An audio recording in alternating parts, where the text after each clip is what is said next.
Before you lie two precious treasures. One of the supreme treasures of the heavens is the Emperor's banner. One can harness the soul to battle countless vengeful spirits. One such technique is the supreme art of the sky-devouring demon skill, to devour the fruits of others' paths, transforming the mortal into the ethereal. Defying the heavens, one embarks on the path to immortality. Only a fool would choose, and in this lifetime, I desire it all. In your past life, you possessed the supreme bone Anjongtung, a talent unparalleled, achieving ascension at the tender age of 20. During your travels in the mortal realm, you fortuitously encountered the celestial maiden of the immortal realm, Yao Qi, and a bond began to blossom between you. By a fortuitous encounter with the divine maiden of the celestial realm, Yak, a bond began to flourish. The realms of immortals and demons, too, have momentarily paused their age-old hostilities, all due to the presence of you and Yak. However, all of this is merely a grand conspiracy. On the day of the grand wedding, the celestial realm launched a formidable invasion. In the bridal chamber, you are ambushed by the holy maiden of Yao Qi, an unexpected encounter. The dual pupils and the supreme bone were pierced by his own hand. The water spirit fish dances gracefully. The ice-boiled fish glides elegantly. You suppress your voice, emitting a sound akin to a beast's roar. Since you have been granted a second chance at life, in this existence, you are destined to become the most ferocious demon the world has ever known. In the depths of the celestial prison, I have devoured so many souls. I never anticipated that today I would feast upon the prince himself. You gaze upon the imposing figure of the burly man approaching steadily. With a detached tone, Yumanjian uttered, "You have outshone me. All you can do is accelerate your efforts. The old eunuch shall directly strike at you, while the fish is boiled and the cutting begins, erasing all future troubles. Moreover, my younger siblings will also lament for me. To crush 3 is far easier than to crush a mere ant." The burly man gazed at you, gritting his teeth, and proclaimed, "We have committed 3 sins. Regardless, it all amounts to 1 in 3. It will be better to have you accompany us in hiding." You continue, saying, "I can save you all." The burly man halted in his tracks, his expression fluctuating between shadows of uncertainty. Upon witnessing this scene, a subtle curve graced the corners of your lips. The crisis has been averted. You have been rendered powerless, no longer a prince, but merely a broken individual. What does it matter to be discarded? The position of the crown prince, a fleeting moment of speech, in which you, through the recesses of your mind, come to comprehend your present identity.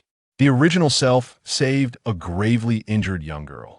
After her recovery, she departed. However, a few days later, emissaries from the celestial sect arrived to demand accountability. The maiden you rescued turns out to be the infamous enchantress of the demonic sect, reviled by all. Emperor Qin fears that the immortal sect may pursue the matter, leading him to directly abolish your position as the crown prince. Upon this thought, a cold smile involuntarily escapes your lips. How strikingly reminiscent this is of your past life. In the next moment, however, your heart is wrenched with anguish.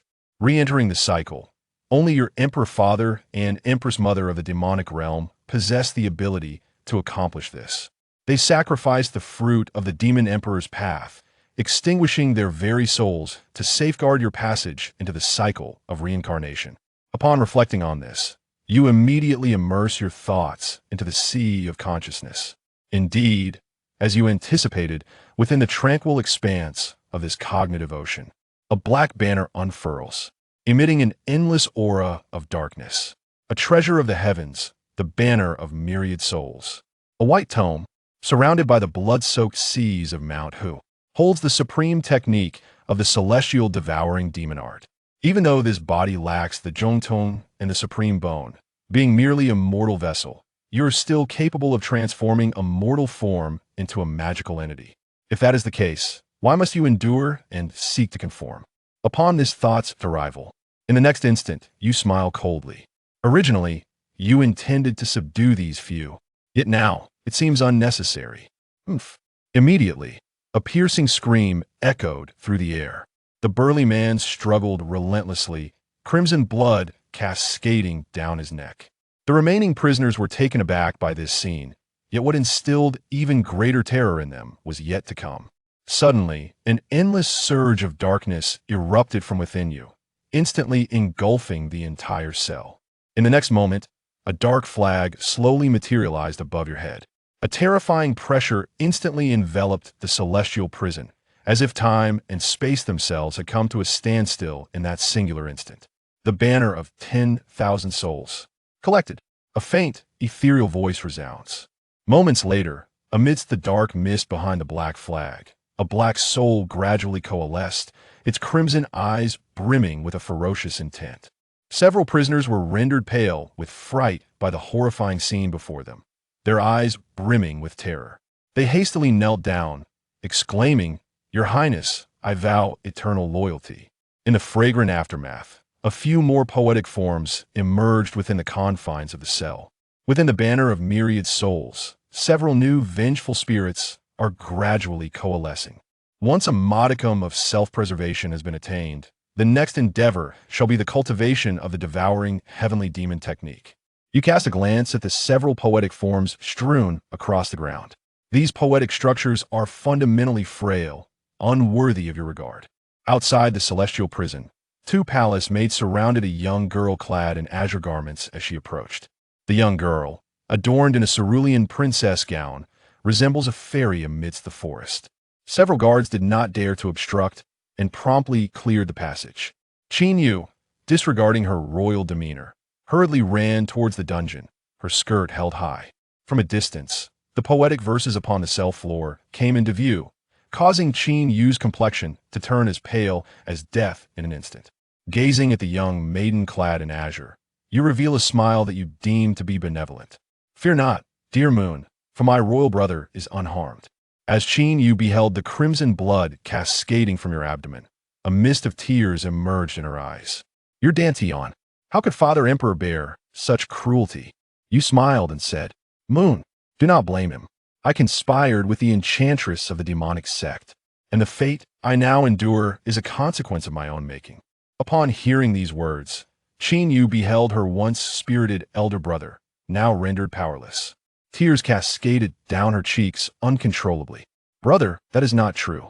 In truth, Father never intended to bequeath the throne to you from the outset. Regarding the matter of the sorceress, the celestial sect has not pursued any inquiries. Its sole aim was to strip you of your power." "Do not speak so recklessly," she admonished, casting a stern glance at the two maidservants beside her, firmly interrupting Qin Yu. Moments later, within the confines of the cell, only you and Qin Yu remain. After your conversation, you learn that the court has recently eradicated several sections. Those proud individuals who refuse to submit have been imprisoned in the celestial dungeon by the Emperor. Upon hearing these words, your eyes instantly sparkled with light. Thus, there was no need to hasten your departure from the dungeon. Sudden silence. Qin Yu believed that her mention of the dungeon had caused you distress. "Imperial brother, Yuer will plead with Father Emperor to release you." You shook your head and remarked, "The celestial prison is not devoid of merits. At the very least, here, there exists no treachery or deceit. Depart, and do not return to this prison again." Your final words, spoken devoid of any emotion, declare that since you have chosen the path of darkness in this life, you must sever all ties of love and affection. Qin Yu's heart felt as if it were being sliced by a knife. As she turned to glance back one last time, her eyes brimmed with tears. This parting truly marked a farewell. The Emperor of the Great Qin, adorned in a resplendent yellow dragon robe, is currently engaged in reviewing official documents. Qin Yu fell to her knees with a thud, exclaiming, "Father, I am willing to marry into the Baimon kingdom." Qin Xiaowan slowly raised his head. "On the day of your wedding, I hereby decree." Chapter 3. The Devouring Demon Art. A frantic ascension. The night was as dark as ink. Within the celestial prison, several shadowy figures swiftly traversed the corridors, evading the watchful gaze of the guards as they wandered through the depths of the dungeon. Occasionally, a guard would catch a fleeting glimpse of a shadow and dismiss it as a mere figment of his imagination. These shadows were, in fact, the vengeful spirits manipulated by Qin Feng. Throughout the night, Qin Feng guided the spirits to explore every nook and cranny of the prison, locating the cells of the distinguished individuals mentioned by Qin Yu. Additionally, he uncovered numerous practitioners at the Qi refinement stage. This place was nothing short of a sanctuary for cultivating the devouring demon art. If he could consume the Tao fruits of the practitioners within the prison, it would not merely elevate him to the foundation establishment stage. At the very least, it would propel him to the 9th level of Qi refinement. During the day, due to the conspicuous presence of the vengeful spirits, Qin Feng refrained from action. The guard patrolled outside his cell multiple times, but seeing him lying motionless, coupled with the knowledge that his Dantian was shattered and his limbs rendered useless, their vigilance gradually waned. As night fell, the languid Qin Feng's eyes suddenly snapped open, radiating brilliance as he fixed his gaze upon a particular location. You will be the first. In a cell 100 meters away, Xiao Chun was seated in meditation, his body radiating a resplendent glow, punctuated by the crackling sounds reminiscent of firecrackers. He had reached the pinnacle of the 9th level of body refinement. Through the perspective of the vengeful spirits, Qin Feng observed his chosen target, patiently awaiting the conclusion of Xiao Chen's training. After a quarter of an hour, a powerful surge of blood energy erupted, stirring the straw on the ground. Xiao Chen opened his eyes, filled with hatred. The great Qin dynasty, Qin Xiao, has annihilated my Xiao family and expects me to submit? One day I shall obliterate you, great Qin. A chilling wind swept through, abruptly silencing him. Xiao Chun collapsed to the ground, terror-stricken, as 4 wandering vengeful spirits ensnared him, rendering him immobile. To his horror, a black flag emanating dark energy began to coalesce in the air before him. You are the Qin Feng? Xiao Chen's expression morphed into one of shock and disbelief upon seeing the figure before him. The moment he glimpsed the black flag, darkness engulfed his vision, and when he regained it, he found himself no longer in his cell, but standing before Qin Feng. Qin Feng, wasn't your Dantian destroyed? Qin Feng leaned against the wall, coolly replying, Xiao Chun, I shall borrow your Tao fruit. As the icy words reached him, Xiao Chen's skin prickled with goosebumps, a wave of dread coursing from his heels to the nape of his neck. Wait, I can help you reclaim your status as the prince.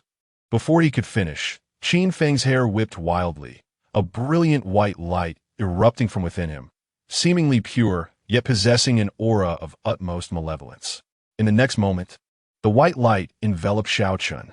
Instantaneously, Xiao Chen's flesh began to wither, his Tao fruit surging into Qin Feng's body, which gradually regained a hint of color.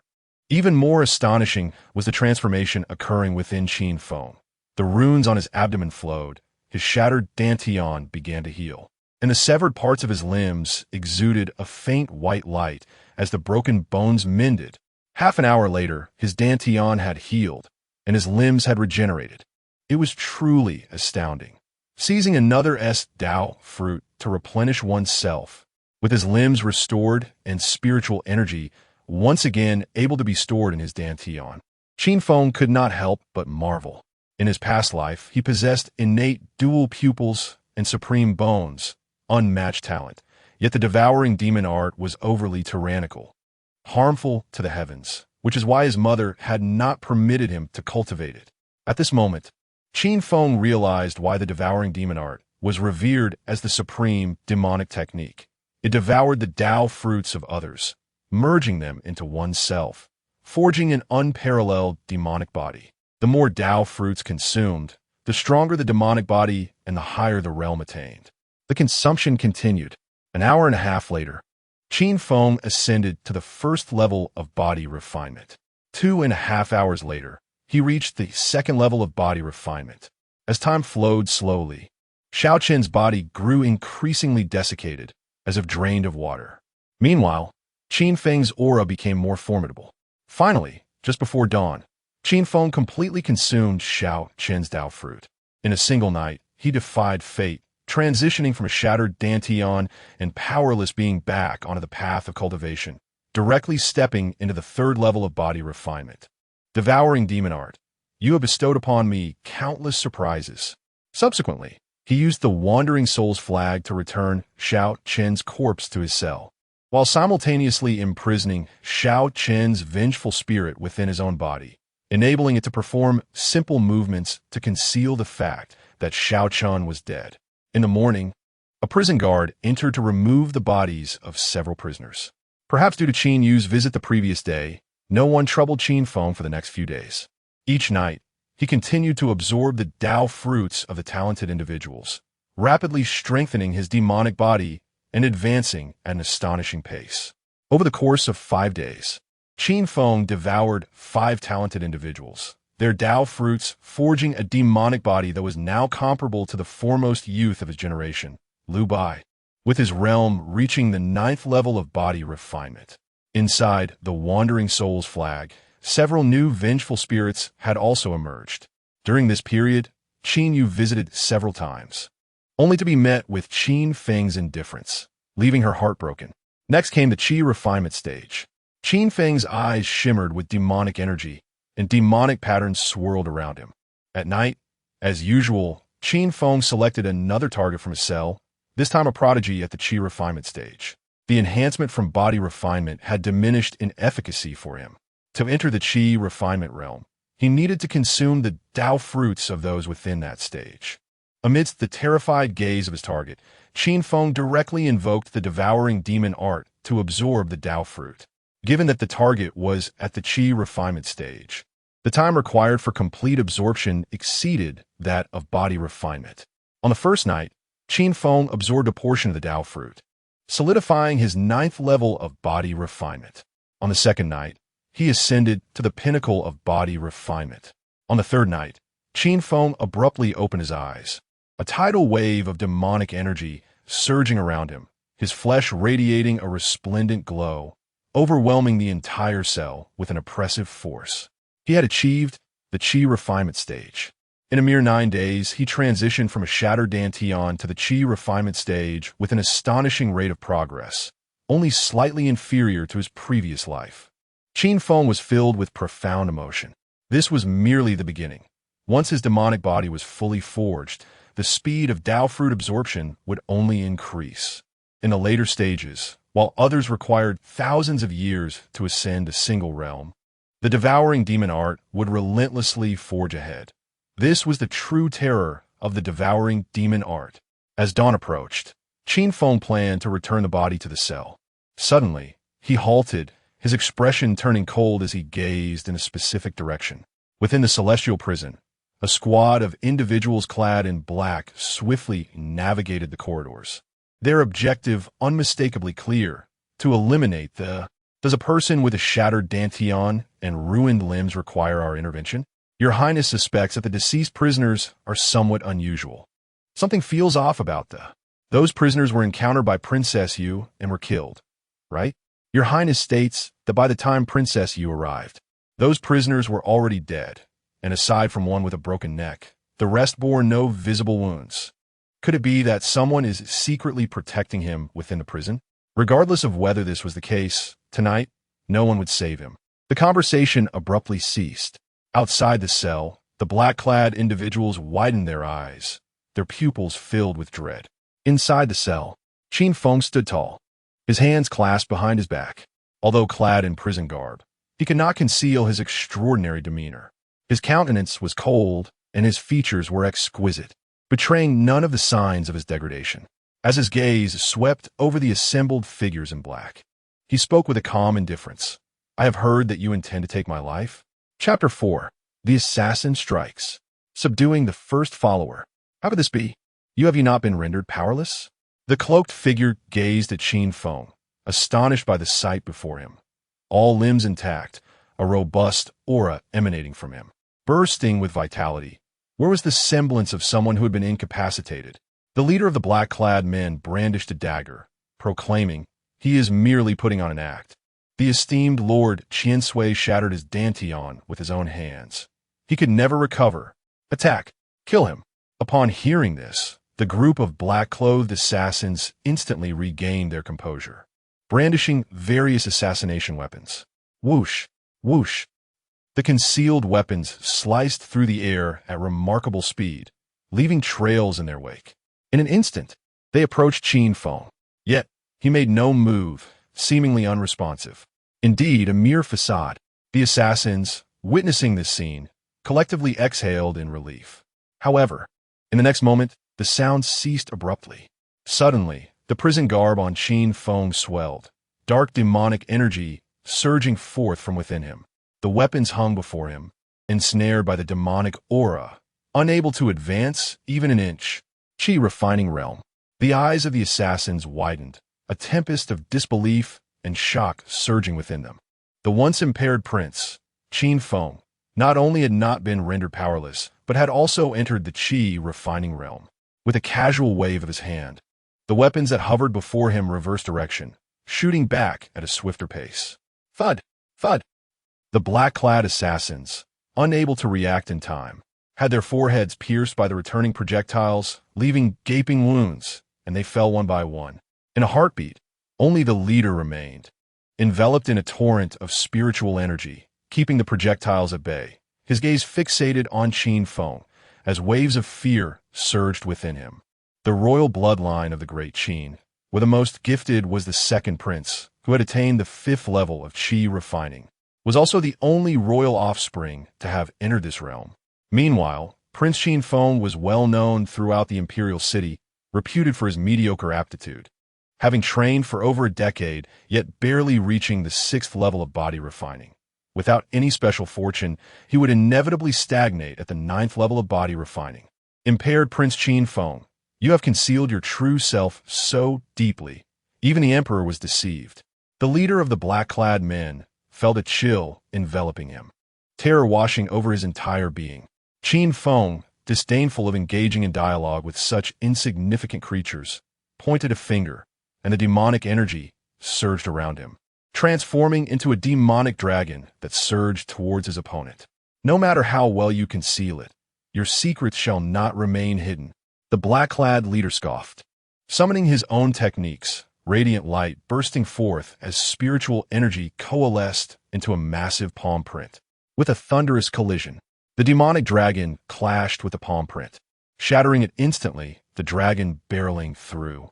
The leader's pupils constricted. As a practitioner of the 2nd level of Qi refining, she was no match for Qin Feng. In the next moment, the demonic dragon collided with her chest, sending the black-clad leader flying like a cannonball. Qin Feng observed the fleeing figure towards the prison's exit, his expression serene. Moments later, the black-clad figure, who had vanished at the prison's entrance, reappeared, bound by several vengeful spirits, brought before Qin Feng. What is this method? The black-clad figure's voice trembled in fear. These vengeful spirits were too strange and terrifying, appearing out of thin air in their presence. Even she, a practitioner of the Qi refining realm, was utterly powerless. Qin Feng remained silent, pointing a finger towards her brow, dark energy shooting forth like a black blade. Sensing the icy intent to kill, the black-clad figure began to struggle, pleading in terror. Your Highness, spare me. I am willing to serve you as my master, assisting you in reclaiming your title as prince. In her desperate struggle, her mask slipped, revealing a delicate face, her eyes glistening with emotion as they gazed at Qin Feng. The implication unmistakable. Whoosh! Qin Feng remained unfazed, extending a finger. With a soft sound, the female assassin's eyes widened, a blood-red hole appearing on her pale forehead, blood trickling down as her body collapsed. Regardless of her beauty and charm, to Qin Feng, she was but a mere skeleton, another fruit of the Qi refining realm. Qin Feng, gazing at the lifeless form on the ground, directly invoked the devouring heaven demon technique. Outside the prison, a squad of guards stood at attention, while 2 individuals were engaged in a heated debate. The deputy commander, Ning Yi, furrowed his brow. Although the prince has been rendered powerless, since the emperor has not issued a decree for his death, none may harm him. Ning Yi, I am the commander here. Remember your place. The prison commander, Zhu Heng, rebuked, displeased by this newcomer's audacity to challenge his authority. Ning Yi stood his ground. I am the deputy commander of the prison. Within these walls, no one is permitted to commit murder. A commendable sense of gratitude from Deputy Commander Ning, who voluntarily requested a transfer to the prison to repay his debts. Ning Yi, I must make it clear to you. The impaired prince is doomed to die. If you dare step foot into the prison tonight, I will ensure you accompany him to the netherworld. Zhu Heng sneered, his spiritual energy swirling, ready to strike at any moment. Hearing this, Ning Yi's expression changed drastically as he hurriedly dashed towards the prison. Seeking death, Zhu Hang watched Ning Yi's retreating figure, murderous intent radiating from him as he summoned a divine technique, the glowing energy morphing into a fist imprint aimed at Ning Yi's back. Just then, a gust of cold wind swept through. The fist imprint dissipated. Zhu Hang's face paled. "Who?" "Your Highness." Ning Yi raced through the prison. The air was thick with the scent of blood, and upon seeing the corpses of the black-clad figures, an ominous premonition gripped him, his heart racing with anxiety. However, when he arrived at the cell, he was instantly struck dumb. "Your Highness, you voluntarily requested to come to the prison." Qin Feng ceased the devouring heaven demon technique and gazed at Ning Yi. He had heard every word exchanged outside. Ning Yi suppressed his shock, immediately kneeling and bowing 3 times, tears streaming down his face. "In the past, my father was wrongfully accused by that eunuch, leading to the extermination of the Ning family. It was your Highness who spoke up for us, allowing Ning Yi and my sister to survive, preserving the bloodline of the Ning family. Your Highness's great kindness shall never be forgotten. I initially planned to bring my sister to express our gratitude, fearing that our past would bring unnecessary trouble to your Highness, only regretting that Ning Yi, being of lowly status, could not influence the Emperor's orders. He could only request to transfer to the prison to protect your Highness." Yet, Ning Yi looked at the corpses on the ground. His excitement mingled with an unexplainable sense of disappointment. "I never expected that your Highness would not need Ning Yi at all." In Qin Feng's memory, indeed, there was a matter concerning the Ning family. The Ning family had served as generals for generations, and in this lifetime, Ning Yi's father, Ning Fei, had served as the Grand Marshal of the Great Qin, commanding 1,000,000 troops, reclaiming 3,000 miles of territory, and keeping the Great Zhou and Great Xia at bay. His contributions were unparalleled, yet they overshadowed the emperor. Historically, those who overshadowed their sovereign met a predictable fate. The original body could not bear to see the loyal Ning family perish, thus using his identity as the prince to petition for leniency, allowing Ning Yi and his sister to escape calamity. However, what Qin Feng did not anticipate was that although he had bestowed favors upon many in the past, now everyone avoided him. Yet Ning Yi approached him voluntarily, a rarity in this profit-driven court. This individual could indeed be of use. "Ning Yi, do you know who is attempting to kill me?" Qin Feng suddenly inquired. Ning Yi's face contorted with rage. It must be that old eunuch, sowing discord in the court, framing the loyal. Your Highness has thwarted him multiple times, and he bears a grudge, seeking to harm you, even wishing to see you dead. An eunuch, no matter how powerful, is but a dog of the royal family. Without support, how can a dog dare to bite its master? Qin Feng shook his head, continuing to guide him. As the son of a military family, Ning Yi was naturally astute. "Your Highness, do you mean to say that all of this is orchestrated by the second prince?" "No, without the Emperor's command. That old eunuch would never dare to secretly collude with the princes." Ning Yi suddenly shook his head, his pupils dilating in realization. "It is the Emperor." Qin Feng cast a glance at Ning Yi and spoke with an air of calmness. "Your family, the Ning clan, has been loyal to the Great Qin for generations. Pray tell, how do you perceive the concept of loyalty?" Ning Yi trembled slightly from the serene tone of his Highness. He sensed an unparalleled aura of authority. Simultaneously, he discerned a deeper implication. His Highness was testing him. Without hesitation, Ning Yi knelt and bowed, proclaiming, "The Ning family has served the Great Qin loyally for generations. Now, with the annihilation of my entire clan by His Majesty, I have repaid my loyalty to the nation. From this day forth, I, Ning Yi, shall pledge my unwavering loyalty solely to your Highness, ready to brave any peril." Qin Feng appeared quite pleased with the response. "With the assistance of these dark-clad men, do you believe you can become the warden of the dungeon?" Ning Yi glanced towards the dungeon, feeling a sense of trepidation. "I am confident in my abilities, but—" Qin Feng interjected calmly, "Do not concern yourself with those outside."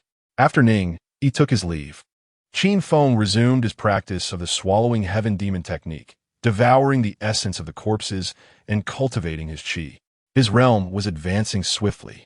He had only just broken through to the first level of qi refinement the previous night, and now he was nearing the threshold of the second level. What could His Highness mean? As Ning, he carried the corpse of the dark-clad man from the body refinement realm towards the outside. He was left in a state of confusion by Qin Feng's words. Could it be that Zhu Hang was a man of His Highness? Upon reaching outside the dungeon and witnessing the multitude of fallen guards, Ning gasped in astonishment. Is this what His Highness meant by not having to worry? The silent slaughter of the dungeon guards, including the formidable Zhu Hang, who was at the third level of qi refinement. Just how formidable was His Highness's strength? Chapter 5. The ninth layer of qi refinement. Escape from the heavenly prison. On the following morning, Ning arrived at the heavenly prison, accompanied by a new contingent of guards. Your Highness, he began, the men outside are all veterans from the border regions. Were it not for your Highness, they would have been executed alongside their fathers.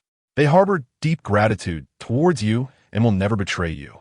Ning irreverently placed food and drink before Qin Feng and poured him a cup of wine. Behind them, a group of rugged men gazed at Qin Feng with palpable excitement. Qin Feng instructed, in the coming days, you shall guard the heavenly prison. Your Highness, will you not venture out? Ning inquired, taken aback, as he expected Qin Feng to leave the prison. After all, should any information from within the prison leak, the second prince and that old eunuch Lu Jin would undoubtedly send people to investigate, and the emperor would not spare Qin Feng. It was still too soon. Qin Feng waved his hand, and an ominous energy surged into Ning's body without warning. From now on, you shall cultivate this technique. As Ning felt the profound method in his mind, he sensed the bottleneck of his qi refinement at the ninth layer loosening. Thank you, Your Highness, for bestowing this supreme technique. His voice trembled slightly, filled with gratitude. May I ask the name of this method? Qin Feng replied nonchalantly. This technique is called the blood fiend demonic art, a supreme magical skill created by a primordial demon. It absorbs the blood of living beings to enhance one's cultivation. The more one consumes, the faster the realm advances. In battle, one can transform the body into a blood pool, and at the highest levels, one may become a sea of blood. In the past, there was someone who became a blood sea and devoured an entire realm. Although Ning did not understand what a primordial demon was, he felt the weight of the term primordial and knew it referred to an unparalleled being. His eyes brimmed with tears. I shall never tarnish the blood fiend demonic art. In the days that followed, with Ning safeguarding the heavenly prison, Qin Feng no longer needed to be cautious and began his relentless training in the devouring heaven demonic art, consuming the Tao fruits. 2 days later, he entered the second layer of qi refinement. 5 days later, he reached the fourth layer of qi refinement. 15 days later, he attained the seventh layer of qi refinement. A month later, within the heavenly prison, a thunderous roar erupted. Dark demonic energy surged forth, and magical runes swirled around as an immense pressure radiated from Qin Feng, enveloping the entire prison. He had reached the ninth layer of qi refinement. As he opened his eyes, 2 ghostly lights shot forth. After a month of cultivation, he had devoured nearly 10 Tao fruits of the qi refinement realm, successfully advancing from the ninth layer of body refinement to the ninth layer of qi refinement. All the qi refinement prisoners had been consumed. To progress to the foundation establishment stage, he required the Tao fruits of that realm. However, there were none imprisoned in the heavenly prison. It was time to make his exit. Your Highness, after receiving Qin Feng's command, Ning arrived with a team of guards. In the month that had passed, Ning cultivated the blood fiend demonic art bestowed upon him by Qin Feng, consuming the blood of the prisoners within the heavenly prison. And his realm had also broken through to the third layer of qi refinement. After obtaining permission from Qin Feng, Ning transmitted a modified version of the blood fiend demonic art to his fellow guards. Now, the guards' cultivation levels had risen from the initial 5th and 6th layers of body refinement to the current 8th and 9th layers. At this moment, all gazed at Qin Feng with fervent admiration. Were it not for him, they would have long since descended into the underworld. Not only had he saved them, But he had also granted them a supreme method. Such kindness could only be repaid with their lives. Qin Feng asked, "How many cultivators of the Foundation establishment realm reside in the capital?"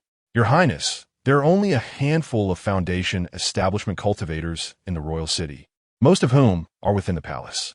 The old eunuch who previously attacked you is at the third layer of Foundation establishment, and the second prince's master is also at that realm." Ning Yi trembled with excitement, realizing that Qin Feng was about to take action. Qin Feng remarked calmly, "Then let us pay him a visit."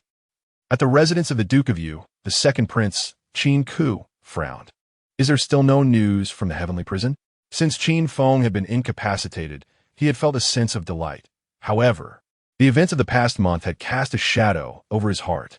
The captain of the guards reported, "Zhu Heng is dead, and now Ning Yi oversees the prison.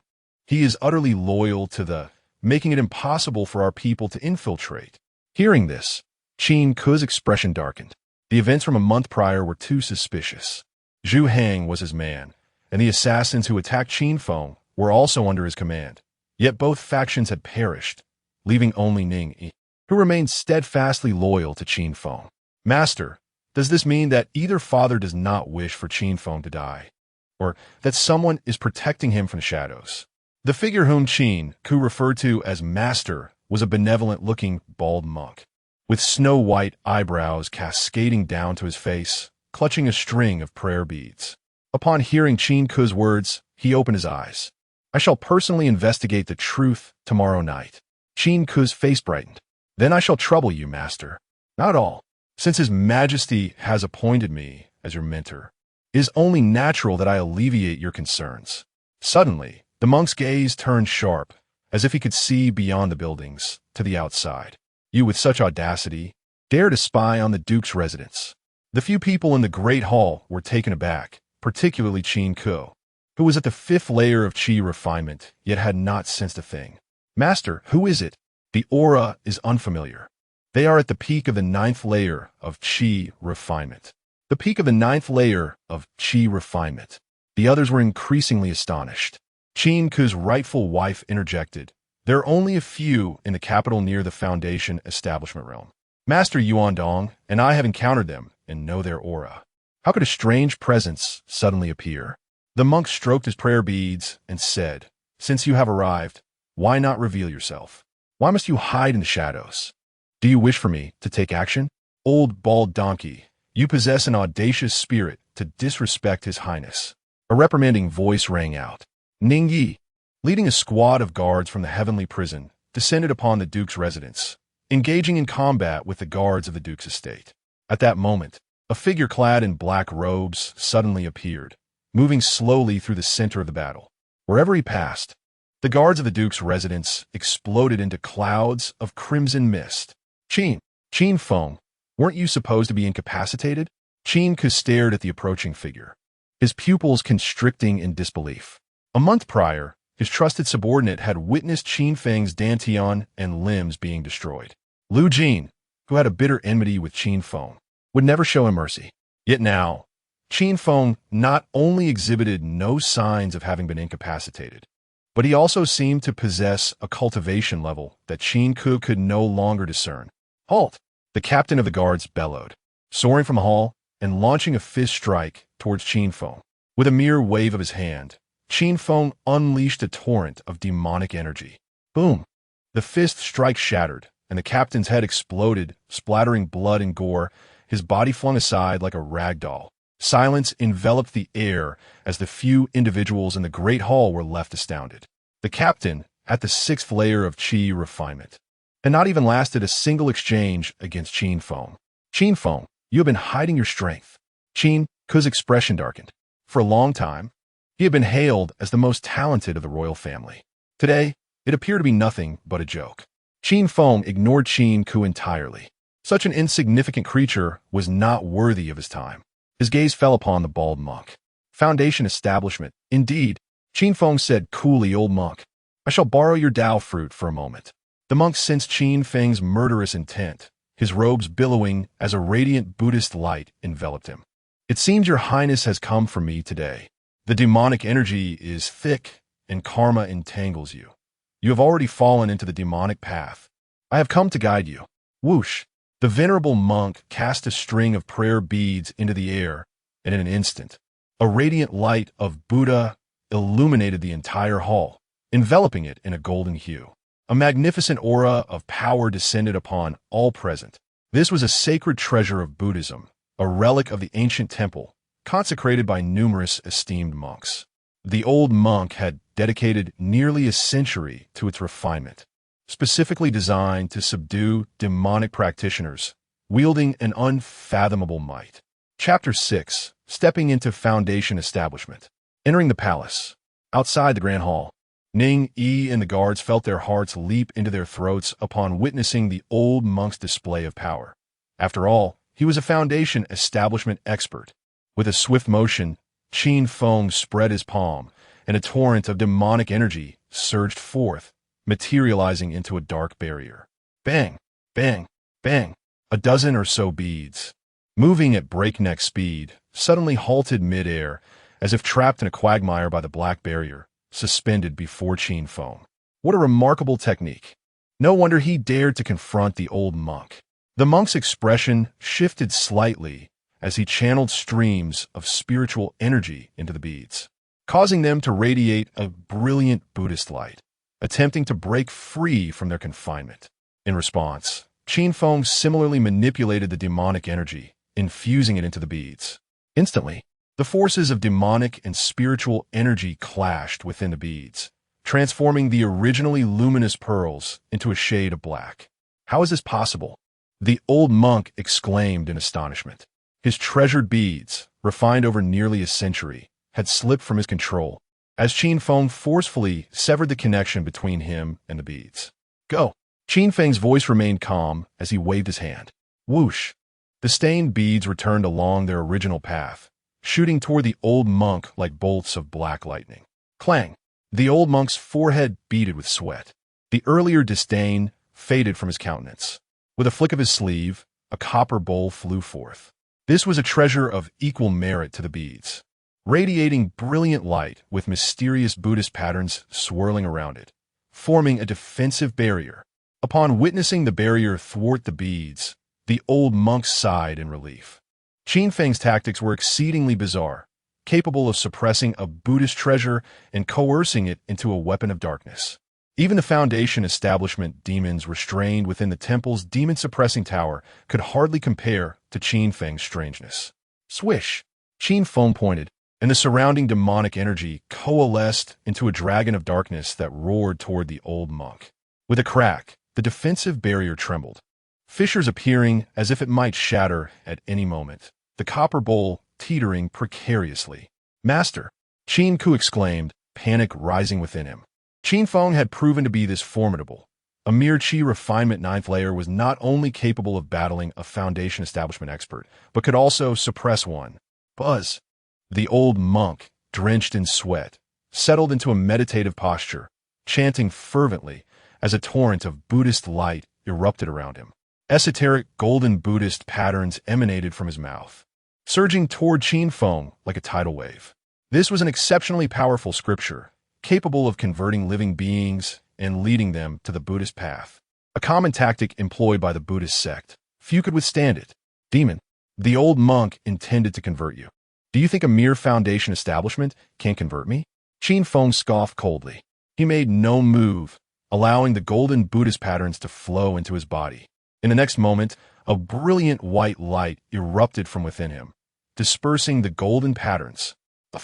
The old monk, who had just proclaimed his intent to convert Qin Feng, suddenly spat a mouthful of blood, the copper bowl clattering to the ground as the Buddhist light surrounding him dimmed. Akin to a candle flame extinguished forcefully, causing him to topple backward. More terrifyingly, wisps of demonic energy began to exude from the old monk's body. Master! Qin Ku cried out in horror. You! The old monk gazed at Qin Feng, his eyes filled with dread. He had sought to convert Qin Feng, yet instead, his own Buddhist light was being corroded by demonic energy. As he recited the conversion scripture, he beheld a world shrouded in darkness, an endless sea of blood and bones. You are not merely a demon cultivator. You are a true demon? Who exactly are you? The old monk's voice trembled. Qin Feng, uninterested in further dialogue, flicked his wrist, sending a black bead hurtling forth like a bolt of lightning. With a muffled thud, the old monk's head was pierced clean through. A foundation establishment expert had fallen, slain by the Qi refinement realm Qin Feng, without a chance to retaliate. At that moment, only 3 individuals remained in the Grand Hall. The silence so profound that the fall of a single pin could be heard. The princess lay limp on the ground, her voice laced with desperation as she pleaded. "Your Highness, there's been a misunderstanding." Qin Ku's legs trembled, yet his tone remained threatening. "Qin Feng, if you dare to kill me, our father will never forgive you, and the great Qin will not." "Qin Shao." Qin Feng replied indifferently. "Do not worry, I shall kill him as well. My elder brother is the greatest prodigy of the great Qin, Liu Bai. If you kill me, he will never let you go." Qin Ku and the princess sensed their fates intertwining, making a final struggle. However, it proved futile. Qin Feng turned and exited the Grand Hall. The moment he stepped outside, 2 beads shot through the air, piercing the foreheads of Qin Ku and his wife. "Your Highness," Ning Yi, accompanied by a squad of guards, witnessed Qin Feng's emergence. Their expressions filled with excitement. All were drenched in blood, most of it their enemies. With Ning Yi, a Qi refinement 3rd layer, and a group of Qi refinement 9th layer guards, they utterly crushed the palace's defenders, reveling in their newfound strength. At that moment, all gazes were fervently fixed on Qin Feng. They had been awestruck by their own capabilities during the fierce battle.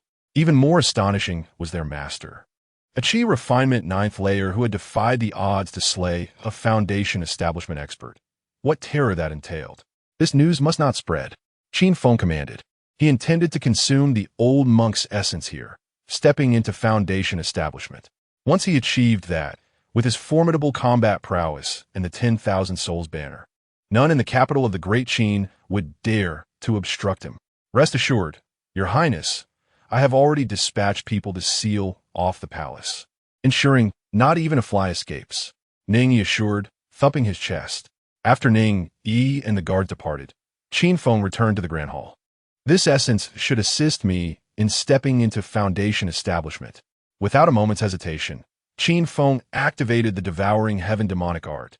Torrents of demonic energy pouring from his body to envelop the old monk's corpse, strands of essence flowing into Qin Feng. Simultaneously, the 10,000 souls banner soared from his body, hovering above his head, a mysterious force emanating from it, enveloping the entire palace. The vengeful souls from the corpses were forcibly extracted, appearing within the 10,000 souls banner, undergoing relentless refinement. The 10,000 souls banner had already refined thousands of vengeful souls from the prison, and these souls were now engaged in fierce combat, birthing even more powerful vengeful spirits. Every 100 vengeful souls could yield a high-tier ghost. Within a month, the prison had produced 10 Qi refinement realm ghosts. This was the terrifying aspect of the 10,000 souls banner. The more vengeful souls consumed, the more formidable ghosts could be birthed. My mother once used the 10,000 souls banner to devour billions of vengeful souls, birthing several ghost emperors. Alas, in that battle, the billions of souls were scattered, and those ghost emperors were slain. In this lifetime, I shall re-refine billions of vengeful souls, resurrecting the glory of the 10,000 souls banner. Time flew rapidly. 5 days had passed since Qin Feng left the prison. Half of the old monk's essence had been consumed, his corporeal form significantly diminished. Qin Feng sensed himself nearing the threshold of foundation establishment, only a step away from achieving it. The following morning, Ning Yi reported, "Your Highness, a message has arrived from the palace, requesting the second prince to enter. I delayed due to the second prince's illness, but I fear I cannot stall for much longer." Qin Feng replied nonchalantly, "It will not be long now." 10 days later, boom, boom, waves of demonic energy surged forth from the Grand Hall, akin to the tumultuous tides of the deep sea, accompanied by relentless, low rumblings. Within the palace hall, Qin Feng suddenly opened his eyes, a terrifying pressure sweeping the surroundings. Foundation establishment has been achieved. It is time for the main event to commence. "Commander," Is His Highness truly about to step into Foundation establishment so soon? A group of prison guards gazed towards the Grand Hall, feeling an overwhelming pressure that stirred their excitement. With His Highness's prowess, what difficulty could there be in stepping into the Foundation establishment realm? Ningyi's expression was fervent. No sooner had he spoken than Qin Feng soared out from the Grand Hall. "Your Highness!" The crowd's faces flushed as they shouted in unison. Qin Feng's gaze swept over several individuals. Ningyi had broken through to the 4th level of Qi refinement, and a few guards had also entered the Qi refinement realm. "Do you know what we are to do tonight?" Qin Feng inquired calmly. Without hesitation, Ningyi and the guards roared. "We swear to follow His Highness to the death. We swear to follow His Highness to the death. We swear to follow His Highness to the death." Within the grand capital of the Great Qin, a carriage entered the palace, capturing the attention of the entire populace. The second prince, having been gravely ill for 10 days, had finally recovered. With the former crown prince having been deposed, the second prince's entrance to the palace was likely to signal his imminent enthronement. Good fortune has indeed befallen our Great Qin lately, especially with the cessation of troubles from the Mongol kingdom, which is now poised to establish a 10-year non-aggression pact with us. Your Highness, the inner palace is a sacred ground.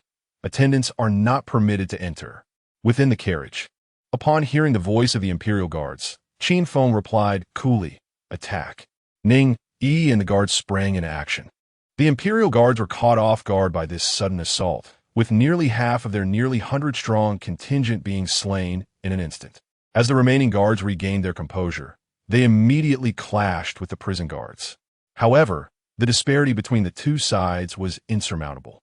Although Ningyi led only a dozen prison guards, each one was at least at the 9th level of body refinement, practicing the blood fiend demonic arts, which allowed them to manipulate blood and transform it into pools of crimson, eerily formidable. The blood within the imperial guards erupted from their heads, and one by one, they fell to the ground. Chapter 7. I shall command the world and reign over the heavens. Second prince, do you intend to rebel? The sound of reprimand echoed through the air. The commotion at the palace gates stirred the hidden guards within the royal palace. Shadows flitted like phantoms across the palace rooftops, swiftly encircling the carriage. Disembark at once, or do not blame us for our insubordination. A voice thundered, a wave of pressure surging towards the carriage. With an air of nonchalance, Qin Feng waved his hand, and a surge of demonic energy tore apart the carriage curtains. The muffled sounds of impact rang out consecutively. Before the palace guards could react, they were struck by the demonic energy, their chests exploding, sent flying like cannonballs. In his final moments, a peak 9th-layer Qi refining guard glimpsed the figure inside the carriage through a lifted corner of the curtain and was overcome with dread. The occupant was not the second prince, but the deposed crown prince. Qin Feng. With a resounding crash, demonic energy erupted from Qin Feng, shattering the carriage into splinters. He strode forward, hands clasped behind his back, as palatial structures retreated beneath his feet. Guided by the memories in his mind, he arrived at the entrance of the Golden Lawn Hall. Bold scoundrel, daring to wreak havoc in the imperial palace. Powerful auras emerged, soaring from within the palace. Qin Feng. How can this be? The elderly eunuch Lu Jin stared at Qin Feng, his eyes wide with disbelief, as if he had encountered ghosts. Just a month prior, he had personally rendered Qin Feng powerless. Lu Jin, what is happening? The others inquired. These individuals were esteemed cultivators of the Qin dynasty, existing in the foundational realm, and were powerful figures who seldom left seclusion. Upon hearing Qin Feng's name, they sensed something amiss. He is the emperor's legitimate son, the former crown prince, who conspired with a demonic sorceress and was stripped of his title a month ago. I personally shattered his Dantian and limbs in the dungeon. Lu Jin's gaze bore into Qin Feng, desperate to ascertain whether someone was impersonating him. The revelation sent a shiver through him. The figure before him had not employed any disguise. This truly was Qin Feng. The others were equally stunned, unable to believe their eyes. The individual before them bore no semblance of someone who had been rendered powerless.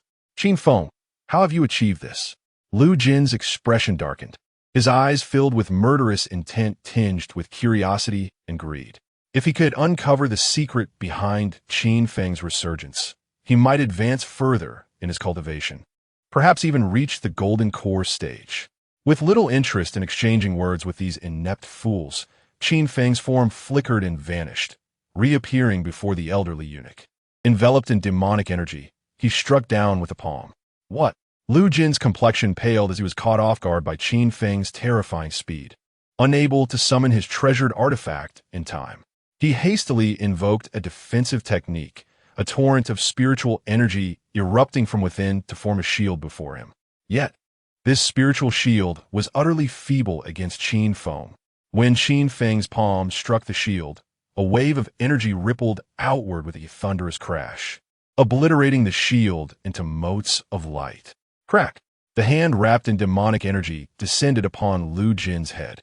A piercing scream rang out as Lu Jin's head was driven into his neck, his vitality extinguished in an instant, toppling backward. The entire sequence was fluid and decisive, lacking any hesitation.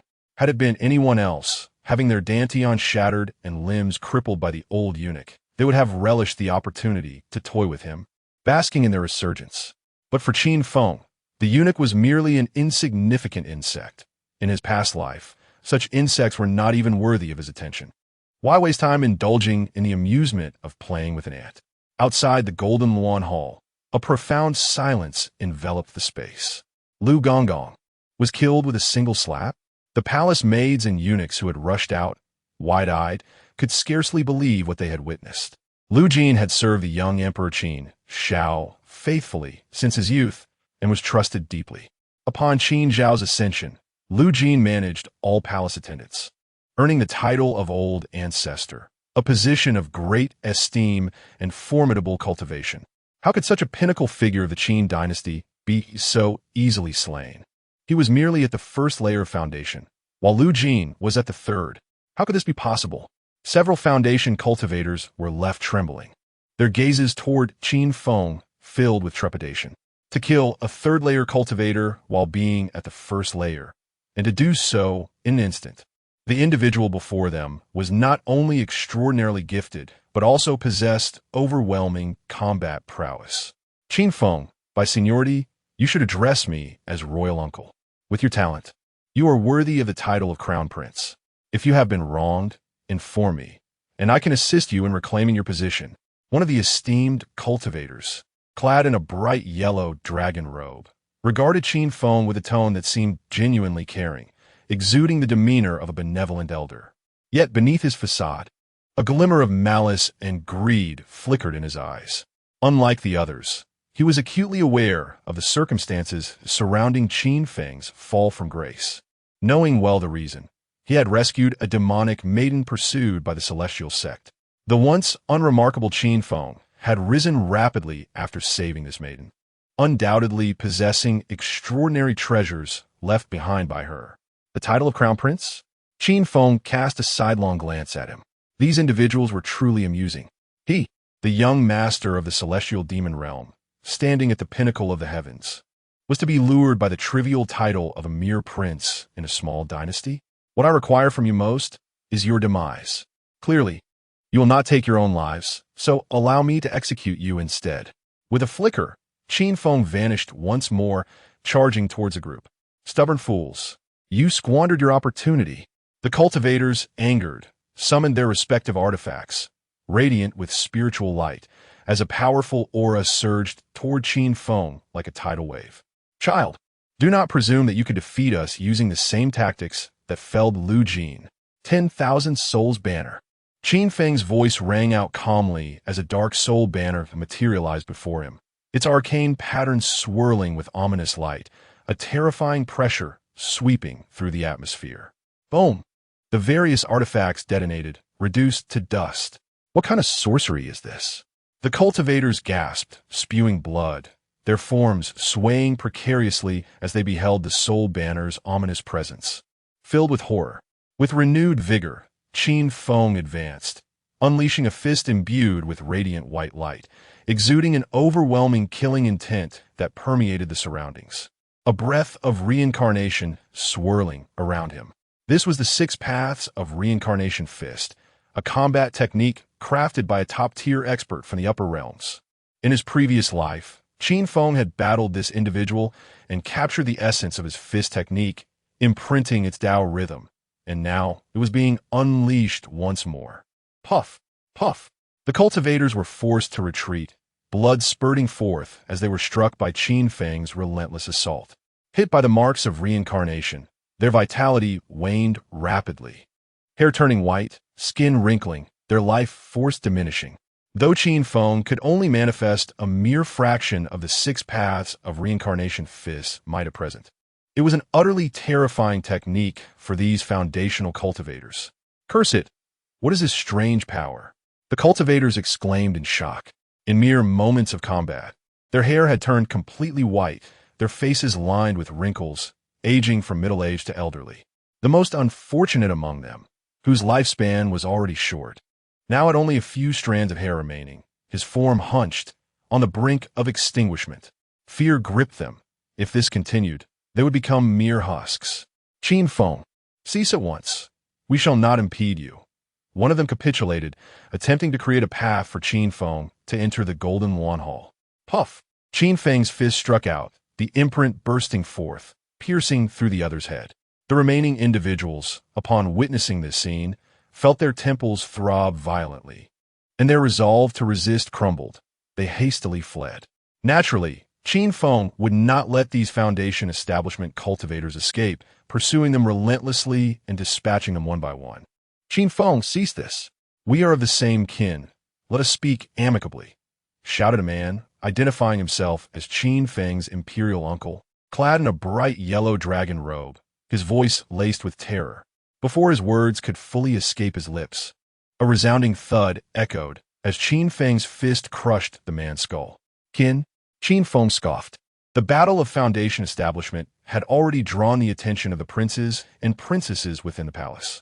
They gazed at the figure suspended in the air, their expressions a mix of horror and disbelief. 5 Foundation establishment guardians had been slain. Who is this person? A Golden Core expert? Who else could single-handedly annihilate 5 Foundation establishment cultivators? In our great Qin dynasty, only the Sword Pavilion Master Feng Yunwuji and the Abbot of the Diamond Temple, Master Shixin, hold the Golden Core realm. Could this individual possibly be one of them? It is Qin Feng. Suddenly, one of the princes recognized Qin Feng's visage and exclaimed, "What? It truly is Qin Feng." The remaining princes and princesses, upon beholding the figure in the air, trembled in fear. Did not Father Emperor decree that Eunuch Lu would cripple his Dantian? A sense of dread washed over them. In the royal court, familial bonds held no weight. Since Qin Feng's downfall, they had all, to varying degrees, taken pleasure in his misfortune. If Qin Feng were to reclaim his position as the crown prince, they would surely face retribution. At this moment, having dispatched the last Foundation establishment cultivator, Qin Feng broke through the grand doors of the Golden Lawn Palace and stepped inside. The resplendent hall lay empty, and Qin Feng closed his eyes, surrounded by swirling demonic energy that enveloped the entire chamber, seeping into the ground. Moments later, he opened his eyes and strode directly to the dragon throne, shattering it with a single punch, revealing a hidden passageway beneath. Qin Feng entered the passage and advanced swiftly. After a few breaths, he found himself in a vast underground space that rivaled the Golden Lawn Palace above. The walls were lined with copper lamps, their eternal flames illuminating the chamber as bright as day. In the center lay an ice bed exuding chilling mist. A middle-aged man clad in a dragon robe was seated in meditation, drawing forth spiritual energy from all directions that surged into his body, coalescing in his Dantian, where a golden core the size of a quail egg was slowly taking shape, radiating immense pressure. Boom! As Qin Feng arrived, the golden core began to tremble violently, on the verge of collapse. Fenger, you truly astonish Father Emperor. Qin Shao opened his eyes, gazing at Qin Feng with a shadowed expression. He had sensed the external battle long ago, but at this critical moment of breaking through to the golden core, he could not intervene. He had assumed the 5 Foundation establishment cultivators in the palace would capture Qin Feng and that he could interrogate him personally upon his emergence. Yet unexpectedly, the five cultivators had not only failed to capture Qin Feng, but had also been swiftly subdued by him. A month since his crippling, and he had now stepped into the Foundation establishment realm. A murderous intent enveloped Qin Shao. Indeed, this wretched child had obtained immeasurable benefits from the demonic woman of the underworld. Even after being crippled, he refused to submit to him. Suppressing his inner rage, Qin Shao forced a smile and declared, "From this day forth, Father Emperor restores your position as Crown Prince." The room fell silent as Qin Feng remained mute, his palms swirling with demonic energy, coalescing into a pitch-black demonic spear. Qin Zhao's expression shifted. "Feng, you are already the Crown Prince. You have what you desire. What more do you seek?" "I seek to govern the great Qin and command the heavens."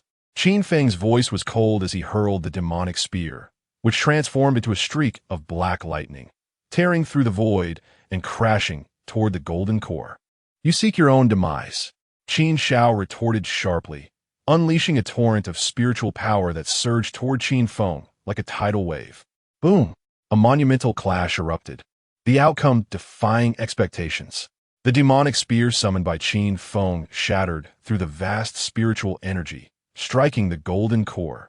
Bang! A crack appeared on the smooth surface of the golden core, spreading like a plague, rapidly fracturing until, moments later, the golden core shattered, unleashing a violent burst of energy that engulfed the underground chamber, scattering the remnants of the golden core into ethereal wisps. "No!" Qin Zhao's eyes turned crimson as he howled to the heavens in madness. The destruction of the golden core meant that centuries of arduous cultivation had turned to ash, and henceforth, the likelihood of him re-entering the golden core realm was slim. "Wretched child, you seek death." Qin Zhao's fury erupted, his figure flickering as he appeared above Qin Feng, his hand morphing into a claw aimed at Qin Feng's head. Qin Feng stood firm, unmoving, as vengeful spirits coalesced behind him. In an instant, thousands of vengeful souls manifested, densely packed, their mournful wails echoing through the chamber, creating an atmosphere reminiscent of the underworld, eerily unsettling. Qin Shao, witnessing the onslaught of these spectral figures, felt his scalp prickle, his anger doused as if by a deluge of cold water. He exclaimed in horror, retreating violently. The sight before him was overwhelmingly terrifying. Thousands of vengeful souls, the weakest of which were at the body refinement stage, and among them were over a dozen at the chi refinement stage. If that were all, he might have felt confident in facing them. However, there were also 6 vengeful souls at the Foundation establishment stage. Qin Shao abruptly halted, turning to flee. Yet the vengeful spirits were swifter, the 6 Foundation establishment souls leaving afterimages in the air, swiftly surrounding Qin Shao, ensnaring him, while the thousands of vengeful souls continued to surge forward like a tidal wave, enveloping him entirely. "I'll get away," Qin Shao screamed, unleashing various techniques as spiritual light erupted. Boom! Boom! Boom! Some vengeful souls were dispersed, but there were simply too many. As time passed, the thousands of vengeful souls gradually dissipated, returning to the soul banner. On the ground, Qin Zhao's complexion turned pale, utterly drained, his breath faint. He gazed at the advancing Qin Feng and hastily said, "Feng, I am your father. Do you wish to commit patricide?" Qin Feng replied coolly, "In truth, I have only one father." Upon hearing these words, Qin Zhao's eyes brightened, a flicker of hope igniting within him. "Yet it was not you." Qin Feng stepped forward, and with a soft thud, the underground chamber fell into complete silence. Outside the Golden Luan Palace, the royal guard arrived, encircling Ning Yi and the prison guards. Their armor bore the insignia of a white tiger. This was one of the 4 major camps of the Great Qin capital, the White Tiger Camp. Although the 10,000 soldiers were merely at the body refinement stage, their years of training in specialized military formations rendered them exceptionally formidable, capable of contending even against Golden Core practitioners. At this moment, the collective breaths of the 10,000 soldiers synchronized, their spirits coalescing into one, as a colossal phantom of a white tiger manifested above, exuding an aura of ferocity. Chapter 8. Subjugating the White Tiger and Vermilion Bird Camps. restoring the imperial city. Surrender. The leader of the White Tiger Camp, Bai Shun, possessed rugged features. His face chiseled like stone, and he bore a stern expression. Ning Yi grinned. Bai Shun, it is you who should surrender and follow his highness. General Ning has reclaimed 3,000 miles of territory, and the Ning family has served the Qin dynasty faithfully for generations. Will you destroy the loyalty accumulated by the Ning family over centuries?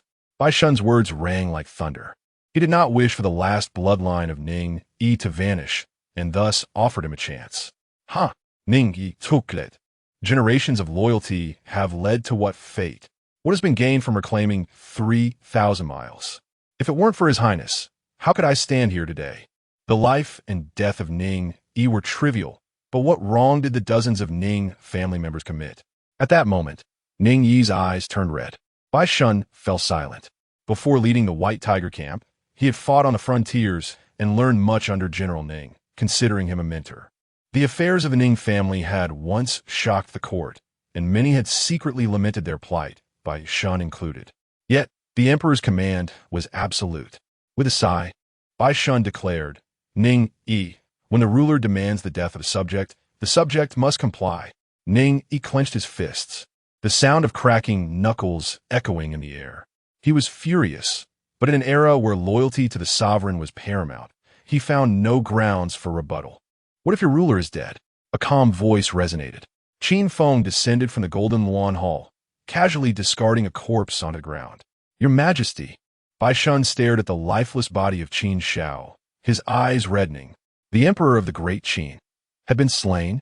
Bai Shun felt as though the sky had collapsed, and the soldiers of the White Tiger Camp stood dazed and bewildered. Your Highness, you have committed regicide, patricide. Bai Shun turned to Qin Feng, his eyes blazing with fury, raising his spear. Qin Feng replied coolly, I am the ruler. Bai Shun retorted coldly, the Great Qin has many princes and princesses. Even if his majesty is dead, the throne will not fall to you. You have reminded me. Qin Feng gestured to Ning Yi. Understanding immediately, Ning Yi seized the moment while the soldiers of the White Tiger Camp were in shock, leading a squad of prison guards to break through the encirclement. In the next moment, screams erupted from the royal princes and princesses. Stop! Bai Shun regained his senses and shouted in haste, but it was too late. With Ning Yi's cultivation at the 4th level of Qi refinement and a squad of prison guards above the 9th level of body refinement, dealing with those of lesser cultivation was as easy as reaching into a pocket. Your Highness, the mission is accomplished. Ning Yi returned with the prison guards, his armor drenched in blood. Qin Feng turned to Bai Shun. Now, do you have any objections? He intended to win over Bai Shun. As the leader of the White Tiger Camp, his allegiance would simplify many matters. Bai Shun gazed at the corpse of Qin Shao on the ground, then at the scattered royal bloodlines, his eyes finally resting on Qin Feng, his expression one of struggle. Ning Yi approached and patted Bai Shun on the shoulder. Bai Shun, his highness is the true sovereign, the one destined by heaven. Who among the Great Qin's royal family can rival his highness? Submit to him, and you will be eternally grateful to your present self. Bai Shun wavered. With the emperor dead and the princes and princesses slaughtered, only the present Qin Feng remained with the bloodline of an emperor. If he did not submit, even if he killed Qin Feng, the Great Qin would descend into chaos. At that point, it would only benefit the neighboring nations. Now, only Qin Feng's ascension to the throne could stabilize everything. Bai Shun, I am willing to submit. Bai Shun knelt before Qin Feng, followed by the 10,000 soldiers of the White Tiger Camp who also knelt in unison, shouting, We pay homage to our emperor. We pay homage to our emperor. We pay homage to our emperor. The surrounding eunuchs and palace maids, witnessing this, knelt like a tide, chanting Long live the emperor. In an instant, outside the Golden Lawn Hall, only Qin Feng stood alone. Bai Shun, at your service. You will lead the White Tiger Camp to suppress the Azure Dragon, Vermilion Bird, and Xuanwu camps in the capital. Show no mercy to the rebels. Qin Feng waved his hand, and 4 vengeful spirits of the Foundation Establishment realm appeared before Bai Shun. They will assist you, feeling the overwhelming aura of the vengeful spirits. Bai Shun was astounded and immediately replied, I obey. Ning Yi. Qin Feng continued issuing orders. At your service. From now on, establish the Jinui with the authority to supervise all officials, executing first and reporting later. You will serve as the Grand Commander of the Jinui. Tomorrow, I want to see all officials submit. Qin Feng raised his hand, and similarly, two vengeful spirits of the Foundation establishment realm appeared before Ning Yi. Ning Yi was incredibly excited. I obey. Once everyone departed, Qin Feng stood before the Golden Lawn Hall, his hands clasped behind his back, his expression resolute. To control the imperial palace, to command the capital. This was merely the first step. In a single day, the great Qin imperial city underwent a monumental transformation, and the news spread like wildfire. Something big has happened. I heard the emperor was killed by the deposed crown prince. What? How could that be? The emperor is at the peak of Foundation establishment, and there are still Foundation establishment guardians and imperial guards in the palace. The deposed crown prince was already stripped of his title. How could he kill the emperor? They say the deposed crown prince was not only not stripped of his title, but has also entered Foundation establishment, easily suppressing 5 Foundation establishment guardians in the palace. Personally slaying the emperor. Foundation establishment? The deposed crown prince, isn't even 20 yet. How could he possibly reach Foundation establishment? Our great Qin's most brilliant talent, Liu Bai, only entered Foundation establishment at 22. The common folk discussed, filled with curiosity about the palace's affairs, various claims circulating, both true and false, with high spirits. Among the crowd, the prison guards, now the Jinui, moved swiftly. Anyone uttering disrespect towards Qin Feng would vanish without trace. Gradually, some noticed the anomaly. Those who had just spoken to them had inexplicably disappeared, their fates unknown. This sent chills down their spines, leaving them horrified and silenced. Qin Feng was not dead. He had even broken through to Foundation establishment. A few young women wearing black veils exchanged whispers. This is different from what the young lady said. Didn't she say that Qin Feng hadn't even reached the Qi refinement realm? A Foundation establishment at under 20. His talent stands out among the 100 dynasties. Perhaps he might even become a peer with the young lady in the future. Since he is fine, we should hurry back. The young lady is truly something. She is on the brink of disaster, yet still worries about others, sending us thousands of miles to this place. You know, the young lady is grateful for Qin Feng's past rescue. She doesn't like owing others favors. Enough talk. We should return quickly to support the young lady. Inside the Golden Lawn Hall, a sinister aura permeated the entire chamber. Qin Feng utilized the devouring heaven devil technique, and before him lay a corpse at the Foundation establishment realm. Controlling the great Qin was undoubtedly important, but mastery of one's own realm was fundamental. After issuing a series of commands, Qin Feng began to devour the Dao fruits from these Foundation establishment corpses. As the strands of Dao fruits flowed into his body, Qin Feng's aura grew increasingly formidable.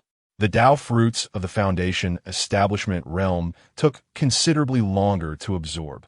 Breaking through to the first level of Foundation establishment would require at least 10 days, while reaching the 9th level would take 4 months. Qin Feng opened his eyes and shook his head. When did I become so greedy? In my past life, with my dual pupils and supreme bones, my unparalleled talent took over a year to break through to Foundation establishment. Now, I can do it in just 4 months, a speed increase of more than double. Such a rate of advancement could only be achieved through the devouring heaven devil technique across the myriad realms. Upon reaching the foundational stage of cultivation, the pace of normal training significantly slows, rendering the advantages of the devouring heaven demon technique even more pronounced. Engaging in demonic cultivation inevitably affects one's state of mind. Qin Feng, too, experienced disturbances, becoming somewhat agitated. However, in his past life, he had ascended to celestial realms, quickly regaining his inner composure. Your subjects pay their respects. Your Majesty, long live the Emperor. Upon seeing Qin Feng emerge from the Golden Lawn Hall, the officials immediately performed their kneeling homage. Initially, these officials displayed considerable integrity, unwilling to submit. Yet, following Ning Yi's intimidation tactics, they promptly fell into line. Qin Feng, a traitorous rebel who has committed regicide and patricide, slaughtered his own brethren. indiscriminately massacring officials and nobles. Such disloyal, unfilial, and inhumane scoundrels deserve to be eradicated. How dare you covet the throne of our great Qin? What face do you have to continue living? Suddenly, a figure among the officials stood up, towering above the rest, vociferously berating Qin Feng. "Chang Sunzheng, you possess great audacity," Ning Yi exclaimed, both furious and self-reproaching. As a member of the Jin Wei, he had been deceived by Gong Sunzheng, who feigned allegiance merely to insult Qin Feng in front of the gathered officials. Interrupting Ning Yi, who was poised to retaliate, Qin Feng addressed Chang Sunzheng. "I grant you an opportunity to draft a coronation edict to announce to the world." "Ha, you are deluded," Chang Sunzheng scoffed. "As a traitorous rebel, you lack the qualification for me to write even a single character for you." Qin Feng replied, "Since you wish to die, I shall oblige. What does death matter? Even if you annihilate my entire clan, I will not write a single character for you. Traitoros rebel, come fort. In the ages to come, when people speak of today, they will spit upon your remains and extol my name." Chang Sunzheng raised his head, laughing heartily as he wagered his life for fame. Fame? Qin Feng's expression remained impassive as he commanded, "Proclaim my edict. Annihilate the Chang Sun clan and erase all records pertaining to Chang Sunzheng, abolishing the surname Chang Sun. Traitorous rebel, may you not find a peaceful death." Chang Sunzheng panicked upon hearing this. He feared not death or the complete extermination of his family, but the prospect of having all traces of his existence erased terrified him. Should this occur, he would effectively vanish from the world, with not even a name left behind. With a swift motion, Ning Yi slapped Chang Sunzheng, leaving half of his face battered, and took the now-mad Chang Sunzheng away, holding him in utter disdain. "To exchange the extermination of your family for your fame, Chang Sunzheng, your lineage has been cursed for generations." The officials remained silent, having witnessed this spectacle. They no longer harbored any rebellious thoughts. Qin Feng observed their expressions closely. To him, Chang Sunzheng was but an insignificant insect. Utilizing this man-'s clan to swiftly instill fear throughout the Qin dynasty was his ultimate aim. At that moment, Bai Shun, clad in dark iron armor and stained with blood, approached with fervor. "Your Highness, I have fulfilled my mission. The three major camps, Qinglong, Zhuge, and Xuanwu, have all submitted." The leader of the Zhuge camp surrendered voluntarily, while the leaders of Qinglong and Xuanwu attempted to resist and were slain by their subordinates. Leader Nie Xiaoqian of the Zhuge camp pays her respects to your majesty. The Zhuge camp stood apart, comprising 1,000 female soldiers. Kneeling on the ground, Nie Xiaoqian furtively glanced at Qin Feng, her eyes reflecting a complex blend of emotions and curiosity. Just a month prior, he had been a discarded prince. Yet in such a brief time, he had swept aside all opposition to become the sovereign of Qin. Truly astonishing. From this day forth, the Qinglong and Xuanwu camps shall be dissolved and merged into the White Tiger and Zhuge camps, which will continue under your command to defend the capital. Any who dare to rebel shall be executed without mercy, Qin Feng decreed. He had no time to consider Nie Xiaoqian's thoughts, nor did he wish to. The principle of governance is simple. Use the worthy and eliminate the unworthy. Understood. Bai Shun and Nie Xiaoqian responded in unison. With a flick of his hand, two streams of demonic energy surged into the foreheads of Bai Shun and Nie Xiaoqian. Initially taken aback, they soon erupted with joy as a new technique blossomed in their minds. Bai Shun received the White Tiger True Scripture, which, when mastered, would grant him the power of the sacred beast, the White Tiger, capable of cataclysmic destruction. Meanwhile, Nie Xiaoqian acquired the Zhuge True Scripture, which, when perfected, would allow for fiery rebirth. These techniques were crafted by a powerful being who had ascended and traversed the realms, observing the battles of the sacred beasts, the White Tiger and the Zhuge, and thus created these supreme methods.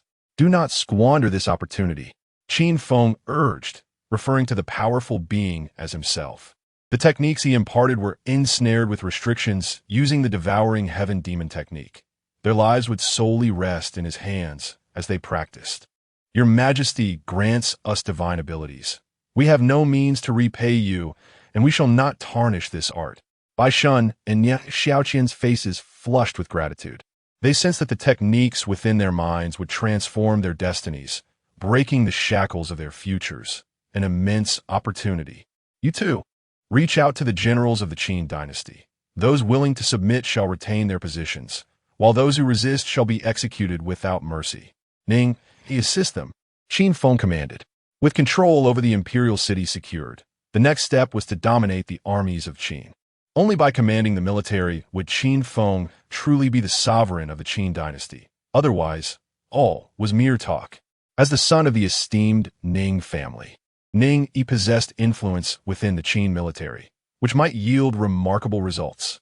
Yes, as elite members of the imperial city, Bai Shun and Ye Xiaoqian had connections with various generals. After receiving their orders, they promptly departed the palace to contact them. Qin Feng then addressed the officials, stating, "Proclaim to the world that in 3 days, a grand coronation ceremony will be held." With the example of Changsun Zheng as a deterrent, the officials dared not voice any opposition. After assigning all matters, Qin Feng returned to the Golden Yuan Hall. "Once the demon realm is vanquished, I shall forge a new realm of darkness. Everything shall commence from the great Qin." Qin Feng's hair billowed wildly, a murderous intent enveloping him. "Yao Qi, one day, a Qin demon kingdom, far surpassing the demon realm, shall present itself before you. I wonder if you shall be astonished." A vast expanse of demonic energy surged from Qin Feng, enveloping the corpses of the foundational stage cultivators as he continued to practice the devouring heaven demon technique, devouring the fruits of the Tao, advancing towards the second level of foundation establishment. Is there truly no record of Yao Qi here?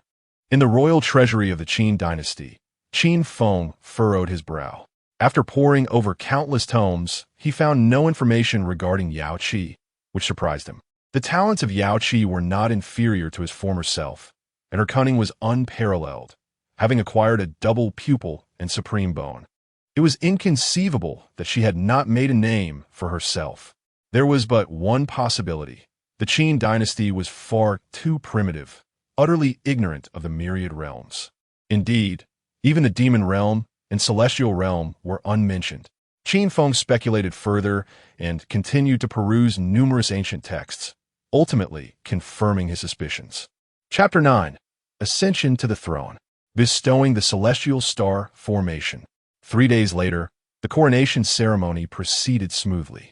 The deposed Crown Prince Qin Feng was officially crowned as emperor, becoming the sovereign of the Great Qin. In an instant, the Great Qin was set ablaze with excitement, and the world trembled. The former crown prince no. The current majesty displayed remarkable prowess, ascending from a prisoner to the emperor of Great Qin in such a brief span of time. Truly astonishing. It is said that his majesty has been concealing his talents. He had already entered the foundation establishment realm. On that day within the palace, he single-handedly vanquished 5 nirvana-level beings, while the former emperor, Qin Shao, at the pinnacle of the 9th level of foundation establishment, stood no chance against him. Hiss! If that is the case, the first among the younger generation of Great Qin, Liu Bai, pales in comparison to his majesty. The populace of Great Qin buzzed with intrigue regarding Qin Feng, the man who had been deposed merely a month prior and had now risen to become the emperor. By the banks of a mighty river, a young man clad in white sat cross-legged, embracing his sword, his posture as upright as a pine tree. His long hair casually tied back, billowing gently in the wind. With a breath, the youth exhaled streams of white energy, transforming into sharp white swords that shot forth several dozen meters before dissipating. Suddenly, he opened his eyes, his wrist flicking as the treasured sword in his embrace unsheathed in an instant. With a swift motion, he struck at the river, his movements flowing like water. Devoid of any hesitation, a thunderous roar erupted as the raging river was cleaved in two, the torrential waters surging aside under the impact of such formidable power, akin to a roaring beast tamed in an instant. Brother Liu Bai, something has happened in Great Qin. The second prince, Qin Ke, and my senior sister have been killed at that moment, a young girl sword on her sword. Upon hearing her words, Liu Bai's expression gradually turned cold. Sword energy swirling around him, a potent killing intent permeating the air. Qin Feng, concealing his strength. How intriguing. I shall see just how much you have hidden. With that, Liu Bai turned and departed the riverbank. Brother Liu Bai, if you head to the capital, you one team make it in time for the imperial tournament. It matters not. I will swiftly eliminate that fellow and still make it to the tournament. In the western region of Great Qin, at the Golden Buddha Temple within the Grand Hall, a congregation of monks gathered. The golden dragon is not merely a creature of the pond. Once it encounters wind and clouds, it transforms. Such a figure has emerged within the imperial family of Great Qin. The abbot Yuan Tong was slain by a demon. This matter cannot be left unresolved. Dispatch 18 guardians to the imperial city to slay this demon in the Bai Meng kingdom. A maiden in a green long dress lay upon her bed, the fabric torn as if ravaged by beasts, revealing bruised skin, her complexion pale and frail, each breath a struggle, as if she would depart this world at any moment. Evoking deep sympathy, Princess, a disheveled maid, her own dress tattered, stumbled into the room and knelt beside the bed, speaking excitedly, Princess, a great upheaval has occurred in Great Qin. Hearing this, the young girl's pale face brightened with color, and she hastily inquired, Has my royal brother been released from prison? Calculating the time, father must have issued the edict to release my brother. At this point, the girl bit her lip, sorrowfully lamenting, It is a pity that you will never see my brother again in this life. However, as long as my brother is safe, I have no regrets. The maid, sensing the princess's despondency, quickly replied, No, princess. His Highness has escaped from the dungeons, stormed into the palace, slain the foundation establishment offerings, and has now ascended as the emperor of Great Qin. The girl's eyes suddenly sparkled with a glimmer of hope, as if revitalized. Is what you say true?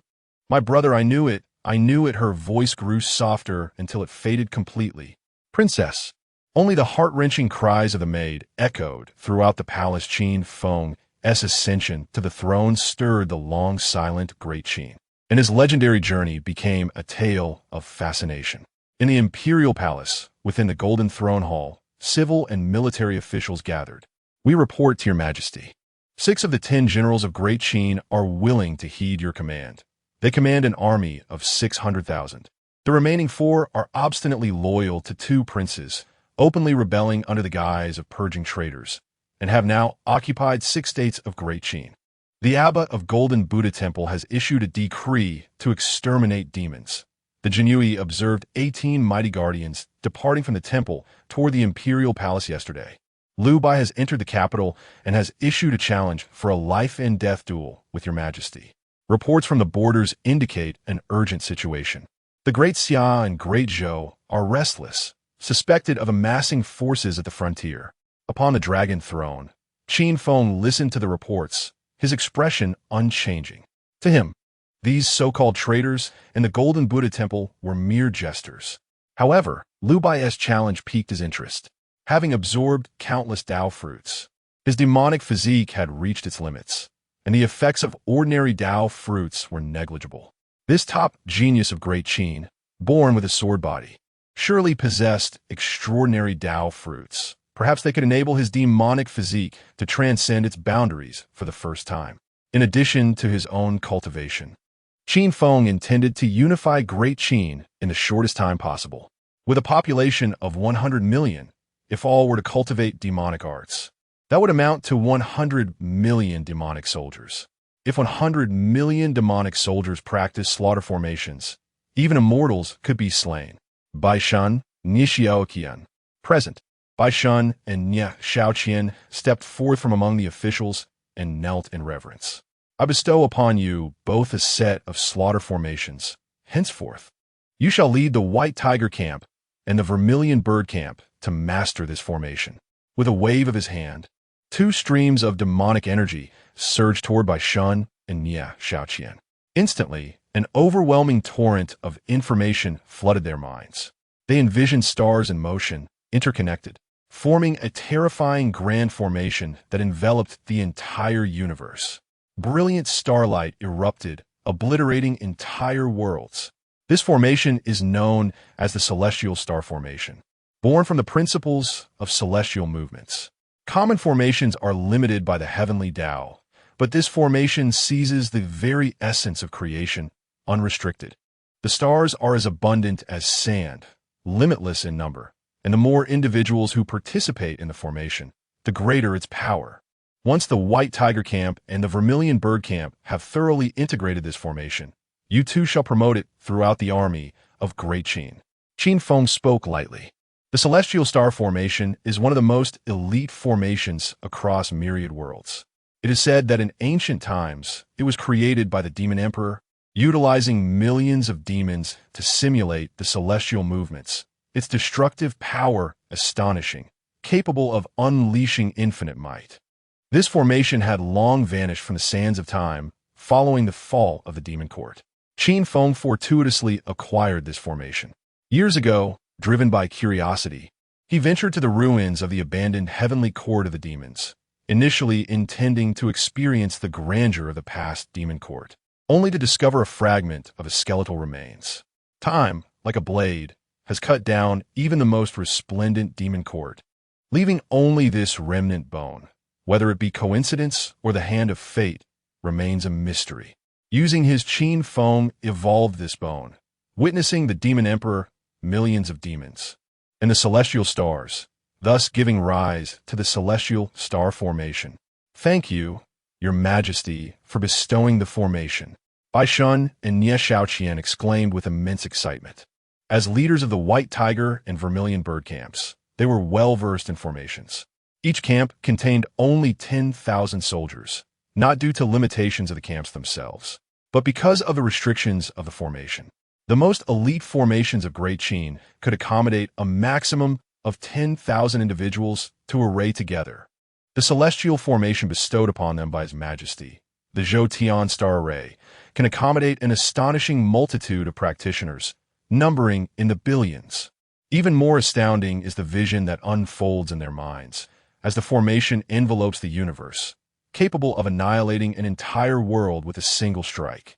The two could not help but envision the sheer terror that would ensue if billions were to simultaneously deploy the Zhoutian Star Array. Chapter 10. The Fall of Princess Qin Yu. I shall annihilate the beasts. Ningyi, at your command. Do you still remember the duties of the Jinyui? I do. To oversee the officials and to act first and report later. Ning Yi replied with fervor. Today I impart to you 16 words, imperial authority granted, to investigate and capture. To oversee the realm, act first and report later. Qin Feng declared.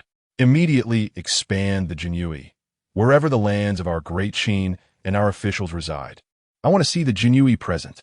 Under heaven, all lands are the king's, and all shores belong to the king's ministers.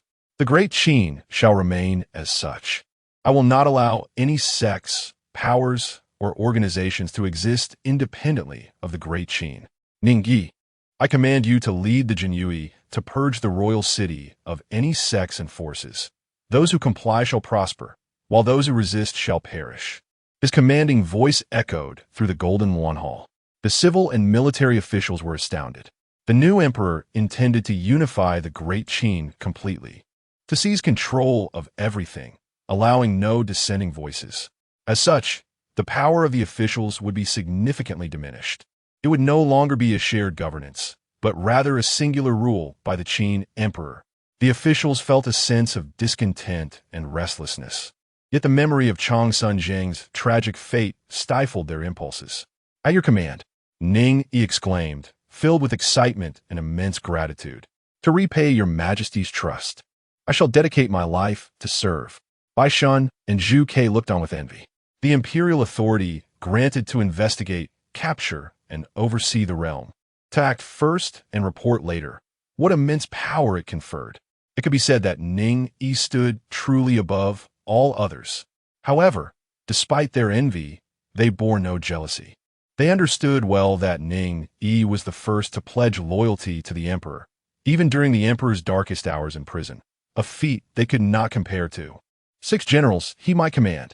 At your command, from this day forth, you shall lead the Great Qin army to suppress all rebellions.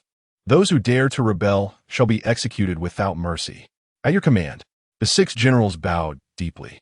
Qin Feng waved his hand, and 6 streams of demonic energy surged into the minds of the 6.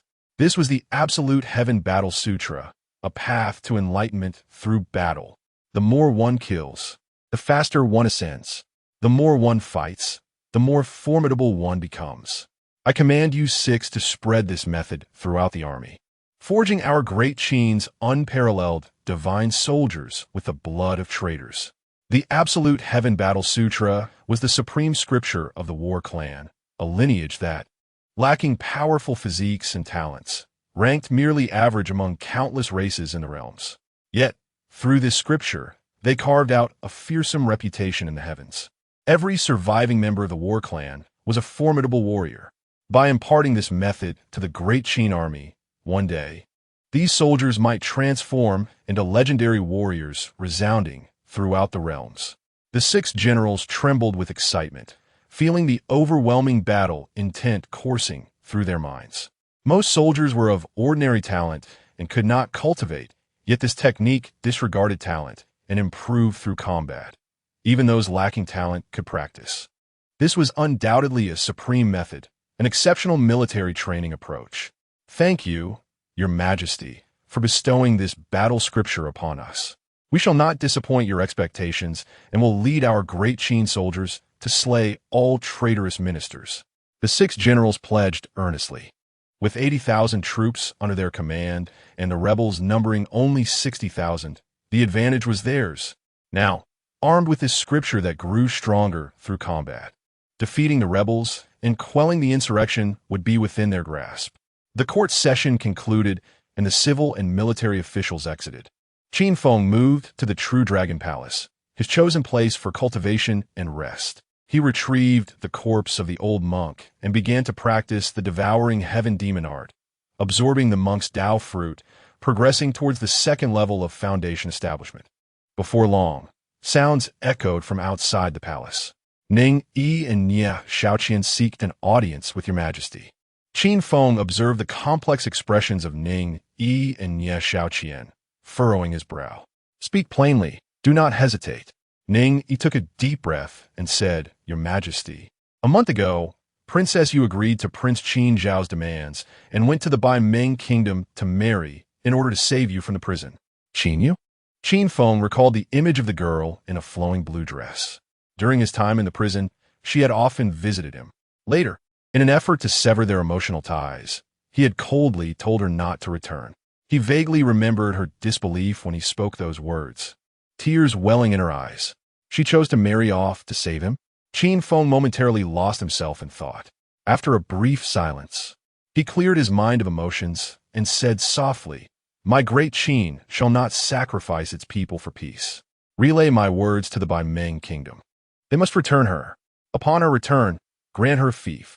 Your Majesty, the maid has brought news that Princess Yu has suffered inhumane torment in the Bai Meng kingdom and passed away yesterday. Nye Xiaoqian's voice was low, tears streaming down her cheeks. The Bai Meng were colossal and ferocious, inherently beastly. Few who went there for marriage return alive. She and Qin Yu had grown up together, like sisters.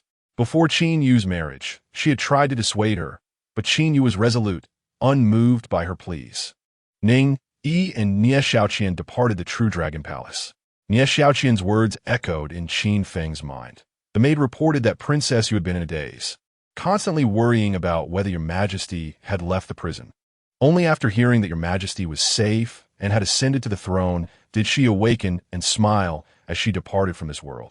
Qin Feng stared blankly. A month ago, the scene of the girl in the prison replayed in his mind, her joy, her worry, her happiness flashing before him like a slideshow. For reasons unknown, a sharp pain pierced his heart. Though fleeting, it felt incredibly real.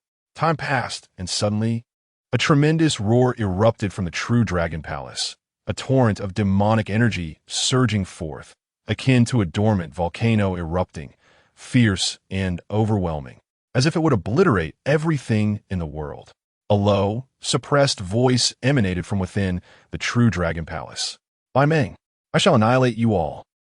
3 days later, a streak of white sword energy severed the Qin River that ran through the capital of the Great Qin, causing the rushing waters to flow backward. Like the Milky Way descending from the heavens, countless streams splashing into the void, resembling rain swords, the sword intent solemnly enveloping the city. Soon after, a white-clad swordsman soared down on a gust, calling out, "Qin Feng, come forth for battle." The calm voice resonated throughout the imperial capital. This was the greatest prodigy of the great Qin, the swordsman Liu Bai. Such a tremendous commotion attracted countless citizens of the capital, and upon recognizing the white-clad youth, some gasped in astonishment.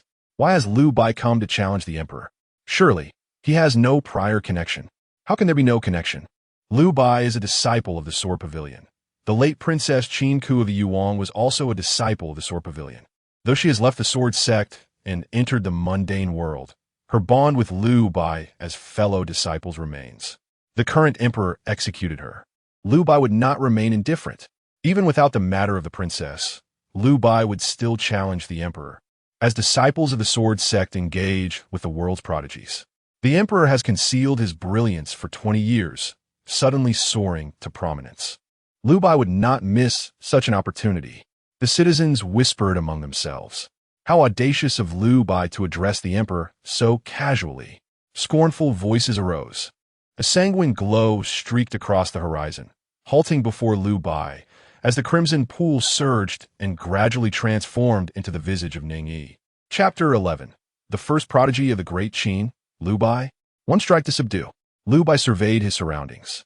Shadows clad in blood-red robes had inexplicably appeared, standing atop the pavilions and palaces, numbering in the thousands, engaged in reconnaissance and capture, monitoring the world. In just a few days, their ranks had swelled to such a formidable number. The Jinhui truly lived up to its illustrious reputation. Liu Bai turned to Ning Yi and remarked, "The commander of the Jinhui, Ning Yi, after 20 years of cultivation, you have only reached the 9th level of body refinement. Yet in merely a month of following Qin Feng, you have ascended to the 4th level of Qi refinement. Truly remarkable.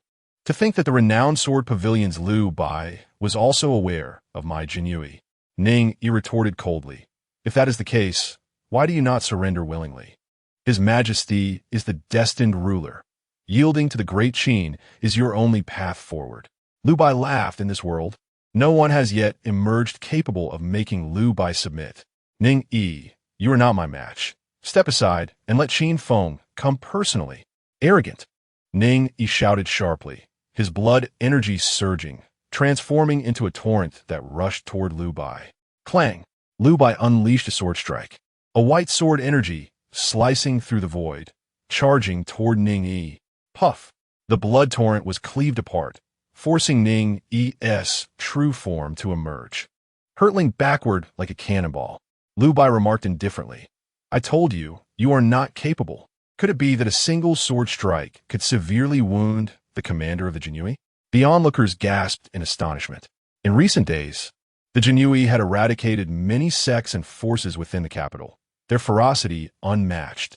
Commander Ning Yi, wielding the blood magic technique, instilled fear among many, having even slain several cultivators above the 6th level of Qi refinement. Yet, none could have anticipated that he would be utterly powerless against Liu Bai. "Qin Huang, why do you not reveal yourself?" Liu Bai called toward the direction of the palace, conjuring another wave of white sword energy aimed at Ning Yi. This sword energy was even more terrifying than the last. Cough! Ning Yi gritted his teeth, attempting to employ the blood magic technique for defense. Alas! Having been injured by Liu Bai, a gash marred his chest, blood pouring forth uncontrollably, rendering him immobile. In an instant, the sword energy was upon him, less than a foot from his brow. "Commander!" The thousands of Jinhui atop the pavilions exclaimed, eager to assist, but it was too late. "Your Majesty, Ning Yi is powerless. I can only repay your great kindness in the next life." Ning Yi closed his eyes, not pleading for mercy. The Jinhui, even in death, must uphold the prestige of their lord. In a moment of peril, from the distant palace, a dark, demonic energy surged forth from the true dragon hall, slicing through the void and manifesting before Ning Yi. Crack! The white sword energy shattered. The dark energy surged like a tide, gradually morphing into a figure clad in a black dragon robe, Qin Feng, Your Majesty, long live the Emperor. The Jinui knelt in reverence, while many citizens of the capital, unacquainted with Qin Feng, also hurriedly bowed upon hearing the Jinui's call. Your Majesty. Ning Yi gazed at the figure before him, a mix of excitement and guilt flooding his heart. Ning Yi is unworthy, ashamed to have received your teachings. You are far too lacking in both realm and foundation. Once you attain the foundation establishment stage and reach a comparable level, he will not be your match. Qin Feng replied calmly. The blood magic technique, as one of the supreme techniques of the realms, not only allows for rapid cultivation, but also boasts extraordinary mystical powers. At its zenith, it can rival the most magnificent beings across the myriad realms. Lu Bai is but a triviality. Your Majesty, I shall remember. Ning Yi's eyes sparkled with renewed determination. With such a spirit emanating from his Majesty, how could he allow a single setback to diminish his resolve? Since the Emperor's ambitions spanned the myriad realms, Ning Yi too would follow in his footsteps, traversing the realms and clearing all adversaries that dared to challenge his Majesty. Qin Feng turned to look at Ning Yi. Whoosh! Blood surged, and as Ning Yi closed his eyes tightly, a phantom of the blood sea emerged behind him, ancient and grand, causing his aura to undergo rapid transformation. By sheer coincidence, he resonated with the essence of the blood magic technique. Qin Feng felt a hint of surprise. Although the blood magic technique is merely a form of cultivation, such supreme techniques of the myriad realms, akin to divine treasures, choose their masters. Only those deemed worthy have the opportunity to cultivate the blood magic technique to its peak. For Ning Yi to gain this recognition signified that he had the potential to transcend the confines of this realm and compete against the prodigies of myriad races. Of course, this qualification was merely that qualification. Compared to those powerful races with millennia of heritage and boundless resources, Ning Yi was but an ant. Yet, this ant under his guidance would one day grow into a towering tree. What a grandiose claim! Lu Bai's expression darkened. He was deeply displeased with Qin Feng's words, feeling belittled for the first time since his departure from the Sword Pavilion. He also despised Qin Feng's condescending demeanor. Qin Huang, you are merely at the first level of foundation establishment. I shall grant you 10 strikes, lest others say I am bullying the weak. Fool!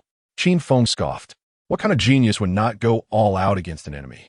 Even a lion uses its full strength to catch a rabbit. This world, after all, remains too feeble. With a flick of his sleeve, 18 beads, tainted by demonic energy and pitch black, pierced through the void, shooting forth. He had little desire for further dialogue, wishing only to seize the entirety of Lu Bai's Dao fruit. Lu Bai's expression shifted. These beads were mere ordinary treasures, but the demonic energy they bore was extraordinary, instilling in him a sense of impending doom. Would have been a concession of 10 strikes now felt like a jest. Swish! Lu Bai dared not underestimate the situation. Unleashing a sword strike, a torrent of white sword energy surging forth. Puff! Puff! Puff! The beads were instantly shattered by the sword energy. Yet the remaining beads pierced through Lu Bai's chest, creating gaping wounds as blood flowed profusely, sending him crashing backward. The onlookers gasped in disbelief. Lu Bai, at the 7th level of foundation establishment, had been grievously wounded by the first-level Qin Feng with a single strike. This was utterly unfathomable. Lu Bai, a disciple of the Sword Pavilion and the first prodigy of the Great Qin, had previously crossed borders to slay elder powerhouses. Yet before Qin Feng, he displayed no capacity for resistance. Lu Bai staggered out of the Qin River, his white robe soaked, blood staining it crimson, looking utterly disheveled.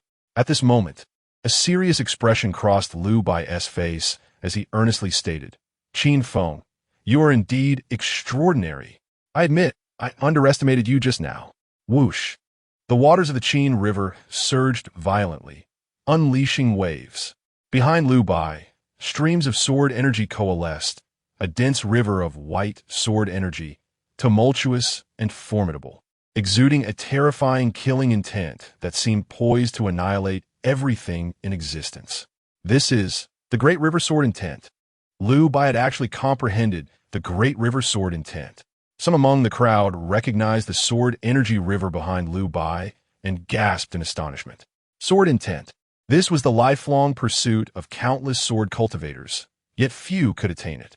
To comprehend sword intent signified that one possessed extraordinary talent in the sword path. With limitless potential ahead. Chapter 12. The intent of the sword of extermination.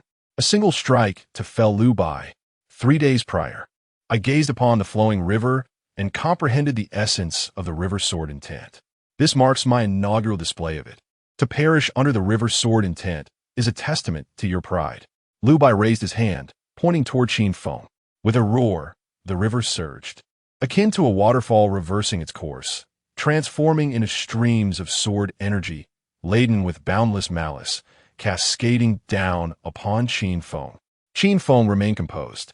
In the myriad realms, there once existed a clan known as the Sword Clan, where every individual was born with a natural sword body, inherently possessing sword intent and formidable combat prowess. Yet before him, even the Sword Clan bowed in submission. But to dare flaunt a mere understanding of minor sword intent before him? Sword intent? Is it truly formidable? Qin Feng spoke with a dismissive tone, aligning his fingers to mimic a sword, slicing through the void. Humming.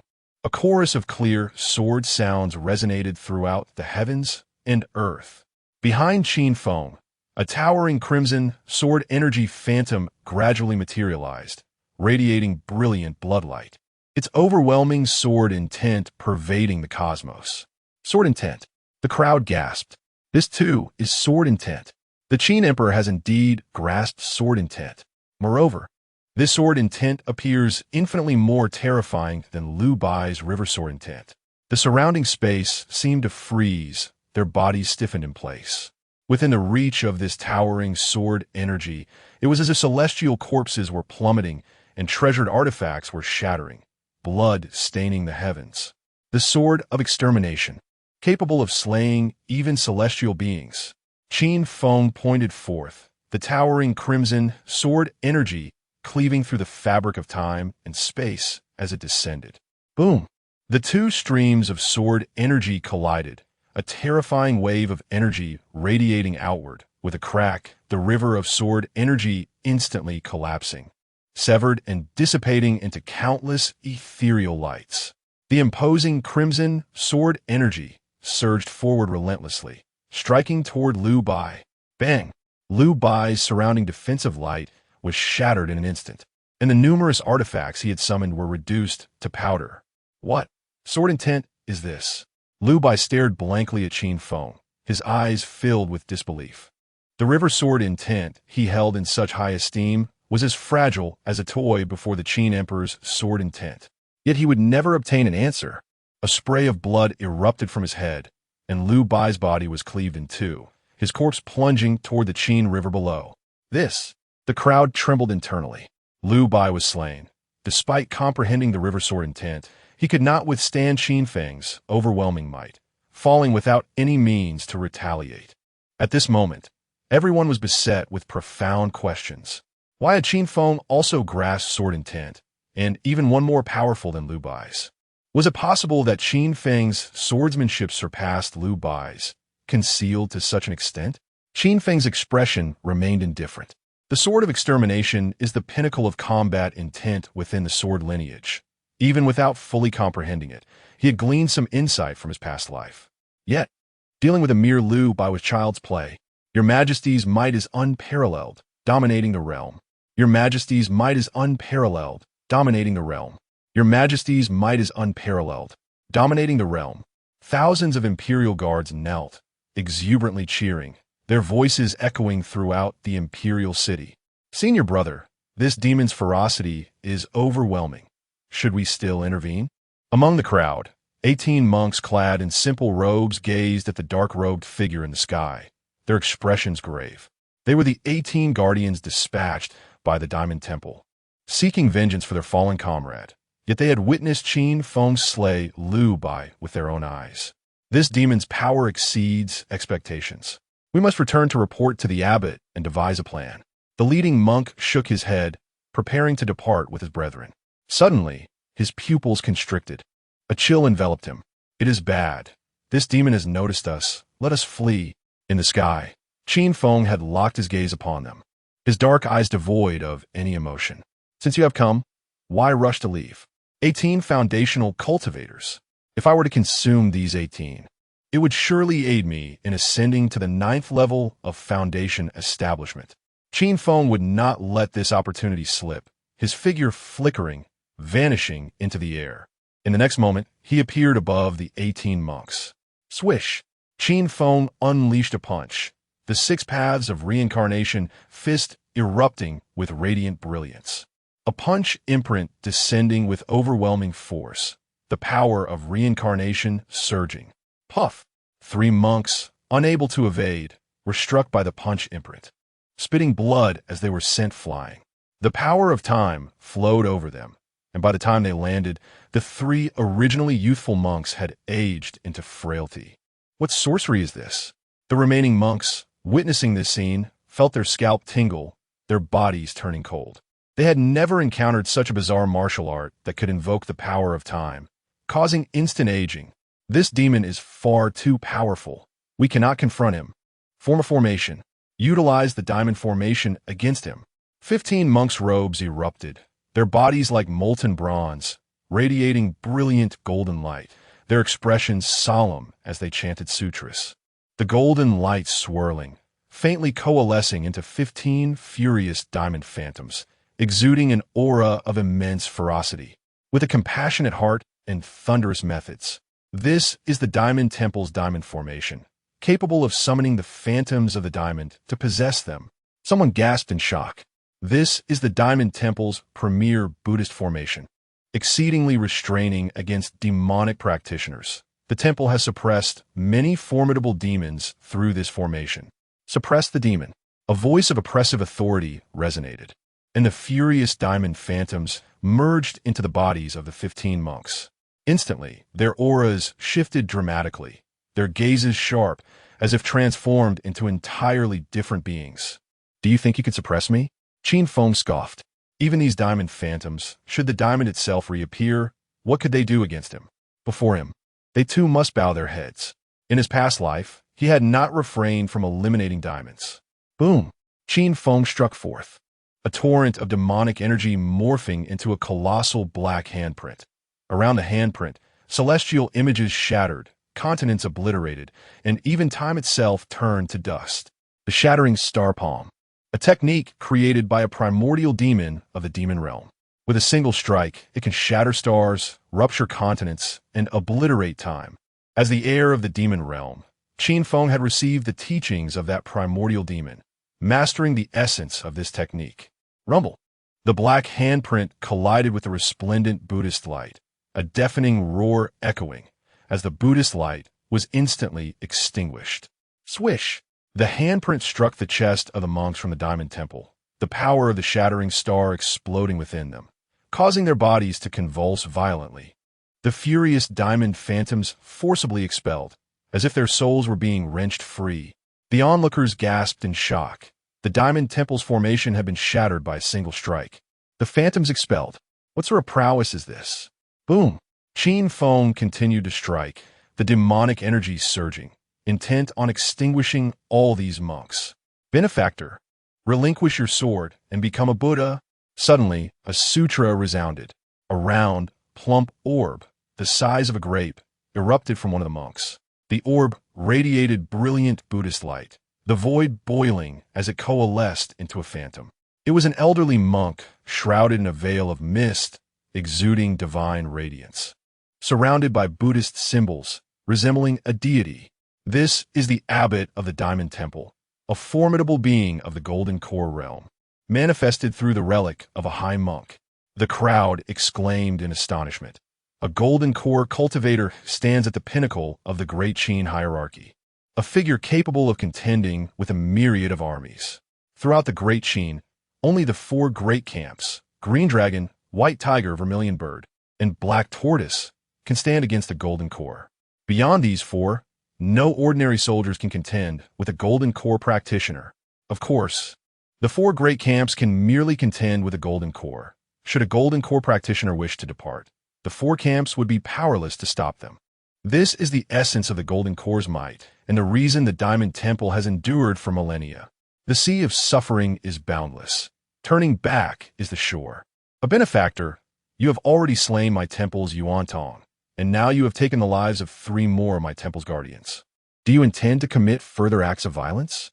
If you were to lay down your murderous blade, there would still be room for redemption. However, should you persist in your obstinacy, I shall personally journey to the great capital of the Qin to demonstrate the formidable might of my divine retribution. Chapter 13. The destruction of the Sword Pavilion and the annihilation of the Diamond Temple. The old monk's voice was gentle and his demeanor serene. Yet an overwhelming aura of cold, lethal intent permeated the atmosphere, felt by all present. The 18 arhats were of paramount importance to the Diamond Temple. Each of these individuals was foundationally established, representing the strongest embodiment of Buddhist virtue in this generation. Years hence, they would ascend to the ranks of esteemed monks, with some destined to inherit the position of abbot. Do you presume to compel me to lay down my blade? Qin Feng's expression remained unperturbed as he pointed a finger, unleashing a torrent of black runes that swirled with an ethereal glow. A surge of demonic energy, akin to a bolt of black lightning, cleaved through the air, striking the relic. With a thunderous explosion, the relic's Buddhist light surged violently, quaking with fury. In the next instant, it erupted, scattering into countless glimmers of Buddhist radiance that dissipated into the void. The old monk's ethereal form flickered, and in the final moment of his disappearance, his gaze fixed intently upon Qin Feng. Since you show no sign of repentance, I shall seek you out. His voice echoed across the heavens and the earth. Qin Feng remained unfazed. How could he regard the threat of a mere Golden Core practitioner? With a casual motion, he vanquished 15 monks of the Diamond Temple before returning to the imperial palace. How could His Majesty possess such terrifying power? The onlookers gazed in astonishment at Qin Feng's retreating figure. Just moments before, he had slain Liu Bai, and now he had extinguished the 18 arhats of the Diamond Temple. The magnitude of Qin Feng's prowess utterly shattered their understanding. Within the imperial palace, in the Golden Lawn Hall, Qin Feng summoned Bai Shun and Nie Xiaoqian. Bai Shun, at your service. How fares the training of the Zhou Tian Star Array among the White Tiger Camp? Your Majesty, the soldiers of the White Tiger Camp have gained preliminary mastery of the Zhou Tian Star Array. Bai Shun's countenance radiated excitement. This formation was far more potent than he had anticipated. Even in its nascent stage, their combat effectiveness exceeded previous levels by 30%. Should they fully master this array, reaching a level of consummate skill, what formidable power would they wield? Qin Feng declared, "Convey my orders. The White Tiger Camp is to mobilize immediately toward the western territories of the Great Qin and obliterate the Diamond Temple. Your command shall be fulfilled. I vow not to return until the Diamond Temple is eradicated." Bai Shun knelt in reverence, brimming with enthusiasm. Previously, he had harbored trepidation toward the Diamond Temple, but now, equipped with the Zhou Tian Star Array and the White Tiger Scripture imparted by His Majesty, he felt no fear. As the commander of the White Tiger Camp, he was eager to witness the current state of their forces. Nie Xiaoqian, at your service. I command you to mobilize the Vermilion Bird Camp immediately toward the Eastern Sword Sect. Should the Sword Sect choose to submit, spare their lives and bring their leader to present themselves before me. Should they dare to resist, not a single soul shall remain. Your orders shall be executed. Nie Xiaoqian responded with unwavering confidence. Once the two departed, Qin Feng proceeded to the True Dragon Hall to commence his training in the devouring heaven demonic art. The Great Qin was a crucial element in his plans, yet his own cultivation remained the foundation of his existence, of utmost importance. A torrent of demonic energy surged from within Qin Feng, enveloping the corpse of the old monk as the last vestiges of the monk's essence flowed into him. Qin Feng's aura deepened, and his realm ascended at an astonishing pace. 3 days later, the True Dragon Hall trembled. Foundation Establishment Stage 2. In merely 10 days, he had ascended from the first stage of Foundation Establishment to the second. Qin Feng opened his eyes, dark demonic light flickering within them. The devouring heaven demonic art truly deserved its title as the foremost demonic technique in all realms. Next, he would focus on enhancing his demonic body. Qin Feng retrieved Liu Bai's corpse. Although Liu Bai paled in comparison to the top-tier talents of the myriad realms within the context of the Great Qin, he was indeed a figure of exceptional aptitude. My demonic body has reached its limits. May your essence grant me the breakthrough I seek. Qin Feng felt a surge of excitement. In his previous life, he had heard from his mother that the devouring heaven demonic art devoured the essence of prodigies to forge the demonic body, and each time a limit was shattered, the body would undergo amplifications, with either some part of it transforming to grant extraordinary abilities or awakening a divine power. What ability will I awaken during my first breakthrough? His contemplative voice resonated throughout the true Dragon Hall. The swirling demonic energy enveloped Liu Bai's corpse.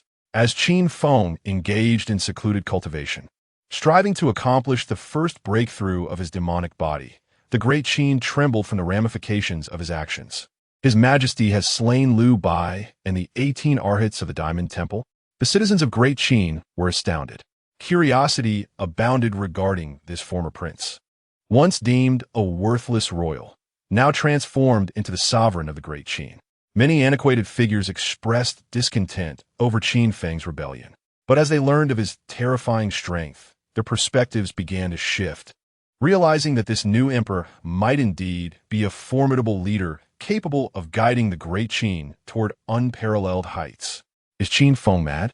The rebellious princes erupted in laughter upon hearing the news. With 6 generals aligning with Qin Feng, the 2 princes, at a disadvantage in military strength, chose to collaborate against him. Even so, they remained at a disadvantage. The 2 prominent golden core sects of Great Qin, the Diamond Temple and the Sword Pavilion, housed formidable golden core experts and numerous foundation establishment practitioners. Qin Feng had antagonized both in one fell swoop. He was courting death. Elated, the 2 princes saw this as an opportunity. At that moment, a voice cried urgently from outside the hall, "My lord, trouble is at hand." A blood-soaked soldier rushed in. Panic-stricken, "Our army has suffered defeat. This state cannot be held. We must retreat." The faces of the Tianshui prince and the Fufeng prince darkened. The disparity in forces was insurmountable. The enemy was too strong, and they could not contend. Moreover, the vengeful spirits were exceedingly strange, impervious to ordinary means of destruction. In just a few days, they had lost 2 of the 6 states they had previously occupied. Immediately contact the Sword Pavilion and the Diamond Temple. Inform them that if they assist in restoring order and eliminate the traitor Qin Feng to seize the throne. Thereafter the Sword Pavilion and the Diamond Temple shall be the state religions of the Great Qin. Yes, the subordinates bowed and exited the hall. My lords, with Qin Feng's overwhelming prowess, relying solely on the Sword Pavilion and the Diamond Temple may not suffice to overcome him. What do you seek? The 2 princes turned to their companions. Quite simply, I shall dispatch a powerful figure from the Baimeng kingdom to assist you against those vengeful spirits, along with an additional 20,000 troops. Once one of you ascends the throne, merely cede 2 states to the Baimeng kingdom. Our great Zhou would do likewise. You have quite the appetite. Our Great Qin encompasses only 16 states. My lords, this assertion is flawed. Should you succeed, the 16 states of Great Qin will belong to you. Should you fail, they will have no connection to you. Without our assistance, your defeat is inevitable. With Qin Feng's capabilities, the fate that awaits you is all too clear. You are both astute individuals. I trust you shall make the right choice in this transaction. In the western territories of the Great Qin, atop the Little Spirit Mountain, the resplendent Diamond Temple rested at its summit. Basking in the glow of the setting sun, exuding an air of serene sanctity. The gentle sounds of chanting drifted forth. Though soft, they possessed an enchanting quality, permeating every corner of the nearby mountain, calming restless hearts unbeknownst to them. At the foot of the mountain, houses were scattered, fields sprawled, and the faithful engaged diligently in cultivation. Suddenly, the rhythmic clatter of hooves thundered like distant thunder, shattering the tranquility. On the distant horizon, an army of iron cavalry, organized and menacing, loomed like a dark cloud descending upon the city. By decree of the Great Qin Emperor, The Diamond Temple has committed acts of rebellion, and their crimes are unforgivable. The White Tiger camp has been dispatched to eradicate them. Atop the cliffs, the cavalry halted, surveying the little spirit mountain, as a chilling voice resonated through the air. Chapter 14. The majestic display of the celestial star array. The iron cavalry of the great Qin. The monks of the Diamond Temple raised their heads in astonishment, gazing at the vast army of iron cavalry. To annihilate my Diamond Temple? Historically, the emperors of Qin have always held my temple in reverence. This current emperor is insufferably arrogant. Figures leapt from the Diamond Temple, hovering in the air, numbering in the hundreds, each exuding an overwhelming aura. At the forefront stood 6 solemn-faced elder monks, draped in golden robes, wielding their staffs. These were the elders of the Diamond Temple, second only to the abbot. The past emperors of Qin are merely the past. His Majesty is His Majesty. Can they be compared? How dare they presume to rival His Majesty? Bai Shun barked, "Surrender now, and you may yet have a chance to live. Dare to resist, and you shall face relentless slaughter." Assisting tyranny is no different from being a demon. The old monk refrained from further words. As the hundreds of monks behind him sprang into action, each employing their Buddhist techniques, with radiant patterns shimmering brightly. "White Tiger Camp, form the array," Bai Shun commanded fearlessly. Waving his hand, the 10,000 soldiers of the White Tiger Camp radiated brilliant light, as phantoms formed behind them, resembling twinkling stars, moving in an extraordinary manner. In the next moment, these starry phantoms detached from the 10,000 soldiers, ascending into the sky. In broad daylight, the stars materialized, enveloping the area. The energy was locked down. The faces of the Diamond Temple monks shifted slightly. The air felt as heavy as a quagmire, their bodies burdened. Even their Buddhist powers seemed suspended in midair. What kind of formation is this? It can actually seal time and space. The monks of the Diamond Temple could no longer maintain their composure, their panic evident, as they had never encountered such an enigmatic formation. "Kill!" The soldiers of the White Tiger Camp roared. Thousands of starry lights flickered in the air, a dazzling spectacle, as a surge of stellar power manifested. And myriad beams of starlight streaked across the sky, descending upon the monks of the Diamond Temple, with a series of thuds. A single wave of starlight obliterated dozens of Diamond Temple monks, their limbs and fragments flying as blood stained the heavens. Another wave of starlight fell, accompanied by screams. "Cease at once." The 6 elder monks' eyes widened in horror at the scene unfolding before them. "Kill!" Bai Shun's voice was cold, yet he could not hide his excitement. The celestial star array bestowed by His Majesty was indeed formidable. In times past, the White Tiger Camp could barely match these hundreds of monks, but now, with the array, it had become a one-sided massacre.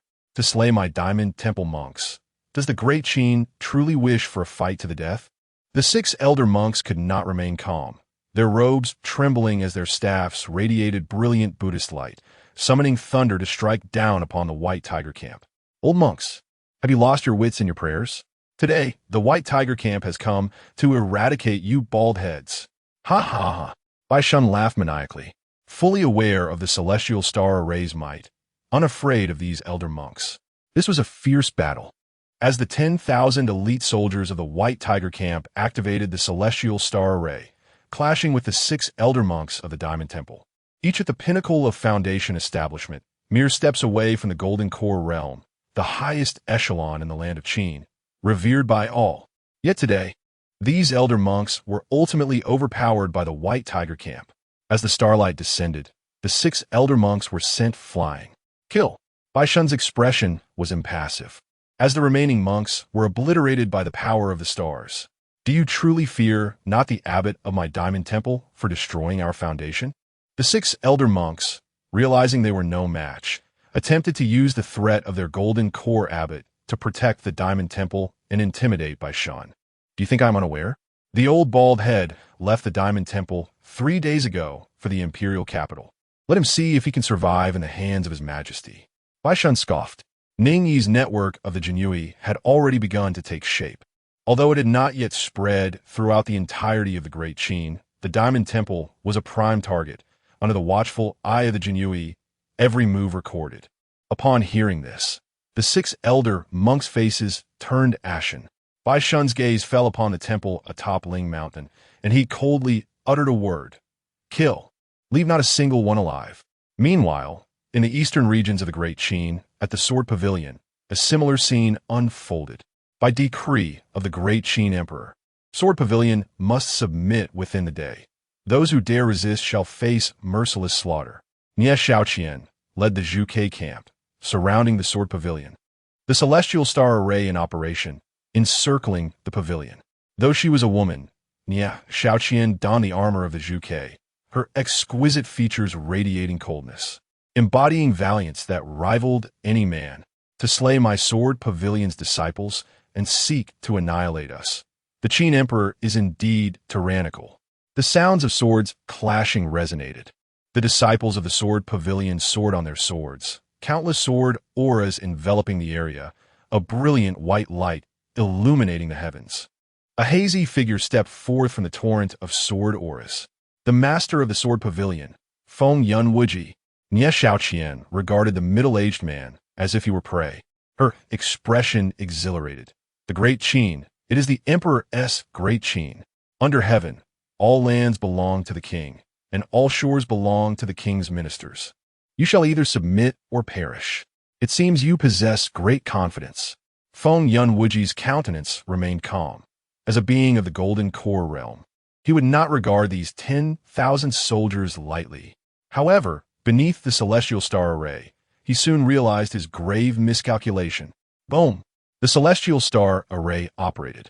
The starry phantoms flickering above, sealing off the Sword Pavilion's domain, as one disciple after another exploded, falling beneath the starlight. Feng Yunwuji's hair whipped wildly, his white robe stained with blood, as he witnessed the demise of the Sword Pavilion's disciples, his eyes reddening, losing the calm demeanor he once held. This array was too terrifying, far beyond his expectations. Even with his golden core cultivation, he was being suppressed by it, having sustained multiple injuries. What on earth is happening? Surrounding cultivators looked on in shock, their hearts trembling. A mere Zhuge camp could suppress the Sword Pavilion, ruthlessly slaughtering its disciples. Even the golden core master of the Sword Pavilion was in peril. This must be connected to the Qin Emperor. It is his machination. Yet how long has he been on the throne? First, he eliminated Liu Bai, then the 18 diamond monks, and now he has transformed the Zhuge camp entirely. With just one Zhuge camp capable of subduing the Sword Pavilion, 3 others stand shoulder to shoulder with it. The assembled cultivators were utterly astounded. From this moment forth, the Great Qin would usher in an unprecedented upheaval, as this generation of the Qin Emperor seemed poised to reign supreme, eradicating all factions within the Great Qin. Breakthrough!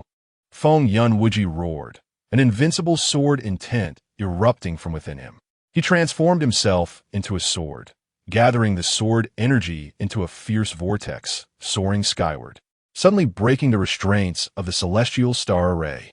His target was Nie Xiaoqian. He aimed to slay her first, then dismantle the formation. Boom! A myriad of stellar power converged upon Nie Xiaoqian. In an instant, her 3,000 strands of hair danced wildly, as her Zhuge armor radiated resplendent starlight, resembling a divine warrior. Go! Nie Xiaoqian raised her hand, runes swirling, a brilliant light emanating, as a beam of starlight, as thick as a barrel, shot forth from her palm, striking the sword vortex. Boom! The sword energy surrounding Feng Yunwuji shattered. The starlight struck his chest, blood staining the heavens. As he was sent flying, "Commander, this fellow has escaped." The soldiers of the Zhuge camp gazed at the distant black speck in disbelief. The master of the Sword Pavilion, a being of the Golden Core realm, had actually fled. Nie Xiaoqian felt immense frustration but found herself powerless. The Zhuge camp could slay beings of the Golden Core realm with the Celestial Star Array, but Feng Yunwuji had broken through its confinement, intent on fleeing, leaving the Zhuge camp helpless. As her gaze fell upon the Sword Pavilion, Nie Xiaoqian unleashed her fury upon it. Annihilate the Sword Pavilion, leave not a single one behind. In the grand capital of the Great Qin, within the true Dragon Hall, a tumultuous surge of demonic energy swirled, and dark runes flickered ominously. Qin Feng's eyes remained tightly shut, his skin radiating a faint, ethereal glow, a divine aura intertwined with an exquisite malevolence. Beneath him lay the desiccated corpse of Liu Bai. Over the course of several days, Qin Feng had consumed the entirety of Liu Bai's spiritual essence. His innate sword body was indeed extraordinary. Though his realm had yet to ascend to the third level of foundation establishment, his demonic physique was on the verge of reaching its limits, poised to undergo its first metamorphosis. Suddenly, a resounding roar erupted, akin to a thunderous storm. Qin Feng's corporeal form underwent a remarkable transformation, emanating a dazzling brilliance as dark demonic patterns emerged upon his skin, profound and ancient. Within him, the spiritual essence surged like a mighty river in full flow. With a sharp crack, the shackles were shattered. Chapter 15. The twin pupils are the path to invincibility. Buzz. Qin Feng radiated a luminous glow, surrounded by swirling runes and mist, as a vague, shadowy figure emerged behind him, deep and mysterious, instilling a sense of dread. Is this the first metamorphosis? Qin Feng murmured to himself, intoxicated by the surge of his own power. The enhancement of his physical form was astonishing. It is no exaggeration to say that the strength of his body had multiplied several times post-transformation. Not only that, with the support of numerous Dao fruits, his innate potential had reached a terrifying level. What is Liu Bai? Even 10 Liu Bais combined would not compare to Qin Feng. After this metamorphosis, not only had his physical prowess greatly increased, but his combat capabilities had also soared. Even against a golden core cultivator, he felt confident in battle. With renewed self-assurance, Qin Feng's eyes shimmered with a ghostly light. If that is the case, the great Qin must now take the next step. Suddenly, an unexpected change occurred. The Dao fruits within him surged violently, converging like a roaring river towards one point.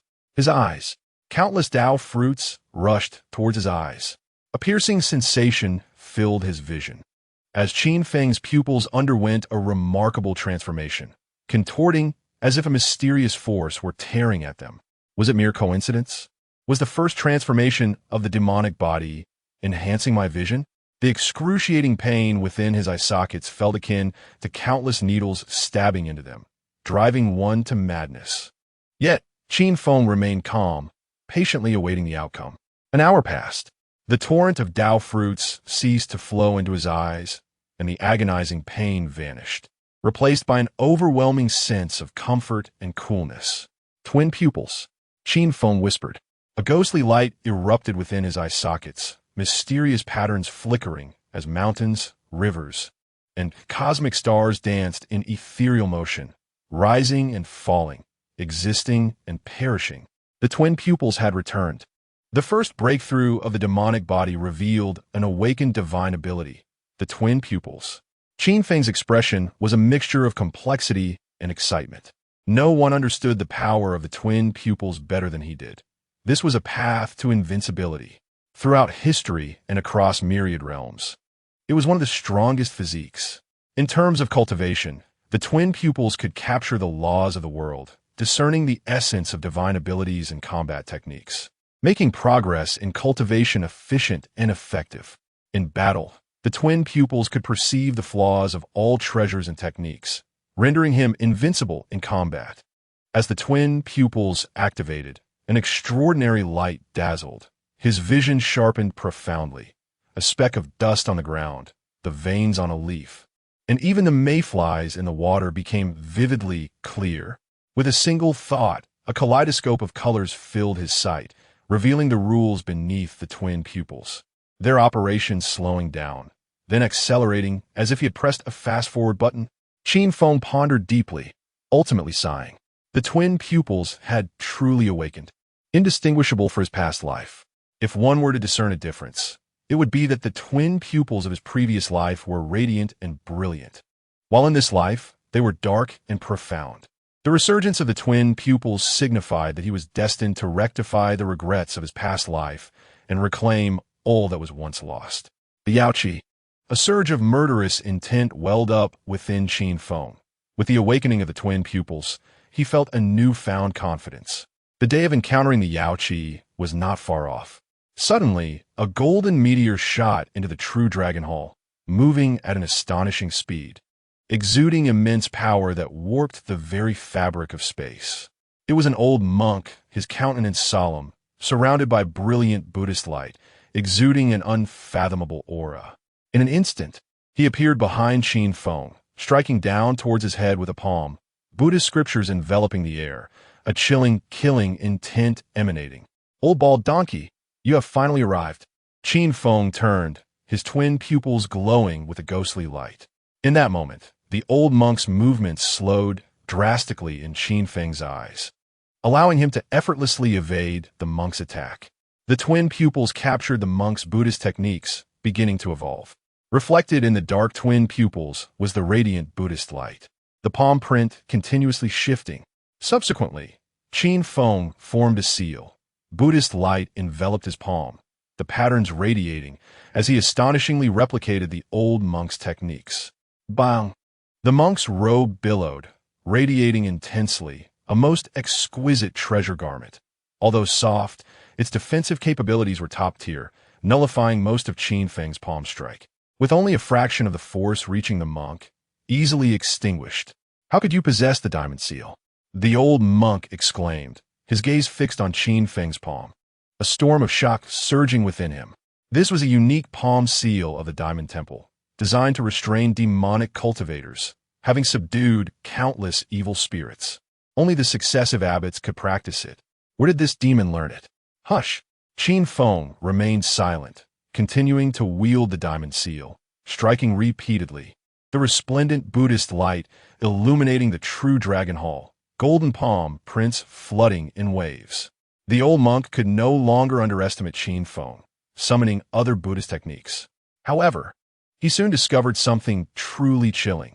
Every technique he employed was swiftly replicated by Qin Feng. It is those eyes, the twin pupils. The old monk finally grasped the anomaly. Utterly astonished, Qin Feng's eyes were unlike those of ordinary people.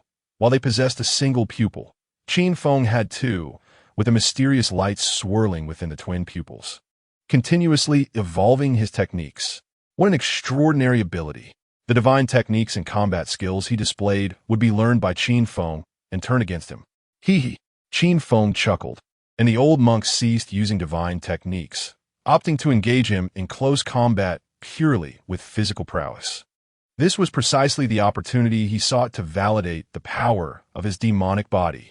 As the twin pupils activated, the old monk's movements slowed drastically, allowing Qin Feng to easily evade his lethal strikes. His palm erupted with brilliant light, delivering continuous blows. "It is those eyes again." The old monk's face was filled with dread. These eyes defied heaven itself, capable of predicting all his actions, enabling Qin Feng to evade and advance. Every technique he unleashed merely grazed past Qin Feng's body, failing to inflict any harm. Boom! A tremendous roar reverberated throughout the palace. Qin Feng's offensive was ferocious, unleashing terrifying power, far surpassing the foundation establishment stage. The old monk's forehead glistened with sweat. Before the brilliance of Qin Feng's twin pupils, he was laid bare, devoid of any secrets. No longer did he dare to attack, beginning to defend with Buddhist divine abilities. The true Dragon Hall had already shattered, and the two combatants soared into the sky, their forms appearing throughout the imperial city, radiant spiritual lights swirling, immense energy waves sweeping across the heavens and the earth.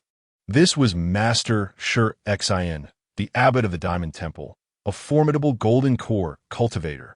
The citizens of the imperial city looked up to the sky, recognizing the old monk, gasping in astonishment. He was here to avenge the 18 monks from the Diamond Temple who had sought an audience with His Majesty a few days prior. Who was the other? How could anyone in the great Qin Imperial Palace contend with a golden core cultivator? It is His Majesty. Soon, many people discerned the black dragon robe adorning Qin Feng, gasping in shock. The Qin Emperor could actually battle against a golden core cultivator. Your Majesty has even subdued Xin. Boom! Qin Feng commenced unleashing the 6 paths of reincarnation fist, executing grand and sweeping motions, the fist radiating brilliantly, runes swirling as the power of reincarnation permeated the air. The old monk's robe could withstand Qin Feng's fist imprints, yet could not resist the power of reincarnation. The force of time gradually manifested, dimming the monk's physical Buddhist light, vitality waning. The power of time.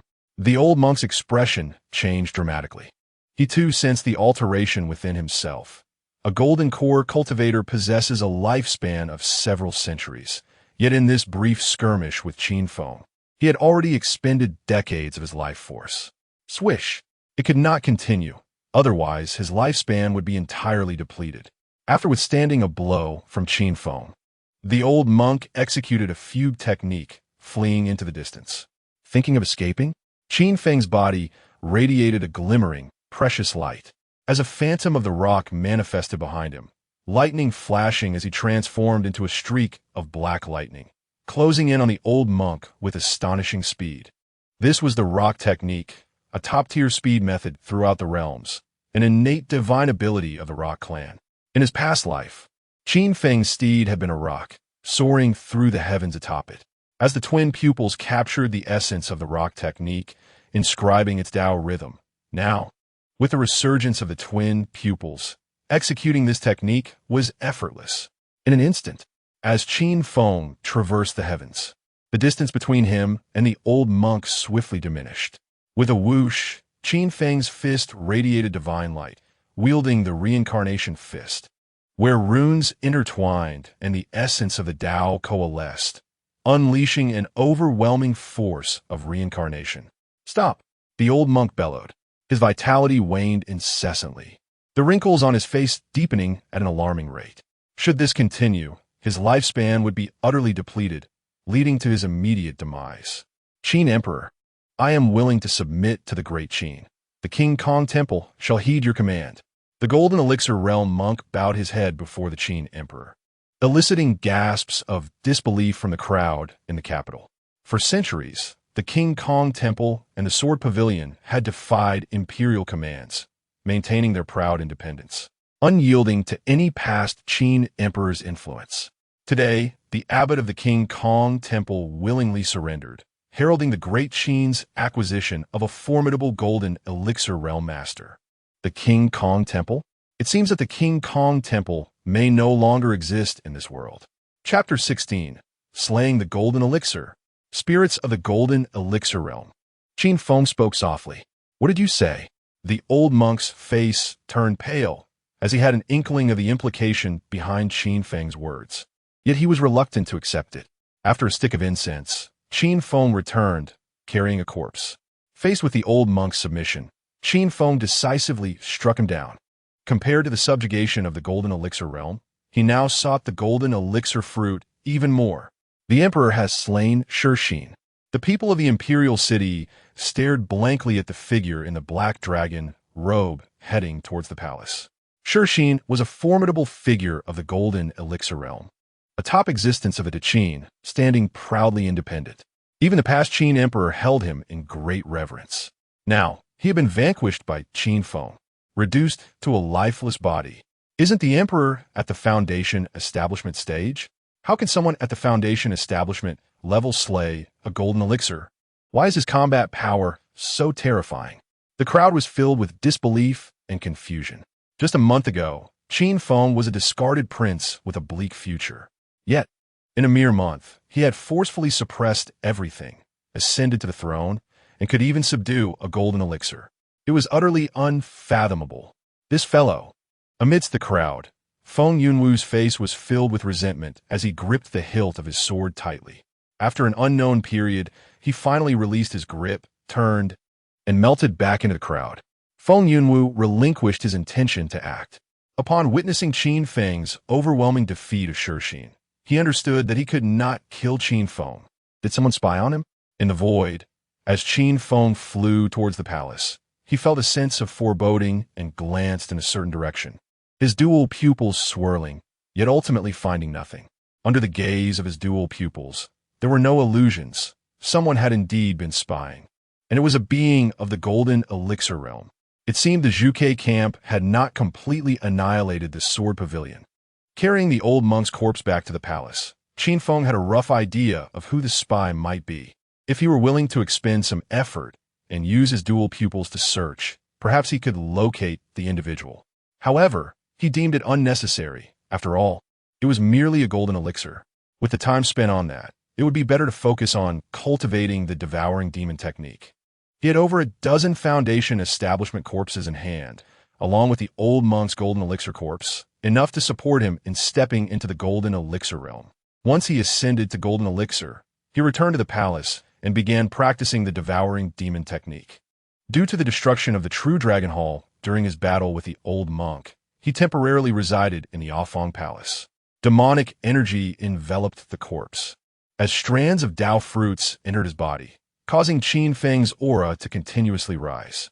The previous Dao fruits from Liu Bai had already propelled him to the peak of the second stage of Foundation establishment, drawing him near to the third stage.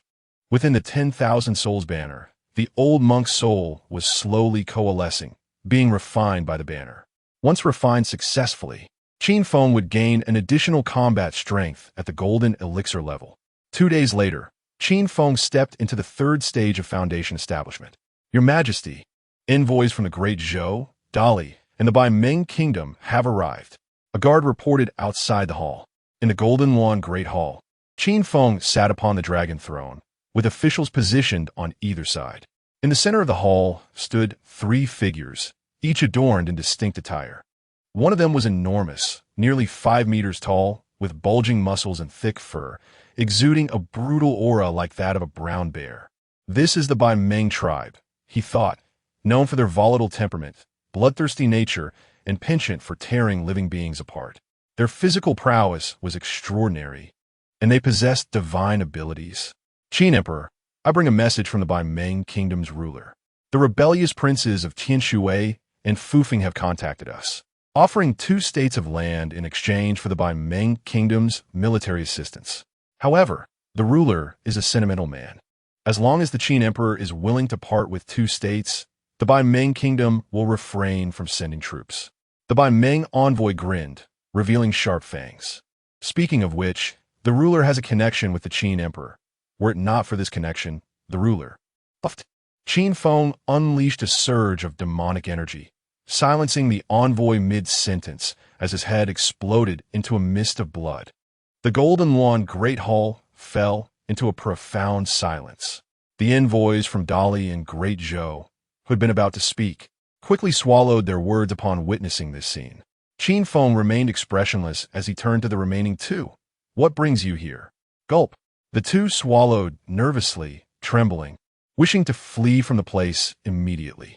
Your Majesty, during times of war, we do not slay envoys. After a prolonged silence, they finally uttered those words. But the purpose of their visit to the Qin was something they dared not disclose. Qin Feng replied coolly, Return and inform your masters that if they submit to my Qin, I may spare their lives. With internal strife and the assassination of the Bai Meng envoy, now demanding submission from Dali and Great Zhou, the Qin Emperor. Was he insane? The envoys from Dali and Great Zhou exited the palace, Qin Feng's words echoing in their ears, leaving them bewildered. What? The Qin Emperor has slain a golden elixir, and the Sword Pavilion and Diamond Temple have been annihilated by the White Tiger and Zhuge camps? As they received reports from their subordinates, their faces turned pale with shock, and their hearts trembled. Return home immediately. Meanwhile, within the Golden Yuan Hall, Bai Shun and Nie Shaoqian returned to report. I have failed, Your Majesty. I did not slay Feng Yunwu, allowing him to escape. Nie Shaoqian knelt in the center of the hall, full of remorse. Qin Feng replied, You have achieved merit in annihilating the Sword Pavilion. Your contributions and faults offset each other. Thank you, Your Majesty. Nie Shaoqian expressed her gratitude. Your Majesty, there exists a demon suppression tower within the Diamond Temple. According to the bald monks there, this tower has imprisoned demonic cultivators for nearly 1,000 years, possessing unfathomable strength. If released, not only will the Qin suffer calamity, but the world will descend into chaos. I dared not take action and have stationed people to guard the demon suppression tower. I humbly request Your Majesty's decision. Bai Shun recalled the unease he felt when he first approached the demon suppression tower. Merely being near it filled him with an overwhelming sense of cold, murderous intent, as if countless eyes were watching him through the tower. Continue to guard it. Without my command, no one is permitted to enter. Qin Feng had a keen interest in the demon suppression tower, specifically in the demonic cultivators within. This tower had existed for over 1,000 years, and if the demonic cultivators were still alive, their strength would undoubtedly reach a terrifying level. This was an excellent source of Dao fruits. Once I have devoured all these Dao fruits and ascended to the golden elixir, I shall go and take a look. Your Majesty, we have received good news from the front lines. 6 generals have led their armies to reclaim the 3 prefectures, slaying 50,000 enemy troops and capturing 30,000. Eradicating all the rebel forces. Victory is imminent. In the hall, civil and military officials reported on the frontline military situation. The 6 generals have discovered that the 3 nations of Dali, Great Zhou, and Bai Meng are stirring restlessly, gathering troops at the borders, likely in alliance with the rebels. Your Majesty, you truly should not have slain that envoy from the 3 nations. The strength of the Qin is comparable to that of Dali, while Great Zhou and Bai Meng are both stronger than the Qin. Especially Bai Meng, which has a nation full of soldiers, is among the top 10 in power among the 100 nations. To have the Qin face 3 nations simultaneously is truly unwise. The Prime Minister of the Qin, Bu Wei, stated solemnly, the Qin was situated in a realm with a multitude of kingdoms. Among the 100 kingdoms, the Qin strength was considered mid-tier, while Great Zhou was slightly above mid-tier. Bai Meng, on the other hand, ranked among the upper tier, with several golden elixir realm existences in their court, akin to the 6 elite camps of the Qin capable of battling golden elixir foes. The White Tiger and Zhuke camps, before receiving the celestial formations and true scriptures bestowed by Qin Feng, were far inferior to the elite 6 camps of Bai Meng. So what are you suggesting? Qin Feng's expression remained impassive. Your Majesty, what is most important for the Qin at present is to quell the rebellion, rather than engage in warfare with neighboring nations. Otherwise, the country shall be in peril. The old minister offered to venture to Dali, Great Zhou, and Bai Meng, using his eloquence to persuade the 3 nations. I am confident that if we offer 3 states of land, we can prevent them from sending troops. Qin Feng's gaze swept across the civil and military officials. And you all? I believe that the words of Lord L represent our only choice at this juncture for the great Qin. I second that. I second that. As the voices echoed, Bu Wei stroked his beard, a glimmer of pride flashing in his murky eyes. Since Qin Feng ascended the throne, the establishment of the Jinyui to oversee the realm has allowed him to wield absolute power, rendering the officials nearly devoid of authority. This moment signifies the officials' rebellion. The Son of Heaven and the officials govern the realm together. The great Qin belongs not solely to the Qin Emperor, but equally to the officials. Who dares to voice dissent? Qin Feng maintained an impassive demeanor, his expression betraying no joy or anger. The Golden Yuan Hall fell into a profound silence. Bu Wei remained unperturbed. At this moment, anyone daring to oppose him would find themselves at odds with the entire court. Your Majesty, I, Li Si, hold a differing opinion. Suddenly, a voice rang out. Bu Wei's expression darkened as he beheld Li Si stepping forward. Oh, what is your opinion? Qin Feng inquired nonchalantly. Your Majesty, I believe that Lord L's words serve only to bolster others' ambitions while undermining our own prestige. Since your ascension, you have established the Jinyui, restructured the 4 camps, annihilated the Sword Pavilion, and targeted the Diamond Temple. Your execution of Shi Xin, each action is unprecedented in history. Our great Qin's strength has evolved beyond recognition. It is they who should fear us. How can we consider yielding territory? Li Si's voice resonated powerfully within the Golden Yuan Hall. Li Si, are you wagering the fate of our great Qin? Bu Wei scoffed. Abruptly, his voice faltered, and terror gripped his features as he looked up to see a dark handprint coalescing above, enveloping the officials, the overwhelming pressure causing them to tremble. It appears you have not grasped your own standing. Qin Feng's voice was calm, yet chilling. Your Majesty, spare us. Faced with death, The officials suddenly recalled that this Qin emperor was unlike any before. This was a sovereign who had personally slain the former emperor and obliterated numerous princes and princesses to ascend the throne. With a flourish of his sleeve, Qin Feng unleashed the handprint, accompanied by a thunderous explosion, instantly obliterating El Buwei and the officials behind him into a cloud of crimson mist. In an instant, fewer than 10 officials remained in the Golden Lawn Hall, their lips pale and bodies shaking. Li Si, from this day forth, you shall be the chancellor of our great Qin. Qin Feng remained composed, directly appointing Li Si as chancellor. To him, the officials were no different from ants. To kill and replace is trivial. Our great Qin is abundant in talent. Thank you, your majesty. Li Si quickly bowed in gratitude, overwhelmed with joy. He had initially intended merely to make an appearance before the emperor, but had unexpectedly soared to greatness. Simultaneously, he incessantly reminded himself to remember this day, for he must heed the emperor's every command and never defy him. The court session concluded. Qin Feng proceeded to the Afong Palace and summoned the banner of 10,000 souls. Within the banner, vengeful spirits of varying realms resided at different levels. The body refinement level occupied the lowest tier, where thousands of body refinement spirits engaged in relentless battles, with an average of 1 in every 100 ascending to the Qi refinement stage, entering the second tier. In the second tier, the spirits were all at the Qi refinement level, nearing 200 in number. Through their conflicts, they could ascend to the foundation establishment stage. The third tier housed spirits at the foundation establishment level, close to 30 in number. Through combat, they could advance to the golden core stage, though this process required considerable time. The fourth tier contained spirits at the golden core level. At this moment, within the vast expanse of the fourth tier, only a solitary vengeful spirit floated.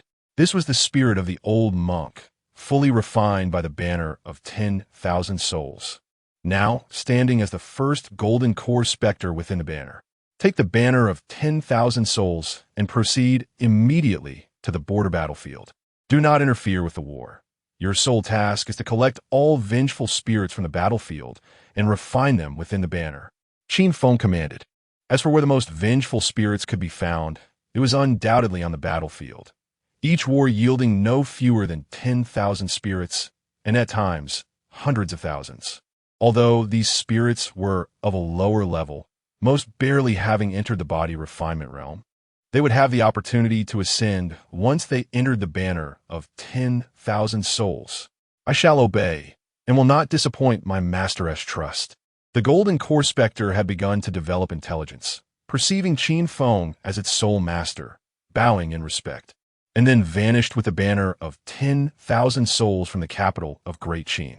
It was imperative to swiftly advance to the golden core stage, unify the myriad kingdoms, and ascend to the transcendent sect above them.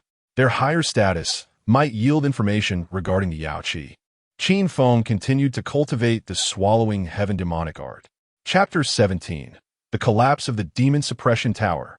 Qin Feng enters the golden core. Slaughter, slaughter, slaughter. On the battlefield at the borders, hundreds of thousands of soldiers engaged in a brutal clash, the sounds reverberating through the heavens. Rivers of blood staining the earth a deep crimson. Above the void, a black soul banner, invisible to ordinary eyes, loomed ominously, a mysterious force enveloping the entire battlefield. Countless vengeful spirits surged forth from the corpses below, rising like smoke signals, merging into the black soul banner. My lord, the disparity between our forces is too great.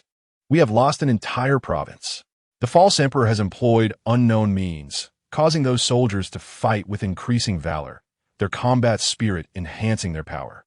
If this continues, our army is doomed to defeat. Within the military tent, the Prince of Tianshui and the Prince of Fufeng listened to their subordinates' report, their expressions darkening. The so-called false emperor naturally referred to Qin Feng. Have there been any messages from the Sword Pavilion and the Diamond Monastery? The two placed their hopes on these two golden core sects, believing that their assistance could turn the tide against the 50,000 strong enemy forces. At that moment, a panicked voice interrupted. My lord, it is dire. The false emperor has dispatched the White Tiger and vermilion bird battalions to annihilate the sword pavilion and the diamond monastery. A figure rushed into the tent, breathless and frantic. How can this be? The white tiger and vermilion bird battalions cannot possess such strength. What of Feng Wujin and Shi Xian? The faces of those present paled in disbelief. The Diamond Monastery and the Sword Pavilion were the two mightiest sects in the Qin Empire, with dozens at the foundation establishment level and formidable golden core experts in command. How could they be destroyed? My lord, Feng Wujin has been gravely injured by the Vermilion Bird Battalion and is currently in hiding, whereabouts unknown. Shi Xian attempted to assassinate the false emperor in the imperial city, but was killed. Silence fell over the tent. The sound of a pin dropping could be heard. Qin Feng, he was able to slay a golden core? After a long pause, the Prince of Tinshui finally managed to regain his composure, incredulously inquiring. Is there some trickery involved? Did Qin Feng employ underhanded means to slay Shi Xian and elevate his own status? The Prince of Fufeng was equally incredulous.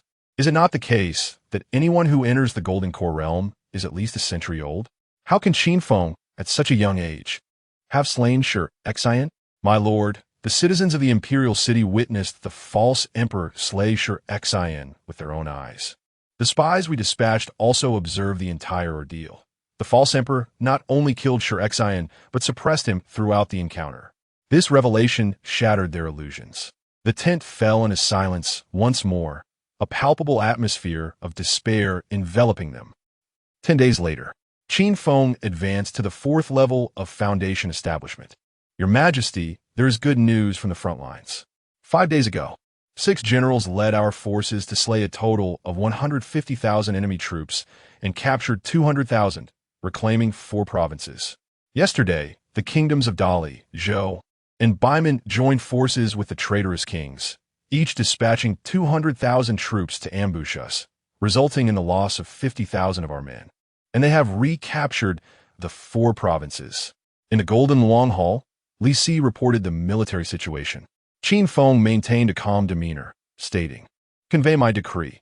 Those who dare oppose the Qin shall be executed without mercy. Your servant obeys."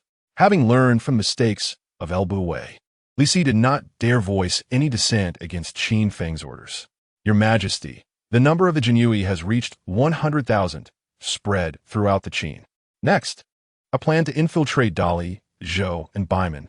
Ning Yi, as a descendant of the Ning family, demonstrated undeniable capability, rapidly expanding the Jinyui in a short period, much to Qin Feng's satisfaction.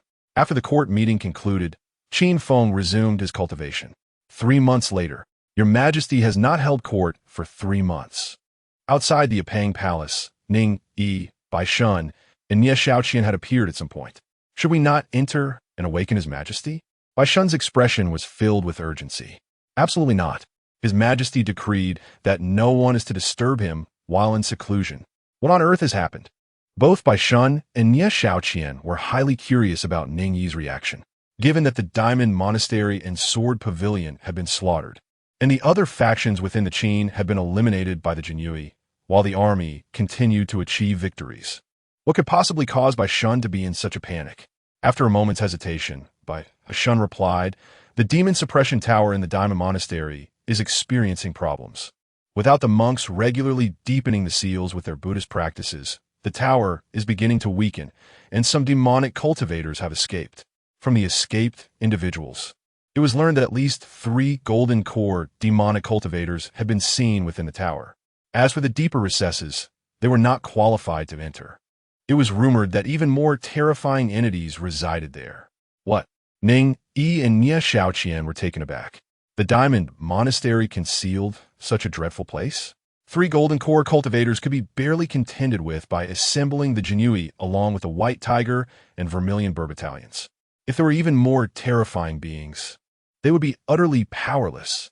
The tower could hold out for at most 3 more days. After that, it would completely collapse and all the demons within would break free. If this were not handled properly, the sovereignty of the Qin would be at stake. Even if I am punished by His Majesty, I must report this matter. Just as Bai Shun resolved to awaken Qin Feng, a torrent of demonic energy surged forth from the Apang Palace, akin to tidal waves, enveloping the entire palace in darkness. Boom! A terrifying pressure erupted from within the Apang Palace. Instantly, Ning Yi, Bai Shun, and Nie Shaoqian fell to their knees, feeling as though they bore the weight of a great mountain. Soon, innumerable eunuchs and palace maids throughout the palace also succumbed to this oppressive force, collapsing to the ground. Could it be that His Majesty has entered? Ning Yi's expression was filled with excitement as he began to formulate a conjecture. Crack! The palace doors of the Apang Palace were flung open by a wave of demonic energy, and Qin Feng stepped forth with deliberate calm.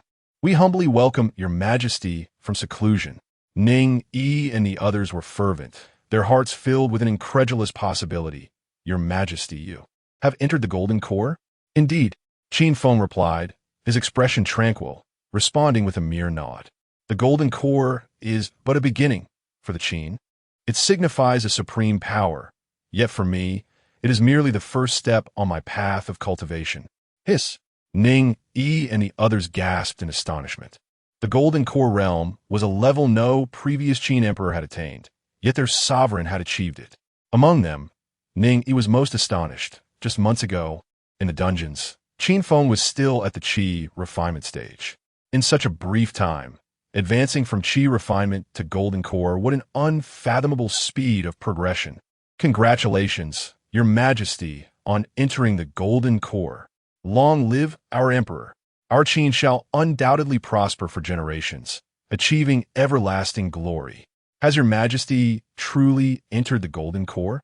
The nearby eunuchs and palace maids, hearing Ning Yi and the others, were equally shocked, then joined in unison, chanting, "Congratulations, Your Majesty, on entering the Golden Core. Long live our Emperor. Our Qin shall undoubtedly prosper for generations, achieving everlasting glory." "Congratulations, Your Majesty, on entering the Golden Core. Long live our Emperor. Our Qin shall undoubtedly prosper for generations, achieving everlasting glory." "Congratulations, Your Majesty, on entering the Golden Core. Long live our Emperor. Our Qin shall undoubtedly prosper for generations, achieving everlasting glory." The waves of cheers rose and fell like ocean tides. The news of the Qin Emperor entering the Golden Core, spreading throughout the palace, and eventually throughout the entire capital of the Qin. "Your Majesty possesses such terrifying talent? Only 20 this year?" The people of the imperial city marveled, finding it utterly inconceivable. A 20-year-old Golden Core. Such talent could surely be considered a prodigy, even among the celestial sects of the 100 dynasties. Could it not? Many compared Qin Feng to the prodigies of celestial sects, ultimately arriving at the astonishing conclusion that Qin Feng's aptitude might very well place him among the ranks of true disciples in those sects. The false emperor has entered the Golden Core? The various clandestine observers in the capital of the Great Qin were astonished, unable to maintain their composure. Such terrifying talent, belonging to a sovereign of the nation, heralded a transformation for the 100 dynasties. The news of Qin Feng's ascension to the Golden Core stage spread through myriad channels, emanating from the capital of Great Qin and reaching far and wide. Simultaneously, a sleek black demonic chariot soared across the skies, departing from the capital and swiftly heading towards the western frontier. Chapter 18. The Collapse of the Demon Suppression Tower. Hundreds of Foundation establishment practitioners. "Your Majesty, the Demon Suppression Tower within the Vajra Temple has been increasingly restless over the past month." Inside the demonic carriage, Qin Feng listened intently to Bai Shun's report, his dual pupils shimmering with a ghostly light. The old monk's Tao fruit had been entirely devoured by him, successfully elevating him into the Golden Core realm. Henceforth, the Tao fruit that could facilitate his further breakthroughs in the Golden Core realm had been completely exhausted. The nourishment required for cultivating the devouring demon art now resided within the Demon Suppression Tower. "Are you suggesting that there are numerous Golden Core practitioners within the Demon Suppression Tower?" "According to my research into the ancient texts of the Vajra Temple, Your Majesty, the tower has imprisoned at least 10 Golden Core demon cultivators over the past millennium, with half of them having been confined for over 500 years, surpassing the lifespan of the Golden Core realm. They may have perished from old age, yet even so, there are still 5 Golden Core entities present within the tower." Bai Shun articulated his discoveries, causing both Ning, Yi and Nye Shaoqian to frown deeply. Your Majesty, the situation within the demon suppression tower remains uncertain. As your invaluable self cannot be put at risk, it would be prudent to summon the Imperial Guards. No need. Qin Feng waved his hand, halting the trio's urgings, and spoke with a calm, yet commanding tone. Even with an abundance of golden cores, they cannot stir up a tempest. His utterly unremarkable voice resonated with an unparalleled aura of dominance, sending a shiver through Ning, Yi, and the others, dispelling their concerns with thoughts of the Emperor's formidable abilities. 3 days later, outside the Vajra Temple. Hail your Majesty! Long live the Emperor! Long live the Emperor! The soldiers of the White Tiger camp bowed in unison, their voices echoing through the heavens. Qin Feng stepped out of the demonic carriage, greeted by the towering, ancient, and enigmatic Buddhist pagoda. However, what should have been a sacred edifice, radiating divine light, now exuded an ominous aura, with countless strands of demonic energy spilling forth from within the tower, sweeping outward like dark clouds enveloping the sun, plunging the world into darkness. Qin Feng's dual pupils shifted, divine patterns shimmering as all obstacles before him became mere illusions, revealing the scenes within the demon suppression tower. Indeed, there were golden core entities and not merely one. At that moment, boom, a deafening roar reverberated through the heavens and earth. The demon suppression tower shuddered violently. Ha ha! After a century, this master has finally seen the light of day again. How delightful it is to bask in the long-lost breath of freedom. Kill! Kill! Kill! This master shall unleash a massacre.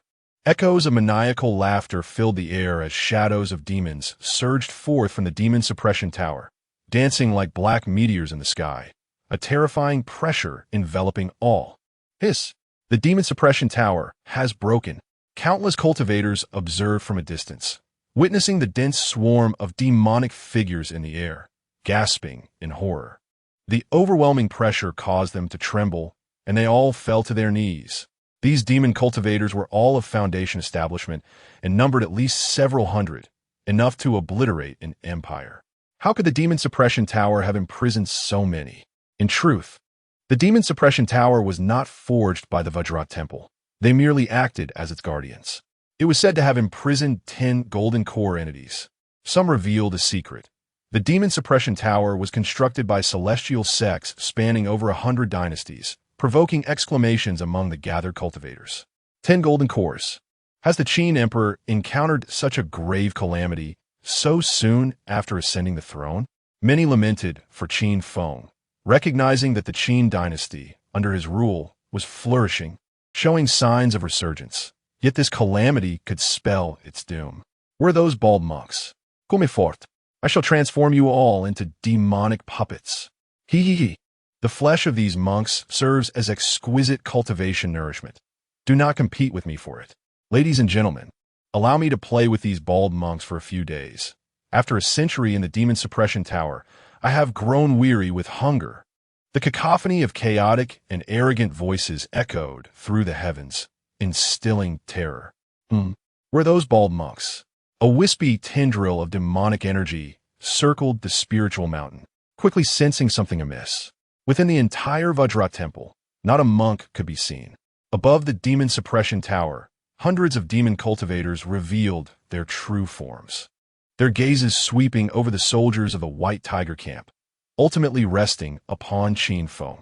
Kid, are you of the imperial lineage? I ask you, where have those bald monks fled? Bold, how dare you speak in such a manner to his majesty? Kneel. Ning, Yi chastised. And she refinement practitioner dares to speak thus before me? The demon cultivators regarded Ning, Yi with disdain, but were perplexed by Qin Feng, unable to discern his cultivation level. Golden core? At such a young age, how could he possibly be a golden core? What a handsome youth. Are you the emperor of the great Qin? A seductive female demon cultivator, her lips as crimson as blood, swayed her alluring figure, her red robe billowing in the wind, revealing an enchanting allure. Little brother, forget about those fellows. Shall we indulge ourselves for a while? The female demon cultivator approached Qin Feng, her bare feet dancing in the air, her tongue gliding across her red lips. As she spoke, an unseen crimson mist emanated from her lips, surging towards Qin Feng. "Get away!" The red mist was laid bare before Qin Feng's eyes. Feeling repulsed, he waved his sleeve, conjuring a sword forged from demonic energy. The crimson mist was instantly dispersed. The female demon cultivator's expression changed dramatically. She was at the pinnacle of Foundation establishment, and the red mist was her signature technique, extremely secretive and elusive, something ordinary Foundation establishment practitioners could not counter. With this skill, she had previously slain numerous foes, yet now it had been effortlessly neutralized by Qin Feng, leaving only one possibility. "You are Golden Core." The female demon cultivator gasped, her body turning cold as she hurriedly summoned several defensive techniques. Crack! The sword of demonic energy bore incredible might, shattering the defenses she summoned as if they were mere toys. "Ah!" The female demon cultivator screamed as her chest exploded, her body flying backward. Suddenly, the scene fell silent. The previously raucous demon cultivators halted their movements. "Golden Core? How old could this boy be? How can he possibly be a Golden Core?" Some murmured in astonishment, their faces etched with disbelief. "It is indeed a Golden Core. How else could he have slain the Ghost Princess in a single strike? Such a youthful Golden Core. Could he be a true disciple from one of those celestial sects?" Many demon cultivators thought of the celestial sects spanning over 100 dynasties, their expressions betraying fear as their arrogance waned, seeds of retreat sprouting in their hearts. In the past, they had been suppressed by disciples from celestial sects and had only emerged from the demon suppression tower in their old age. If they faced this again, they might perish within the tower. This boy is the sovereign of a secular dynasty. The celestial sects do not permit their disciples to meddle in the affairs of secular dynasties, nor could he possibly ascend to the throne. Some demon cultivators, possessing knowledge of celestial sects, asserted with conviction that Qin Feng could not be a disciple of theirs. What a Golden Core! With so many of us at Foundation establishment, we can still slay a Golden Core. Upon hearing this, the demon cultivators collectively exhaled in relief, their figures flickering as they sealed off the area. The gathering of hundreds of Foundation establishment practitioners, fueled by murderous intent, was a sight to behold. The very fabric of time and space seemingly stalling. "Kill him." It was unclear who spoke, but hundreds of demon cultivators unleashed their attacks simultaneously, various treasures and techniques manifesting, demonic flames rising to the heavens. Clamor. Qin Feng's expression turned cold. The purpose of his expedition was to seize the golden cores within the demon suppression tower. These insignificant beings' repeated provocations displeased him greatly. Qin Feng's physical form radiated with celestial light, runes swirling as mysterious powers surged, allowing him to stride through the void. Bang! Bang! Bang! Countless treasures and techniques bombarded Qin Feng, yet he stood with his hands behind his back, traversing the void, shattering all attacks with sheer physical might. Chapter 19. 5 Golden Core Demonic Cultivators. What? A collective tremor coursed through the ranks of demonic cultivators, their faces etched with terror. The spectacle unfolding before their eyes was utterly horrific. Hundreds of Foundation establishment cultivators unleashed their various treasures and techniques, yet were effortlessly blocked by a mere mortal body. Bang! Bang! Bang! Qin Feng pressed forward, leaving a trail of shattered artifacts and dissipating divine powers in his wake. This was the might of the demonic body. The celestial devouring demonic art was extraordinarily formidable, forging an incredibly powerful physical form. Particularly after a single transformation, the combat prowess beneath the Golden Core realm could inflict no harm upon Qin Feng, who shattered everything with sheer physical strength. Puff! Puff! Puff! With a sweeping gesture of his sleeve, the nearest cluster of demonic cultivators was caught in the onslaught, their forms exploding into clouds of crimson mist before they could react. The remaining demonic cultivators were paralyzed with fear. Their abilities were utterly ineffective against Qin Feng, who, with a casual strike, wreaked havoc upon their ranks. How could they fight back? Swish! Qin Feng pointed with precision. Bang! Bang! Bang! A blade of demonic energy shot forth from his fingertip, soaring through the air like a black dragon, piercing through the fleeing demonic cultivators, their bodies plummeting to the ground in droves. while the cries of despair echoed throughout the battlefield. This was a one-sided massacre, blood staining the heavens. The hundreds of demonic cultivators who had just escaped were decimated in an instant, the survivors scattered and fleeing in a frenzy. Bai Shun, Qin Feng commanded. His subordinate understood instantly. Bai Shun gestured to the soldiers around him. White Tiger Battalion, form up. The elite troops of the White Tiger Battalion were primed and ready, their collective aura converging, minds unified, as they set up the great celestial star formation. In the sky above, ethereal starry images materialized, radiating brilliant light. The power of the stars enveloping the entire spiritual mountain. This space-time was sealed. The fleeing demonic cultivators trembled, a mysterious force shackling the area, rendering the surrounding space as treacherous as quicksand, making even the simplest movement excruciatingly difficult. Instantly, these demonic cultivators became targets for the blade of demonic energy, each one pierced, their bodies raining down like a storm. One man annihilated hundreds of Foundation establishment cultivators. The onlookers were left in shock, utterly astounded. It was unfathomable. The Foundation establishment experts were as fragile as ants before the Qin Emperor. Among them were not a few high-tier Foundation establishment cultivators, even those on the cusp of the Golden Core realm. Yet they posed no resistance against the Qin Emperor. Was the Golden Core realm this powerful? No, it was not the Golden Core that was strong. It was him. Many cast their gaze toward the distant figure clad in a black dragon robe, their eyes filled with reverence. Qin Feng's demeanor remained calm. He could slay Golden Core cultivators even in the Foundation establishment realm, and now having entered the Golden Core realm, dispatching a few Foundation establishment cultivators was trivial. The only difference was the sheer number of them. It altered nothing. Qin Feng looked toward the demon suppression tower, his voice cool and detached. Are you not coming out? Boom! A deafening roar reverberated through the heavens as torrents of demonic energy erupted from the demon suppression tower, surging forth like a tumultuous wave. After millennia, the demon suppression tower crumbled, transforming into ruins. In the void above, several terrifying demonic figures hovered, their oppressive presence sweeping across the land. Puff! The bodies of numerous cultivators trembled, collapsing to their knees under the weight of this power. Crack! In the sky, the starry images shattered. 3 Golden Core entities exceeded the limits of the White Tiger Battalion, the great celestial star formation torn asunder. The soldiers of the White Tiger Battalion trembled, suffering backlash, their faces paling. Within the demon suppression tower, there were, in fact, 5 Golden Core cultivators. The cultivators were aghast. 5 Golden Cores could obliterate the foremost dynasties among the 100 kingdoms. Young man, you are quite audacious. The 5 demonic figures flickered into view, their gazes fixated on Qin Feng, brimming with malice. They sensed that Qin Feng's objective was them, and this displeased them greatly. They had always hunted other cultivators, practicing their demonic arts, yet here they were, being targeted. A Golden Core so young, who exactly are you? The one who will slay you. Qin Feng replied coolly, stepping forward as he unleashed the 6 paths of reincarnation fist, eager to suppress these 5 Golden Cores without delay. Swish! In the void, imprints of the reincarnation fist manifested, erupting with brilliant light and swirling runes. Qin Feng shot forth like a black meteor across the sky. You think you can escape? If you seek death, I shall grant it.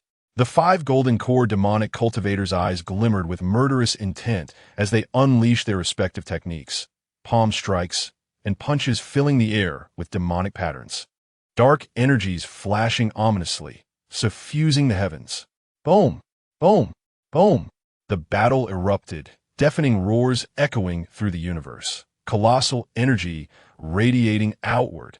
Qin Feng, employing the 6 paths of reincarnation fist, single-handedly battled against the 5 Golden Cores, not only maintaining an upper hand but actively suppressing them. Swish! Qin Feng's eyes, imbued with the power of the heavy pupil, turned everything before him into slow motion, effortlessly evading the techniques unleashed by the 5. Puff! 1 Golden Core demonic cultivator had their chest pierced by Qin Feng's 6 paths of reincarnation fist, blood splattering as they screamed, hurtling away. Why could this boy evade all techniques? The remaining 4 demonic cultivators were gripped with dread. Qin Feng's methods were too uncanny, as if he could foresee their every move.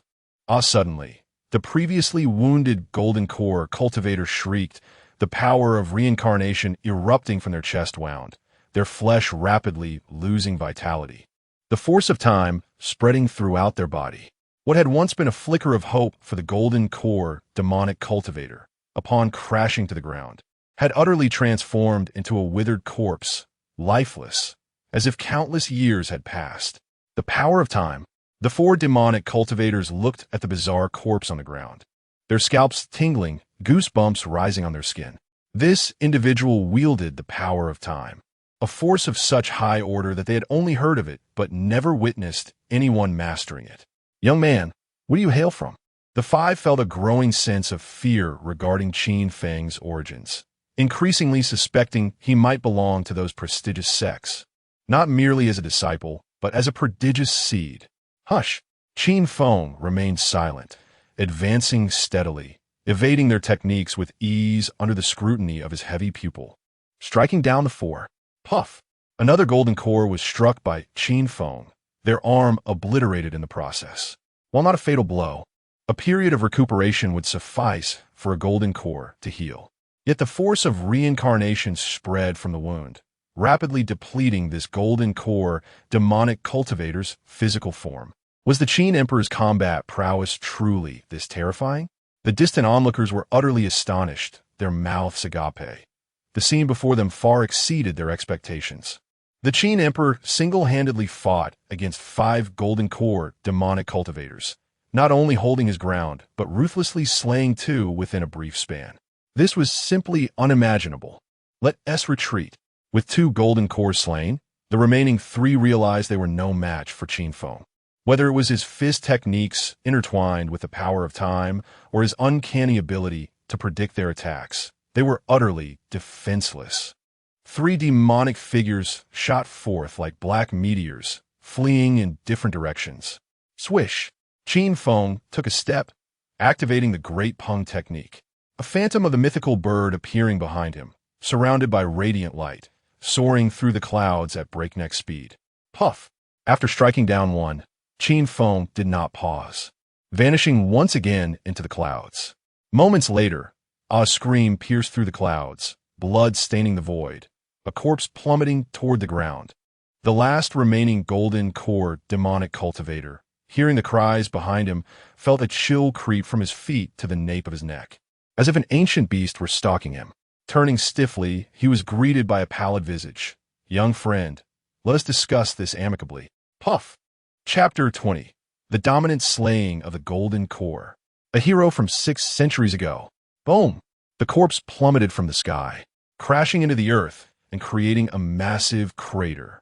Qin Feng emerged from the clouds, reappearing above the demon suppression tower.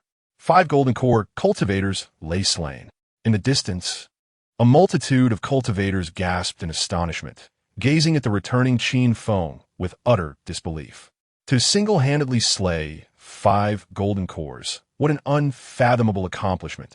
It was simply unimaginable, too extraordinary to comprehend. Long live our Emperor! Long live our Emperor! Long live our Emperor! The soldiers of the White Tiger camp shouted in unison, their excitement palpable. Ning Yi, Bai Shun, and Nye Shaoqian gazed at him with admiration. Bai Shun said, Your Majesty, leave the aftermath to my White Tiger camp. Not yet. It is not over, Qin Feng replied. The 3 were taken aback. Are you not coming out? Qin Feng turned his gaze towards the ruins of the demon suppression tower, speaking calmly. There are no secrets beneath my double pupils. Below the demon suppression tower, another Golden Core presence lingered. One whose power far exceeded the 5 he had just vanquished. Another? Bai Shun and the others were utterly astonished. Boom!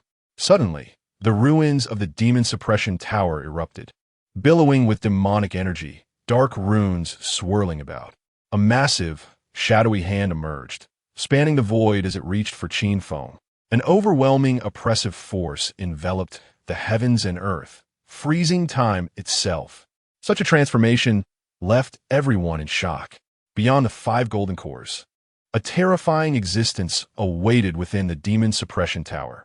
Moreover, the might of this black hand evidently surpassed that of the previous 5 golden cores. Swish! Qin Feng remained unfazed, his eyes shimmering with runes, divine light flickering as his double pupils analyzed the shadowy hand, seeking a flaw. With a flick of his finger, the moment the dark giant hand descended, it abruptly halted, caught by Qin Feng's seemingly effortless gesture. "Break!" Qin Feng uttered calmly. In the next moment, boom! The shadowy hand trembled violently, cracks spreading from his fingertip, ultimately collapsing and dissipating into countless wisps of black energy. "Indeed, it is those eyes of yours." A pitch-black figure emerged from the pit of the demon suppression tower.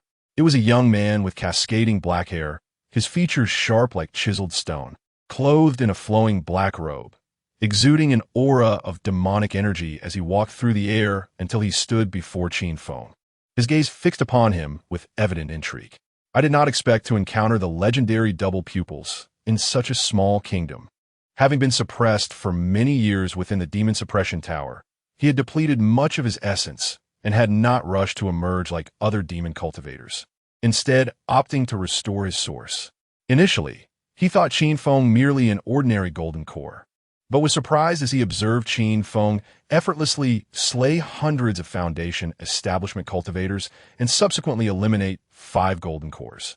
Through observation, he discerned the uniqueness of Qin Feng's eyes. "Kid, your eyes are remarkable. How about lending them to me for a few days?"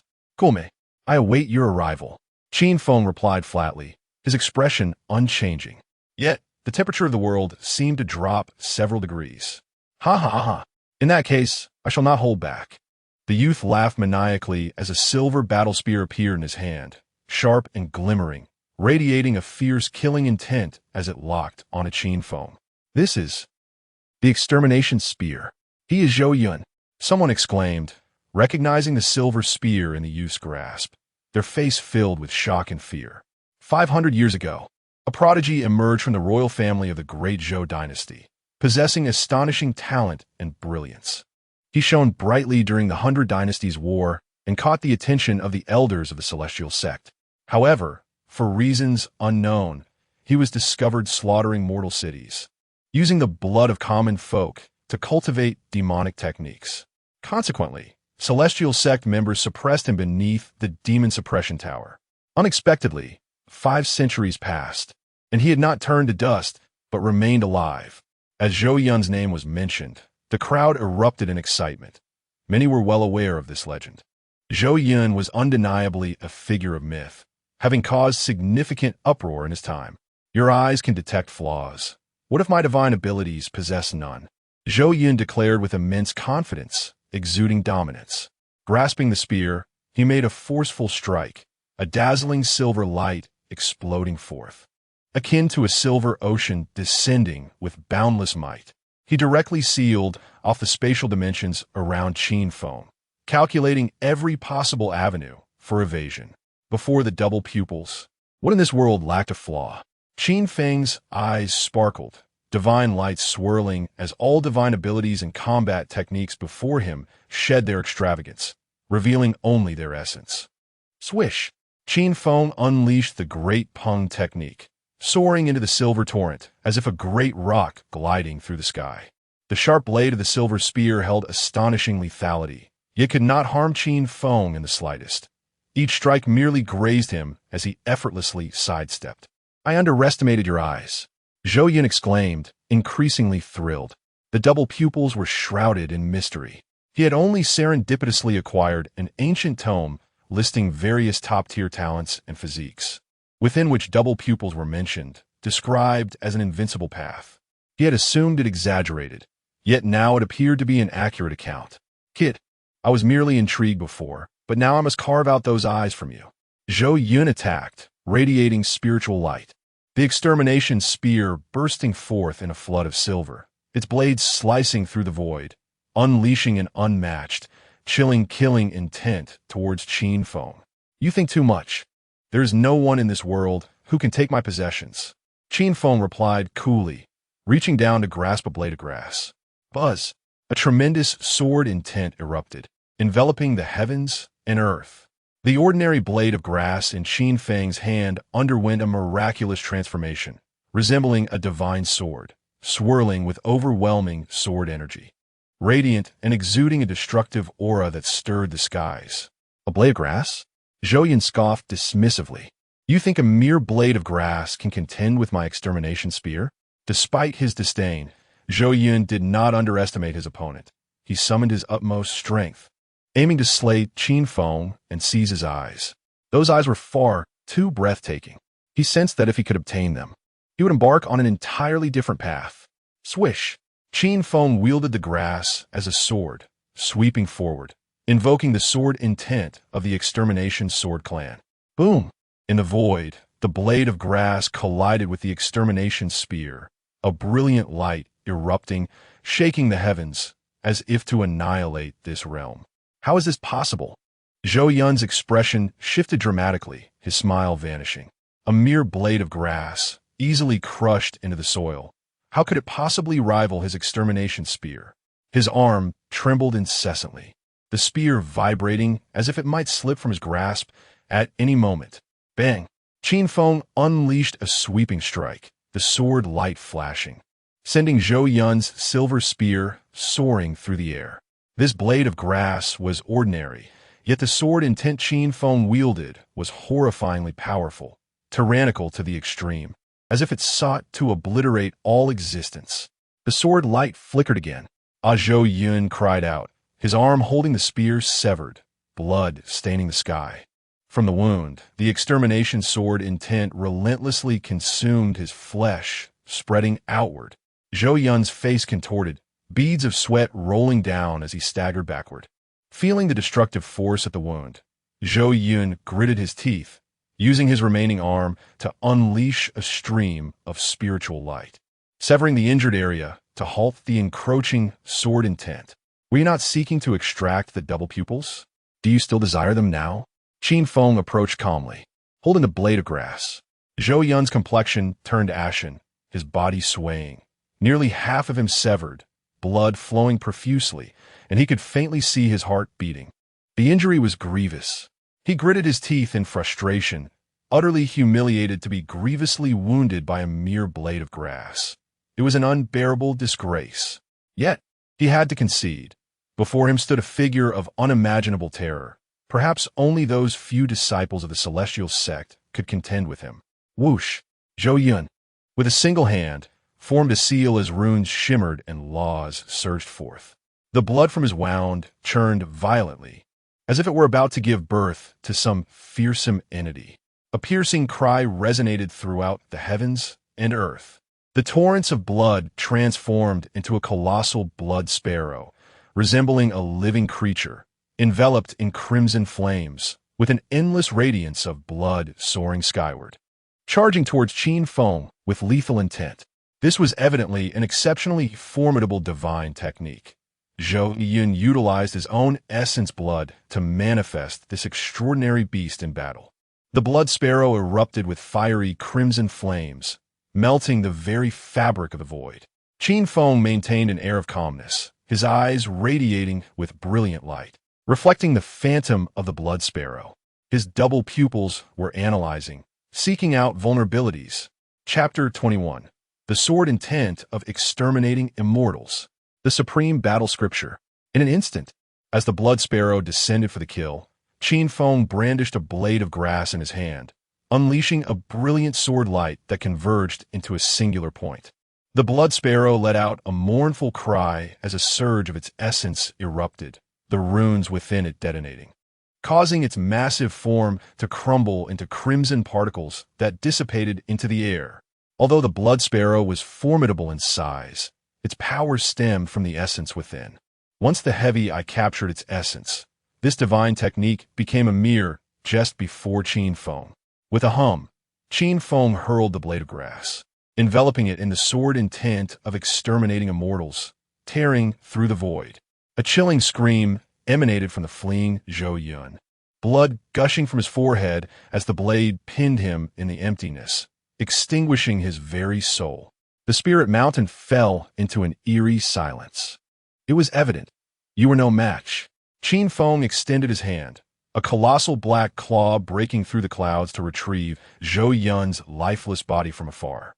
Now, it is over. The majesty of his majesty knows no bounds. None can withstand it. Ning Yi, Bai Shun, and Nie Shaoqian were filled with fervor. To slay an enemy with a mere blade of grass was a spectacle beyond belief. The White Tiger camp, comprised of tens of thousands of elite warriors, roared in unison, their voices echoing through the heavens. As they beheld the Black Dragon chariot departing under the protection of the White Tiger camp, the cultivators dared to approach the Spirit Mountain. Arriving at the Demon Suppression Tower, one man slayed 6 Golden Core warriors. What level of combat prowess has the Qin Emperor truly attained? The crowd gasped in astonishment. Surely, he must be invincible below the nascent soul stage. This implies that the strength of the Great Qin has already positioned it among the top 10 of the 100 kingdoms. Many exclaimed, among the 100 kingdoms, there exists vast disparities in power, categorizing them into the top 5 and the rest. The top 5 kingdoms are robust, with any one of them capable of opposing dozens of others, each secured by formidable nascent soul experts. Being invincible below the nascent soul signifies that only the 5 nascent souls of the top 5 kingdoms can suppress the Qin Emperor. How young is the Qin Emperor? How long has it been since he ascended? He has already reached this pinnacle. Pondering the rise of Qin Feng sent shivers down their spines. If given time, the Great Qin may one day join the ranks of the top 5 kingdoms, or perhaps even surpass them. Yi Guqing, what do you hold in your hand? Suddenly, a voice scolded. The crowd turned to see a young boy squatting on the ground, grasping a blade of grass. Upon noticing the gazes upon him, he grinned widely, revealing a set of pearly white teeth, and tucked the grass into his sleeve. Yi Guqing, the young swordsman who has gained fame in recent years, is known as Little Liu Bai, possessing swordsmanship talents second only to Liu Bai. It is that very blade of grass that the Qin Emperor used to slay Zhou Yun. The eyes of the cultivators sparkled with greed. This blade of grass is merely an ordinary weed by the roadside, yet under the enhancement of the Qin Emperor's sword intent, it has transformed into a treasure of unparalleled worth. Whoever obtains this blade of grass shall have the opportunity to comprehend the supreme sword intent of the Qin Emperor and become a genius of the sword path. Yi Guqing, surrender that blade of grass. Hearing this, the young Yi Guqing took flight, fleeing in haste. In the capital of the Great Qin, within the Golden Yuan Hall, the Chancellor Li Si reported excitedly, Your Majesty, we have received news from the borders. 6 generals have led their armies to defeat the allied forces of Dali, Dezhou, Bai Meng, and 2 rebel kings, slaying 300,000 enemies and capturing 200,000, reclaiming the territories of the 5 continents. The generals convey that 60% of the soldiers have already cultivated the supreme battle scripture to the 2nd layer, while the remaining 40% have surpassed the 3rd layer. Cultivation demands talent and resources. Most ordinary soldiers possess average aptitude and cannot embark on the path of cultivation, let alone acquire resources for it. Yet the brilliance of the supreme battle scripture lies in its ability to cultivate without any resources or innate talent, requiring only the experience of battle and bloodshed to continuously elevate oneself. The soldiers of the Great Qin shall grow stronger with each fight. The ministers in the Golden Yuan Hall were left astounded. To have hundreds of thousands of troops stepping onto the path of cultivation is an unfathomable matter. The 1st layer of the supreme battle scripture signifies one realm. The 2nd layer corresponds to the 2nd stage of body refinement, and the 3rd layer to the 3rd stage. Is this truly still a mundane dynasty? Given time, the Great Qin will possess an army composed of 1 million cultivators. Qin Feng remained remarkably composed. He aimed to forge an unparalleled demonic empire. This was merely the beginning. One day, he envisioned the iron cavalry of the Great Qin traversing the heavens. Proclaim my decree. Continue to advance. I desire the iron cavalry of the Great Qin to appear upon the territories of Dali, Dezhou, and Bai Meng. Those who dare to resist shall face merciless slaughter. Internally, the Great Qin shall recruit soldiers immediately, regardless of gender. Anyone can enlist to cultivate the supreme battle scripture. I obey.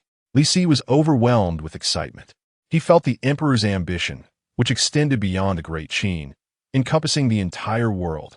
What grand aspirations! The supreme battle scripture is indeed an unparalleled method.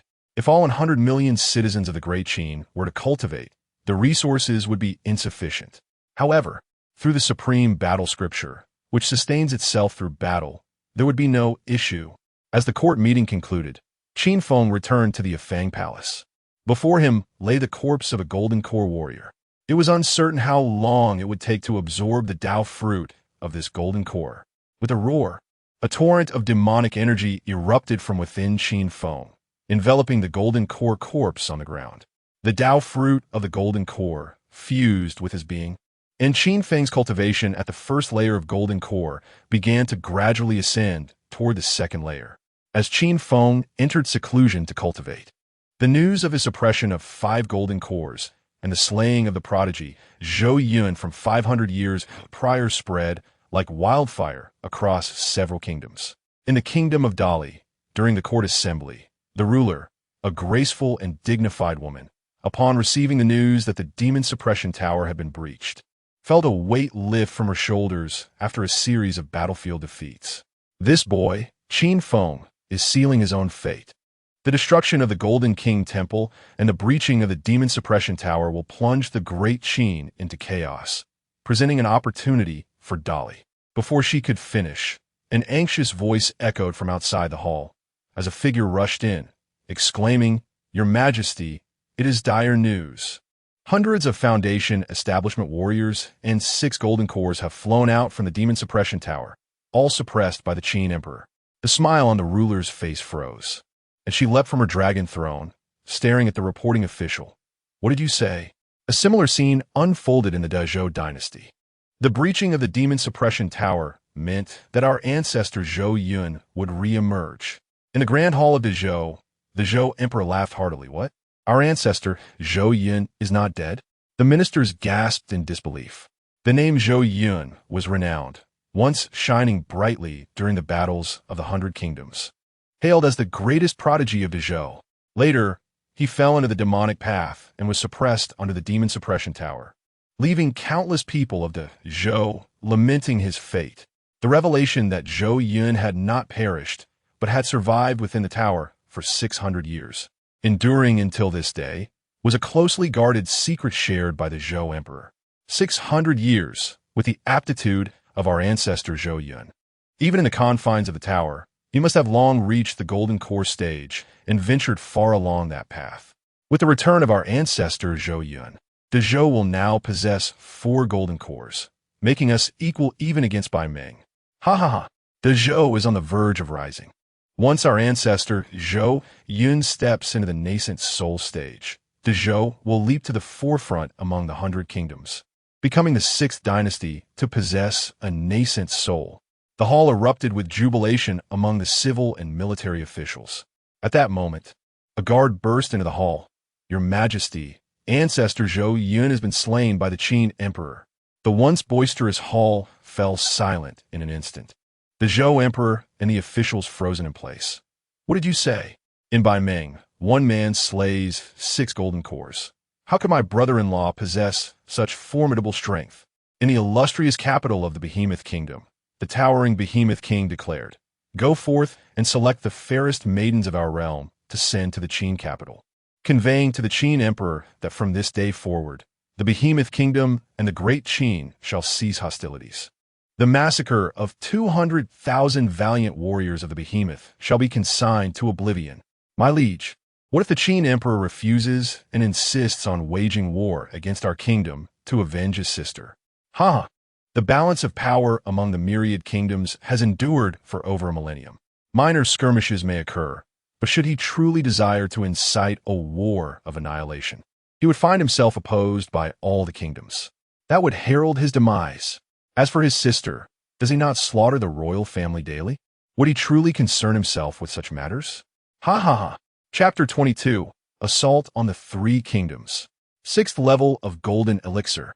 In the capital of the Great Qin, within the Grand Hall of the Feng Palace, A torrent of demonic energy surged like an inky ocean, dark runes shimmering as the laws of the demonic path manifested. At the heart of this maelstrom, Qin Feng sat in meditation, a wisp of Tao fruit merging into his brow. With each passing moment, his aura grew more formidable. Before him lay the withered, lifeless body of a golden elixir cultivator, dim and devoid of vitality. Suddenly, Qin Feng's eyes snapped open, a ghostly light radiating from them. Remarkably, he had refined a golden elixir Tao fruit in such a brief span. 15 days prior, he began to consume this Tao fruit, and now he had entirely absorbed it. In this short time, he had advanced from the first to the second level of golden elixir, a speed of cultivation seldom seen across the myriad realms. Indeed, my mother spoke the truth. The true strength of the devouring heaven demon technique lies in its later stages. In the Hall of Golden Lawn, the atmosphere was electrifying. Your Majesty, we have achieved a great victory on the front lines. 6 generals led our great Qin cavalry to utterly suppress the rebellion, driving out the Tartars. Slaying 600,000 enemy soldiers and capturing 400,000, Li Si exclaimed, his expression alight with fervor as 2 prisoners were escorted into the hall. Your Highness, both Dali and Zhou, along with the kingdom of Bimeng, incited us to rebel. Tian Shui and Fu Feng knelt, their hair disheveled and their appearance pitiful, clearly having endured great hardships on their journey to the capital. Your Highness, for the sake of our shared Qin bloodline, spare us our lives. We will be content to live as idle princes in the capital. The term Your Highness reminded Qin Feng of the girl in the verdant dress before the prison. Take them away and execute them, he commanded coldly. Tian Shui and Fu Feng turned pale, trembling uncontrollably. The method of execution, Ling Shi, involved the slow slicing of flesh. A punishment so cruel that it required 3,600 cuts before the condemned would perish. The guards approached and forcibly dragged the 2 away. Your Majesty, Dali Zhou, and Bimeng have all sought peace with our great Qin, hoping to halt the war. Li Si presented 3 documents. With a wave of his hand, Qin Feng enveloped the documents in demonic flames, reducing them to ashes. I will only accept surrender, not peace. Instruct the 6 generals to launch an assault on the 3 kingdoms. After the court meeting, Qin Feng entered the Pang Palace.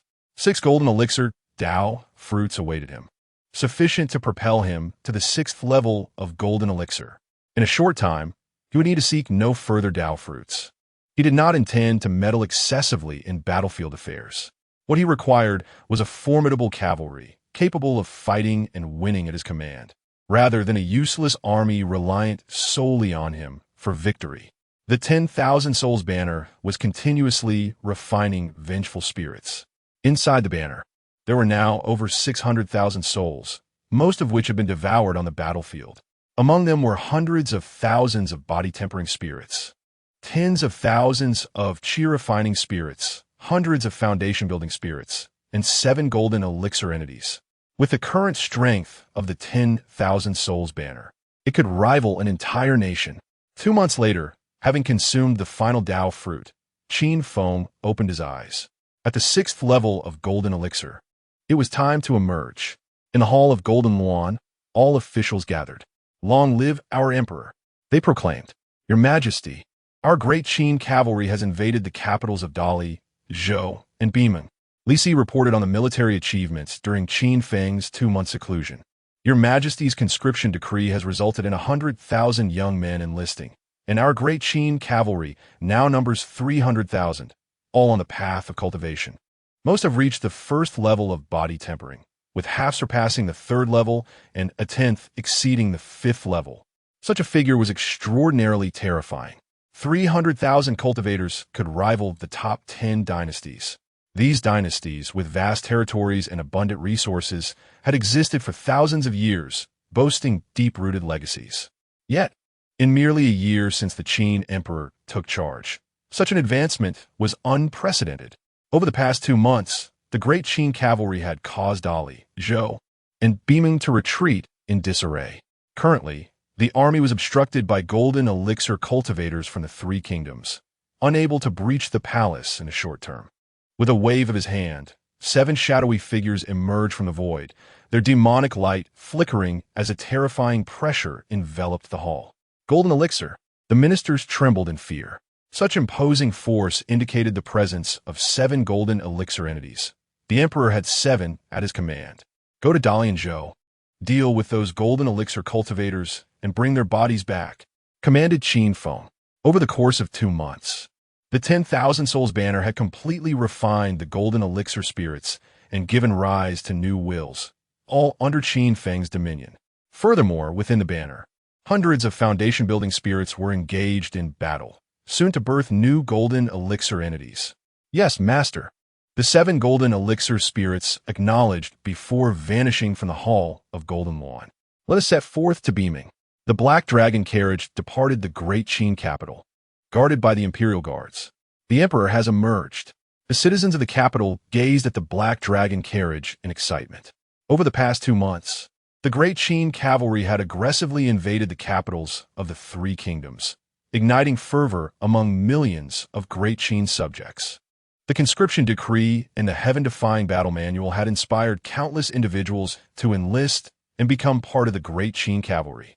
However, as the numbers had already met the requirement, those wishing to join would have to await the next opportunity. With the emperor departing the capital, was he intent on eliminating the golden elixirs of the 3 kingdoms and reclaiming them entirely? Many began to speculate. The kingdom of Beaming had historically been the strongest among the 4 nations of Great Qin, Dali, Zhou, and Bimeng, yet now it faced invasion from the Great Qin cavalry. Its capital isolated. This was a profound humiliation. Qin Feng, you are far too arrogant. Within the Beaming palace, the king of Beaming roared, his fur bristling as the golden table before him shattered. What do the upper 5 dynasties say? After venting his frustrations, the king of Beaming regained his composure. My king, the upper 5 dynasties have decreed that the world is settled, and the populace must find peace. No nation must be destroyed. They have already sent envoys, warning that if the Qin emperor remains obstinate, he will be opposing all dynasties and courting his own demise. Good. Upon hearing this news, the king of Beaming sighed in relief and laughed. Qin Feng may be audacious, but he wouldn't be foolish enough to provoke all dynasties. Before long, the great Qin cavalry surrounding us will surely withdraw. However, the mere mention of the great Qin cavalry made the king of Beaming's expression turn serious. This army was truly terrifying, composed entirely of cultivators, displaying astounding combat prowess. The longer they fought, the stronger they became, each soldier akin to a relentless fighting machine. Even the massive and powerful Beaming soldiers found themselves powerless against the might of the great Qin troops. In just 2 months, the great Qin cavalry had surged into the outskirts of the Beaming capital. It was said that the reason for the great Qin army's rising strength was their cultivation of a technique called the heaven-defying battle manual. Once this crisis was resolved, no matter the cost, they would obtain this technique. With Beaming's innate talents, once they practiced this method, their power would surely surpass that of humans. This humiliation would be repaid by Great Qin. The king of Beaming had set his sights on the heaven-defying battle manual passed to the Great Qin army by Qin Feng, firmly resolved to acquire this extraordinary technique. Your Majesty, long live our emperor. Suddenly, a cacophony of roars erupted from outside the capital. The king of Beaming sprang to his feet, his expression darkening ominously. The Qin emperor. Chapter 23. The demonic body slays the behemoth. The sacred artifact. The golden cauldron. Outside the capital of the behemoth kingdom, hundreds of thousands of Qin iron cavalry were stationed, securing the perimeter and effectively sealing off the city, allowing not even a fly to escape. At this moment, the soldiers, filled with fervor, collectively gazed up at the silhouette of the black dragon robe in the sky. Salutations to His Majesty, the Qin Emperor. We are grateful for the bestowment of the supreme scriptures.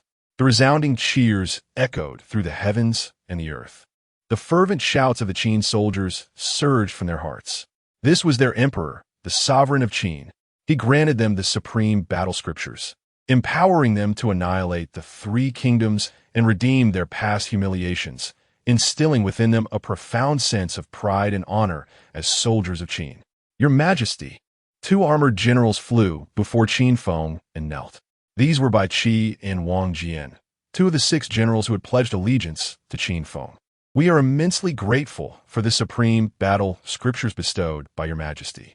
Without this doctrine, the glory of the Qin cavalry today would have been unattainable, and all soldiers within the ranks are eternally indebted to your Majesty. Generals may die in 100 battles, their bodies wrapped in horsehide.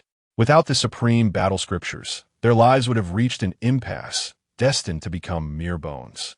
This scripture has granted them renewed hope, allowing them to transcend their innate limitations and reach higher realms, opening doors to new possibilities. Such generosity is akin to a rebirth. Initially, their submission to Qin Feng was for the sake of maintaining stability within Qin. However, now, their allegiance was heartfelt and sincere. Foundation establishment, 3rd layer, is commendable. Qin Feng waved his sleeve, releasing 2 orbs of spiritual light. These treasures are bestowed upon you. These were the magical artifacts he had claimed from the slain golden core cultivators. With his current cultivation, these treasures were of little use to him and were thus given to his subordinates. Thank you, your Majesty, for your gifts. Before Bai Qi lay a spear, gleaming with silver light and exuding a murderous intent. Before Wang Jian rested a blade, radiant with the glow of dawn and inscribed with runes. Both men gazed at the magical implements before them, overwhelmed with excitement. They recognized them as golden core artifacts, immensely precious. Your Majesty, the capital of the Behemoth Kingdom is now encircled by our forces. The only challenge that remains is the 6 golden core beings within the city. Bai Qi pointed ahead. On the towering city walls, 6 figures stood tall, their massive forms resembling small mountains, with bulging muscles concealing formidable power. These were the Behemoth Kingdom's trump cards, 6 golden core behemoths, whose combat prowess astounded, far surpassing ordinary golden core cultivators, their physical forms extraordinarily resilient, impervious to magical artifacts. It was these 6 golden core behemoths that had held back the hundreds of thousands of Qin cavalry. Qin Emperor, do you truly wish to engage in a battle to the death with my Behemoth Kingdom? The Behemoth King soared from the palace, standing atop the city wall, his voice booming with a threatening tone. The envoys from the 5 dynasties are soon to arrive. If you lead your army away now, leaving the borders of my Behemoth Kingdom, there may still be room for negotiation. Otherwise, when the envoys arrive, it will be too late for your regrets. Not only will your life be in peril, but you will also plunge Qin into an abyss of despair. Qin Feng remained silent, striding through the void towards the city, a surging demonic aura billowing behind him like a black ocean. His intentions were unmistakable. Qin Emperor, I have heard that you single-handedly slew 6 golden cores. Today, you shall not replicate that feat in my Behemoth Kingdom. The Behemoth King seethed with rage. He had offered Qin Feng ample opportunity to retreat. Yet Qin Feng chose to ignore it. Then let us battle. Qin Emperor, to war. The 6 golden core behemoths raised their bristling fur, glistening like divine swords, leaping from the city walls to assault Qin Feng. Ha ha ha! Qin Emperor, do you dare to clash with my behemoth race in your flesh? Are you not aware that our physical forms are invincible? The behemoths laughed, their voices brimming with confidence. The behemoths were renowned for their physical strength, capable of lifting mountains and filling seas. These 6 golden core behemoths were even more formidable, their sheer physical might distorting time and space, leaving cracks in the void. Qin Feng's expression remained calm. Invincible flesh? A mere frog at the bottom of a well. Boom! The violent collision erupted. Illusions scattered across the void, flickering at blinding speeds. In an instant, Qin Feng had exchanged blows with the 6 behemoths hundreds of times. His demonic body radiated with brilliance, the black dragon robe billowing, utterly unscathed. While the 6 golden core behemoths were already stained with blood, their fur dulled. How can this be? The 6 golden core behemoths' expressions changed. Their physical forms were unable to match Qin Feng's, which was utterly illogical. Not so formidable.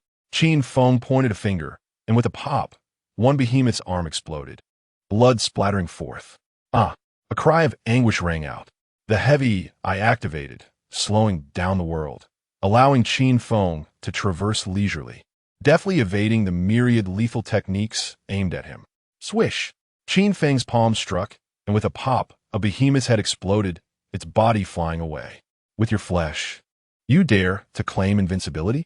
Qin Feng continued to strike, and in the blink of an eye, 2 more golden core behemoths met their demise. His demonic body had undergone a transformation, rendering him overwhelmingly powerful, forcing even the mighty behemoths to bow before him. Of course, the prowess of his heavy eye also played a significant role, allowing him to evade nearly all attacks and perceive the enemy's weaknesses, targeting their most vulnerable spots. Suddenly, the void split open and a golden light descended. It was a massive golden cauldron, radiant and adorned with runes, resembling a golden meteor plummeting from the sky, its terrifying pressure collapsing the very fabric of space. Qin Feng's heavy eye shone brilliantly, already having spotted the cauldron in the void. This was the Behemoth King's assault, a sneak attack during the moment of his triumph after slaying 3 golden core behemoths, intending to suppress him directly. Qin Feng's gaze turned frigid. Today, you shall undoubtedly perish. Qin Emperor, you may speak of survival after you endure. The Behemoth King sneered, urging the golden cauldron towards Qin Feng. Swish! Qin Feng's hand clenched in the air, manifesting countless strands of black energy that filled the heavens, a black flag coalescing above him. Bang! A deafening roar reverberated through the cosmos. The golden cauldron struck the black flag, radiant light surging forth in all directions. Pop! The black flag remained unwavering, as if it were eternal and indestructible, while the golden cauldron instantaneously crumbled into golden powder, causing the Behemoth King to spit blood and fly backward. How can this be? The 3 remaining golden core behemoths were engulfed in terror, their bodies turning icy. The golden cauldron was a sacred artifact of their behemoth race, forged from divine gold, reputed to be indestructible and capable of suppressing all. Yet, upon merely colliding with this black flag, it was reduced to dust. What on earth is this black flag? With a flurry of strikes, Qin Feng unleashed his magic, splattering blood across the sky as 3 behemoth corpses plummeted downward. Your Majesty, long live the Emperor! Long live the Emperor! Long live the Emperor! The fervent shouts of the hundreds of thousands of Qin cavalry echoed through the firmament. Your Majesty is extraordinarily powerful. The 6 golden core behemoths that had obstructed our army for days fell before you like mere toys, slaughtered in an instant. Who can withstand your might? Qin Emperor, cease your assault. My behemoth kingdom is willing to submit and become a vassal of your great Qin. The Behemoth King trembled, lowering his voice as he beheld Qin Feng's approach. Chapter 24. Envoys of the 100 Dynasties. Enemies all around. The king of Baimeng pleaded for mercy, his spirit crushed under the terrifying presence of Qin Feng, who harbored no intention of showing compassion. Others may have had the chance to submit, but he, alas, did not. Qin Feng's voice was devoid of emotion. He had come to Baimeng for the sole purpose of slaughter. Why? The king of Baimeng staggered back, suffering the backlash from the golden cauldron. His skin cracked and blood flowed profusely. He was filled with sheer terror and bewilderment, unable to comprehend why Qin Feng's murderous intent was so pronounced. With a flick of his finger, Qin Feng summoned a pitch-black magic spear. Stop! Suddenly, a thunderous shout echoed from afar, like the roar of thunder. The crowd turned to behold dozens of figures traversing the void, rushing towards them. The pattern of the 100 Dynasties has been set. The annihilation of a nation cannot be permitted. Qin Huang, dare you defy us, and you shall face annihilation. A cold voice reverberated in the air. The envoys of the 100 Dynasties had arrived, hovering above the countless troops of the great Qin, reiterating their warnings to Qin Feng, their voices resonating throughout the atmosphere. Envoys of the 100 Dynasties. The king of Baimeng gasped. Ha ha ha! Envoys of the 100 Dynasties. The king, who had just moments ago been groveling, now wore a radiant smile. Qin Huang, do you see? The envoys have come. If you dare to lay a hand on me, it will be tantamount to declaring war against the 100 Dynasties. The arrival of the envoys restored the king of Baimeng's confidence. He could not believe that Qin Feng would be audacious enough to confront the 100 dynasties. With a mere flick of his finger, Qin Feng launched the magic spear, which pierced the king's abdomen with a sickening thud. "Ah, my Dantian!" the king shrieked, clutching his belly as a torrent of spiritual energy escaped from his fingertips, dissipating into the air. His Dantian shattered, and his cultivation at the golden core stage began to rapidly decline. "Qin Huang, you are audacious beyond measure." The envoys of the 100 dynasties erupted in fury, taken aback by Qin Feng's reckless disregard for their warnings. "Qin Huang, your crimes will not go unpunished by the 100 dynasties. Immediately order your great Qin forces to retreat 1,000 miles, withdrawing from Baimeng, Dali, and Dezhou. Your Majesty, our 2 armies have received news of victory. We have already invaded the capitals of Dali and Dezhou." At this moment, Ning Yi flew close to Qin Feng, excitement etched across his face. The might of the golden core-level demons was overwhelming.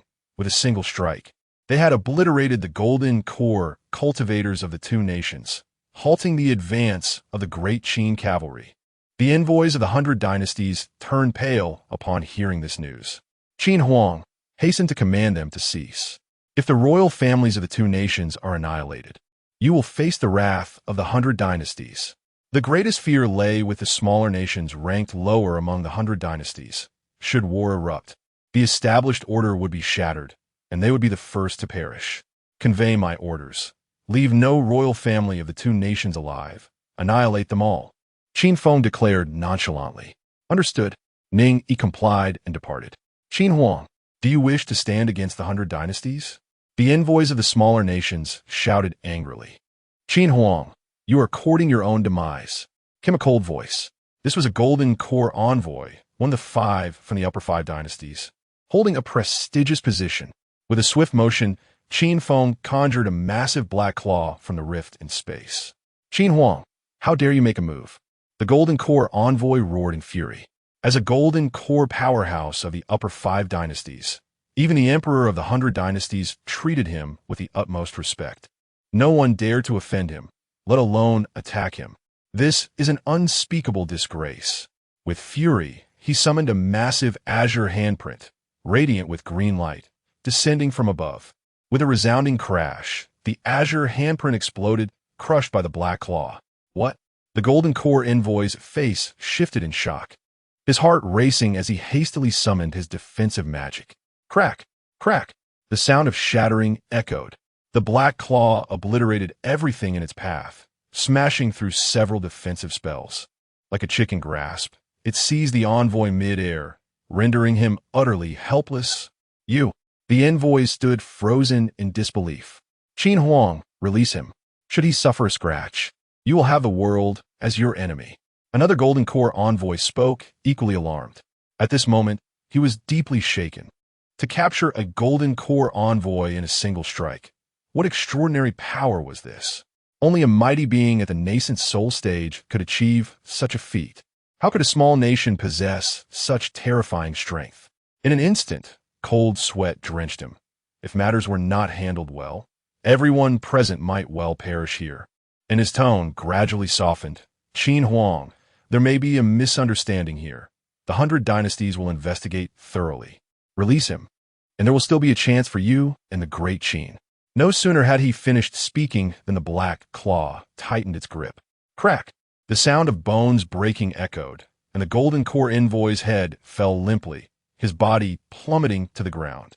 The envoys of the 100 dynasties felt their scalps tingle. A golden core had fallen just like that, his neck crushed. The air descended into a profound silence. Every individual tense, their eyes wide with terror. "Qin Huang, you have slain an envoy of the upper 5 dynasties. Do you truly wish to stand against the 100 dynasties?" Someone stammered, their voice no longer assertive but trembling with fear and desperation. "Stand against the 100 dynasties? I had already intended to annihilate them. What fear is there in being their enemy?" Qin Feng replied coolly. The envoys of the 100 dynasties were aghast. "Madman! He is undoubtedly a madman. To challenge the 100 dynasties with the strength of a single nation." With a wave of his hand, Qin Feng unleashed a ripple of divine power, sending waves of energy radiating outward. Boom! The sound of explosions rang out as the heads of the envoys below the golden core level exploded. In an instant, only 4 golden core envoys from the upper 5 dynasties remained. Surveying the surrounding blood mist, the 4 felt a bone-chilling dread, as if they were at the bottom of an unfathomable abyss. "Run!" someone shouted, and the 4 shot off in different directions like beams of light. With a flick of his gaze, Qin Feng's pupils shimmered, and radiant symbols filled the air as 2 brilliant beams of divine light pierced through the void. Boom! From afar, 2 golden core envoys had their heads pierced through. The remaining 2 envoys felt a chill run down their spines, their spiritual energy surging violently as they ignited their blood to fuel their escape. "Your Majesty, shall we pursue?" Ning inquired, watching the 2 dwindling figures in the distance. "No need." Qin Feng waved his hand. At present, the golden core corpses in his possession were sufficient to elevate him to the 9th level of the golden core stage. 2 golden core envoys were hardly worth the expenditure of time. "Let our forces into the capital of Baimeng. Those who resist shall be met with merciless slaughter." Qin Feng commanded by Qi and Wang Jian. "Understood." The 2 complied. Ning Yi, take him to the dungeons, guarded by the imperial guards, never to be released. "Remember, let him live." Qin Feng ordered regarding the king of Baimeng. Death would be the easiest punishment. True suffering lies in the inability to live or die. Hearing Qin Feng's words, the nearly lifeless king of Baimeng, his Dantian shattered, turned pale and attempted to end his own life. However, Ning Yi gave him no chance, swiftly severing the king's limbs. Amidst the king's agonized screams, several imperial guards stepped forward to take him away. Once in the hands of the imperial guards, the fate of the king of Baimeng was all too evident. In the palace of Baimeng, the sounds of slaughter echoed incessantly as the bodies of Baimeng lay strewn in pools of blood. Qin Feng advanced slowly, eventually arriving at a palace. Before the palace, weeds grew wild, desolate, and abandoned. Evidently, this was a long-neglected cold palace. "Your Majesty, from what those of Baimeng have revealed, Princess Yu lies in eternal slumber within this palace." Ning Yi pushed open the grand doors of the palace, speaking. Qin Feng remained silent as he stepped over the threshold and entered the palace. A layer of dust has settled upon the ground, and clear footprints are left in its wake. Cobwebs have taken residence in the corners, painting a portrait of desolation. Qin Feng's gaze is drawn to a splash of green upon the bed. It is a dress of emerald hue, and a conspicuous pool of fresh blood stains its fabric.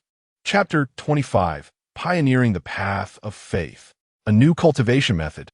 As Qin Feng gazed upon the verdant skirt before him, he could almost hear the voice of the young girl calling to him from before the prison. Grasping the skirt in his hands, he departed from the palace. Upon his return, he intended to lay this garment to rest in the royal tomb, allowing her spirit to return home. It was the only act of kindness he could offer on behalf of this body. Suddenly, as he examined the skirt, a look of astonishment crossed Qin Feng's face. Was there a lingering sentiment attached? His twin pupils shone with divine light, revealing visions imperceptible to the naked eye. The azure garment held the remnants of the girl's soul, or more accurately, a form of attachment, an obsession. "You are remarkably tenacious," Qin Feng mused. "You should have long since departed, yet your heart clings to something, waiting for a resolution, and thus you endure." Initially, he had planned to inter the green skirt within the royal tomb, but upon perceiving the lingering obsession, he abruptly altered his intention. In his past life, he had discovered a bone in the demon court, which harbored not only the secrets of the celestial star formation, but also traces of faith power. His mother had once studied this phenomenon. Faith power appeared to pertain to an immature cultivation method, fundamentally distinct from those existing across the myriad realms. It involved gathering the faith of countless believers to achieve divinity. If successfully pioneered, it could open a new path of cultivation. Perhaps, through the obsession embedded within the skirt, he could attempt to forge this path of faith power.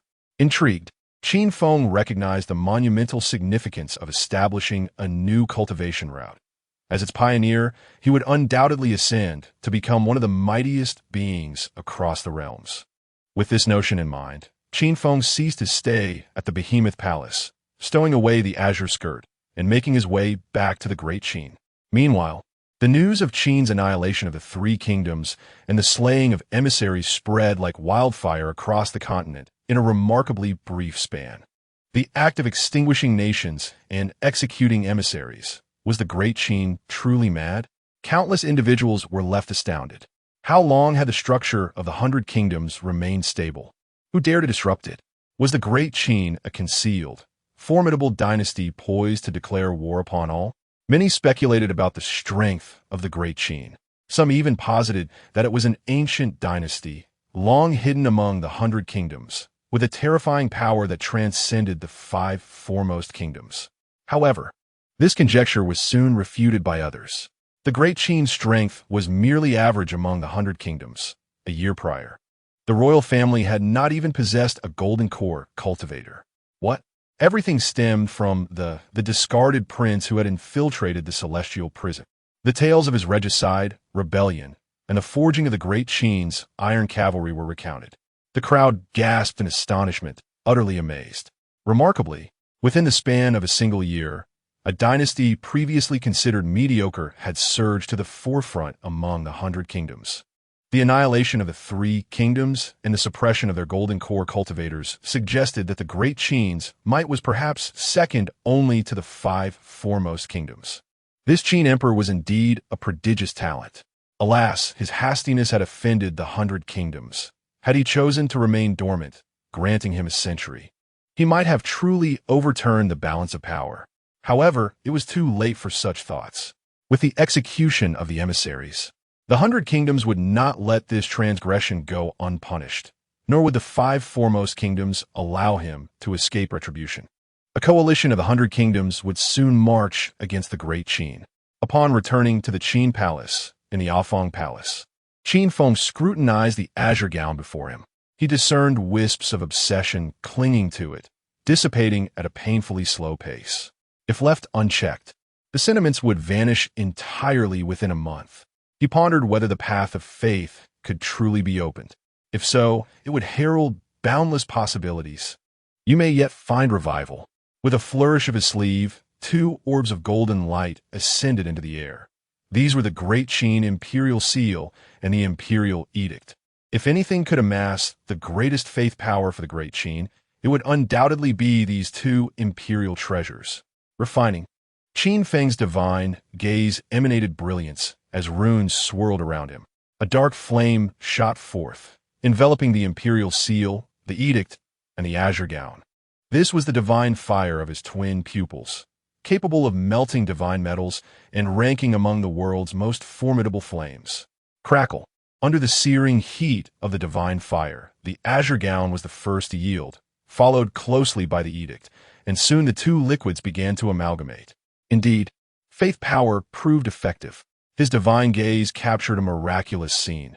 As the edict merged with the azure gown, the lingering obsession did not dissipate. Rather, it stabilized. The faith power within the edict had fused with the obsession, solidifying it. If he could incorporate the faith power from the imperial seal, could it not enhance the obsession? Might an abundance of faith power truly coalesce these wisps of sentiment into a soul, achieving the goal of resurrection? A thrilling hypothesis ignited within Qin Feng. If his conjecture held true, then the power of faith was truly formidable. Retaining remnants of sentiment could allow, even in death, for the reconstruction of one's soul through faith power, achieving a form of immortality. With renewed determination, Qin Feng continued to melt the imperial seal. Once it transformed fully into liquid, he intended to merge the seal, the edict, and the azure gown into a singular artifact, designed to bear the faith power of the Great Qin's millions of subjects. Unable to merge? Qin Feng was taken aback. The fusion of the edict and the azure gown had proceeded seamlessly, yet a repulsive force seemed to exist between them and the imperial seal. Was it that the faith powers within the seal and edict were incompatible?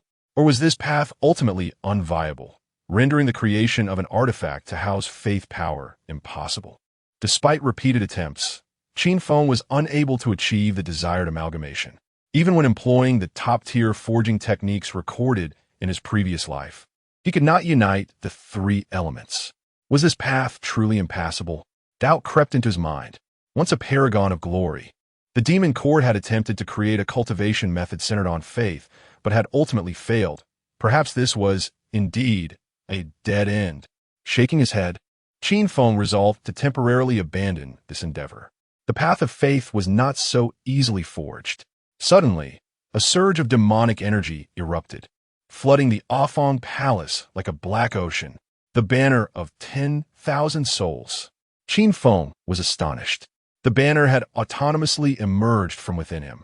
What was this innate treasure, born of heaven and earth, intending to accomplish? With a flourish, the banner appeared beside the 3 orbs of liquid, unleashing a mysterious force as black runes enveloped the area.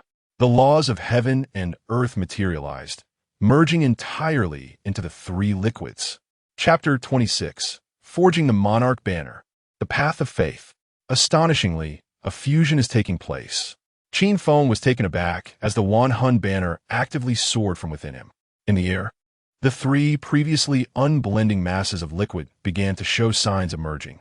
With a sizzling sound, the 3 blobs coalesced, their repulsive forces still present, yet suppressed under the influence of the Wanhun banner, leading to a real fusion. The faith artifact was deemed impossible to forge, as if it were unwelcome in the world. But the Wanhun banner is a congenital treasure born of heaven and earth, infusing the primordial essence and laws into the 3 liquid masses. Qin Feng's dual pupils flickered, and he vaguely discerned the essence of their amalgamation. By serendipity, the Wanhun banner facilitated this entire process. The fusion was successful.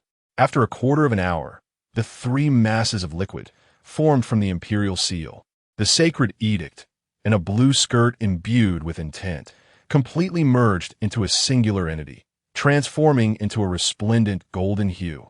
The golden liquid continuously evolved, reflecting the cosmos. Mountains, rivers, and the passage of time in alternation. Thunderous roars echoed as golden lightning crackled around. This golden liquid gave rise to a golden divine pillar below, while above it, a golden banner emerged. It astonishingly evolved into a flag. Qin Feng gazed at the golden banner before him, surprised. Apart from its distinct color, this golden banner bore no difference from the Wanhun banner. 2 small banners. The black Wanhun banner exuded boundless dark mist, radiating an aura of utmost malevolence, while the golden banner shimmered with sacred majesty.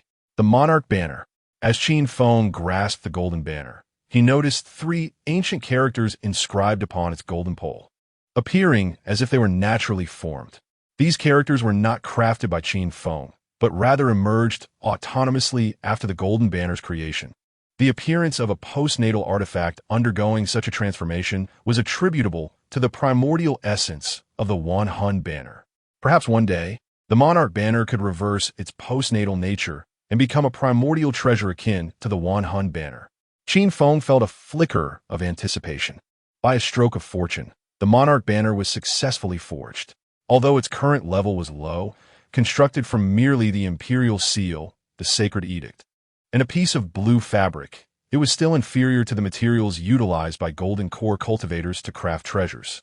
Yet, this was the world's first faith artifact, embodying the path of faith cultivation with limitless potential ahead. With a swift motion, Qin Feng refined the Monarch banner and sent it soaring into the skies above the Great Qin. In an instant, a white mist surged from the heads of the millions of citizens of Great Qin. Wisps of white, intangible substance ascended, merging into the Monarch banner. This was the power of faith. The faith generated by the countless citizens of Great Qin was drawn in and consumed by the Monarch banner. Such a magnificent force of faith. Qin Feng sensed the rapid accumulation of faith power within the Monarch banner, its speed astonishingly swift. The imperial seal and sacred edict, as symbols of the Great Qin's imperial authority, passively absorbed faith power, unable to actively devour it. After a millennium of accumulation, the faith power they contained paled in comparison to what the Monarch banner absorbed in merely a short span. The intent also gradually strengthened. If this continued, revival could truly be realized one day. This is the essence of the power of faith. As Qin Feng grasped, the monarch banner trembled, and a surge of faith power was drawn into his hand. Truly marvelous. Qin Feng marveled as he felt the mysterious essence of faith power augmenting his being, significantly benefiting his cultivation. For an ordinary person, receiving such a surge of faith power would elevate them to genius status. In the unseen realm, one's fortune would also be enhanced. Qin Feng's keen perception captured the deeper secrets of the faith power, with the faith power of Great Qin empowering him. His own fortune would become intertwined with that of Great Qin. If Great Qin flourished, so too would his own fortune. Conversely, should Great Qin falter, his fortune would wane. Likewise, a robust personal fortune could also reflect back on a Great Qin. One's prosperity is shared. One's decline is shared. As for fortune, it is an exceedingly profound concept, elusive yet undeniably real, akin to a destiny-esque favor. Those with deep fortune often find themselves fortunate in critical moments, encountering rare opportunities and receiving assistance from benefactors, becoming favored by heaven, the protagonists under a radiant halo. In contrast, those with shallow fortune represent the countless ordinary individuals leading mundane lives, never able to break free from their constraints. Some may even encounter catastrophic misfortunes, dying in accidents, with merely living an ordinary life being a luxury. Fortune is predetermined by the heavens, yet the power of faith can alter one's fortune, transform one's destiny. This single aspect alone renders the path of faith incomparable to any form of cultivation in existence. In terms of combat capability, even a mere mortal, upon receiving this surge of faith power, could instantaneously unleash the strength of a Qi refinement realm cultivator. Qin Feng merged the faith power in his palm into his being, experiencing the divine essence within this surge of faith power. The outcome left him astonished. This surge of faith power, accumulated by the monarch banner in a remarkably short time, could empower a mere mortal with the might of a Qi refinement cultivator. What kind of power would the monarch banner wield if it absorbed faith power for a day? For 10 days, 100 days, a year, 100 years? If Great Qin expanded, engulfing 100 kingdoms and multiplying its populace, how terrifying would that be? This undoubtedly represents an extraordinary path of cultivation, and at present, it is merely in its infancy. The monarch banner forms the foundation of this cultivation method. Qin Feng felt a surge of excitement. This path aligns perfectly with the supreme demonic nation he intends to forge. Initially, he planned to use the celestial star array as the foundation of Great Qin, deploying millions of citizens to form the array, wielding the blade against the heavens. Now, with the faith cultivation method, the citizens of Great Qin might just be able to keep pace with him. 15 days later, Qin Feng devoured a golden core Dao fruit, stepping into the 7th layer of golden core. In the Golden Wan Hall, Your Majesty, Dali Dazhou, and Baiman have all been completely brought under the control of our Great Qin's iron cavalry. The royal bloodlines of the 3 kingdoms have been eradicated, and their citizens are now under the command of our army. They are willing to submit to Great Qin for the sake of our people. What should we do with them? Below the hall, the 6 generals commanding Great Qin's iron cavalry returned to court. Chapter 27. The 9th level of the Golden Elixir. 60 Golden Elixir Realm Spirits. From this day forth, the common people of Dali and Dazhou shall be regarded as second-class citizens of our Great Qin. Those who are vanquished by our Great Qin will be ranked beneath our first-class citizens, and elevation in status will require meritorious service. The beasts will be enslaved, serving as steeds for first-class citizens, forever barred from ascending in rank. Qin Feng spoke calmly. The civil and military officials were taken aback. They vaguely sensed that the emperor's treatment of the beasts was intricately linked to the matter of Princess Yu. Your Majesty, the beasts pride themselves on their noble bloodlines and possess a fierce temperament. To enslave them may incite rebellion, suggested by Qi, one of the 6 generals. The beasts numbered nearly 100 million. Should a rebellion occur, it would inflict significant damage upon our Great Qin. In my view, we should first eliminate half of them to instill fear, ensuring their complete submission as steeds for our Great Qin. A chill ran through the assembly at the thought of such a ruthless measure.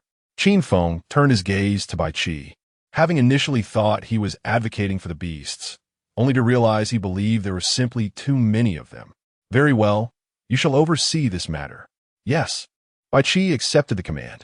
Your Majesty, according to reports from our scouts, the 100 dynasties are amassing troops, currently gathering tens of millions, including 100 golden elixir experts, to wage war against our great Qin. With 10,000 Jin Yi under Ning, Yi's command now spread across much of the kingdom. Such significant movements could not escape their notice. When the armies of the 100 dynasties assembled, the news swiftly reached Ning Yi's ears. What are your thoughts? Qin Feng inquired of the 6 generals. If the 100 dynasties wish for war, then let there be war. Our great Qin's iron cavalry fears nothing. The 6 generals displayed no fear, their spirits ignited for battle. With 300,000 iron cavalry cultivating the absolute heaven battle cannon, they had all embarked on the path of cultivation. Following the recent war against the 3 kingdoms, the soldiers' strength had significantly increased, with most reaching the 3rd level of body refinement, and some exceptionally gifted individuals even attaining the 8th and 9th levels. What the 100 dynasties? What a million-strong coalition. With 300,000 cultivators, how could they be afraid? Excellent. Qin Feng expressed satisfaction with their fervor. Continue to recruit soldiers. 300,000 iron cavalry are insufficient. We shall recruit an additional 700,000. On this continent, the 100 dynasties are too many. Each word has 100 variations and are unrecognizable to one another, which is exceedingly inconvenient. I desire that all beings on this continent use the character Qin. Not only must you defeat the coalition, but I also wish for our great Qin's horsemen to tread upon every inch of the 100 dynasties. We shall not disappoint your expectations. The 6 generals trembled with excitement, their faces flushed. They understood the emperor's grand vision. He sought to unify the 100 dynasties, establishing Great Qin as the sole dynasty atop this continent. What audacity! What a monumental undertaking! No one in history has achieved such a feat. Li Si, Qin Feng called. Your servant is here. I shall enter seclusion. For this period, you shall temporarily oversee the affairs of Great Qin. In 2 months, I shall ascend to divinity. Ascend to divinity? After Qin Feng departed the Golden Long Hall, the civil and military officials began to discuss among themselves, puzzled by the emperor's words. What could His Majesty mean by ascend to divinity? The officials looked to Li Si, believing as the prime minister, he would be privy to the matter. However, Li Si was equally bewildered. Everyone, it would be unwise to speculate on His Majesty's intentions. Let's act according to his wishes, and the truth will reveal itself in 2 months. Upon returning to the Afang Palace, Qin Feng summoned the human sovereign banner from above the Great Qin Palace. The banner now radiated with a more resplendent golden light, enveloped in a mist of golden vapor, emanating a profound and ancient aura. After 15 days, the human sovereign banner had fully connected with the destiny of Great Qin and had even generated certain imperial powers, with ascension to divinity being one of them. To confer divinity, nurtured by the power of faith, one day it may truly become a deity. Yet, the current power of faith is insufficient to confer divinity. In 2 months' time, Qin Feng planned to break through to the pinnacle of the golden elixir realm. By then, the faith accumulated by the human sovereign banner would be sufficient for ascension and could also confer positions within Great Qin. Following the conferment, civil and military officials would be able to borrow the power of faith corresponding to their ranks from the human sovereign banner. At that time, Great Qin would enter a new phase. Even civilians who had not cultivated could wield divine powers through the power of faith. Soon, Qin Feng began cultivating the devouring heaven demon skill, devouring the fruits of the golden elixir realm, rapidly enhancing his realm. 2 months later, Qin Feng reached the pinnacle of the 9th level of the golden elixir, just 1 step away from the Yuaning realm. His progress from the 7th level to the pinnacle of the golden elixir in such a short time was astonishing. Qin Feng could not help but marvel at the terrifying efficacy of the devouring heaven demon skill. As long as there were sufficient fruits of the Tao, the speed of advancement was extraordinarily swift, with almost no bottlenecks. "Welcome back, Your Majesty." In the Golden Long Hall, the officials bowed deeply. They were incredibly curious about what the emperor's declaration of ascension to divinity truly entailed. The moment of revelation was at hand. "Your Majesty," Prime Minister Li Si began to report. "During your 2-month seclusion, several significant events transpired in Great Qin. Dali and Zhou have completely vanished from the annals of history, resulting in the emergence of hundreds of millions of second-class citizens for our Great Qin. The beasts, unwilling to become steeds, had their ranks decimated by General Bai Qi, and the remaining beasts no longer harbored any thoughts of rebellion, obediently becoming steeds for our Great Qin. This act has shocked the populace, who now refer to Bai Qi as the god of death. Furthermore, Great Qin has recruited an additional 700,000 soldiers, with countless citizens eagerly enlisting.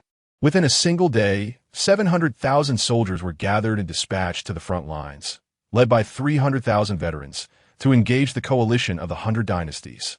Your Majesty, our million-strong cavalry is locked in fierce combat with the coalition, their strength rapidly increasing, and we have gained the upper hand. However, in terms of high-level combat power, our Great Qin is at a disadvantage compared to the coalition. The coalition of the 100 dynasties, in addition to their million-strong forces, boasts 100 golden elixir experts, while Great Qin possesses only 7 golden elixir realm spirits summoned by Qin Feng, resulting in a significant disparity in strength. With a flourish of his sleeve, Qin Feng summoned forth a torrent of demonic energy, black runes shimmering as dozens of spirits emerged from a void. In an instant, a terrifying pressure enveloped the Golden Long Hall. Golden elixir. The entire court was aghast, exclaiming in astonishment. A staggering 60 golden elixir spirits. Following the previous summoning of 7 golden elixir spirits, His Majesty had now summoned another 60. What an extraordinary display of power. Surely, no dynasty in the past 5 years possessed such a multitude of golden elixir experts. Proceed to the battlefield and subdue the golden elixirs of the 100 races. Qin Feng commanded the 60 golden elixir realm spirits. In the war against the 3 kingdoms, the iron cavalry of Great Qin had slain millions of enemy soldiers. And with the fallen iron cavalry, their numbers had reached 10 million.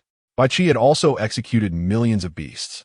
Now, the number of vengeful souls within the 10,000 souls banner had reached over 60 million. Over the course of 2 months, these 60 million vengeful souls have been engaged in incessant battles, ultimately giving rise to 60 golden elixir realm spirits. We obey your command, and shall not disappoint our master's expectations. The 60 golden elixir realm spirits vanished from the Golden Long Hall.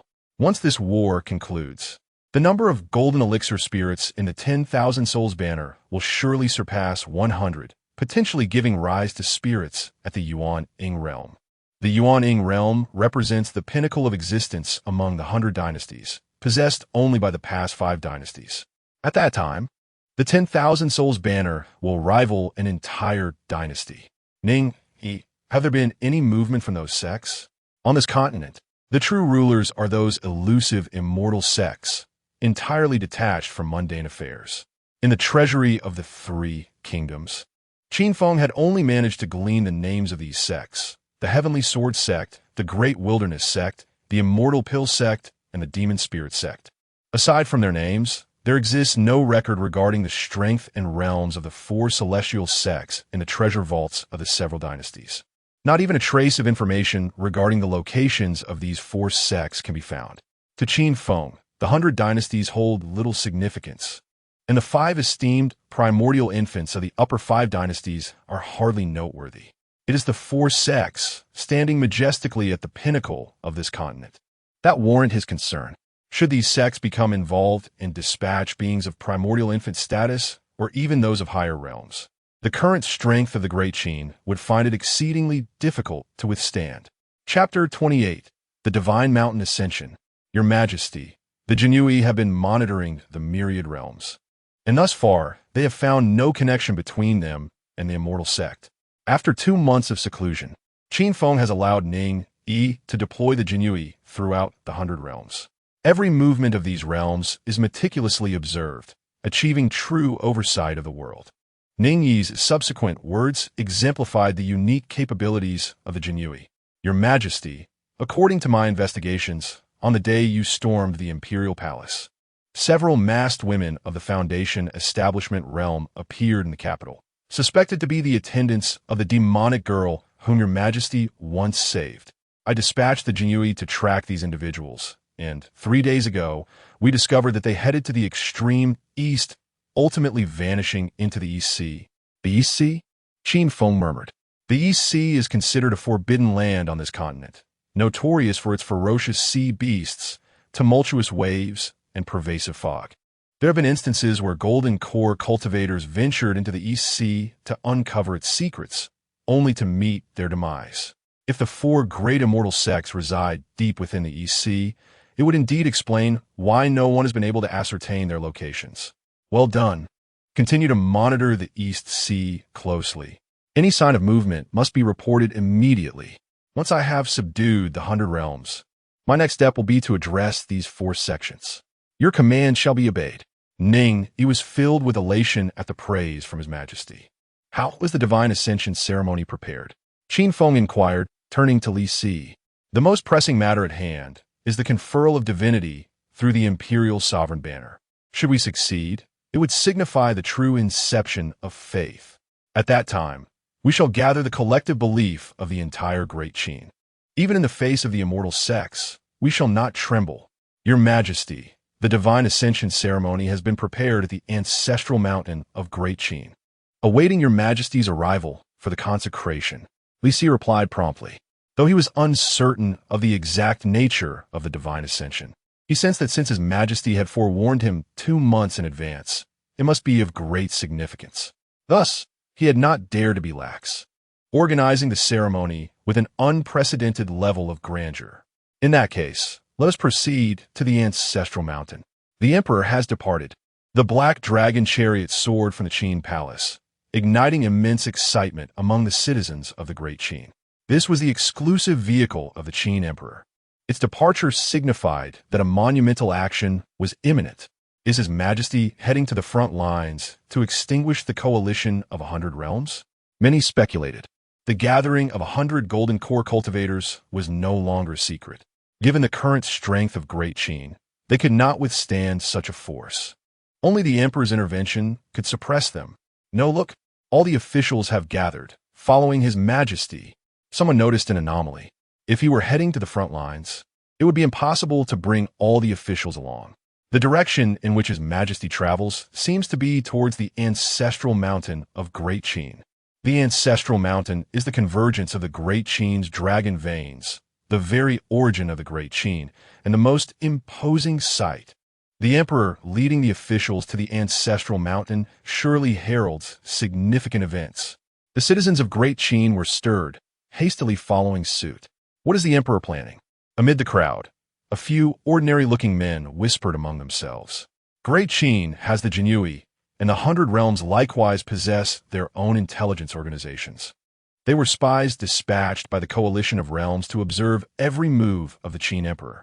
At this moment, instead of confronting the 100 golden core cultivators at the front, he was heading to the ancestral mountain of Great Qin.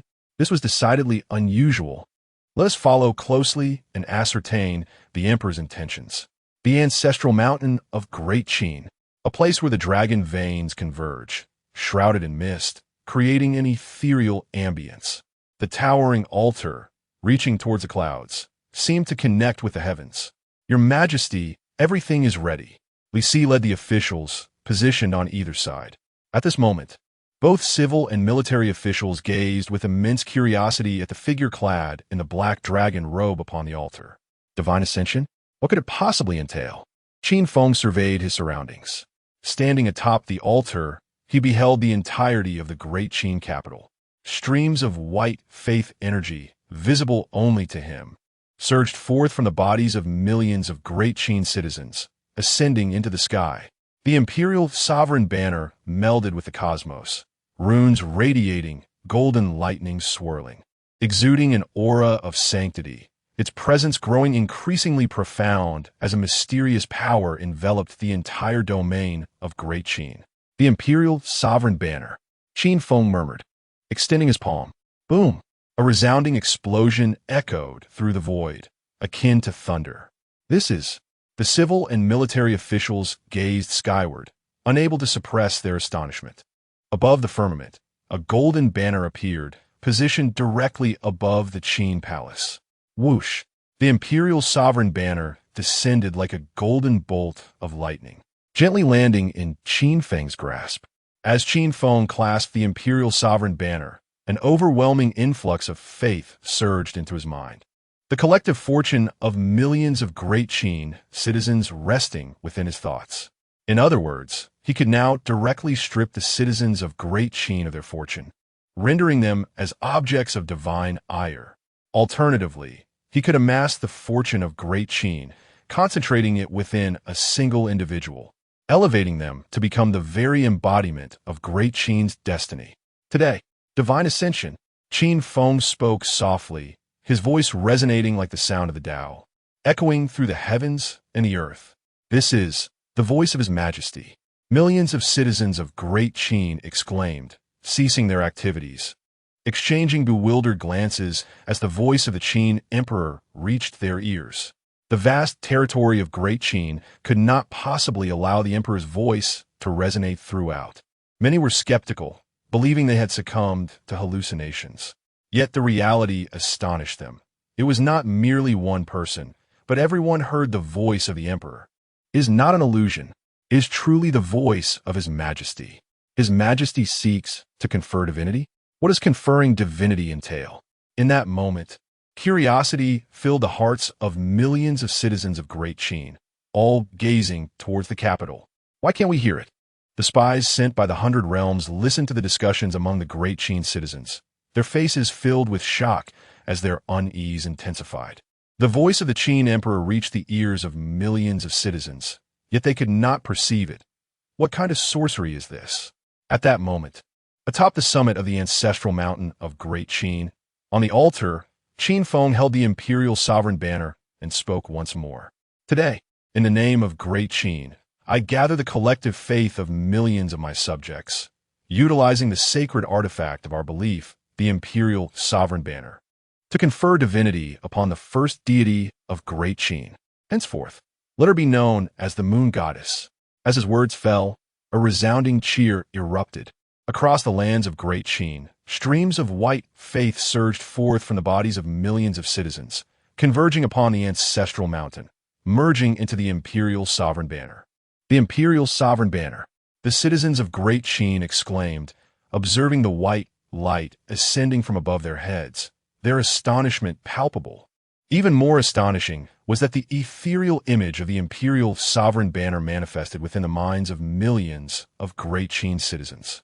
As Qin Feng absorbed the faith of countless citizens, the imperial sovereign banner erupted with blinding white light, hundreds of beams shooting skyward, piercing the clouds, illuminating the heavens above Great Qin. At the center of the beams, runes danced, and the rules of faith emerged. At that moment, threads of intent surged forth from the imperial sovereign banner, ascending above the 100 beams of light. Buzz! The 100 beams quaked violently, shattering like a cascade of white light, flowing into the threads of lingering memory. This is Princess Yu. The civil and military officials gasped in unison. The ethereal threads of intent, empowered by the faith of millions of Great Qin citizens, transformed into a spectral figure. This figure was none other than Princess Qin Yu, who had perished in her diplomatic mission to the Bai Meng, the sister of the current emperor, and the only sibling sharing the same mother. The deceased can truly be revived. The spies from the 100 Realms gazed at the spectral figure in the sky, their faces awash with horror. What is the Qin Emperor attempting? From this day forth, you shall be the first divine entity of Great Qin, the moon goddess, basking in the faith of millions. Upon the altar, Qin Feng continued his divine ascension. With the power of our Great Qin faith, I forge for you a position among the deities. As the Qin flourishes, so shall you flourish. In glory, we share. In suffering, we share. With each utterance, The ethereal silhouette in the air solidified further, and the divine consciousness grew more formidable. As the final word resonated, a semblance of humanity seemed to grace the countenance of the moon goddess, as if she had truly become a deity. An intangible force emanated from the moon goddess, enveloping the entire Qin realm, irrevocably binding it to the great Qin. Chapter 29. The Qin Emperor bestows titles. The protector of the nation, Lord Ning Yi. Moon goddess.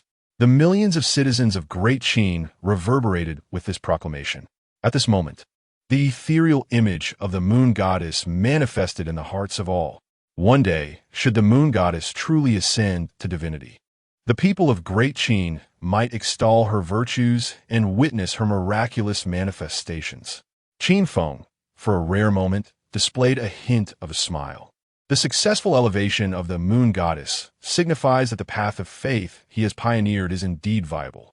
As Great Qin flourishes, this path of belief shall continually refine and strengthen. The deification is complete. Now, it is time to confer titles upon the officials of Great Qin. Upon the altar, Qin Feng, holding the imperial banner, spoke once more. With a flourish, the imperial banner radiated a brilliant white light, and 100 beams of light re-emerged. The civil and military officials trembled with excitement. They sensed that His Majesty's conferral of titles would irrevocably alter their fates. Ning Yi, the first individual Qin Feng sought to confer a title upon, was none other than Ning Yi, who had remained loyal to him even in the depths of the prison. Your subordinate is here. Ning Yi stepped forward.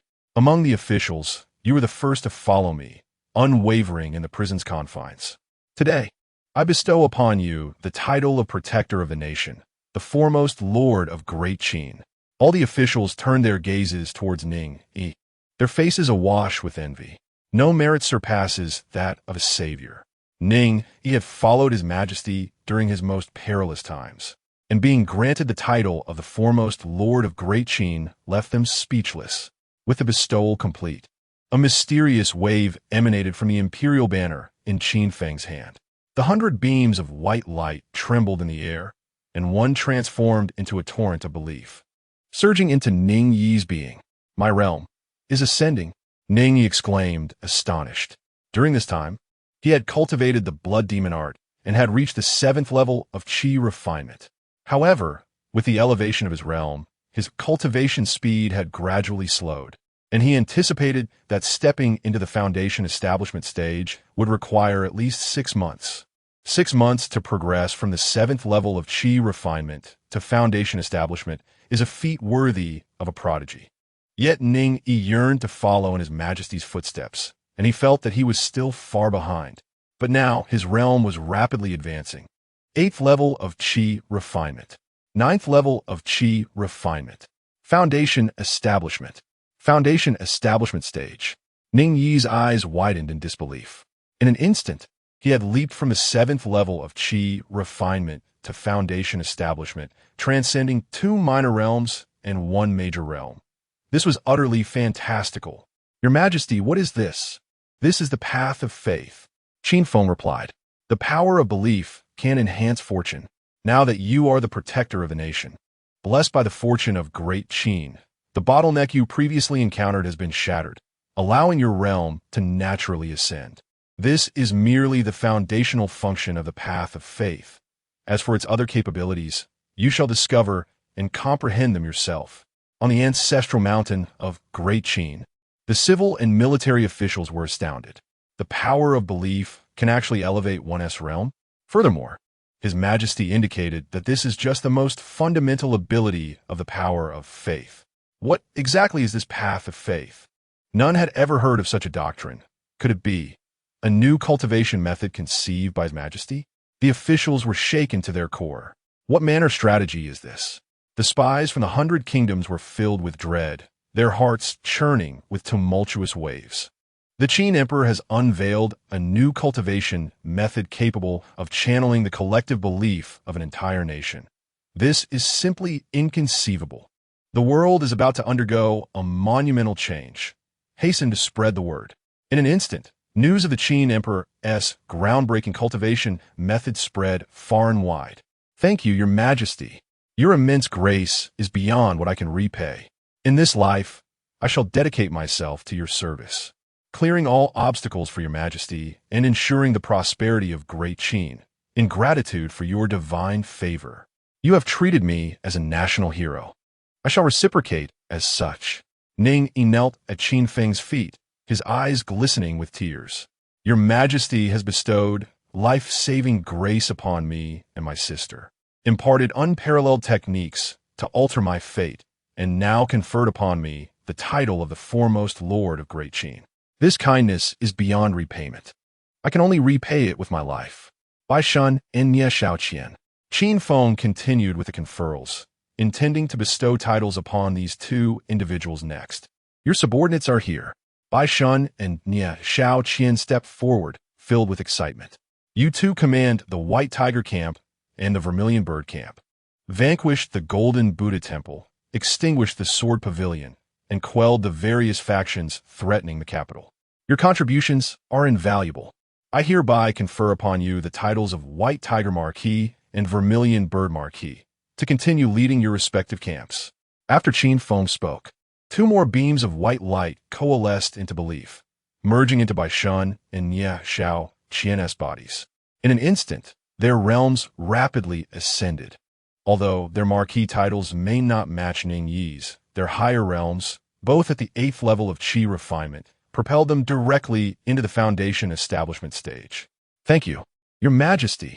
We are deeply grateful for your grace, and we are willing to brave any peril for your Majesty, forging an unparalleled brilliance for Great Qin. Bai Shun and Nie Shaoqian proclaimed, exhilarated. Bai Qi, Wang Jian, Han Exine, Wei Qing, Lian Pe, and Hua Tsubing. Following Bai Shun and Nie Shaoqian, Qin Feng sought to bestow titles upon the 6 generals of Great Qin. You 6 have led millions of Great Qin as cavalry, vanquished the 3 kingdoms, and battled countless kingdoms. Your contributions are undeniable. Bai Qi, you are conferred the title of Marquis of Wuhan. Wang Jian, Marquis of Wuqing. Han Exine, Marquis of Huayin. Wei Qing, Marquis of Chongping. Lian Pe, Marquis of Xinping. Hua Tsubing, Marquis of Champion. Although the 6 generals were not in the capital of Great Qin. With Qin Feng's conferral, 6 beams of light dispersed in the air, transforming into 6 white ribbons that sliced through the sky, soaring into the distance. Meanwhile, on the battlefield of the 100 Kingdoms, the sounds of battle echoed through the heavens. The millions of cavalry of Great Qin clashed with the armies of the 100 Kingdoms for months, the ground littered with bones and stained with blood, resembling a scene of apocalypse. In the skies above, a fierce battle among the Golden Core cultivators erupted, the roar of formations ringing incessantly, and brilliant spiritual lights flickered. At the center of the army, the 6 generals of Great Qin furrowed their brows. During this time, they had arranged the grand celestial formation using hundreds of thousands of Great Qin soldiers, barely managing to fend off the assault of the 100 Golden Core cultivators, resulting in countless casualties among the Great Qin troops. The millions of cavalry of Great Qin fearlessly faced the coalition of the 100 Kingdoms, yet the 100 Golden Core cultivators, with only 7 dispatched by His Majesty, were proving difficult to withstand. If this continued, the Qin army would surely falter. Bai Qi's expression reflected his concern. The 6 generals were unaware that the Qin emperor had dispatched over 60 Golden Core entities to support the battlefield. Is it you who commands the Qin army? Suddenly, a chilling voice resonated. The space rippled, and 6 figures stepped forth from the rift in the void. Golden Core, the guards exclaimed, their faces stricken with horror, as these 6 individuals had breached the formation and arrived here. One of the Golden Core cultivators raised his hand casually, and 1,000 guards beside the 6 generals exploded, turning into a mist of blood. To think you would withstand us for months with your mere millions of soldiers. You 6 are somewhat remarkable. The Golden Core cultivators' gaze swept across Bai Qi and the others, proclaiming, the fate of Great Qin is destined for annihilation. If you 6 surrender now and lead the Great Qin cavalry to join the coalition of the 100 Kingdoms to counterattack, capturing the Qin emperor, you may yet preserve your lives. Chapter 30. The bestowal of titles to officials. The 6 generals battle the golden elixirs. Fierce and unyielding Qin revive our land. Until the last drop of blood is shed, we shall not cease fighting. Wang Jian surveyed the surrounding sea of red mist, his fury palpable. The people of Qin know only death in battle. Surrender has never been an option. Stubborn and unyielding, then go forth to your demise. His chilling voice resonated through the air. The oppressive aura of the golden elixir realm was overwhelmingly terrifying, binding the bodies of the 6 generals, rendering them immobile. Alas, the 6 generals sighed, gazing toward the capital of the Great Qin. As commanders of the Great Qin, they feared not death, yet mourned for their inability to fulfill the grand ambitions of their sovereign. Your Majesty, we are unworthy servants. Having failed to lead the iron cavalry of Great Qin to annihilate the coalition of 100 nations, betraying your holy grace. If there's a next life, we shall certainly fight for you again. Just as the 6 generals awaited death in despair, a sudden commotion erupted. From the distant horizon, 6 white streaks, akin to meteors, pierced the sky, traversing the battlefield from the direction of the Great Qin capital. This is, on the battlefield, countless soldiers of the Great Qin and the coalition of 100 nations were captivated by this astonishing spectacle, their faces awash with disbelief. The 6 white streaks arched across the Great Qin territory, descending upon the 6 generals like a divine waterfall, merging into their bodies. What manner of sorcery is this? The 6 golden elixirs turned pale. The strangeness of these 6 white streaks was beyond comprehension. Their instinct as golden elixirs warned them that these streaks were no ordinary phenomenon, intertwined with the very laws of heaven and earth, immensely formidable. This is, Your Majesty, the 6 generals suddenly exclaimed, their expressions filled with incredulity. At the moment the white streaks entered their bodies, they heard the voice of their sovereign resounding in their ears. Baiki, Wanzian, Hanxin, Waking, Lian Bo, Huitsubing. You 6 shall lead my millions of iron cavalry to vanquish the 3 kingdoms and conquer the 100 nations. Your contributions are indispensable. Bai Qi bestowed the title of Marquis of Wuan. Wang Jian bestowed the title of Marquis of Wuqing. Han Xan bestowed the title of Marquis of Huayin. Wei Qing bestowed the title of Marquis of Chongping. Lien Pe bestowed the title of Marquis of Xinping. Huitsubing bestowed the title of Marquis of Champion. Your Majesty is conferring titles upon us. The 6 generals were filled with excitement and disbelief. They were thousands of miles from the Great Qin. How could they hear the voice of their sovereign? More astonishingly, an ethereal image of the Qin Emperor appeared before them, alongside the human emperor's banner. As the Qin Emperor spoke each name, their realms began to ascend. Qi Refinement Level 9. Foundation Establishment Level 1.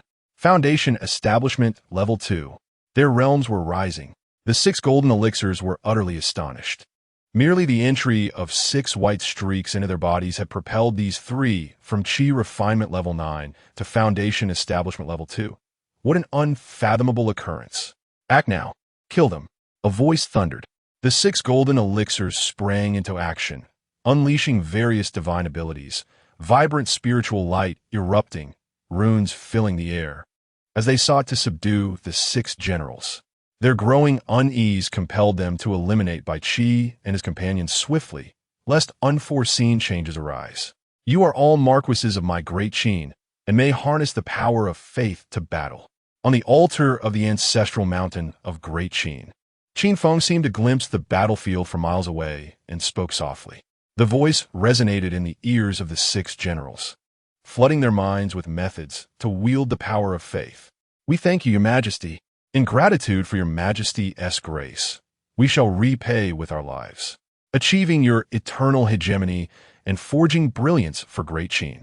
The 6 generals bowed respectfully toward the direction of the Great Qin capital, then turned to face the descending powers of the golden elixirs, unafraid, filled only with boundless combat spirit. Marquis of Wuan Bai Qi, grant me the power of faith from Great Qin. Marquis of Wuqing Wang Jian, grant me the power of faith from Great Qin. Marquis of Huayin Han Xian, grant me the power of faith from Great Qin. Marquis of Chongping Wei Qing, grant me the power of faith from Great Qin. Marquis of Xinping Lianpa, grant me the power of faith from Great Qin. Marquis of Champion Hua Xiubing, grant me the power of faith from Great Qin. The 6 generals roared passionately, their voices piercing the heavens. The ancestral mountain of Great Qin, the ethereal image of a human emperor in Qin Feng's hand, radiated resplendent white light. Countless powers of faith transcended time and space, flooding into the 6 bodies. Their auras surged at an astonishing rate. In an instant, the auras of Bai Qi and the others matched, if not surpassed, those of the 6 golden elixirs before them. Whoosh! Bai Qi and the others unleashed their powers, a multitude of faith energies enveloping them, brilliant white light illuminating the cosmos. Boom! A thunderous crash resounded. The descending divine abilities were obliterated by the white power of faith. How is this possible? What is this power of faith? The 6 golden elixirs' expressions shifted dramatically, filled with terror. How could mere mortals at the Qi refinement realm harness the power of faith to ascend to the foundation establishment, and now unleash the strength of the golden elixir realm to contend with them? This was utterly preposterous. Ha ha ha! This is the power of faith.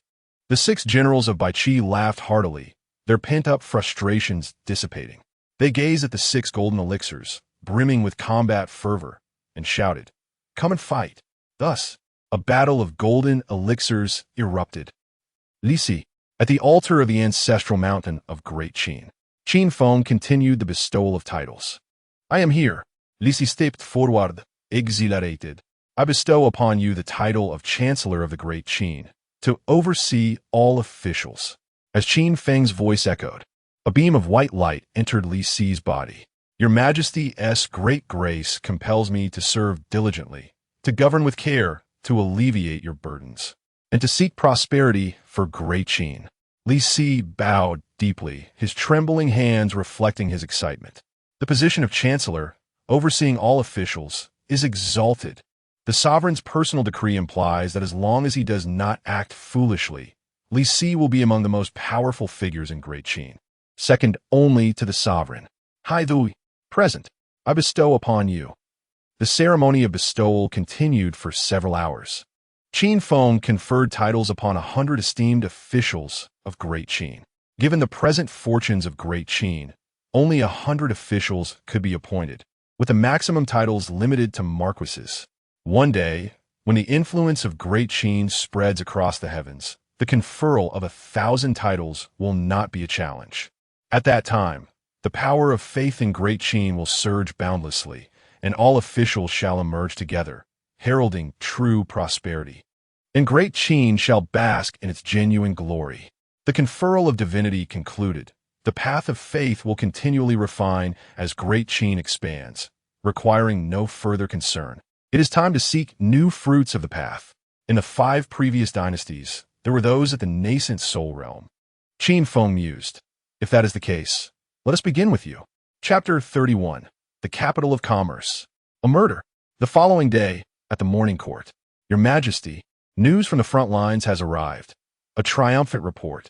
6 esteemed golden core cultivators have breached the Great Celestial Formation and launched an assault on the 6 generals.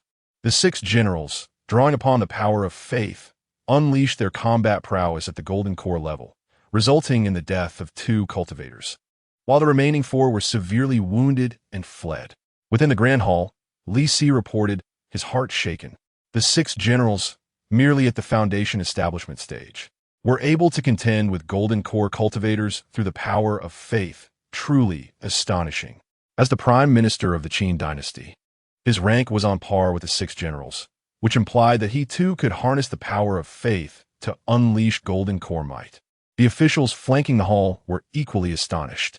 Indeed, Qin Feng nodded, displaying no hint of surprise. The 6 generals were all marquises, capable of accessing immense faith power. Thus exhibiting golden core strength was quite natural. Were he to draw upon the power of faith in his capacity as the Emperor of Qin, the faith contained within the banner of 10,000 souls could even unleash Yuan Ing level combat prowess. "Your Majesty, The Imperial Guards report that in 10 days, the capital of commerce will host a grand competition of prodigies. Ning informed, the competition, organized by the previous 5 dynasties, occurs every 5 years, lasting for 10 days, culminating in the selection of the top prodigies from the 100 dynasties. The celestial sect will dispatch immortals to recruit disciples, taking these prodigies back to the sect, severing all ties with the mortal realm henceforth. Qin Feng remarked nonchalantly. So, the Yuaning cultivators of the previous 5 dynasties will indeed be present at the competition? Yes. Ning nodded, excitement flickering in his eyes.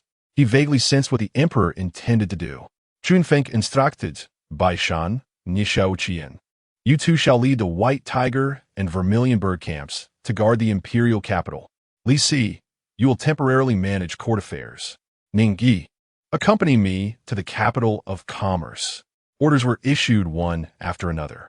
An hour later, the Black Dragon carriage glided through the skies above the Qin capital.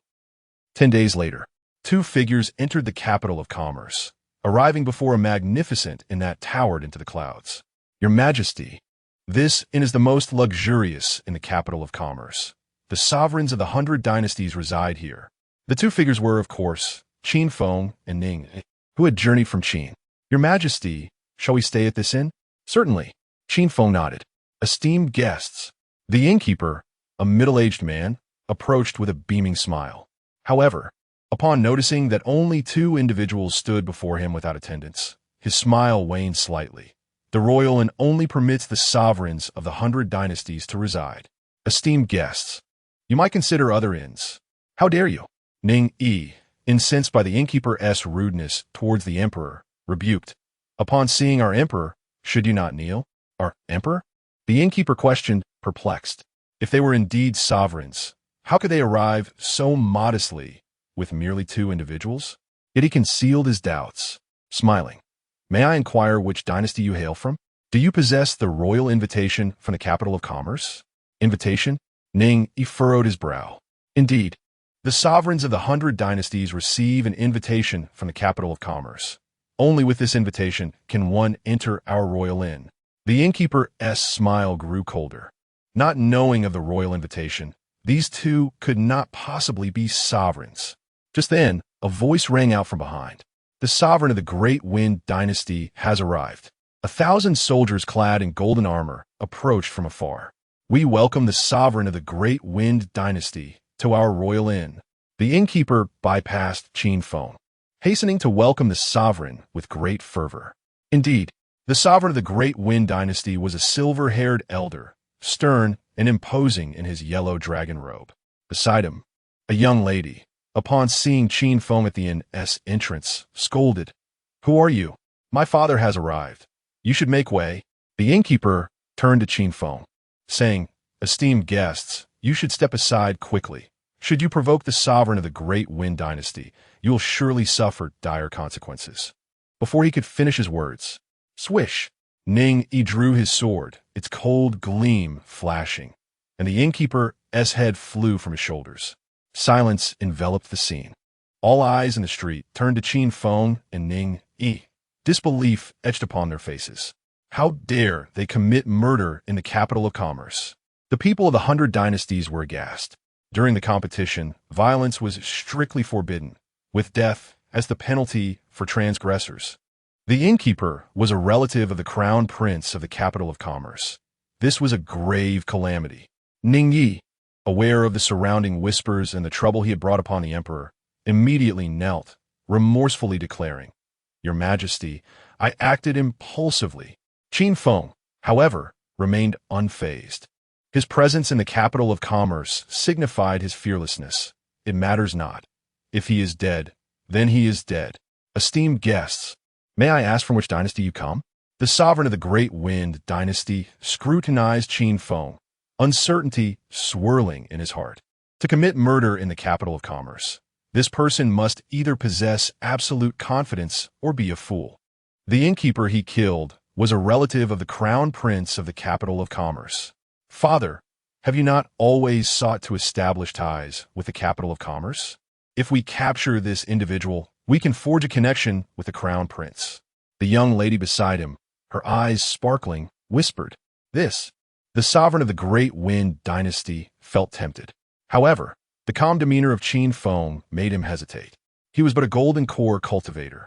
While they had 3 protectors who could easily subdue him, the young lady, Feng Yin, urged, "Father, this man has killed a relative of the crown prince in the capital of commerce. He is doomed, without a chance for redemption." Feng Yin was exhilarated.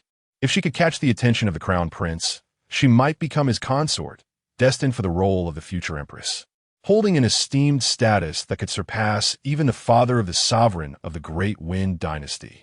The sovereign of the Great Wind dynasty, still hesitant, ultimately succumbed to his daughter's persuasion, unable to refuse the opportunity for an alliance with the crown prince of the capital of commerce. He addressed his 3 protectors. "You 3, please proceed and capture this individual. Young friend, will you bind yourself, or shall we take you by force?" The 3 golden core protectors of the Great Wind dynasty advanced, sealing off the space around them, chuckling. "If you bind yourself, you may suffer less." Confident in their numbers, they thought, "This man is finished." The onlookers shook their heads. If only they had escaped before the crown prince of the Great Zhou arrived, they might have had a chance to leave the capital of commerce.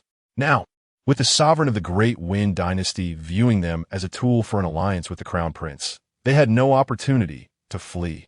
Qin Feng cast a glance at the 3 individuals, ultimately fixing his gaze on the sovereign of the Great Wind dynasty, stating calmly, "Do you truly wish to die? Dare you speak so to my father?" Feng Yin scoffed. "Protectors, take action." Before she could finish her sentence, swish, Qin Feng reached toward the earth, and 3 blades of grass sprang from the ground. With a flick of his hand, the 3 blades soared like divine swords through the void, aimed at the 3 protectors. Thud! 3 dull thuds echoed. The 3 golden core protectors of the Great Wind dynasty halted in their tracks, frozen in place. "Protectors?" Feng Yin urged as the 3 remained still. Just then, a loud crash resounded, and the 3 collapsed, blood oozing from the holes in their foreheads. The air fell into a profound silence. How could this be possible? After a long pause, the crowd finally regained their composure, staring in shock at the lifeless forms of the 3 golden core cultivators, their faces reflecting utter astonishment. The 3 golden core protectors of the Great Wind dynasty were slain? The onlookers turned their gaze toward Qin Feng, each rendered speechless by disbelief. With a single strike, he had decimated 3 golden core cultivators. What immense power was this? Among the 100 dynasties, such a feat could likely only be achieved by the 5 Yuaning cultivators of the previous 5 dynasties. Could it be that this individual is a nascent soul master from the previous 5 dynasties? Impossible. Among the 5 esteemed nascent soul masters of the former 5 dynasties, there is certainly none like him. The onlookers began to murmur and speculate about Qin Feng's origins, with a prevailing belief that he might be a newly emerged nascent soul master from the 100 dynasties. Chapter 32. My Lord, the Qin Emperor. Young friend, may I inquire about your identity? The voice of the Emperor of the Great Wind trembled slightly, beads of sweat forming on his forehead. He understood that today he had undoubtedly encountered a formidable opponent, and he cast a fierce glare at the instigator, Feng Yin. "This is your domain now." Qin Feng offered no response, merely instructing Ning before turning and stepping into the inn. Aside from the 3 revered offerings, all remaining personnel of the Great Wind dynasty were below the Golden Core stage, and Ning could easily confront them, empowered by the strength of faith. "Your orders shall be obeyed." Ning was well aware of the Qin Emperor's intentions. He turned to face the Great Wind Emperor and coldly remarked, "Do you presume to comprehend the identity of my lord?" He held no regard for the people of the Great Wind dynasty before him, deeming their disrespect towards the emperor deserving of punishment. "Do not be so arrogant." Feng Yin, sensing the pressure dissipate with Qin Feng's disappearance, found newfound courage when confronting Ning, who was at the foundation establishment stage. "By slaying the 3 revered offerings of my Great Wind dynasty, do you seek to oppose us?" Ning replied nonchalantly, "The Great Wind dynasty? My lord has already annihilated 3 such dynasties." "Ha!" Feng Yin erupted into laughter, as if she had heard the greatest absurdity. The structure of the 100 dynasties has been established. The war of extermination is forbidden. Your lord can destroy 3 nations. Suddenly, her laughter ceased, a horrified expression overtaking her features as she realized something. The Great Wind Emperor, too, began to comprehend the gravity of the situation. His voice trembling. Your lord is the Qin Emperor? Gasps of astonishment echoed throughout the crowd, all taken aback by the revelation. The tale of the Great Qin annihilating 3 nations was well known across the 100 dynasties. The might of the Great Qin's countless iron cavalry had clashed with the allied forces of the 100 dynasties. In recent times, the renown of the Great Qin had spread far and wide, instilling fear in the hearts of many. How could they believe that the Qin Emperor would dare venture into the merchant capital? Was this not akin to walking into a trap? You dare to come to the merchant capital? Feng Yin stammered, her voice quaking. One man had slain 6 golden core warriors of the Baiman kingdom and exterminated the envoys of the 100 dynasties. The reputation of the Qin Emperor was indeed terrifying. Now, aside from the top 5 dynasties, none were unafraid of the Qin Emperor. In this vast world, where could the mighty Qin Emperor not venture? As Ning Yi stepped forward, he closed in on the people of the Great Wind Dynasty. Those who disrespect the Emperor deserve to be punished. You've merely begun to establish your foundation, and you wish to slay me? Without the Qin Emperor, I could easily crush you. Feng Yin, though intimidated by the Qin Emperor, held Ning Yi in contempt. She was the pride of the Great Wind Dynasty, having attained the 7th level of foundation establishment at a young age. In contrast, Ning Yi, who appeared to be around her age, had only just entered the foundation establishment stage. In terms of both realm and talent, he could not compare to her. She turned to the Great Wind Emperor and whispered, Father, the merchant capital is protected by powerful nascent soul cultivators. They will not allow chaos to ensue. No matter how formidable the Qin Emperor is, he cannot contend with a nascent soul expert. He is doomed. Upon hearing this, the Great Wind Emperor hesitated for a moment, his gaze towards Ning Yi growing increasingly sinister. Kill him. With the order given, Feng Yin wasted no time. She unleashed a divine whip that cleaved through the air, shimmering with spiritual light, aimed directly at Ning Yi. Bang! Ning Yi stood his ground, the whip passing harmlessly over his head, leaving cracks in the ground beneath him. This. The crowd gasped in surprise. Could it be that Feng Yin had just slain the Qin Emperor's subordinate? No, wait. Suddenly, someone shouted in alarm. Splash! The body of Ning Yi, split in 2 by the whip, erupted with an overwhelming torrent of blood, gushing forth like a fountain, quickly forming a pool of crimson that surged toward Feng Yin. Feng Yin's expression changed drastically. She had not anticipated such a bizarre tactic. In a panic, she swung her long whip, radiant light bursting forth as she engaged the blood pool in battle. Although Ning Yi's realm was lower than Feng Yin's, the miraculous nature of his blood fiend magic granted him power that was not at all inferior to hers. And he even managed to suppress the 7th level foundation establishment Feng Yin. Screams of agony erupted. Feng Yin, caught off guard, felt her arm ensnared by the blood pool, flesh and blood corroding away until only white bone remained. Everyone attacked together. Kill him! Feng Yin cried out, retreating in horror, her expression twisted in rage. Boom! Upon receiving the command, 1,000 golden armored guards of the Great Wind Dynasty erupted in resplendent golden light, sealing off the space around Ning Yi. This was the military formation of the Great Wind Kingdom, immensely powerful, likely able to be matched only by golden core experts. The onlookers murmured amongst themselves, their gazes shifting toward the inn, eager to see if the Qin Emperor would intervene. Whoosh! The 1,000 golden armored guards surged forth, the military formation unleashing terrifying power. Feng Yan's uninjured hand formed seals, runes swirling around her as she directed her spiritual light toward Ning Yi. Yet Ning Yi felt no fear. Rather, he became invigorated, shouting, Ning Yi, the protector of the nation, calls upon the power of the Great Qin's faith. As Ning Yi's roar echoed, far away, above the capital of Qin, the banner of the emperor rippled, and a stream of white faith power shattered the void. arriving at the merchant capital and directly merging into Ning Yi's body. A brilliant white light exploded from Ning Yi, radiating with unparalleled brilliance as his aura surged to new heights. Ha! Ning Yi laughed maniacally, his sleeves billowing as the white faith power surged forth, transforming into a barrier. Boom! The military formation of the Great Wind and Feng Yan's divine abilities collided against the barrier, a blinding spiritual light erupting, and the terrifying energy fluctuations rippled outward. Yet the white barrier stood unwavering. How could this be possible? The onlookers stared wide-eyed at this scene, their hearts racing in shock.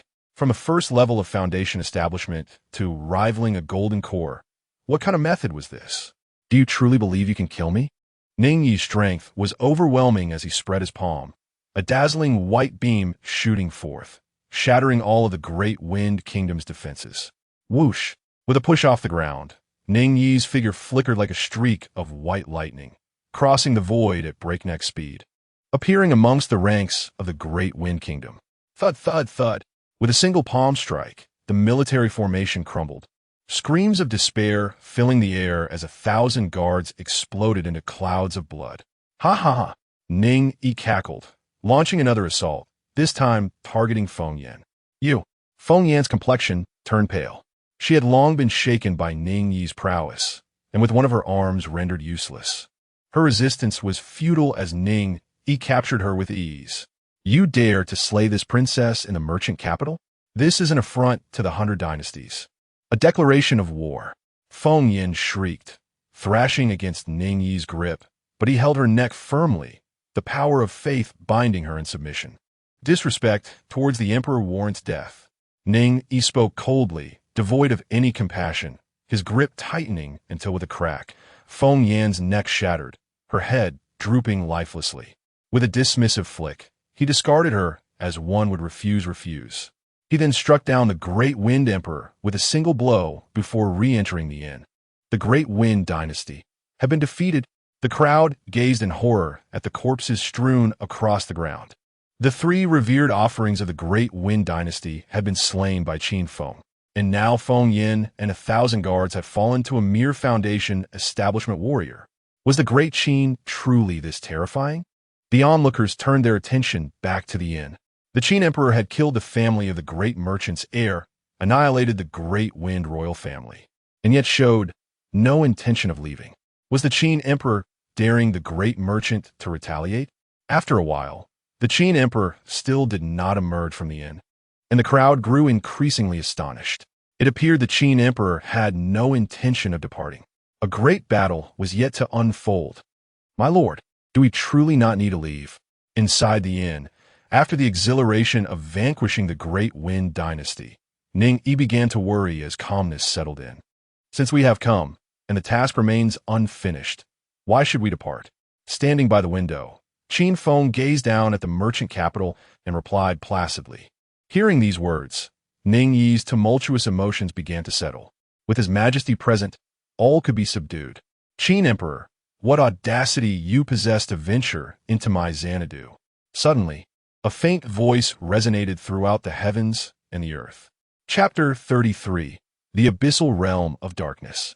In the vast expanse above, 6 colossal azure dragons, exuding an awe-inspiring aura, pulled a golden war chariot across the sky, rapidly approaching and appearing over the royal inn. The crown prince of the Great Shang has arrived. The crowd gasped in astonishment. The golden chariot of the crown prince was a sight to behold. Qin Huang, you dare to slaughter my people in Xanadu, and even allow your subordinates to slay the emperor of the Great Wind? This is a blatant disregard for the Great Shang. The crown prince stepped down from his golden chariot, his features sharp as if carved from stone, his demeanor ethereal, gazing towards the inn. His gaze pierced through the window, landing squarely on Qin Feng. Summon your Yuan. Qin Feng replied calmly, not even glancing at the crown prince. What arrogance from Qin Huang! Many were astonished, taken aback by Qin Feng's demeanor. To remain so composed in the presence of the crown prince of the Great Shang was a display of fortitude that surpassed that of nearly all mortals, explaining his audacity to challenge 100 dynasties. Our esteemed Yuan from the Great Shang is not someone you can summon at will. The Crown Prince's tone grew icy. The man before him ignored him, an affront that stung his pride. As the Crown Prince of the Great Shang, such disdain was unprecedented for him.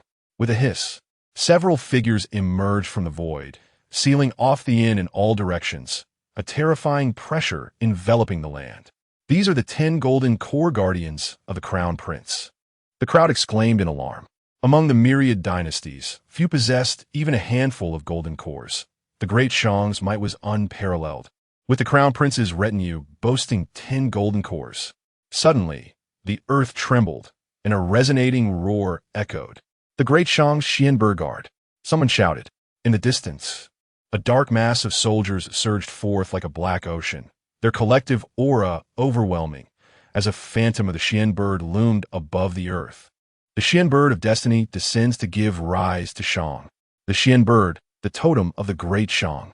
The Xianber Guard, the most formidable military force of the Great Shang, composed of 10,000 elite warriors, could unleash the combat prowess of the Yuan-Ing realm. Qin Huang, you are too arrogant to oppose 100 dynasties and yet dare to come to my Xanadu. The Crown Prince bellowed from his elevated position. The 10 golden cores and the Xianber Guard instilled him with great confidence, as he no longer feared Qin Feng.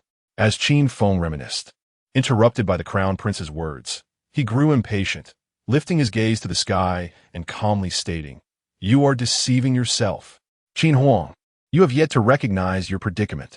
The Crown Prince was brimming with confidence, firmly believing that his side's strength could subdue Qin Feng. He commanded attack. Capture him. The grand competition of 100 dynasties is about to commence, and let you be the gift from the Great Shang to the 100 dynasties.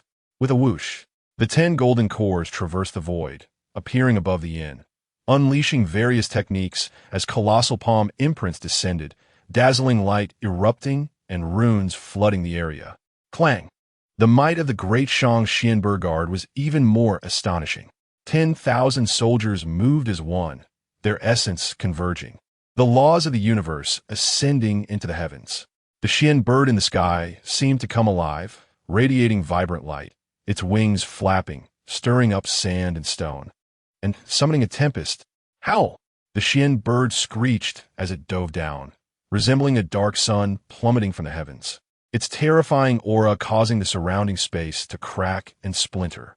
Standing by the window, Qin Feng faced the impending onslaught with an air of tranquility, nonchalantly waving his hand through the void. With a whoosh, a torrent of demonic energy surged forth like a black ocean, coalescing into a dark barrier that hung like a celestial curtain, severing the connection between heaven and earth. This technique was known as the abyssal realm of darkness, one of the pinnacle defensive arts, crafted by a demon emperor in opposition to the demon realm.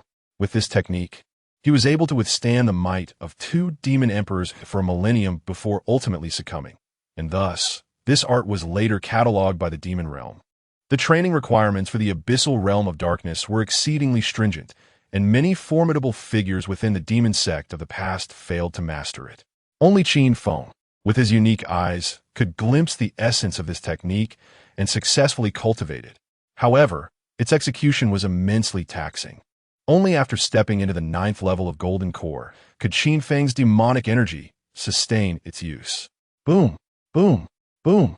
Techniques rained down upon the dark veil, erupting with blinding brilliance that shook the very heavens. Yet the barrier remained steadfast. The crowd was astounded.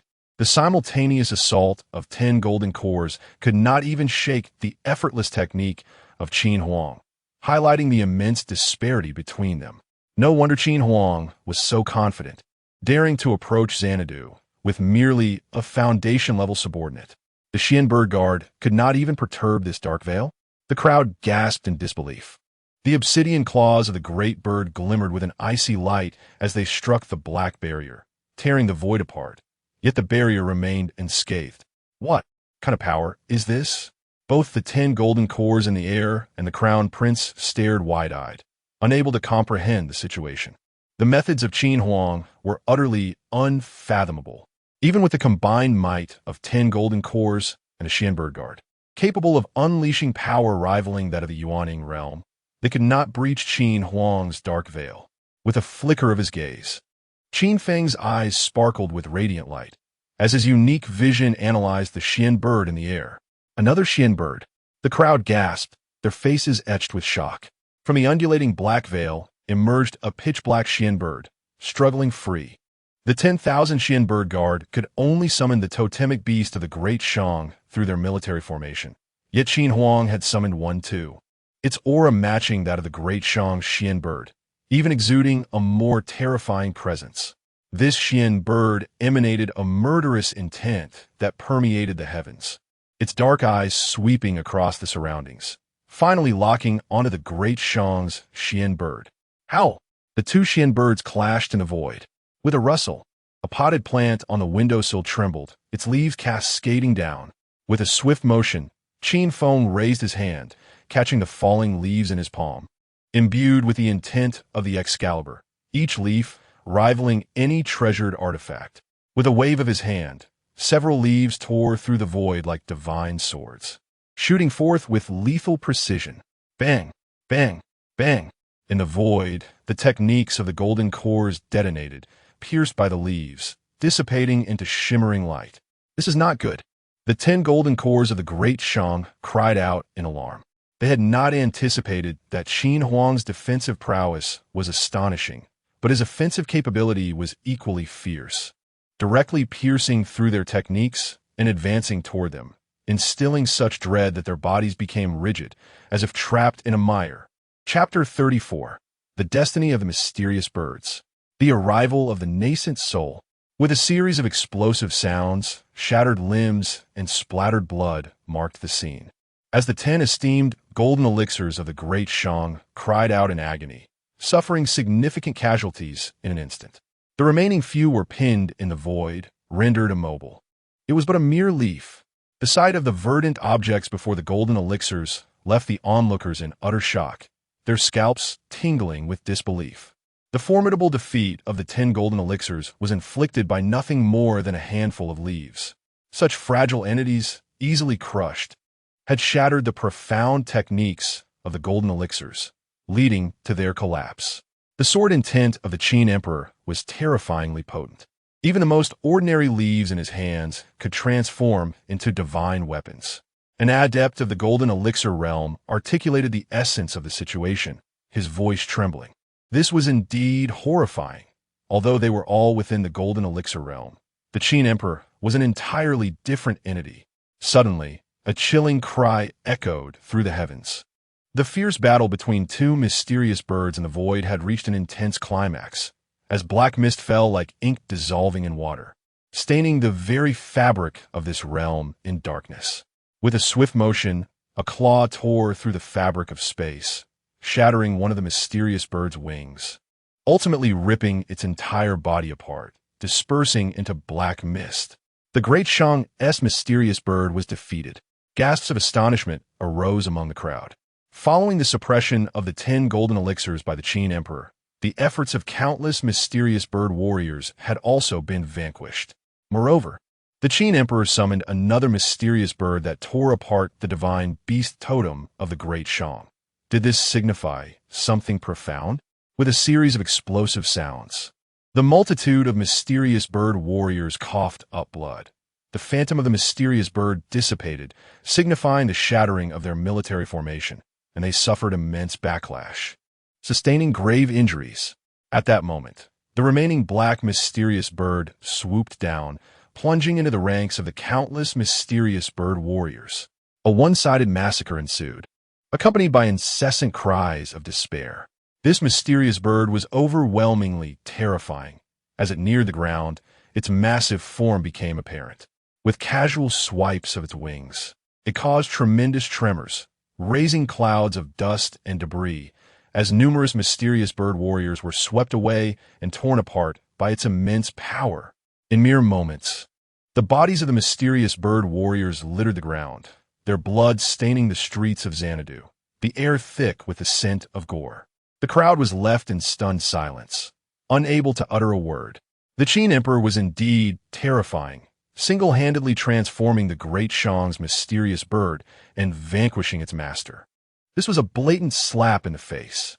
Before long, this incident would spread across the land, and the Great Shang would become a laughingstock, merely a backdrop for the Qin Emperor. The Qin Emperor's methods were astonishing, transcending the golden elixir level. Only a nascent soul ancestor could hope to suppress him. "Your Highness, flee!" someone shouted in desperation. The several golden elixirs of the Great Shang, bound by the leaves, were tormented by the eroding sword intent, draining their vitality. Yet they remained concerned for the crown prince of the Great Shang. "Go!" The crown prince, jolted from his shock by the warning, abandoned his princely demeanor and hastily urged 6 azure dragons to pull the golden chariot, seeking to escape to the Shang Palace. Within the palace resided a nascent soul ancestor, and despite the Qin Emperor's overwhelming terror, he would be unable to stir up any waves before the nascent soul ancestor, as long as they returned to the Shang Palace. Their lives would be spared. With a mighty roar, the mysterious bird soared into the sky, traversing the void at lightning speed, swiftly catching up to the crown prince's chariot. Under the claws of the mysterious bird, the 6 foundational realm azure dragons were powerless, torn apart as if they were mere worms. The crown prince was captured by the Qin Emperor. The surrounding citizens of the Great Shang struggled to comprehend the reality, crying out in despair.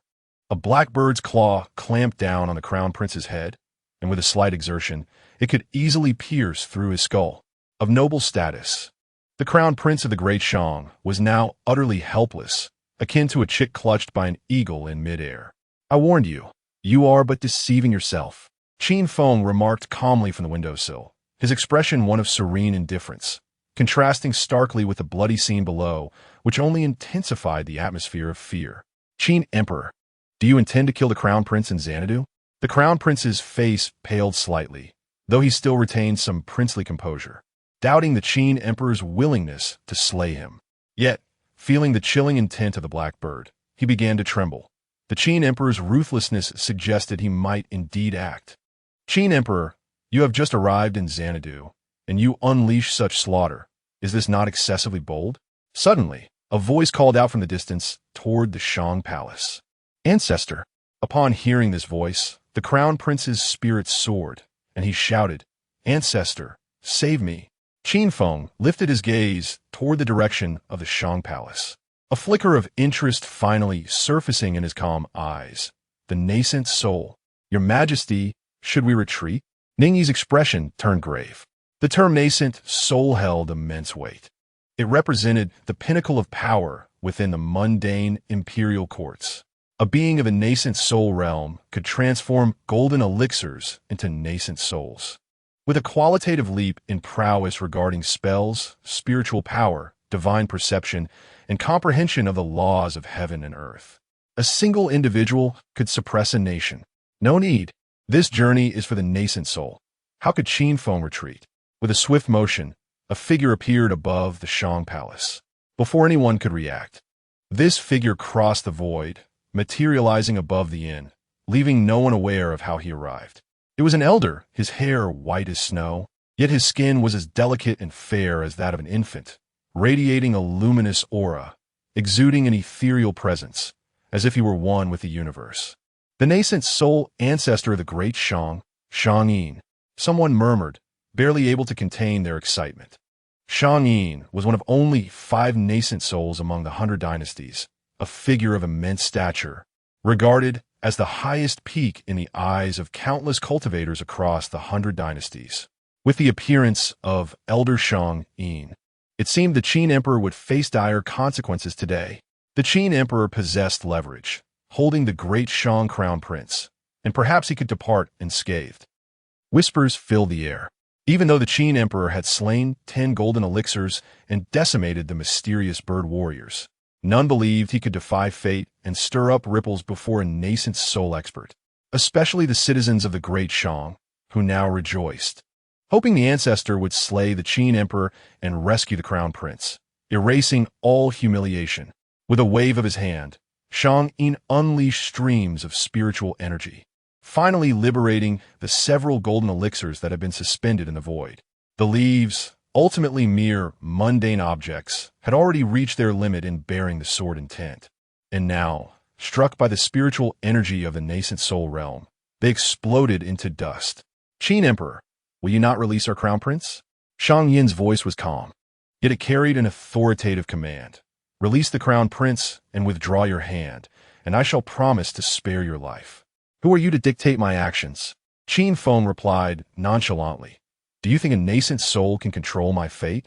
With a swift motion, the claw of the mysterious bird descended, piercing through the crown prince's head, causing a gruesome explosion of red and white. The surroundings fell into an eerie silence, with the sound of a pin drop palpable. The crowd stared at the headless corpse cast aside by the black bird, their eyes wide with disbelief. The Qin Emperor has slain the crown prince of the Great Shang. This was a result no one had anticipated. Some speculated that the Qin Emperor would use the crown prince as leverage, a safeguard against retaliation. Yet no one foresaw that he would slay the crown prince outright. This was the Qin Emperor. His actions always left people astounded and inscrutable. The crowd looked up, gazing at the figure of the Qin Emperor within the inn, their faces filled with horror. Qin Emperor, you are seeking your own demise. Chapter 35. The God-Slaying Needle. The associated object. A terrifying aura of murderous intent enveloped the heavens and the earth, causing the temperature of the surroundings to plummet. Shang Yin's gaze was icy, his anger overwhelming. The brazen act of killing the crown prince of the Great Shang before him was an outright provocation, utterly intolerable. With a sharp motion, Shang Yin struck the void with his palm, releasing a radiant glow as runes danced around his hand, mysterious ripples expanding outward. In an instant, the avian creature in the air erupted, dissipating into black mist. Before the Yuaning realm, this black bird, which had slain countless Xianbei guards, was equally fragile, obliterated with a single strike. Qin Huang, you have lost your only chance at survival. Shang Yin's voice was frigid as he made another move, a ghostly light silently tearing through the void. With a resounding crack, the dark curtain trembled, pierced by this ghostly light, cracks spreading outward until the curtain collapsed in a thunderous roar, transforming into mist. Hiss! This is the God-Slaying Needle. A voice gasped in disbelief. This is an ancient treasure, a terrifying weapon mentioned in ancient tomes, said to have fallen from the upper realms, capable of breaking through all defenses in the world. A small black needle hovered before Shang Yin, seemingly indistinguishable from any other needle. It was this very needle that shattered the Xianen ghost realm. The God-Slaying Needle? Qin Feng gazed at the small black needle before Shang Yin, an expression of rare surprise crossing his features as he seemed to reminisce, murmuring, to think I would encounter this object again. The God-Slaying Needle, capable of piercing the Xianen ghost realm, indeed holds merit. Qin Huang, even if you are invincible in the Golden Core realm, the difference between Golden Core and Yuaning is like the chasm between heaven and earth. Your methods are but illusions before me, easily punctured. Shang Yin, though wary of Qin Feng, had gained confidence after neutralizing 3 of his techniques, underestimating him considerably. He believed those 3 techniques to be Qin Feng's utmost limit.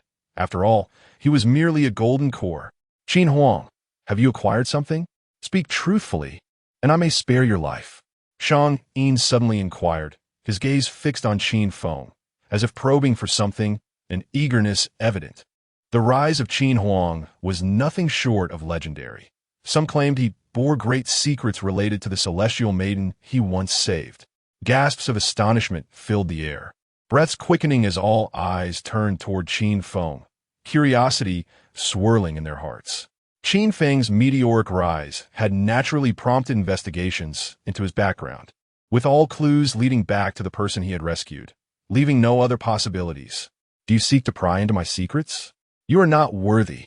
Qin Feng, upon encountering the God-Slaying Needle, felt a wave of nostalgia and, unusually verbose, smiled. Come, let me see how much you have grasped of the God-Slaying Needle. Seeking death, Shang Yin scoffed, no longer pressing the matter. After capturing Qin Huang, he could search his consciousness for everything he sought. With a swift motion, the God-Slaying Needle shot forth like a bolt of black lightning into the void, vanishing from sight. Qin Feng sensed a chilling, murderous intent, exceedingly subtle. Had it not been for his formidable divine sense, he would not have detected it. even when aware of the murderous aura. He could not ascertain from where the god-slaying needle would emerge. Indeed, it was a treasure forged from divine metal by the clan of artifacts. Qin Feng marveled. Suddenly, the void rippled, and the soul-destroying needle silently shot forth, its approach eerily elusive, striking directly for Qin Feng's head. The god-slaying needle moved with an untraceable grace, capable of annihilating all upon striking. Shang Yin spoke of the needle's terrifying nature, a cold smile gracing his lips as if he had already foreseen Qin Feng's demise. At that moment, Qin Feng casually raised his hand, fingers poised, slicing through the void to his ear. How is this possible? The god-slaying needle has been blocked. Cries of shock erupted.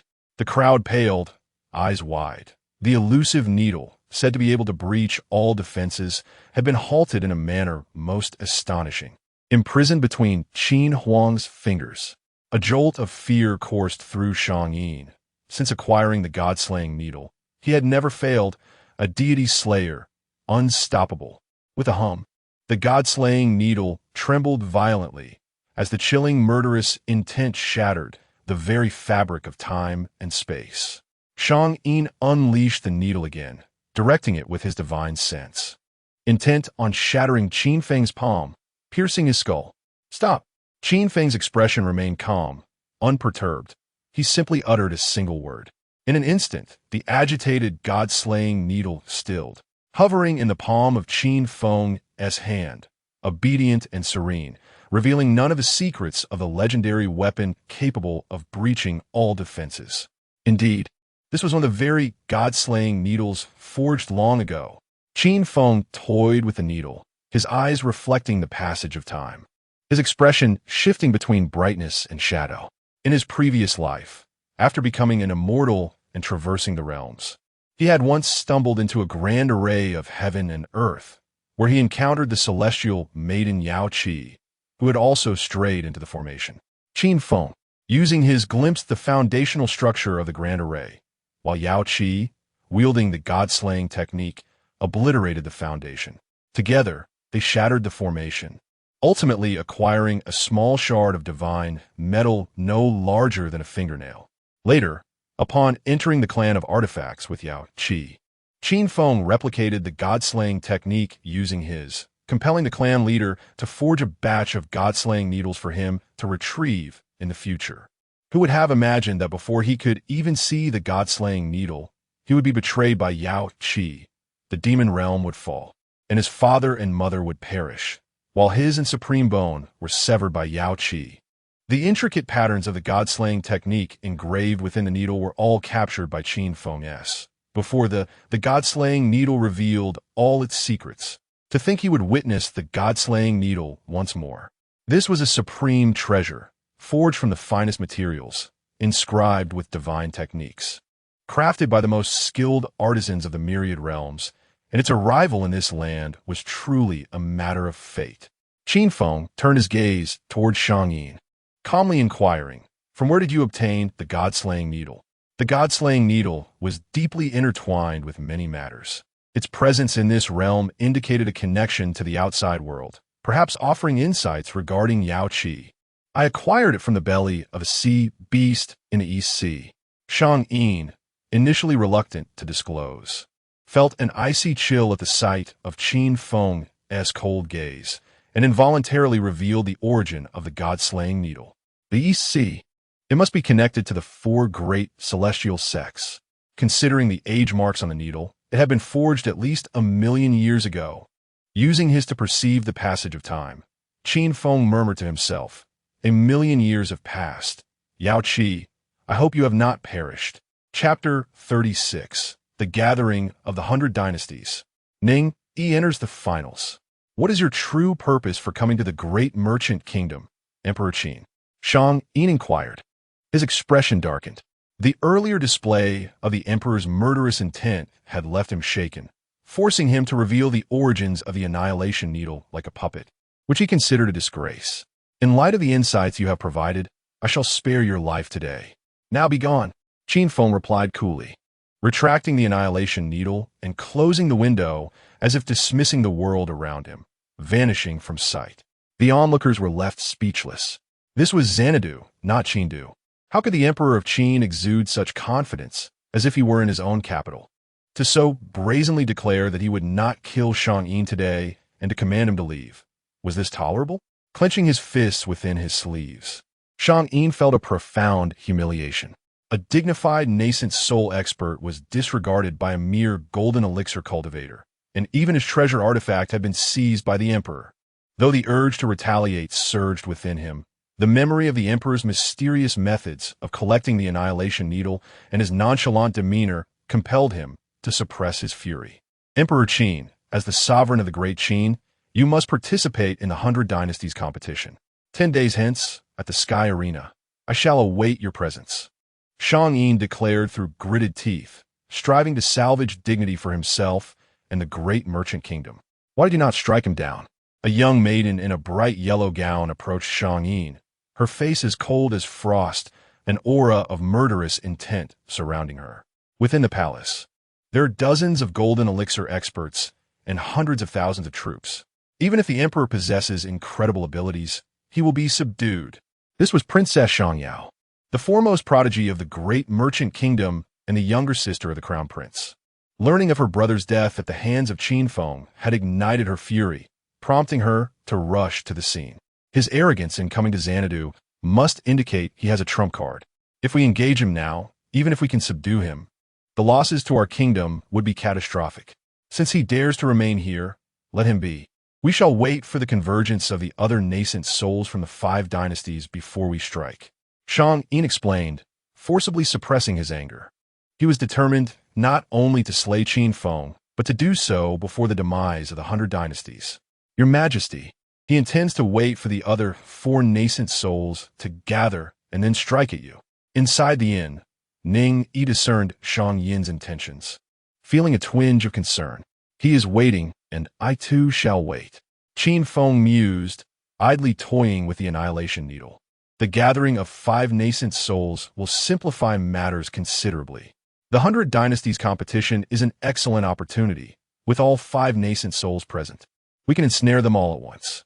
If I were to kill Shang Yin now, the remaining 4 nascent souls would likely be too frightened to even approach Xanadu. That would complicate matters. Ning Yi was taken aback. The emperor aimed to suppress all 5 nascent souls in one fell swoop. It was only the emperor who possessed such audacity to casually subdue 5 nascent souls. His admiration for Qin Feng reached unparalleled heights, while simultaneously, a sense of urgency crept in. Your Majesty, the 100 Dynasties competition is set to commence tomorrow. I wish to participate as well. Ning Yi requested. Very well. Qin Feng nodded in agreement. 10 days later, the finals of the 100 Dynasties competition witnessed an overwhelming crowd. At the Sky Arena, the top 10 prodigies from the 100 Dynasties prepared to contest for the title of the foremost prodigy. Surrounding the arena, multitudes of ordinary cultivators gathered. The number of foundation establishment cultivators was countless, and amidst them stood several hundred golden elixir experts. Have you heard? The Emperor Qin has arrived in Xanadu with one of his subordinates. Someone whispered.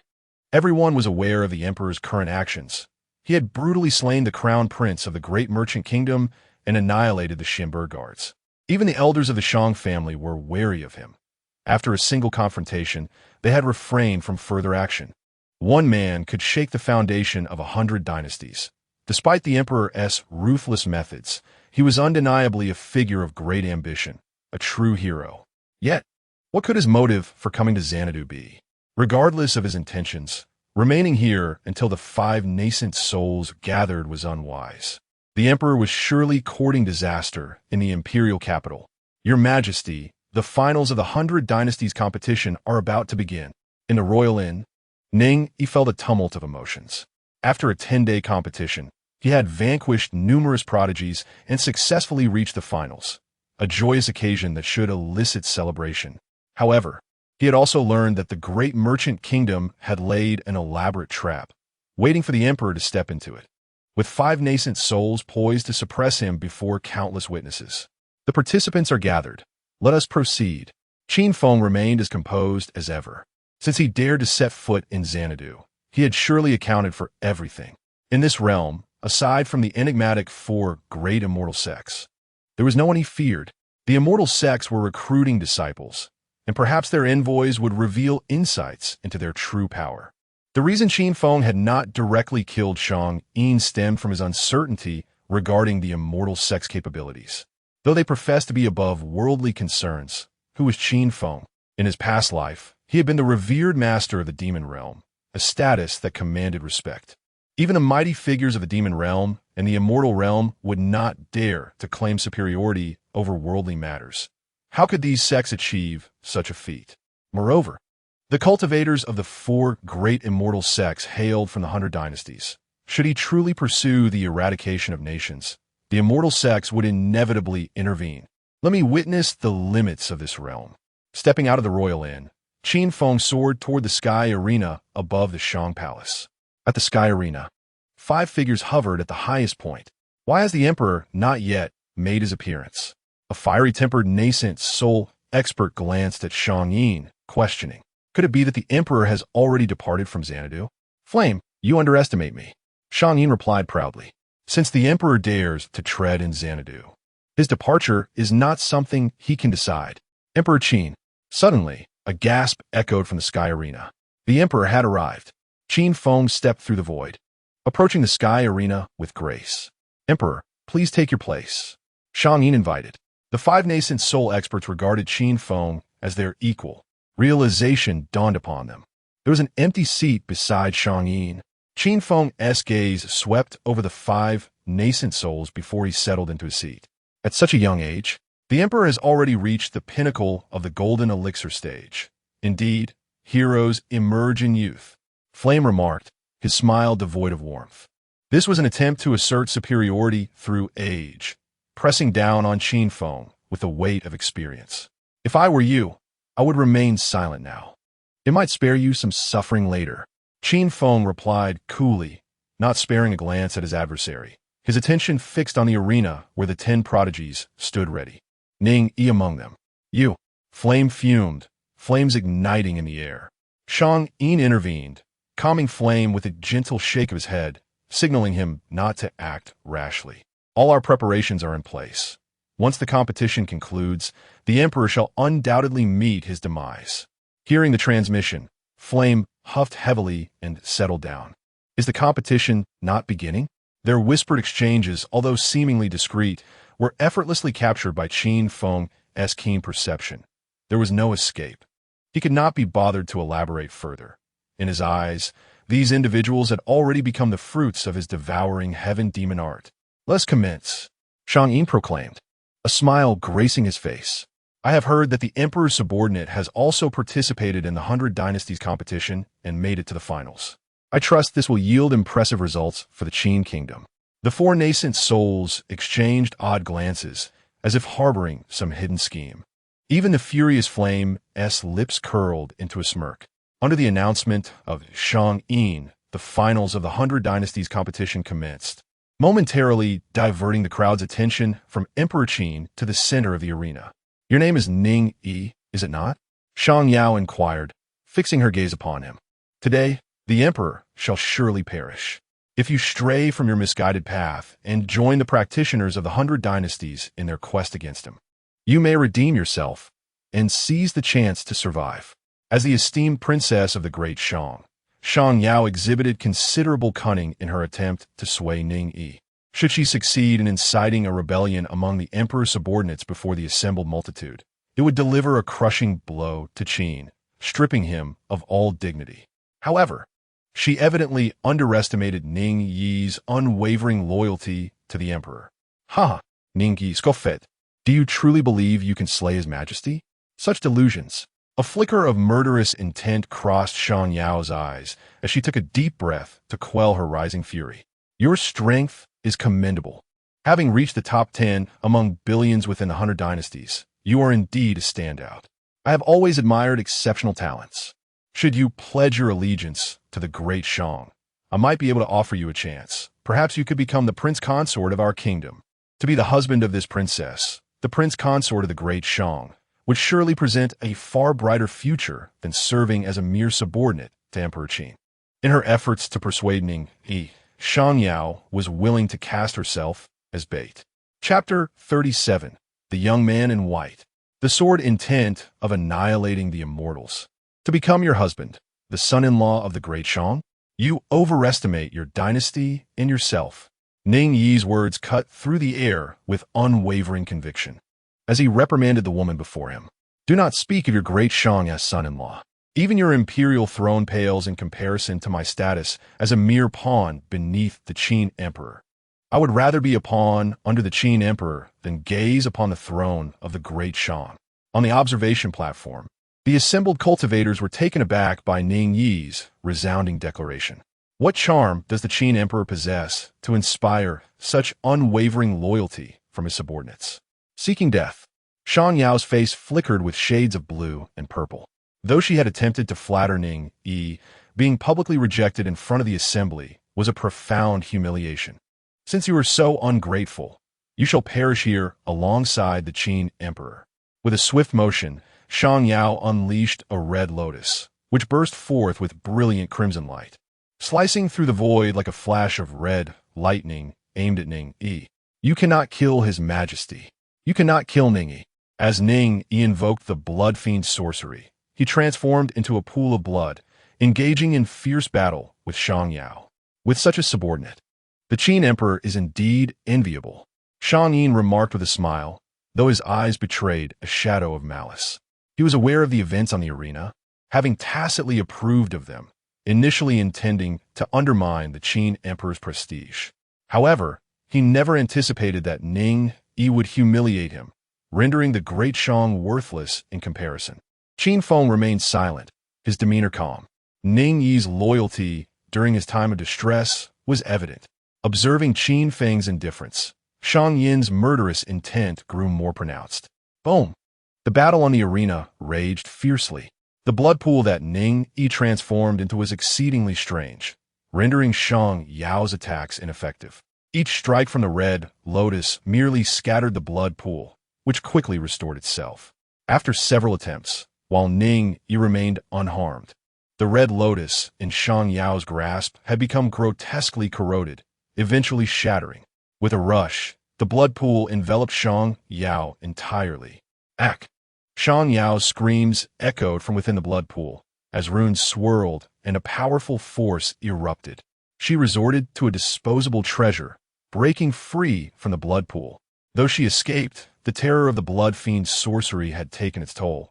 In a brief moment, much of her hair had fallen out, and her body bore numerous corrosive wounds, from which blood flowed profusely, rendering her unrecognizable as the once glorious and beautiful princess of the great Shang. All of you attack together. Kill him! Shang Yao shrieked in a frenzied state. The pride of 100 dynasties is nothing. As Ning Yi surveyed the surrounding talents closing in, he comprehended the situation instantly. Rather than fear, he laughed. The Qin Emperor could slay adversaries across borders. As a subordinate of the Qin Emperor, he would not bring shame to his master. While he might not slay foes beyond borders, he could certainly eliminate these miscreants. Arrogant, do you think you could defy fate? The assembled talents scoffed. Boom, boom, boom. A fierce battle erupted. The final contest of the talents devolved into a brawl, with all targeting Ning Yi, employing ruthless tactics to eliminate him. The Qin Emperor, a young man, acts without regard for rules. Though the 100 Dynasties competition is a final, his targeting of a single individual is excessive. Shang Yin remarked to Qin Feng, if you speak, I can command them to cease. Though Shang Yin's words appeared to assist Ning, they subtly implied that Qin Feng, too, was a young man who disregarded decorum. Unnecessary. If even your dispatched waste cannot slay Ning Yi, he is unworthy of being my subordinate. Qin Feng replied coolly, his tone unruffled. However, to the ears of the 5 mighty beings at the nascent soul stage, it was an unmitigated insult. Even with their profound cultivation, they barely restrained their rage. Especially Lai Hua, whose eyes ignited with flames. Had it not been for Shang Yin's full intervention, he would have already acted. Stay calm. All preparations are nearing completion. There is no need for haste. Furthermore, Shang Yin transmitted a thought. The one who should be anxious is him. If he does not act, he can only watch as his subordinates perish on the arena. How has this fellow's combat prowess suddenly surged so greatly? The expressions of the gathered talents darkened. Initially, they had the upper hand in surrounding Ning Yi, but now he radiated brilliant white light, his strength surging to match their own. This is the Qin Emperor's technique, said to be the faith cultivation method he developed. Shang Yao explained darkly to the others. The Qin Emperor actually developed a cultivation method. The talents were taken aback. What kind of terrifying matter is this? Rather than having developed it, I would sooner believe the Qin Emperor acquired something. Shang Yao's gaze burned with fervor as she looked at Ning Yi. Kill this fellow, suppress the Qin Emperor, and the path of faith shall belong to us.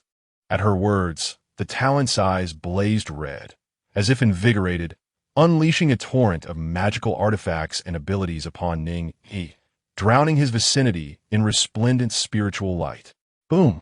In an instant, Ning Yi, who had been evenly matched, found himself on the defensive. Suddenly, a flash of sword energy sliced through. Puff, several heads flew into the air.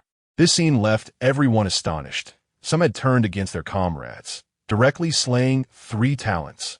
Ning Yi looked at the white-clad youth, surprised. Are you not one of them? Why you slay them? The young man, wielding a long sword, replied with a smile. They had indeed promised me many benefits, but I am not allied with them. A swordsman does not deign to rely on numbers. Excellent. Though Ning Yi had never met the young man, he felt a strong connection. Let's first eliminate these fools, and then settle our contest. Agreed. The white-clad youth nodded in affirmation. The two quickly allied, each seeking out several opponents, and the battle commenced anew. By aiding the Qin Emperor, you stand against the 100 dynasties in this continent. You are courting death. Shang Yao cried out at the white-clad youth. With 3 of their own slain, and the youth diverting some of the firepower, she found herself struggling against Ning Yi's ferocious onslaught.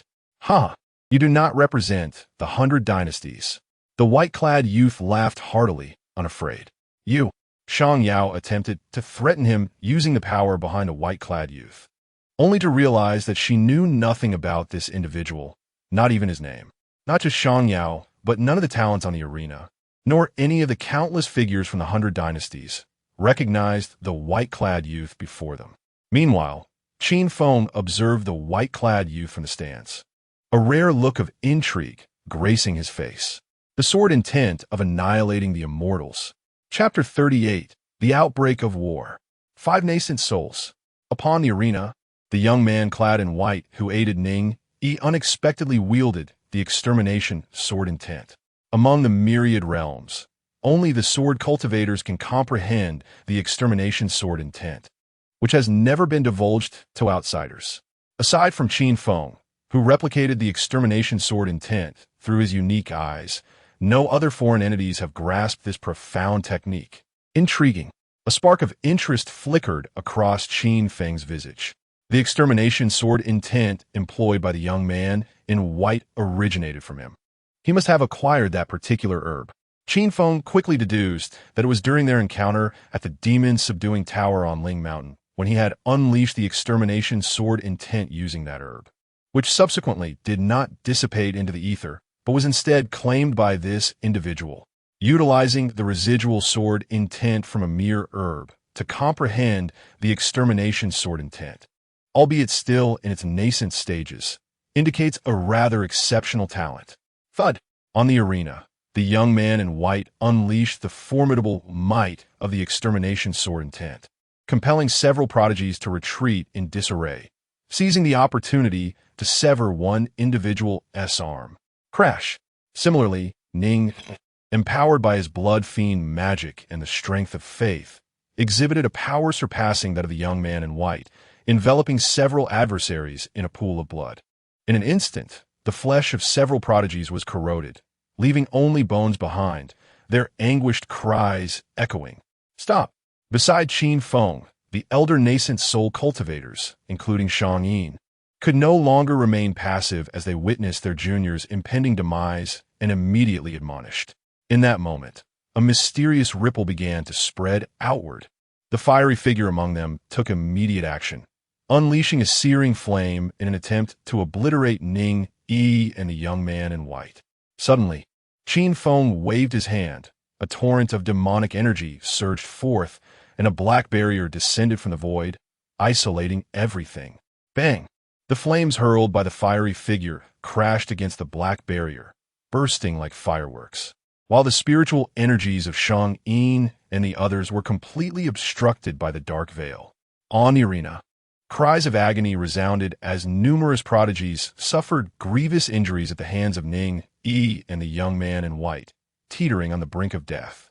Shang Yao was in a particularly dire state, her body tainted by the blood pool, rotting away, leaving only a vague humanoid shape visible. Cease this at once. Witnessing their junior's life hanging by a thread, Shang-Yin and the other nascent soul cultivators could no longer maintain their composure. Like wildfire, they immediately acted, summoning various magical techniques to bombard the black barrier in an attempt to shatter it. Boom! The cacophony of explosions reverberated endlessly. Countless spells struck the black barrier, all detonating. Yet the barrier remained unwavering, resembling the most impregnable wall in existence. The expressions of the 5 nascent souls shifted subtly. Qin Huang, disperse this black barrier at once. The fiery figure bellowed, his temper flaring. Qin Huang, do not let our affairs affect the younger generation. Shang-Yin, seeing Shang Yao on the verge of death at Ning Yi's hands, retorted angrily, these individuals are the pinnacle prodigies of the 100 dynasties, destined to enter the 4 great immortal sects. If they perish, the sects will hold you accountable. It is a competition among prodigies. They should resolve their conflicts themselves. Blades and swords are blind, and casualties are inevitable. You should merely observe from here. Qin Feng replied with a calm demeanor, his voice laced with an undeniable aura of dominance, suggesting that he alone would contend against the 5, declaring that no one could interfere in the prodigy competition while he remained. Suddenly, a scream erupted from the arena. A prodigy's fiery technique was cleaved asunder by the young man in white, sending him hurtling through the air, bisected upon landing. Qin Huang, a nascent soul, erupted, his face contorted with rage, a tide of murderous intent sweeping toward Qin Feng. Qin Feng's expression remained indifferent, his demonic form radiating a brilliant light, fending off the murderous intent effortlessly. Another cry of despair rang out as Shang Yao and several other prodigies were ensnared by Ning Yi's blood pool. The blood pool surged relentlessly as Shang Yao and her companions struggled frantically within. However, this time, their fortunes had turned, despite their desperate efforts. They could not break free from the blood pool. Ultimately, their resistance waned, and the tumultuous blood pool gradually settled, expelling several bones. Astonishingly, 8 of the top 10 prodigies of the 100 dynasties had perished. The countless cultivators observing gasped in disbelief. Such an occurrence had never been witnessed before. Among the 10 prodigies, 5 hailed from the upper 5 dynasties. Had those 5 great figures not intervened? Many were perplexed. To prevent the fluctuations of battle from affecting the surroundings, the arena was fortified with restrictions, isolating the disturbances within.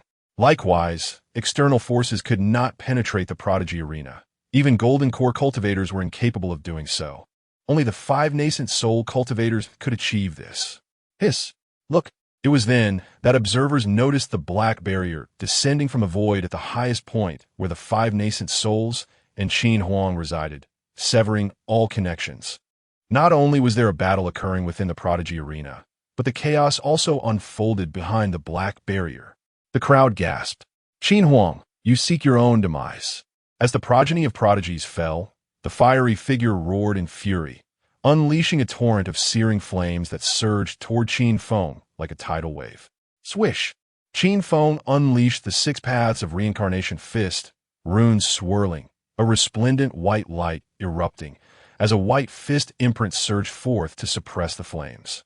The boundless flames were dispersed by the reincarnation fist imprint, transforming into ethereal light, yet the momentum of the fist imprint remained unyielding, crashing into the fiery figure, who screamed as he was sent flying.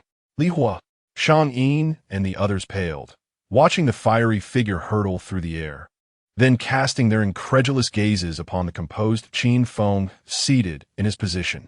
Although Li Hua had been somewhat careless, Qin Feng's prowess was undeniably astounding. seemingly having truly reached the nascent soul level, capable of sending Li Hua flying. A mere nascent soul dares to speak boldly before me? Qin Feng's expression remained unchanged, his tone inscrutable, yet to Shang Yin and the others, it resonated like a death knell, sending shivers through their hearts. The fact that Qin Huang could injure Li Hua exceeded all their expectations. Let us strike together and eliminate Qin Huang. It was unclear who uttered the command, but the four nascent souls immediately acted, summoning various divine techniques, their spiritual lights dazzling, engulfing the area, as spells surged toward Qin Feng in a concerted effort to suppress him. Swish!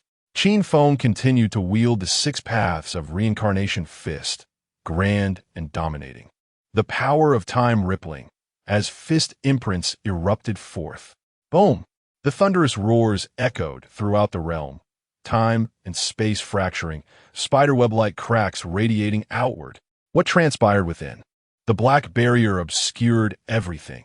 The cultivators of the 100 dynasties were left in the dark, only able to hear the tremendous commotion from within, their hearts racing with trepidation. Could the five nascent souls truly contend against Qin Feng alone? Within the black barrier, the prostrate figure of Li Hua bore a pained expression. Though his injuries were not severe, the temporal force accompanying the reincarnation fist was rapidly consuming his lifespan. Regardless of the means he employed, he could not rid himself of this temporal essence, as if it had seeped into every cell of his being. Fortunately, being a nascent soul, his lifespan remained ample, allowing him to endure for a while longer. Qin Huang, you shall certainly perish today. Li Hua roared, flames igniting around him, ultimately transforming into a divine fire.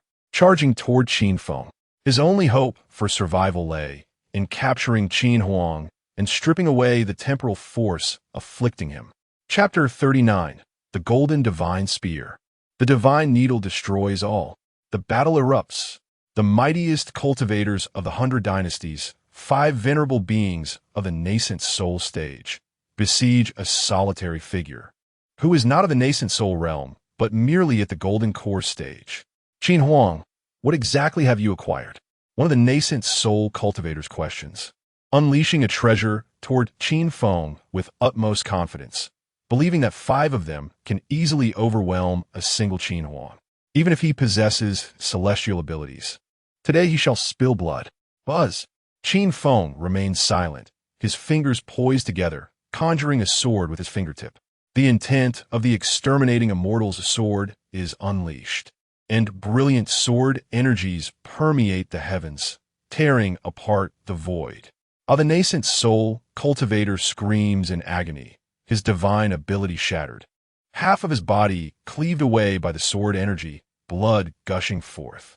Hiss the four from Shang Yin gasped, beads of sweat forming on their brows. Qin Huang's prowess far exceeds their expectations. This is no mere golden core. You seem quite confident? Qin Feng executes the reincarnation fist, summoning the exterminating immortal's sword intent, dismantling the descending divine abilities, and strides forward casually toward the nascent soul cultivator he had just sent flying. Do not hold back. Unleash your strongest techniques. Shang Yin bellows, torrents of spiritual energy surging forth as he crafts seals with his hands, radiant runes pressing down toward Qin Feng in an attempt to suppress him. The others are acutely aware that if Qin Feng were to slay even one of them, their defeat would be inevitable, and they too unleash their colossal spiritual might to subdue him. Whoosh! Qin Feng sweeps his great sleeve, billowing demonic energy coalescing into a black shield, countering all their attempts. This is another manifestation of the Xian and Netherworld, capable of protecting oneself, invulnerable to all divine abilities. Qin Huang, the wounded nascent soul, gazes at Qin Feng's approach, his complexion pale, threateningly declaring, the celestial sects have come to retrieve the talents of the 100 dynasties, and among them is a descendant of mine. Should you dare to slay me, he will not spare you. Your descendant? Intrigued, Qin Feng inquires, what realm is he in? The wounded nascent soul, mistaking Qin Feng's pause for intimidation, wears a proud expression as he responds. He is a top-tier cultivator at the first level of the God transformation stage. having recently ascended to the rank of elder in the immortal pill sect. So the elders of the four great celestial sects are at the god transformation stage. Qin Feng muses, finding this aligns closely with his expectations, his demeanor visibly relaxing. Qin Huang, although the four celestial sects do not interfere with mundane matters, they will not tolerate chaos in the world. You have annihilated 3 great empires, waged war against the 100 dynasties, and allowed your subordinates to slay 8 prodigies. The 4 celestial sects will not let you off easily. The wounded nascent soul laughs, of course, you are not without a chance at survival. Do you not possess a method of faith cultivation? If you hand it over to me, I can present it to him. With my connections, you may yet have a chance to live. The Qin Huang's establishment of the path of faith is no secret. Having shocked the entire 100 dynasties when 6 foundational leaders of the Great Qin erupted with golden core combat prowess due to the power of faith. Qin Huang, surrender your method of faith cultivation. It is your only option now. Whoosh! Qin Feng lightly taps the void with his fingertip, white sword energy shattering the space. Abruptly halting the wounded nascent soul's voice, his smile freezing as blood spurts from his brow. How dare you demand I make a choice? Qin Feng states expressionlessly. Now that he is aware of the strength of the 4 celestial sects, he no longer needs to hold back, turning to face the 4. Qin Huang, the expressions of Shang Yin and the others turn pale, sweat pouring down. Shang Yin, where is your divine needle? One nascent soul cultivator, intimidated by Qin Feng's terrifying abilities, contemplates retreating, urging Shang Yin to break the dark shroud with the divine needle. However, Shang Yin's subsequent response plunges him into despair.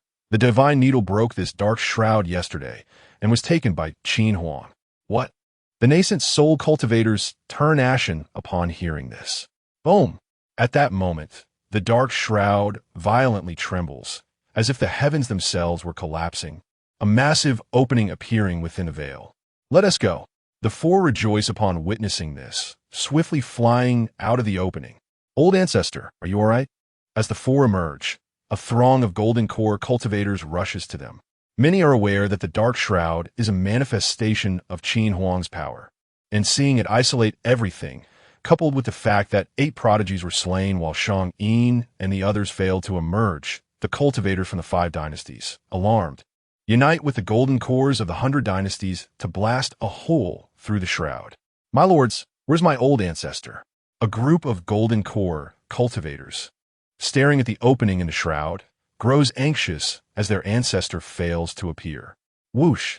Suddenly, the dark shroud collapses, fissures spreading, transforming into countless wisps of mist that dissipate.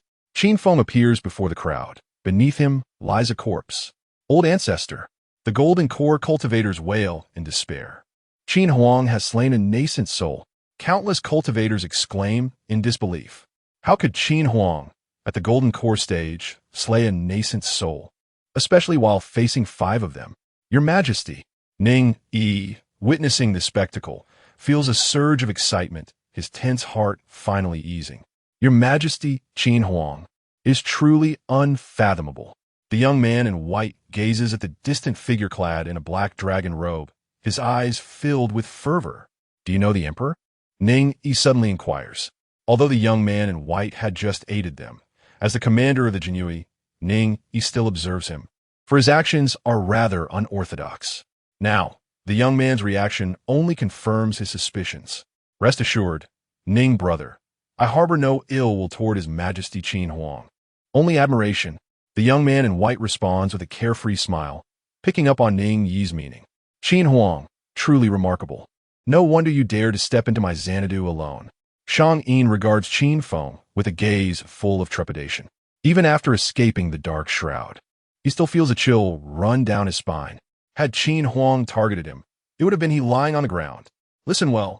All golden core cultivators of the 100 dynasties, unite and strike down Qin Huang. Whoosh! Hundreds of golden core cultivators ascend, densely surrounding Qin Feng. You are truly challenged by this formation of hundreds of golden cores. Qin Feng glances around, recognizing the spatial arrangement of the cultivators follows a certain pattern. Qin Huang, I had not anticipated needing to resort to this technique, but you have truly surprised me. Shang Yin declares. No need to waste words. Simply kill him. The fiery one shouts, his urgency palpable. Having been injured by the reincarnation fist, his lifespan is rapidly diminishing, his black hair turning gray, his skin drying. Unable to last much longer. Whoosh! The fiery one unleashes his fiery divine ability, while Shang Yin and the others also summon their treasures. Whoosh! Qin Feng wields the reincarnation fist, engaging in a fierce battle with the three. Clang! In the void above, hundreds of golden cores strike in unison, their spiritual power converging into a towering golden divine spear. As this spear emerges, time and space seem to freeze. Qin Feng's movements slow, as if a mysterious force is pulling at him. Qin Huang, today you shall surely perish. The fiery one cackles, sensing the change in Qin Feng, intensifying his assault. Buzz! The towering golden divine spear completes its formation in the void, its aura growing increasingly terrifying. In the next moment, the golden spear, like a bolt of lightning, pierces through the void, crashing down upon Qin Feng. Whoosh! Qin Feng's expression remains tranquil, unperturbed, as he alternates between the reincarnation fist and the exterminating immortal's sword intent, repelling the onslaught of the four. Simultaneously, with one hand extended towards the void, a torrent of demonic energy coalesced into a dark luminous barrier, rapidly spreading outward from the center of his palm. Boom! A deafening roar reverberated through the heavens and the earth. The towering golden spear collided with the black barrier. In an instant, the most acute point of the golden spear penetrated slightly, followed by cracks radiating outward until, with a resounding snap, the dark barrier shattered. The golden spear struck against Qin Feng's palm, transmitting a terrifying force that propelled him backward for several thousand meters before he finally came to a halt, leaving a rift in the ground beneath his feet. The assembly of 100 golden elixirs was indeed formidable. A drop of blood seeped from Qin Feng's palm. The Qin Emperor, in terms of combat prowess and innate talent, could be deemed the strongest in countless generations. Yet, daring to step in my merchant city is akin to courting death. Observing Qin Feng's injury, Shang Yin smiled. Suddenly, countless divine techniques descended. Above the void, another 100-foot-long golden spear materialized, imbued with boundless destructive power, hurtling towards him.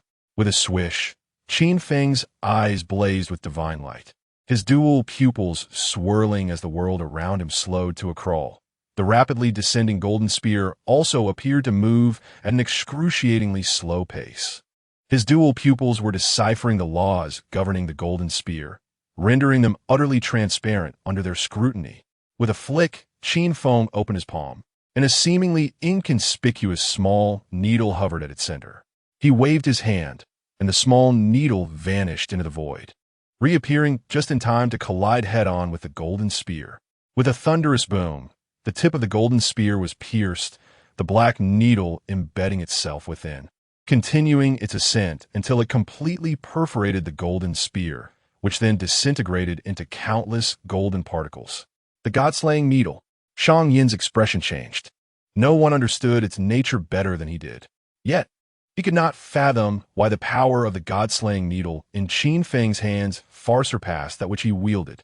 With a whoosh, the needle shot skyward, targeting the hundreds of golden elixirs. These practitioners attempted to immobilize the needle with their formation, but the needle's movements were too elusive, silently merging with the void, evading capture and plunging into the midst of the hundreds of practitioners. A one-sided massacre ensued. The black needle appeared and vanished, piercing through the temples of each golden elixir cultivator, accompanied by a continuous chorus of anguished screams. The formation was shattered. Shang Yin and his companions watched in horror as the corpses of golden elixirs fell like rain from the sky, chills running down their spines. For nascent souls, along with hundreds of golden elixirs, could not slay the Qin Emperor. What manner of monster was this? With a flick of his hand, Qin Feng unleashed a torrent of runes and demonic energy, shattering several techniques and directly targeting a nascent soul. While the nascent soul screamed in agony as its chest exploded, its heart obliterated, and it was sent flying. Chapter 40. The Slaying of 5 Celestial Infants. Once again, a celestial infant has been vanquished, leaving 2 out of the 5 already fallen at the hands of Qin Feng. Of the remaining 3, the fierce fire has been grievously injured, reduced from a middle-aged figure to a frail old man, flickering like a candle in the wind. How could the Qin Emperor be so terrifying? Countless cultivators exclaimed in horror. The 5 sex celestial infants, along with hundreds of golden elixirs, could not subdue the Qin Emperor. Instead, they fell victim to his slaughter. Shang, do you not have one last strategy? The hoarse voice of the fierce fire roared, as his lifespan was truly on the verge of depletion, and he was filled with desperation. Shang, quickly invoke your final layout. Another celestial infant urged, his expression filled with dread. Realizing that after Qin Feng dispatched a celestial infant, his gaze fell upon him. Shang Yin's expression wavered, his eyes filled with inner turmoil. However, under the insistence of his companions, he steeled himself, turned towards the direction of the Shang Palace, and commanded, "Obey my orders. Activate the slaughter formation." Whoosh! From the Shang Palace, a blood-red pillar shot into the heavens. A colossal blood-colored 5-pointed star talisman slowly ascended, and a terrifying aura of bloodshed enveloped the world. Suddenly, the sound of galloping hooves resonated. In the distance, a vast army of the great Shang cavalry emerged over the horizon, sweeping in like a dark cloud, all entering the blood-red 5-pointed star. The breath of these soldiers surged. Countless cultivators were astonished at this sight. Soldiers who had only just embarked on the path of cultivation, merely at the first or second levels of body refinement, were experiencing rapid ascension in their realms. The potential activation formation. Qin Feng easily discerned the essence of this 5-pointed star and remarked indifferently, forcing potential to forcibly elevate realms with each passing moment. Their vitality will deplete by several years of lifespan. Regardless of the final outcome, they will all become crippled. You dare to expend millions of soldiers against me. This method of activating potential appeared exceedingly rudimentary in Qin Feng's eyes. He was aware of hundreds of similar techniques, each far superior to this formation. Qin Emperor, do you also harbor a heart of compassion? Shang Yin sneered. As long as we can slay you, what does it matter if there are some sacrifices? Qin Emperor, with millions of cultivators united, today, your demise is inevitable. The fierce fire laughed maniacally, believing that with such a multitude, even if Qin Feng were to kill, he could not finish them all. Shang Yin, command them to act. Strike down the Qin Emperor. Shang Yin coldly commanded. Yes, the millions of soldiers responded, their momentum overwhelming, their voices like a vast ocean, shaking the heavens. Swish, swish, swish. The crimson eyes of millions of soldiers turned towards Qin Feng, each 10,000 forming a battalion, their breaths converging into a single pillar of blood, cleaving through the void towards Qin Feng. Thousands of blood-red pillars enveloped the area where Qin Feng stood, the terrifying murderous intent causing time and space to stagnate, binding his form as if trapped in a quagmire. Even though this potential activation formation seemed rudimentary to Qin Feng, the amassed power of millions of soldiers was not to be underestimated. Qin Emperor, how will you respond to such power? Shang Yin seemed to envision the scene of Qin Feng being shattered by 1,000 pillars of light, laughing. Isn't your dark curtain technique powerful? Let us see if it can withstand these. Whoosh! Qin Feng waved his grand sleeve. A torrent of ghostly energy surged forth, and countless vengeful spirits emerged, hovering behind him. 110, 100, tens of thousands, millions, even tens of millions. What is this? The crowd gazed at the multitude of spirits gathering behind Qin Feng, forming a thick black cloud, their scalps tingling in shock.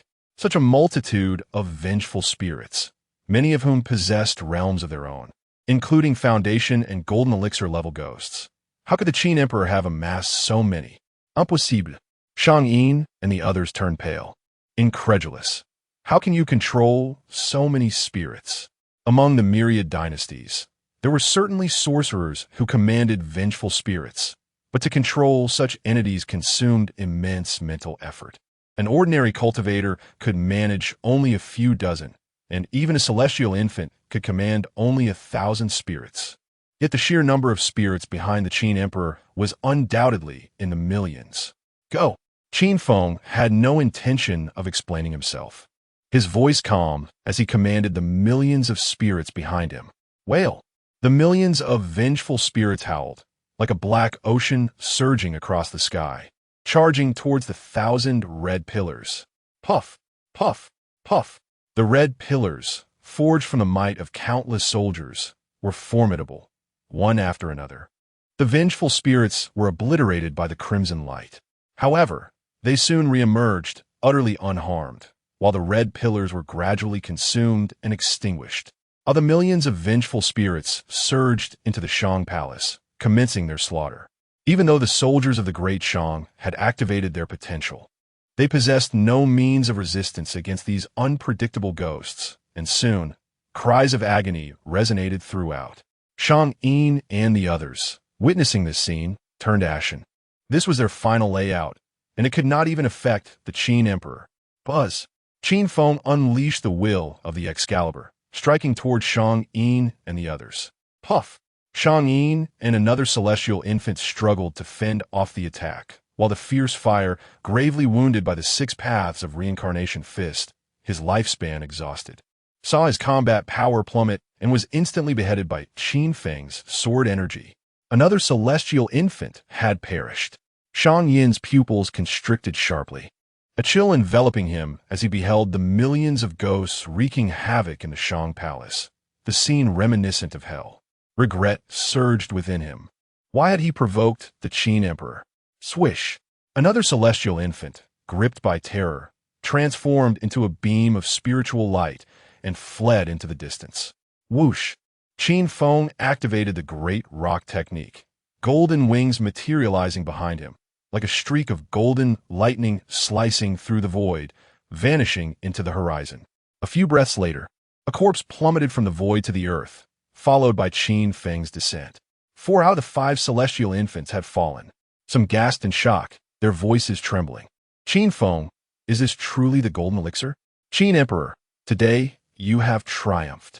Shang Yin implored towards the Shang Palace. But they are innocent. Could you spare their lives? Buzz! Qin Feng remained silent, the essence of the Excalibur gathering at his fingertips, its meaning all too clear. Qin Emperor, our great Shang royal family also has prodigies who have joined the immortal sect. Shang Yin finally grasped the Qin Emperor's ruthless nature, his decisiveness in slaughter, and bellowed in threat. If you dare to annihilate my Shang Palace royal family, you will. Puff! Qin Feng waved his hand. A sword energy cleaved through the void, shattering Shang Yin's head, red and white matter splattering. His voice abruptly silenced. All 5 celestial infants of the 100 dynasties had been slain by the Qin Emperor. Countless cultivators gazed at the figure clad in a black dragon robe, their faces filled with astonishment and utter shock. 5 celestial infants, joined by hundreds of golden elixirs and millions of soldiers, sought to subdue the Qin Emperor. Yet now they had fallen to his counterattack. Among the mundane, who could stand against the Qin Emperor? Congratulations, Qin Emperor. Many cultivators, recognizing the situation, began to extend their congratulations. Ignoring the accolades, Qin Feng instead gazed eastward, muttering to himself, have the mighty ones of the immortal sect arrived? Chapter 41. Visitors from the celestial sect. A single sword cuts through the divine transformation, beyond the 100 miles of Xanadu. For opulent celestial vessels swiftly traversed the void towards the city. Each vessel bore the inscriptions of the celestial sword, cloud sky, celestial pill, and demon spirit sect. If Shang Yin and the other Yuan Ying were to behold these vessels, they would surely be overwhelmed with excitement, for they represented the mightiest forces of this realm, the 4 great celestial sects. One wondered if this time, among the myriad of contenders, any exceptional talents would emerge. On the celestial pill vessel, a young man clad in a yellow Dao robe, adorned with the character Dan, gazed at the nearby vessel and remarked, Shang Yu, is it true that your current generation boasts a little princess of commendable talent? Indeed, her potential is quite remarkable. If she joins the sect, and receives proper guidance, she may have the opportunity to reach the divine transformation stage in the future. Shang Yu replied, a smile gracing his face as he acknowledged this promising junior. Rumor had it that she had already reached the 8th stage of foundation establishment before turning 20, making her a prodigy even within the ranks of his Cloud Sky sect. Their conversation was not born out of deep camaraderie, but rather a recognition of the peculiarities among the 4 great celestial sects. Only the Celestial Pill and Cloud Sky sects appeared relatively normal, while the Celestial Sword sect was known for its sword obsession, rarely engaging with others. The Demon Spirit sect, being of the demonic path, was even more at odds with the other 3. Sure. Did you come along to repay that boy's life-saving grace? Inquired the middle-aged woman from the Demon Spirit sect, glancing at the young girl beside her. Lin Sure shook her head and replied, I have already dispatched several maidservants to assist him with his troubles. Although they did not accomplish much, I have fulfilled my obligations, and this debt of gratitude is settled on my end. Oh, then why seek him out? The middle-aged woman was quite pleased with her disciple's response. That boy possesses mediocre talent, and at nearly 20 remains merely at the body refinement stage. With his potential, without extraordinary fortune, he will likely never ascend to the Qi refinement stage. Lin Sure explained.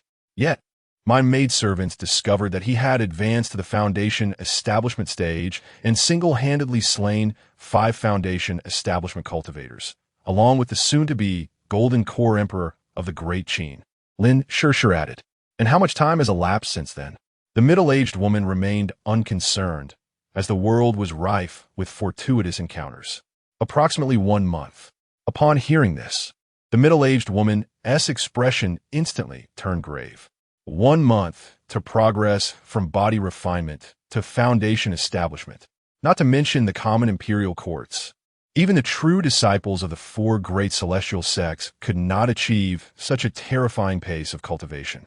Furthermore, that boy was deemed a waste of mediocre talent. Sure.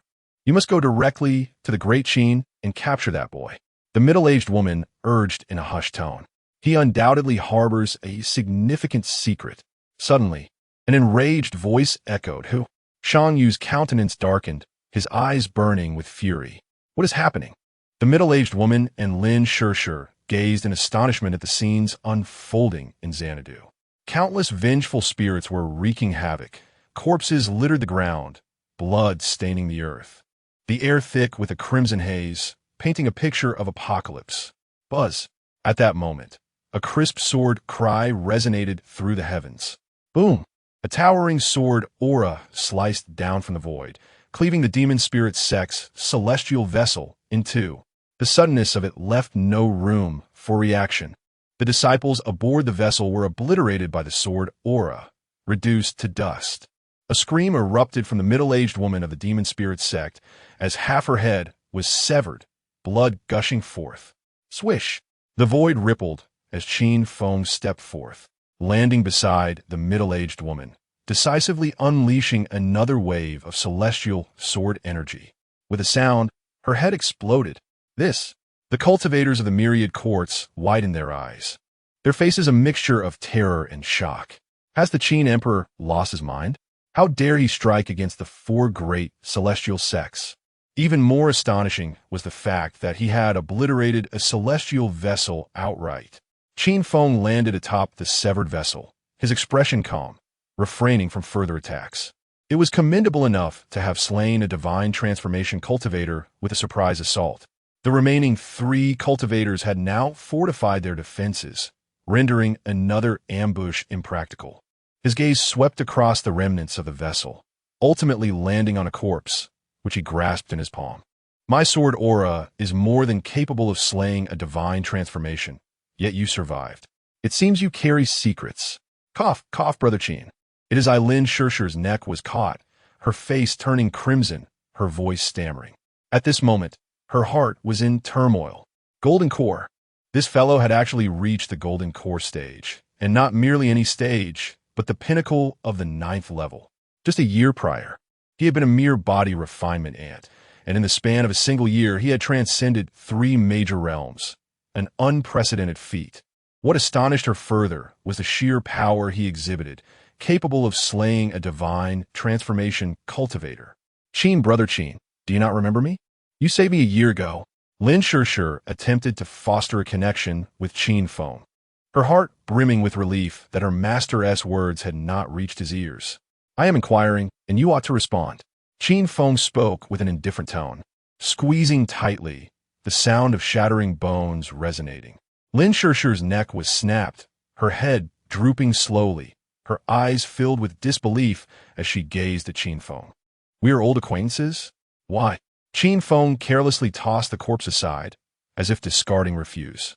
This woman seemed somewhat foolish. It was the original self who had saved her. The debt of gratitude was owed to the original, not the original to her. What significance did this matter hold? Golden Core. Shang Yu and the young man from the Celestial Pill sect regarded Qin Feng with profound trepidation, yet upon discerning his realm, they were momentarily stunned. Golden Core? The middle-aged woman of the Demon Spirit sect was a divine transformation. A single Golden Core had crossed 2 major realms to slay a divine transformation. This was utterly fantastical. It seems all this chaos in Xanadu is your doing, Shang Yu coldly remarked, suppressing his rage. Swish! Qin Feng remained silent, raising his hand to summon his celestial sword intent. Seeking death. Shang Yu's expression turned frigid, his palm bursting forth with lightning. Runes swirling as a lightning blade swept across the firmament. Boom!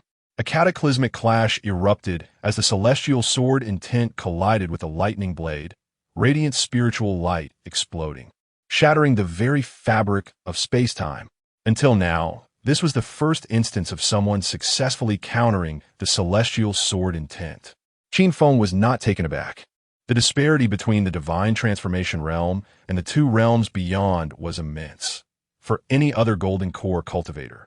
Even the mere aura of a divine transformation would be sufficient to reduce them to ash. Swish! Qin Feng activated the Great Rock Technique, golden wings unfurling from his back, wielding his finger as a sword, alternating between celestial sword intent and the 6 paths of reincarnation fist. You are utterly ignorant. Shang Yu scoffed, his killing intent palpable, crackling with thunderous lightning, transforming into a bolt of lightning as he charged at Qin Feng. This was a battle of epic proportions. In the skies above, golden light and lightning clashed incessantly, with thousands of exchanges occurring in the blink of an eye. Chapter 42. The Golden Core Battle Against the Divine Transformation. Boom! In a vast expanse of the void, golden light clashed with lightning countless times, each force retreating thousands of meters. The disparity in realms was overwhelming, and the demonic body had only undergone a single transformation. After a fierce exchange, Qin Feng realized that it would not be an easy feat to slay a being of divine transformation with his current combat strength. Before him stood no less than 3 such entities. Who exactly are you? Shang Yu's gaze was fixed on Qin Feng, his heart shaken. As a formidable being of divine transformation, he found it utterly inconceivable that he could not suppress a mere Golden Core practitioner. Throughout his journey, he had always slain enemies beyond his realm, yet now someone could contend with him across that boundary. Shang Yu could not believe that such a prodigy existed in this world. Are you from the upper realm? A young man from the Immortal Pill sect inquired suddenly. He is the emperor of the Great Qin. Shang Huang roared from within the royal palace, revealing Qin Feng's origins. So you truly belong to this realm. Shang Yu was astounded upon hearing of Qin Feng's deeds over the past year. In just a single year, he had ascended from the body refinement stage to the Golden Core, even possessing the combat power of a divine transformation. What kind of monstrous talent was this? No, this could not merely be described as a prodigy. This young man harbored great secrets that might alter the fate of their sections. They must strike together to subdue him. Shang Yin understood that he could not suppress Qin Feng alone. He needed the combined efforts of the Immortal Pill sect and the Heavenly Sword sect. The young man from the Immortal Pill sect was deeply curious about Qin Feng's secrets. He stepped into the void, appearing behind Qin Feng. Meanwhile, on the Heavenly Sword sect's flying vessel, a youth with a chiseled face and a cold demeanor stood at the bow, holding a long sword and observing Qin Feng without any intention of engaging. Shang Yu regarded the youth in white, saying, Jian Han Tian, will you not make a move? To strike against a golden core is one thing, but to outnumber the few, that is something I cannot do. Yan Han Tian replied expressionlessly. His words scorned both Shang Yu and the young man from the immortal pill sect, leaving their expressions somewhat grim. Qin Feng, however, watched the individual known as Jian Han Tian with great interest. Jian Han Tian turned his gaze to Qin Feng and declared, Today I shall not intervene. But if you survive, I will come to battle you in a month's time. I do not appreciate your attitude. Qin Feng responded lightly. However, a month hence, I shall spare your life. Jian Han Tian regarded Qin Feng seriously for a moment, surprisingly refraining from retorting. He leaped down from the flying vessel and entered the arena, scanning the traces of sword energy surrounding the stage before fixing his gaze upon the youth in white. Was this sword energy you're doing? The youth in white nodded. Jian Han Tian inquired, Would you like to join my heavenly sword sect? The youth cast a glance at the shadow of the black dragon in the void, contemplating a refusal. Even though the heavenly sword sect ranked among the 4 great sects, it paled in comparison to the Qin Emperor in his eyes. A single blade of grass had enabled him to wield sword energy capable of slaying golden cores, leaving a lasting impression on his heart. Indeed, he was the one who had found the blade of grass that Qin Feng had used to manifest the extermination sword intent outside the King Kong temple. It was precisely through this grass that he had comprehended a portion of the extermination sword intent, transforming from a genius of the great Qin into one of the 100 great prodigies. Thus, he fully recognized the terror of the Qin Emperor. Participating in the 100 Dynasties competition was also to gain the Emperor's favor and join the great Qin. Agree to him. A voice suddenly echoed in his ear. The youth in white jolted, realizing that the Qin Emperor was observing him. What do you not wish to? Jian Han Tian noted the youth's silence with surprise. Among the hundreds of dynasties, countless sword practitioners had devoted their lives to joining the heavenly sword sect, yet this young lad hesitated. No, it is simply that I have just slain several prodigies. Might this affect my standing? The youth sought an excuse to explain his hesitance, recounting how Ning Yi had been besieged by numerous prodigies and how he had intervened to assist Ning Yi. That is of no concern, Yan Han Tian responded, growing more fond of the youth. What my heavenly sword sect despises most is to take advantage of numbers against the few.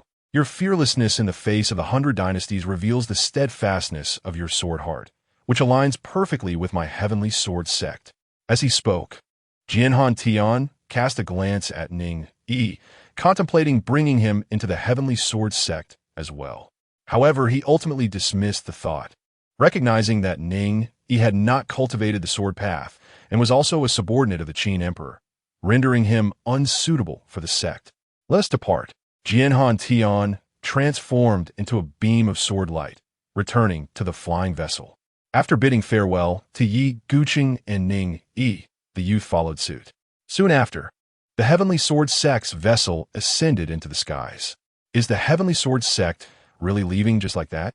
The practitioners of the 100 dynasties were left in a daze, finding the sect's actions rather peculiar. The Qin Emperor was wreaking havoc across the realm and had even ambushed and killed an elder of the demon spirit sect. Yet the heavenly sword sect simply walked away without a care. This is the way of the heavenly sword sect, the most pure entity among the 4 great sects, solely pursuing strength. Everything else is of little importance. Someone explained, possessing some understanding of the heavenly sword sect. That fellow, Shang Yu and the young man from the immortal pill sect glared at the departing vessel of the heavenly sword sect, their displeasure evident. However, the 2 divine transformation beings were more than capable of eliminating this young man. Attack! Shang Yu crackled with arcs of electricity, his black hair billowing as though he were a deity commanding thunder, charging towards Qin Feng. Clang! The young man from the immortal pill sect summoned a golden medicinal cauldron, strands of golden mist swirling around, various runes emanating as they descended upon Qin Feng. Swish!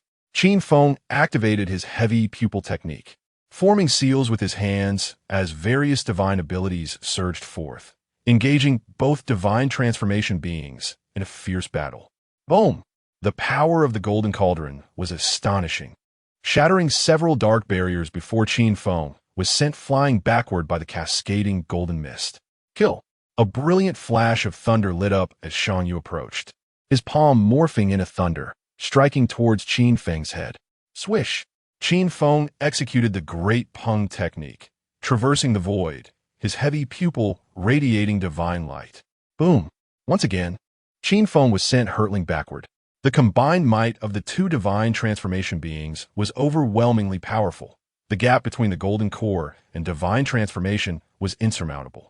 Even with numerous divine abilities at his disposal, Qin Feng's demonic body had only undergone a single transformation, making it his limit to contend with one divine transformation. Let alone two. Young man, today you shall undoubtedly perish. Shan Yu's voice was chilling as he glanced towards the direction of the Shang Palace, his killing intent surging as he closed in on Qin Feng. My young friend, I find you most intriguing, the young man from the Immortal Pill sect said with a smile. Your journey is nothing short of legendary. Might we sit down to converse and share your cultivation experiences? It would be a great merit for you, for me, and indeed for this realm and countless cultivators. Though the young man from the Immortal Pill sect spoke thus, he did not cease his advance, lifting the golden cauldron closer to Qin Feng. You wish to know how I cultivated? Qin Feng chuckled. I shall grant your wish. Whoosh! A brilliant white light erupted from within Qin Feng's body, and a small golden banner soared forth from his brow. Chapter 43. Empowered by Billions of Beliefs. A golden banner emerged from Qin Feng's brow, ascending into the heavens, radiating a brilliant white light that enveloped the entire Xanadu in a luminous glow. In the name of the Qin Emperor, I command the faith of the great Qin to gather. Qin Feng spoke with a calm demeanor, yet his voice emanated an unparalleled majesty and authority. At that moment, the voices of the billions of great Qin subjects resonated in unison. Your Majesty, long live the Emperor! Long live the Emperor! Long live the Emperor! The white light of faith rose from the bodies of the countless citizens of Great Qin. Within the borders of Great Qin, innumerable beams of white light ascended, magnificent and awe-inspiring, traversing vast distances to converge above Xanadu, coalescing into the human emperor banner. With a resounding crash, the banner erupted in white light, dyeing the area in a brilliant hue as a radiant pillar of light descended and entered Qin Feng's body. Stop him! Shouted Shan Yu. Though he was unaware of the nature of the power of faith, he could distinctly sense that the golden banner above was extraordinary. As the descending white light entered Qin Feng, his aura surged rapidly. With a sharp sound, Shan Yu unleashed his power, causing the heavens to darken, winds to howl, and countless bolts of lightning to strike towards Qin Feng, overwhelming him with terrifying thunderous runes. The youth from the Immortal Pill sect activated a golden cauldron, enveloped in golden mist, as if a single wisp held immense weight, the space around it crackling ominously, crashing down upon Qin Feng. Suddenly, as the billions of beliefs fused within him, Qin Feng opened his eyes wide. At this moment, his gaze shone with a dazzling white light, resembling two radiant suns. As he beheld the lightning crashing down from the void, he spread his palm, and the power of faith erupted like a torrent, soaring skyward. Boom! Thousands of bolts of lightning were scattered by the white light, as Qin Feng struck the void, sending brilliant white ripples radiating outward. With a thunderous clash, the golden cauldron trembled violently, the golden mist dissipating instantly. How is this possible? Gasped the youth from the Immortal Pill sect, watching in disbelief as the golden cauldron was hurled away.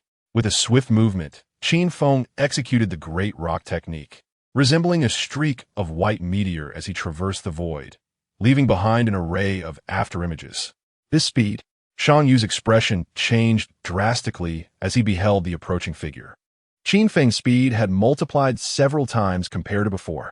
With the power of faith swirling around his palm, Qin Feng struck repeatedly, unleashing terrifying might that caused the surrounding void to collapse. Boom! A radiant brilliance engulfed the fabric of time and space. As the white power of faith clashed continuously with the thunderous force, echoing throughout the heavens, with runes permeating the sky. Bang! The youth from the immortal pill sect joined the fray, not out of choice, but forcibly drawn in by Qin Feng. The golden cauldron emitted a continuous hum, its surface marked with palm prints. The Qin Emperor was single-handedly facing two foes. The cultivators of the 100 dynasties gazed in astonishment at the explosive spectacle in the void, exclaiming in disbelief. It was simply too astounding. The Golden Core Realm Qin Emperor was battling against two god transformation cultivators from the immortal sect, exhibiting overwhelming strength, actually gaining the upper hand and suppressing the two god transformation practitioners. How could this boy have suddenly become so powerful? Shan Yu retreated in shock, his face pale. He was being overpowered by Qin Feng and had sustained minor injuries from several strikes. Initially, he felt little effect, but now his insides churned, a mysterious force disrupting him. Even more terrifying, his sea of consciousness seemed tainted, filled with countless chaotic thoughts screaming in his mind. What kind of technique is this? The situation for the youth from the immortal pill sect was even more dire, his complexion ashen, his consciousness in disarray, losing control over his own body. This is the power of faith. In the imperial palace, the Shang Emperor observed the unusual state of the two men, his heart filled with trepidation. If something happened to them, the great Shang would face utter annihilation today. The Qin Emperor has forged a path of faith, allowing the beliefs of billions of great Qin subjects to converge upon him. The path of faith. Shang Yu and the youth from the immortal pill sect's expressions shifted drastically, their eyes filled with dread as they gazed at Qin Feng. The four great immortal sects isolated themselves from the world to avoid entanglements, for the weight of causality in the mundane realm was immense. In this world, there seemed to be a rule. Those who held positions of power in the mortal realm, associated with the dynasty, found their cultivation efforts greatly hindered. As for the rulers of dynasties, their paths were fraught with difficulties, and it was exceedingly rare for one to reach the Golden Core realm, let alone the nascent Soul realm, which had not seen a single emperor from the 100 dynasties ascend in thousands of years. How on earth did you achieve this? The youth from the immortal pill sect was utterly astonished.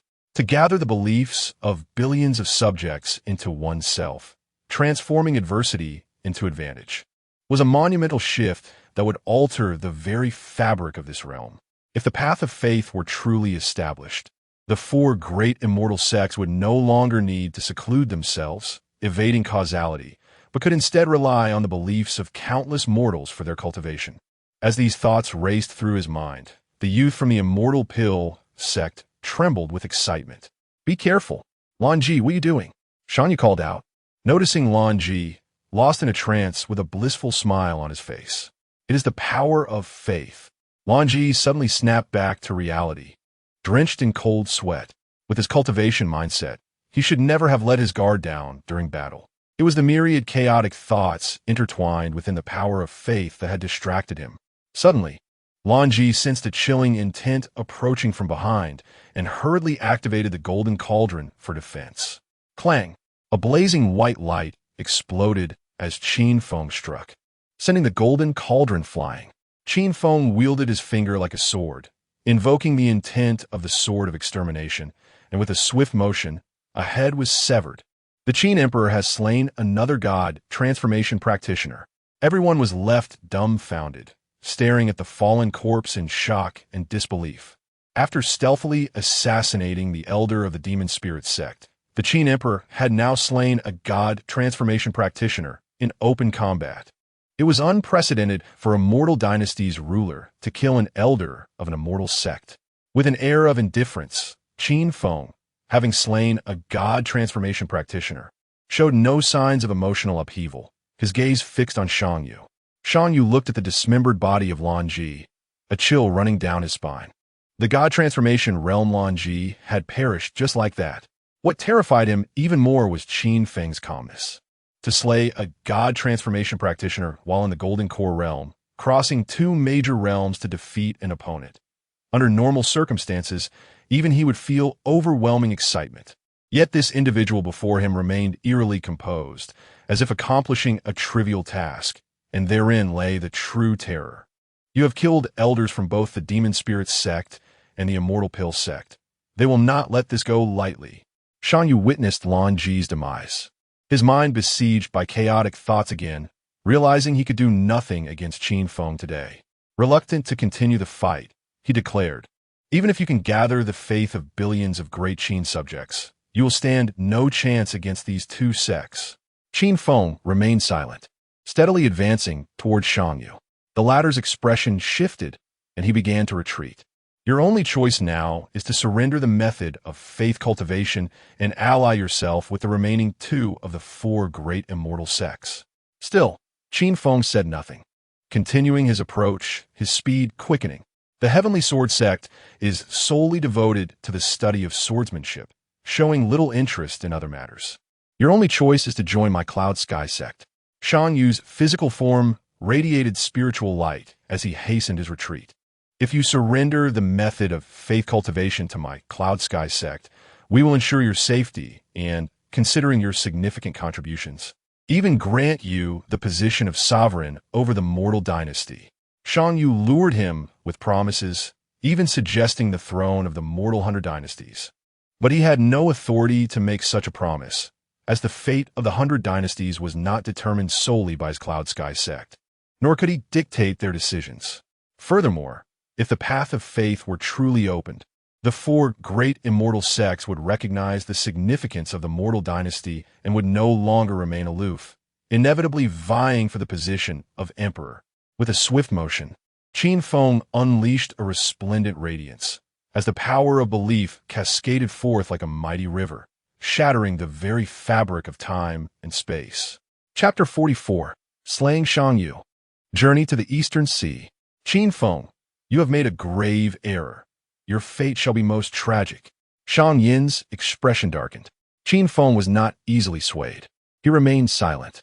His raven hair danced wildly as the formidable power of thunder erupted, transforming into a tempestuous lake of lightning. A savage aura permeating the heavens and the earth. Boom! The force of faith collided with a thunderous might in the void, creating a tremendous sound and a dazzling light, akin to the sun's eruption, as the firmament was rent asunder, and countless arcs of lightning cascaded earthward. Swish! Qin Feng's attack was ferocious. One hand wielded the power of faith, the other the essence of the slaying immortal sword, radiating brilliance as he advanced upon Shan Yu. Both the power of faith and the slaying immortal sword were supreme techniques. Soon, Shan Yu was forced into a series of retreats, his body already stained with blood. A cry of agony erupted as Shan Yu was sent flying, a sword mark nearly piercing through his chest, blood gushing forth. "Qin Feng, cease this at once." Shan Yu bellowed, fear etched upon his countenance. Qin Feng's combat prowess was terrifying, especially with the aggregation of the great Qin's faith behind him. His strength reaching the zenith of the divine transformation realm. Swish! Ignoring Shan Yu, Qin Feng raised his hand and unleashed several more slashes of the slaying immortal sword. Shan Yu's pupils constricted as he transformed into a streak of light, fleeing rapidly towards the east. "I shall not allow your escape." Qin Feng invoked the Great Rock Technique. Soaring through the clouds, the Qin Emperor is pursuing the elder of the immortal sect. Observing the rapidly diminishing figures, the multitude of cultivators gasped. Feeling the scene was almost ethereal. A golden elixir realm Qin Emperor pursuing a divine transformation cultivator. Had they not seen it with their own eyes, they would never have believed such a thing. "If you kill me, the Yunxiao sect will undoubtedly consider you an enemy and will not grant you any chances." Shan Yu watched as Qin Feng drew closer, his composure unraveling, his voice trembling. "Qin Emperor, do you truly wish to engage in a fight to the death with my Yunxiao sect? You have already offended the Immortal Pill sect and the Demon Spirit sect. If you further provoke my Yunxiao sect, there will be no place for you in this world." Swish! Qin Feng delivered a punch, and with a resounding crack, Shan Yu's head exploded. "I shall eradicate the immortal sect." Qin Feng returned to the capital, holding the lifeless body aloft. The Qin Emperor has slain another one. The cultivators of the 100 dynasties gazed at the corpse in Qin Feng's grasp, their hearts shaken. 4 divine transformation cultivators had come from the 4 great immortal sects, and now 3 lay dead at the Qin Emperor's hands, A change was imminent. Your Majesty, Ning Yi approached, his eyes brimming with excitement and reverence. Even those exalted beings from the immortal sex must bow before His Majesty. The Qin Emperor's unprecedented act of slaying 3 divine transformation cultivators marks a historic achievement. From this day forth, the mortal realm shall acknowledge the Qin Emperor as sovereign. Some cultivators stepped forth, expressing their willingness to submit and join the great Qin. From this day forward, you will be under Ning Yi's command, Qin Feng declared. We pay our respects to Commander Ning. The cultivators promptly bowed to Ning Yi. Though Ning Yi was merely at the foundation establishment stage, many of these cultivators surpassed him in cultivation, some even being at the golden elixir stage. Yet, they dared not underestimate Ning, for he was the commander of the great Qin's imperial guard, held in high regard by the Qin Emperor. Moreover, they had witnessed Ning Yi's talents during the recent grand competition, his future potential undoubtedly limitless. I have not permitted your departure. Qin Feng cast his gaze into the distance. Speaking coolly as he raised his hand, the god-destroying needle pulsating in his palm, and with a swift motion, it vanished into the void. The number of cultivators who willingly submitted was but a fraction. Many were silently vacating the capital, fleeing the area. Distant cries of despair echoed as bodies plummeted from the sky. Qin Emperor, we have not taken action against you. Someone shouted in fear. We mean you no harm. We swear to conceal ourselves within the continent, never to interfere with your grand designs.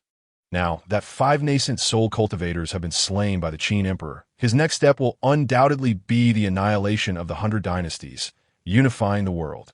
The 4 great immortal sects will not spare the Qin Emperor, and a more brutal battle awaits.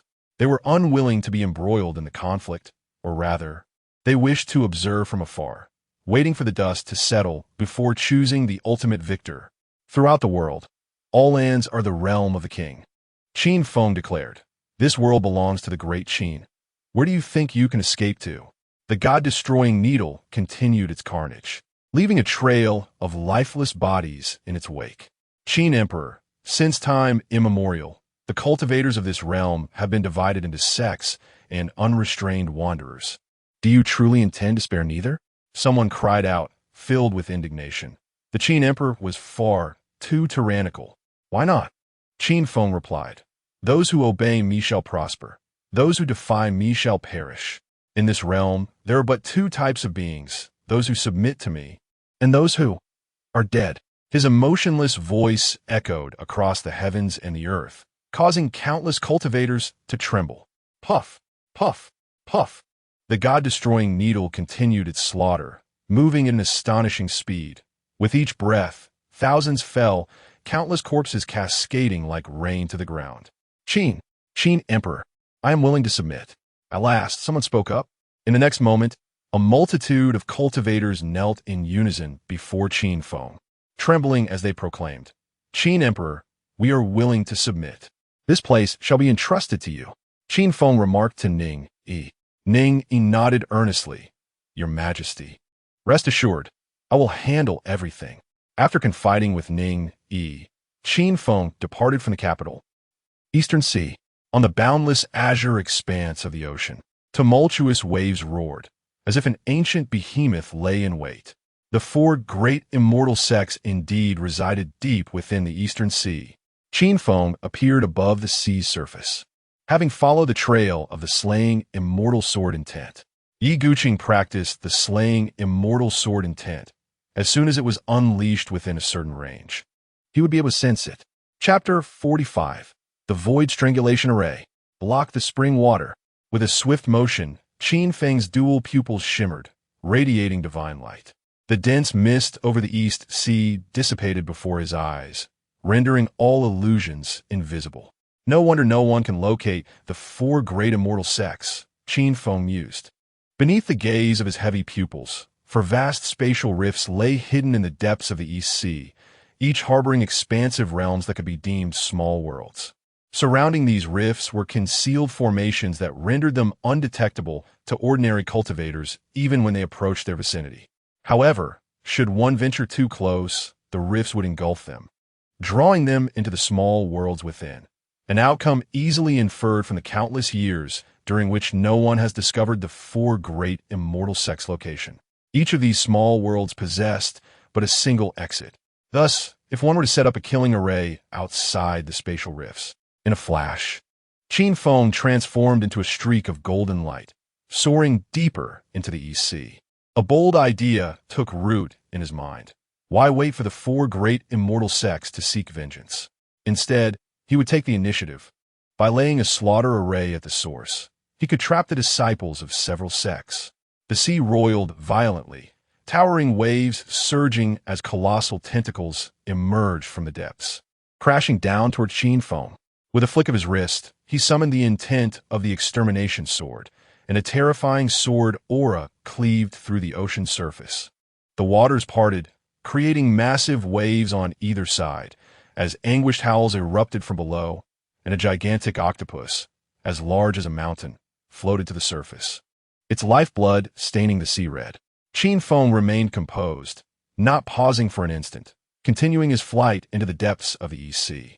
Behind him, the corpses of sea beasts littered the waters, transforming the once azure sea into a crimson expanse. Soon, Qin Feng halted upon the surface of the sea. Before him lay what appeared to be an empty void. Yet, through the lens of his heavy pupils, he discerned the concealed formation, revealing a colossal spatial rift descending from above. With a series of cracking sounds, the space-time around the rift distorted and warped. Qin Feng felt a powerful pull, sensing that if he drew any closer, he too would be drawn into it. While many powerful killing arrays existed, the materials of this realm were insufficient for their construction. However, the richness of spatial energy here made it suitable for a specific formation. After a moment of contemplation, Qin Feng resolved to deploy the Void Strangulation Array. This array, crafted by a master of spatial powers in his past life, was an immortal-level formation that created numerous spatial rifts and distortion points within its confines. These rifts acted as sharp blades, capable of instantly annihilating any being or object that entered the array. Even celestial beings would perish therein. The Master of Formations had once utilized this array to slay multiple celestial beings. The four spatial rifts brimmed with immense spatial energy, perfectly suited for the Void Strangulation Array. Although the energy here was insufficient to construct an array capable of slaying celestial beings, eliminating those at the transformation stage posed no challenge. And even those above this level could fall if careless. With that, Qin Feng commenced the formation of the killing array. Assisted by his heavy pupils, he worked with incredible speed, completing the setup of the four arrays in less than an hour. The formations were now in place, capable of stalling them for a time. After casting a final glance at the spatial rifts, Qin Feng departed from the East Sea, intent on returning to his cultivation. His journey to Xanadu had been immensely fruitful. Beyond the bodies of golden core cultivators, he had acquired 5 from the nascent soul stage and 3 from the transformation stage. If he could devour these Tao fruits, he wondered how far his realm would ascend. As Qin Feng left the surface of the East Sea and returned to land, the small worlds within the 4 spatial rifts erupted into chaos. In the small world of the demon spirit sect, disciples assigned to guard the treasure pavilion were performing their usual duties. Upon reaching the palace housing the life tokens, one disciple's expression changed dramatically. Fragments lay scattered across the floor, and looking up, he noticed that one of the life tokens, previously arranged in a neat row, was missing a piece. It had shattered. A grave crisis had emerged. The guard disciple hastily fled the treasure pavilion, exclaiming, "It's bad. Elder Lin's life token has shattered." The panicked voice echoed throughout the small world. Elder Lin, his life token shattered? Upon hearing this, all within the demon spirit sect halted their cultivation, disbelief etched on their faces. The shattering of a life token signified death, permanent demise. Hadn't Elder Lin gone to the mortal dynasty to recruit talents for the grand competition? How could he have perished? Figures shot into the sky, converging upon the treasure pavilion. Indeed, Elder Lin's life token lay in pieces, and the flickering remnants of his divine consciousness had vanished. Elder Lin had fallen. The third elder of the demon spirit sect crushed the shards in his hand, his voice steady yet somber. In the mortal dynasty, The highest realm is but the nascent soul stage. Who could have slain Elder Lin? Frowns spread across the faces of the gathered crowd. The demon spirit sect, standing above the mundane, had not lost an elder to anything other than the passage of time in millennia. Thus, this unexpected death would undoubtedly stir a tempest. Might it be that a conflict arose among the four sects during the recruitment of disciples? Many speculated. As for any involvement from mortal cultivators, the members of the demon spirit sect dismissed the notion, believing it impossible. Mortal cultivators, at best, reached the nascent soul stage, and their techniques were far too rudimentary, rendering them significantly weaker than those from the four sections.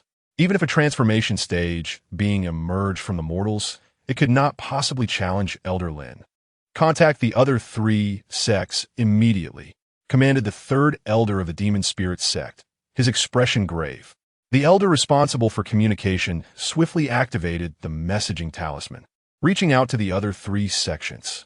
Almost simultaneously, the talisman in the messenger elder's hand pulsed, signaling the arrival of a message from the Yunxiao sect. A projection materialized before the members of the demon spirit sect, filled with figures from the Yunxiao sect. Night Old Demon, our elder Shang Yu has been slain. Is this related to your demon spirit sect? Before the third elder of the demon spirit sect could inquire further, the voice from the Yunxiao sect's elder rang out with accusation. Elder Shang Yu has been slain too? The third elder of the demon spirit sect's tone grew heavy. What do you mean by this, Night Old Demon? The elder from the Yunxiao sect frowned, sensing a shift in the atmosphere.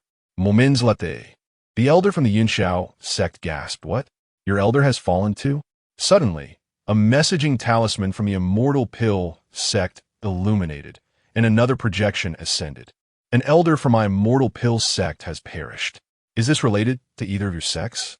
The first words spoken by the immortal pill sect echoed those of the Yunxiao sect. 3 transformation stage beings had perished in the mortal realm. What on earth had transpired? All members of the 3 sects furrowed their brows, filled with questions. Abruptly, the messaging talisman from the Sword of Heaven sect brightened, and a projection slowly emerged. With their numbers barely reaching 1% of the other sects, the Sword of Heaven sect had suffered a significant loss with the death of one of their own. Before the projection fully materialized, the members of the 3 sects felt a sense of dread creeping in. Compared to their own sects, the Sword of Heaven sect's losses loomed larger. Yet, when the projection finally appeared, the members of the 3 sects sensed something was amiss. For within the projection of the Sword of Heaven sect, only 2 figures stood. Chapter 46. The 3 great immortal sects in fury. Return to the great Qin. What? The Heavenly Sword sect has suffered no casualties. Upon hearing this news, the atmosphere in the hall instantly turned solemn. The fact that the Heavenly Sword sect had no fatalities was more distressing than if they had lost members. All eyes from the 3 great immortal sects were fixated on the projection of the Heavenly Sword sect. Senior Sword Elder, could you enlighten us on what transpired? Asked an elder from the Demon Spirit sect in a somber tone. Representatives from the 4 great immortal sects had dispatched individuals to the mortal royal court, and now, with the elders of the 3 immortal sects fallen, only those sent by the Heavenly Sword sect remained unharmed, leading to inevitable suspicion. I only know that Elder Lin from the Demon Spirit sect was suddenly attacked and slain by the sovereign of the Great Qin. Beyond that, I am unaware. As I returned to the Heavenly Sword sect before the incident occurred, Jian Hantian was equally astonished. In addition to the elder from the Demon Spirit sect, 2 others from the Cloud Sky sect and the Immortal Pill sect had also perished.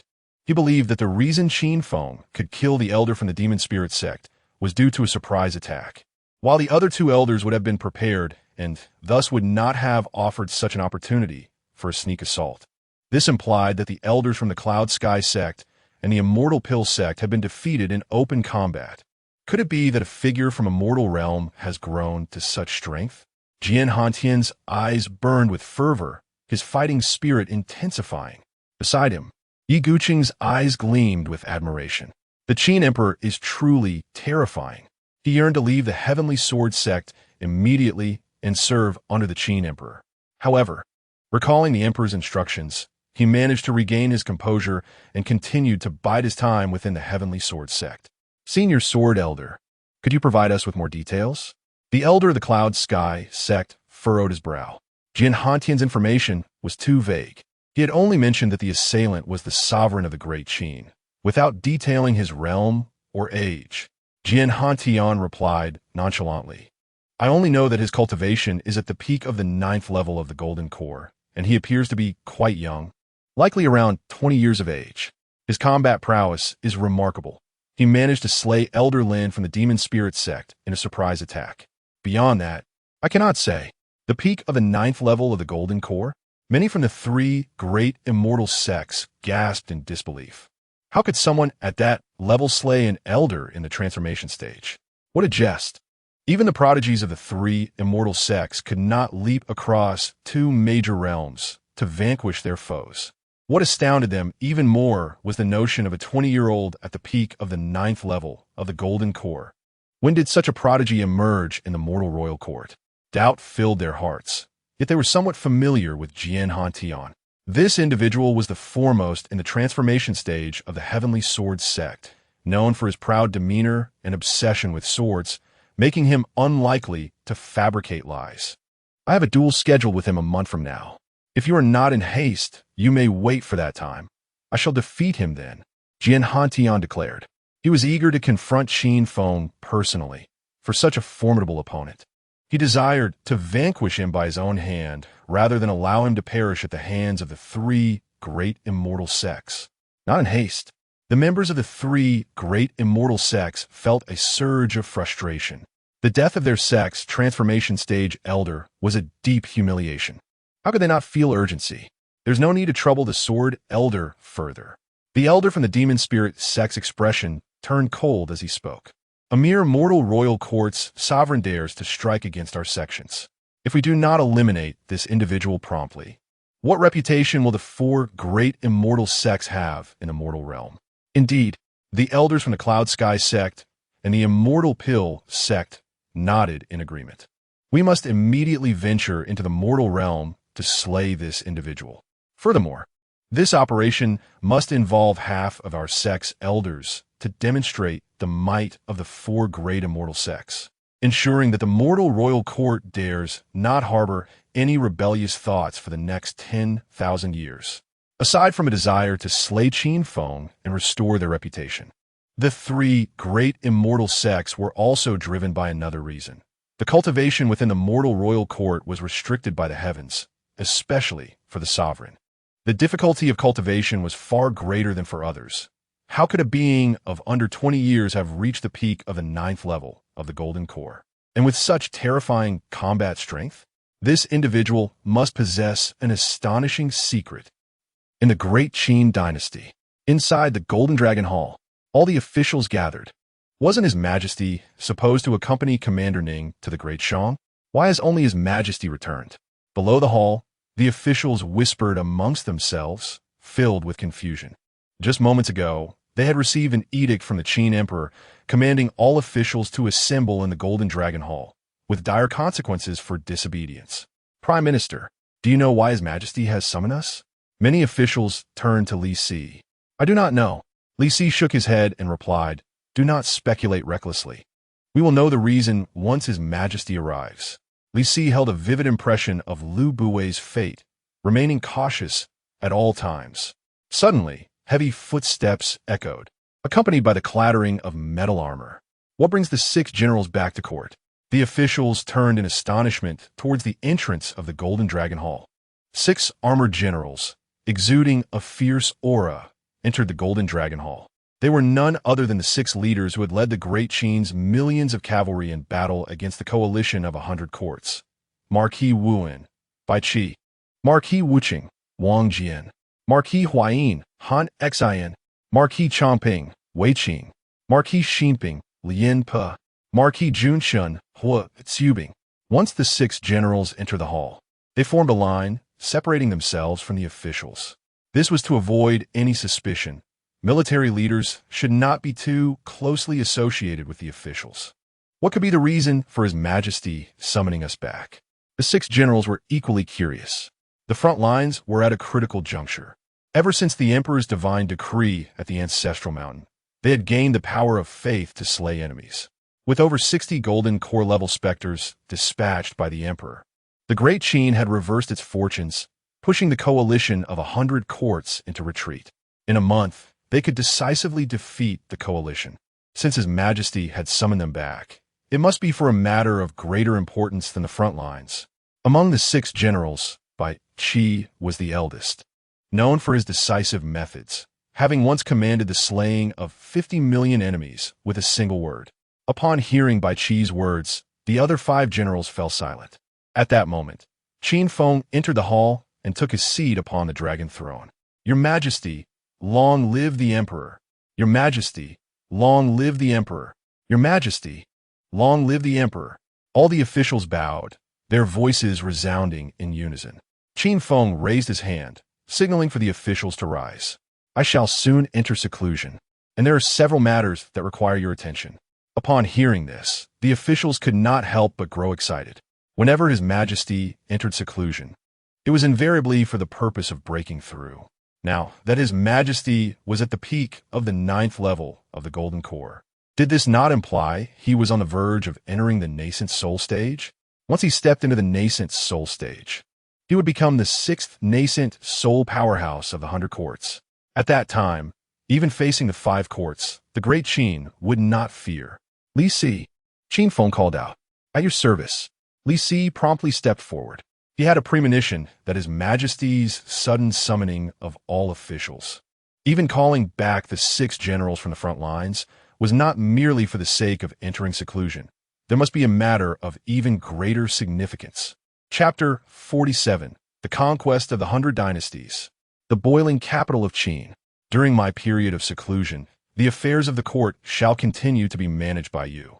Furthermore, I command the immediate compilation of the Great Qin Military Merit Code. The military achievements of the Great Qin shall be divided into 20 ranks. The first is soldier. The second is upper craftsman. The third is Niao. The fourth is not to be changed. The fifth is great official up to the 18th, great commoner the 19th, inner marquis, and the 20th complete marquis. Those who achieve military merit, regardless of their background or social class, shall be entitled to nobility and rank. The voice of Qin Feng echoed within the Golden Hall. The officials were struck dumb.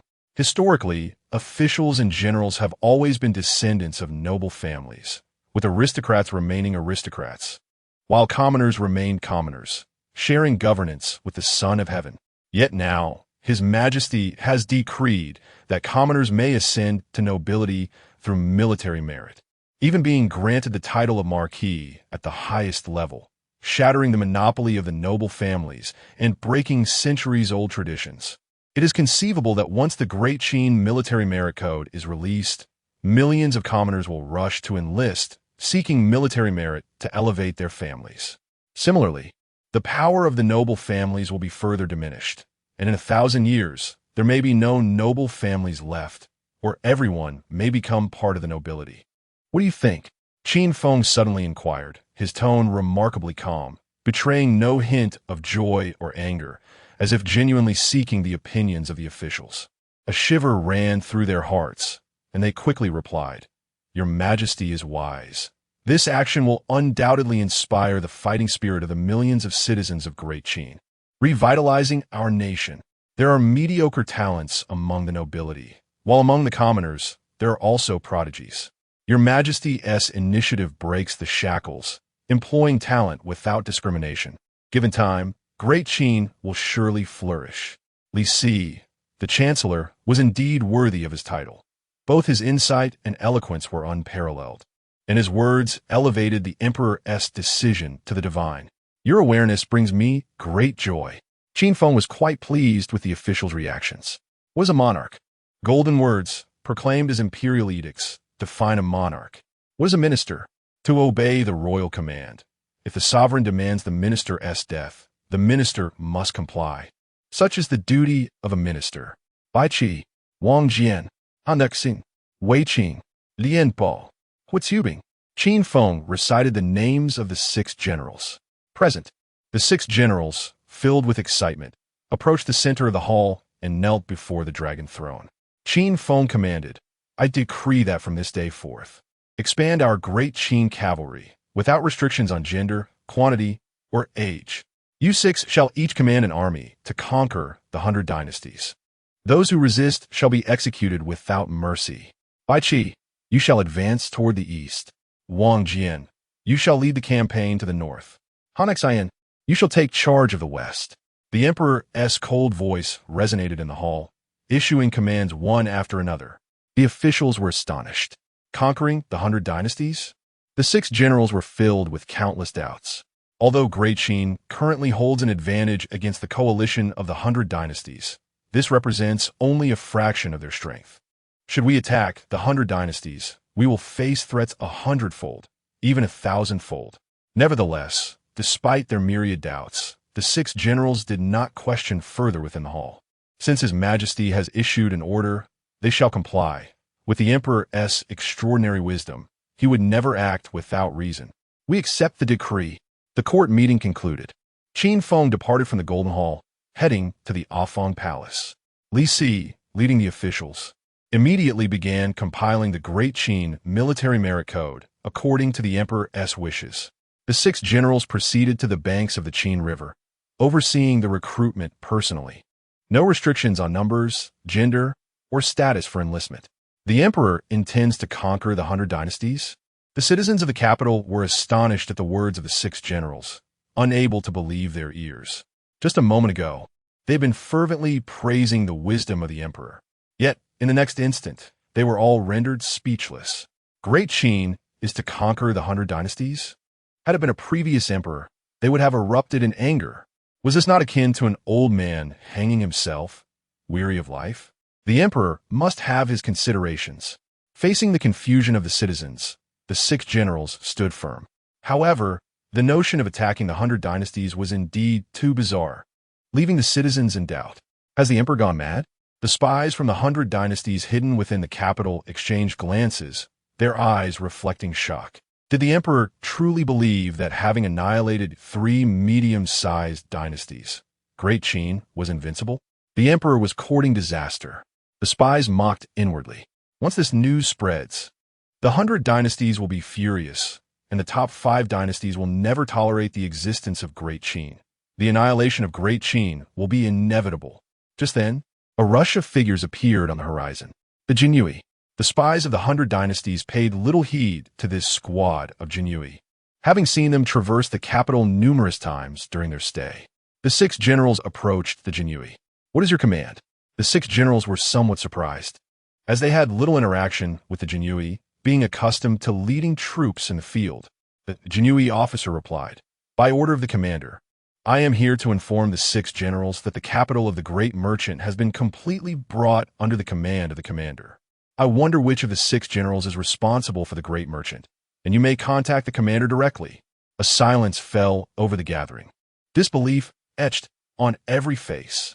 The great merchant capital is one of the top 5 dynasties, boasting immense strength, with a substantial cavalry station there, and even powerful beings of the nascent soul. How could a mere Jinyue commander control the capital?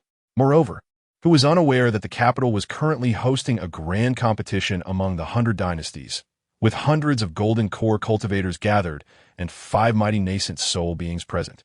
Has the emperor gone mad, deceiving the citizens with such falsehoods? Is this statement true? Not only the spies from the 100 dynasties, but even the 6 generals felt a twinge of doubt, as this news was simply too extraordinary. The Jinyue officer nodded, stating, "It is true.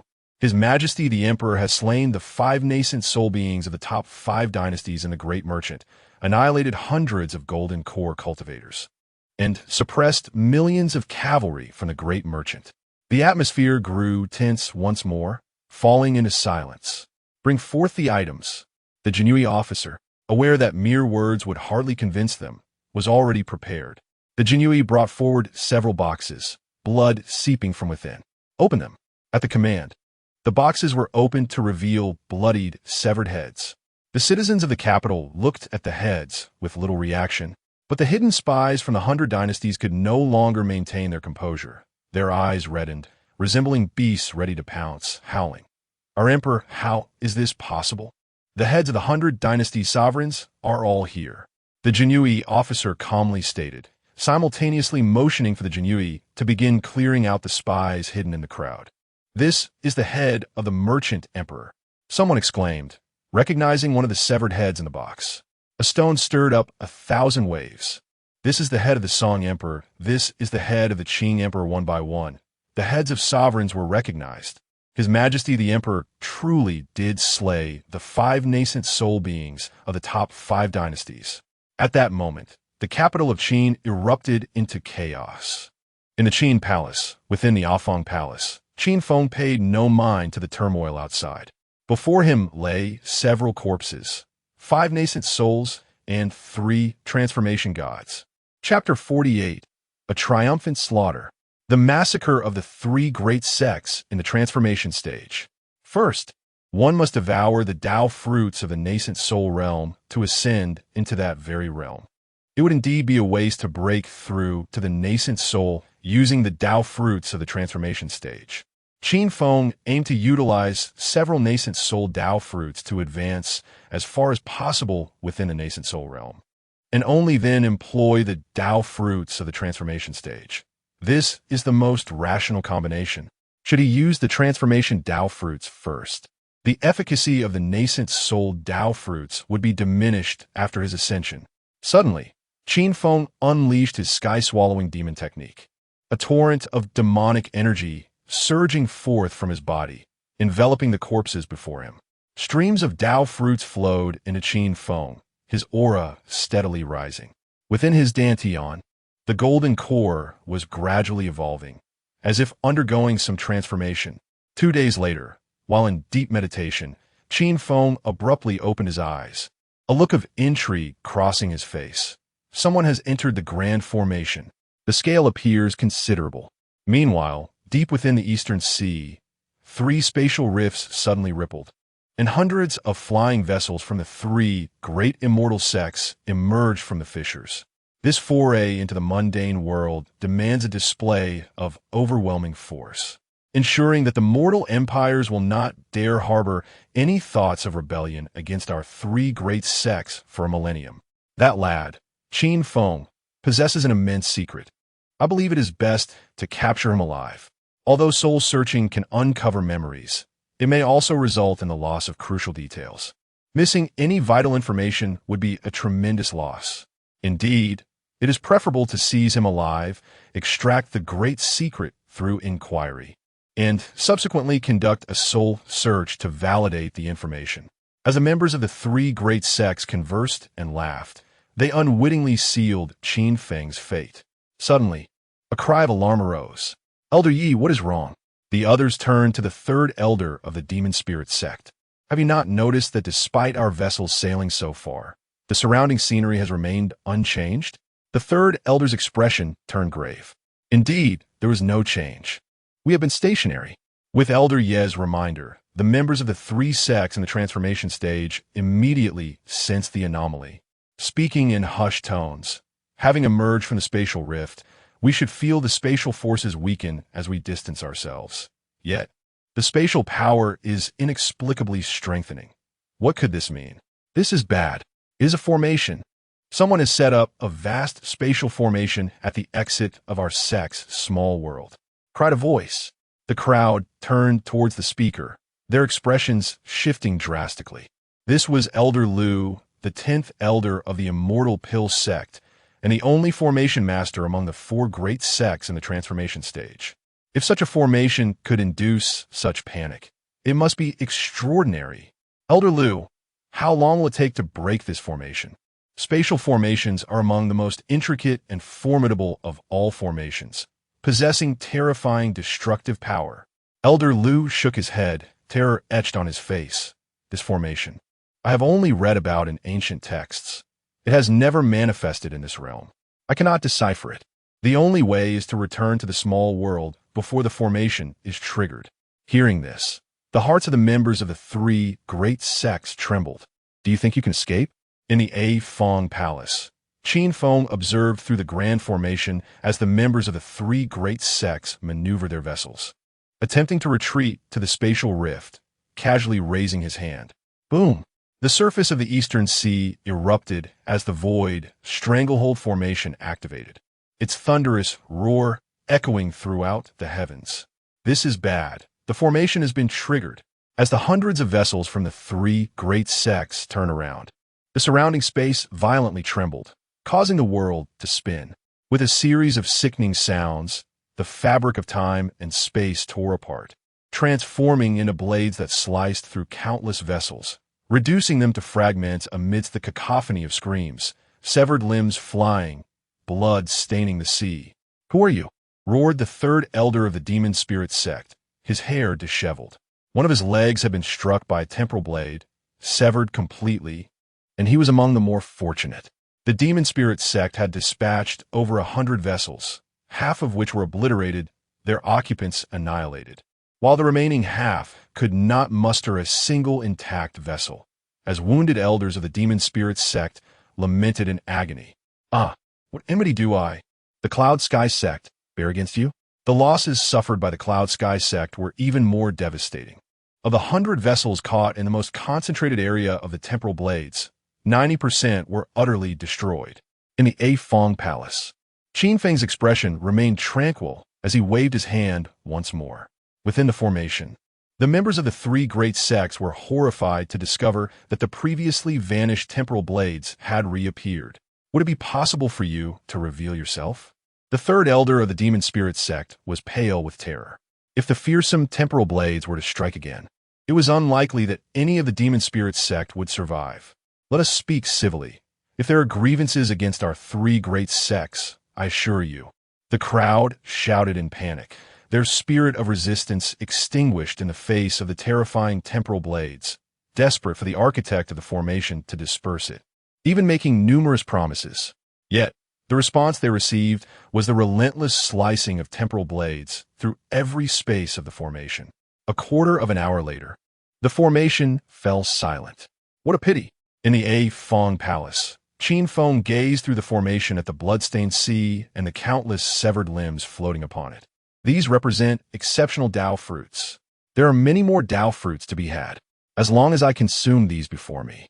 The four great sects will ultimately become my Tao fruits. Qin Feng quickly adjusted his mindset, not lamenting excessively, and continued to operate the sky-swallowing demon technique, devouring the nascent soul Tao fruits before him. As 2 days passed in this manner, the golden core suspended within his Dantian underwent a tremendous transformation. It was no longer smooth and round, but began to melt, shifting toward other forms. While Qin Feng immersed himself in his cultivation, the four great sects in the Eastern Sea were experiencing a cataclysm. Who among this realm would dare to lay hands upon us? Who has the audacity to set such a spatial formation? At the Heavenly Sword sect, Yi Guqing gazed at the three projections in the sky, listening to the furious voices emanating from them, his heart shaken to its core. The Cloud Sky, Immortal Pill, and Demon Spirit sects had dispatched half of their elders, a total of 30 transformation stage experts, to suppress Qin Huang. Yet this terrifying force had barely crossed the threshold of the small world when it was completely annihilated. Not a single survivor left. Whose power is this?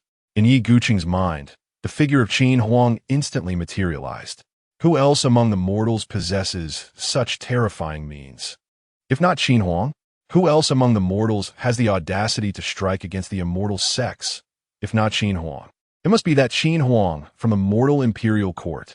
He has slain 3 of our sect's transformation experts, anticipating our retaliation, and thus laid this formation in advance. The 3 great sects quickly fixed their sights upon Qin Huang. As they prepared to confront him, the exit was obstructed by the formation. This coincidence, aside from Qin Huang, left them at a loss for any other explanation. Chapter 49. Stepping into the nascent soul. The challenge of Jian Hantian.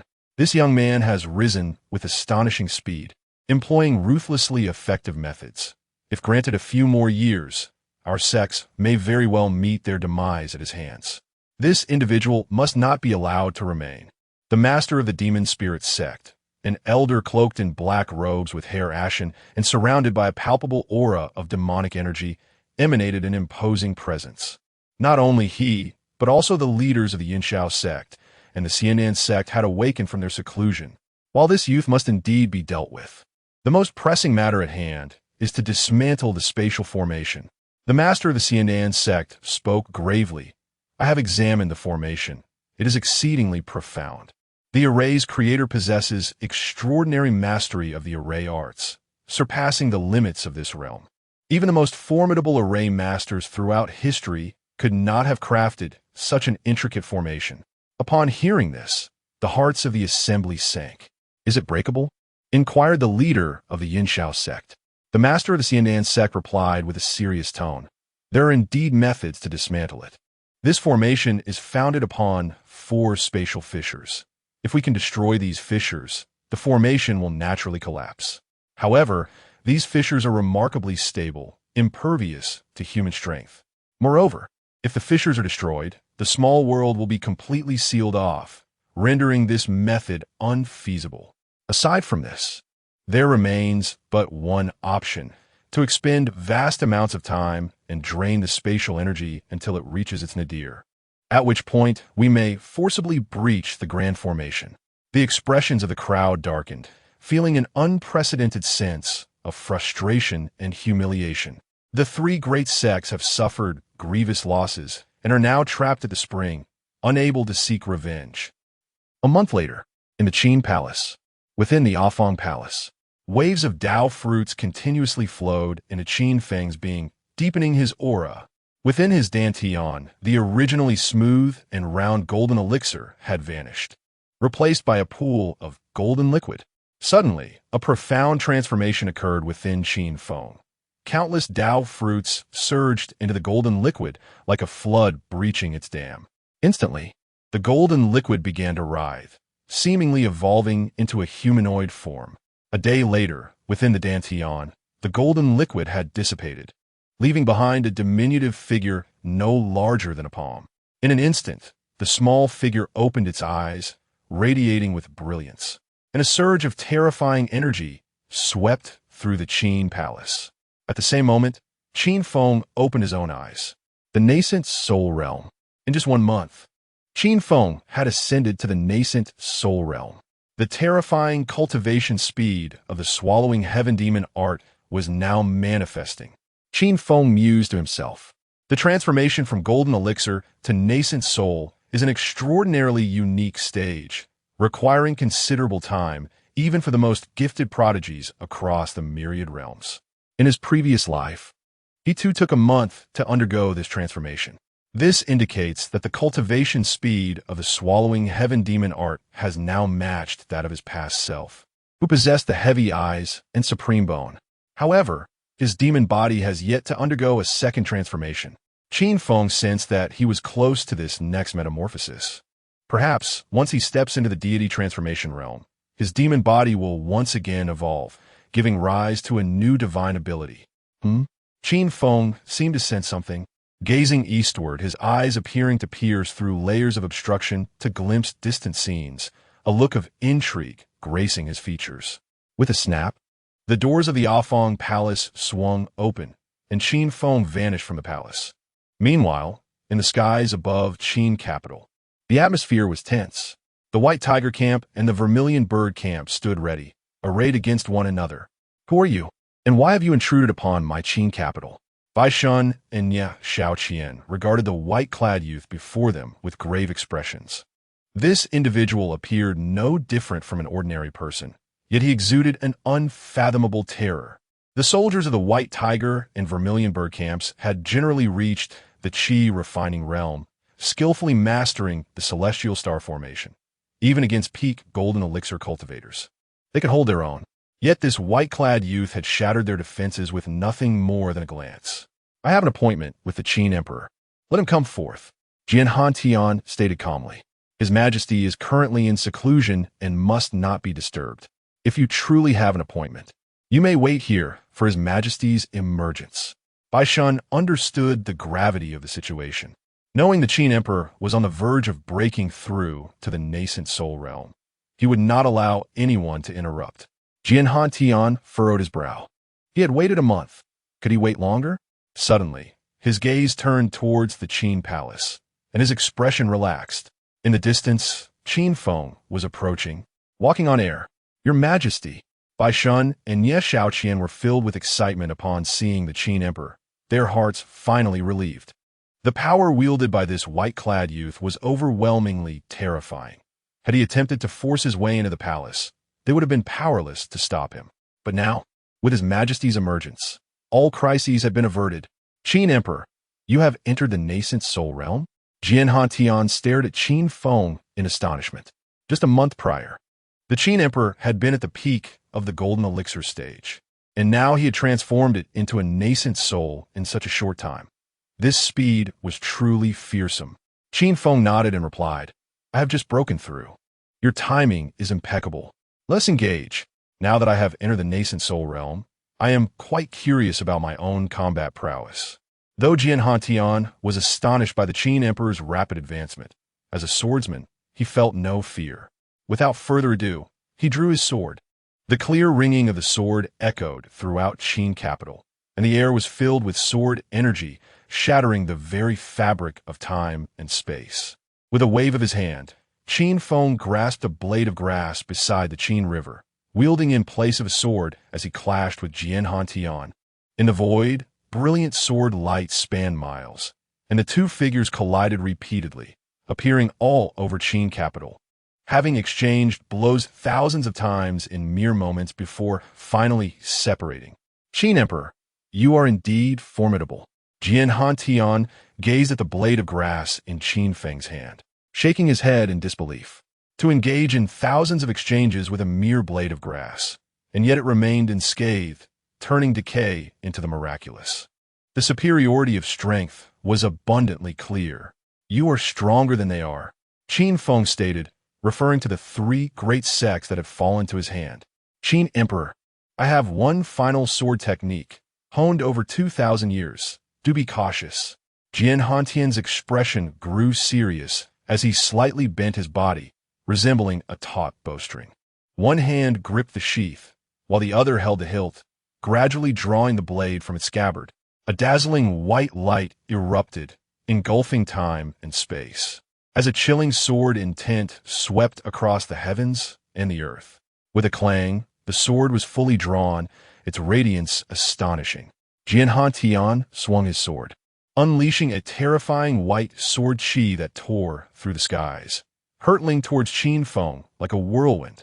With a flash, Qin Feng's eyes shimmered, runes swirling, his heavy eyes deciphering the attack. He then swung the blade of grass in his hand, sending forth a similar torrent of white sword chi. Boom! The two sword energies collided, a thunderous roar resonating across the world, brilliant light illuminating all of Qin capital. With a flourish of his sleeve, Qin Feng conjured a swirling curtain of demonic energy, enveloping the aftermath of their battle. Otherwise, the unleashed sword chi could have obliterated Qin capital. "This sword of yours is quite intriguing." Jian Hantian, hearing the Qin Emperor's praise, wore a complex expression. Since the day he became a swordsman, he had practiced this technique for 1,000 years. Yet, Qin Feng had employed his own swordsmanship to counter it. "I concede." Jian Hantian shook his head, somewhat dazed. "To be defeated by me is a cause for pride." Qin Feng declared, "I too possess a sword technique."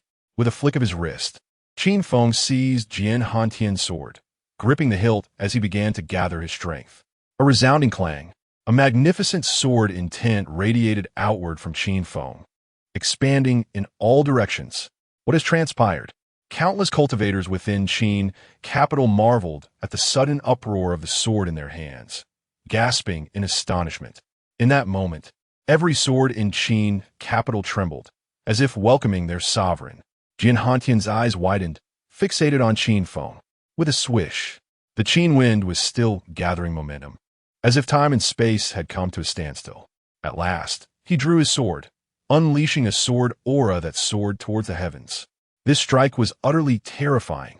As the sword was drawn, the world fell silent. The firmament was cleaved open, creating a colossal rift, as if the heavens themselves had shattered. The dark clouds dispersed, and sunlight graced his face. The chill of the sword left Han momentarily breathless.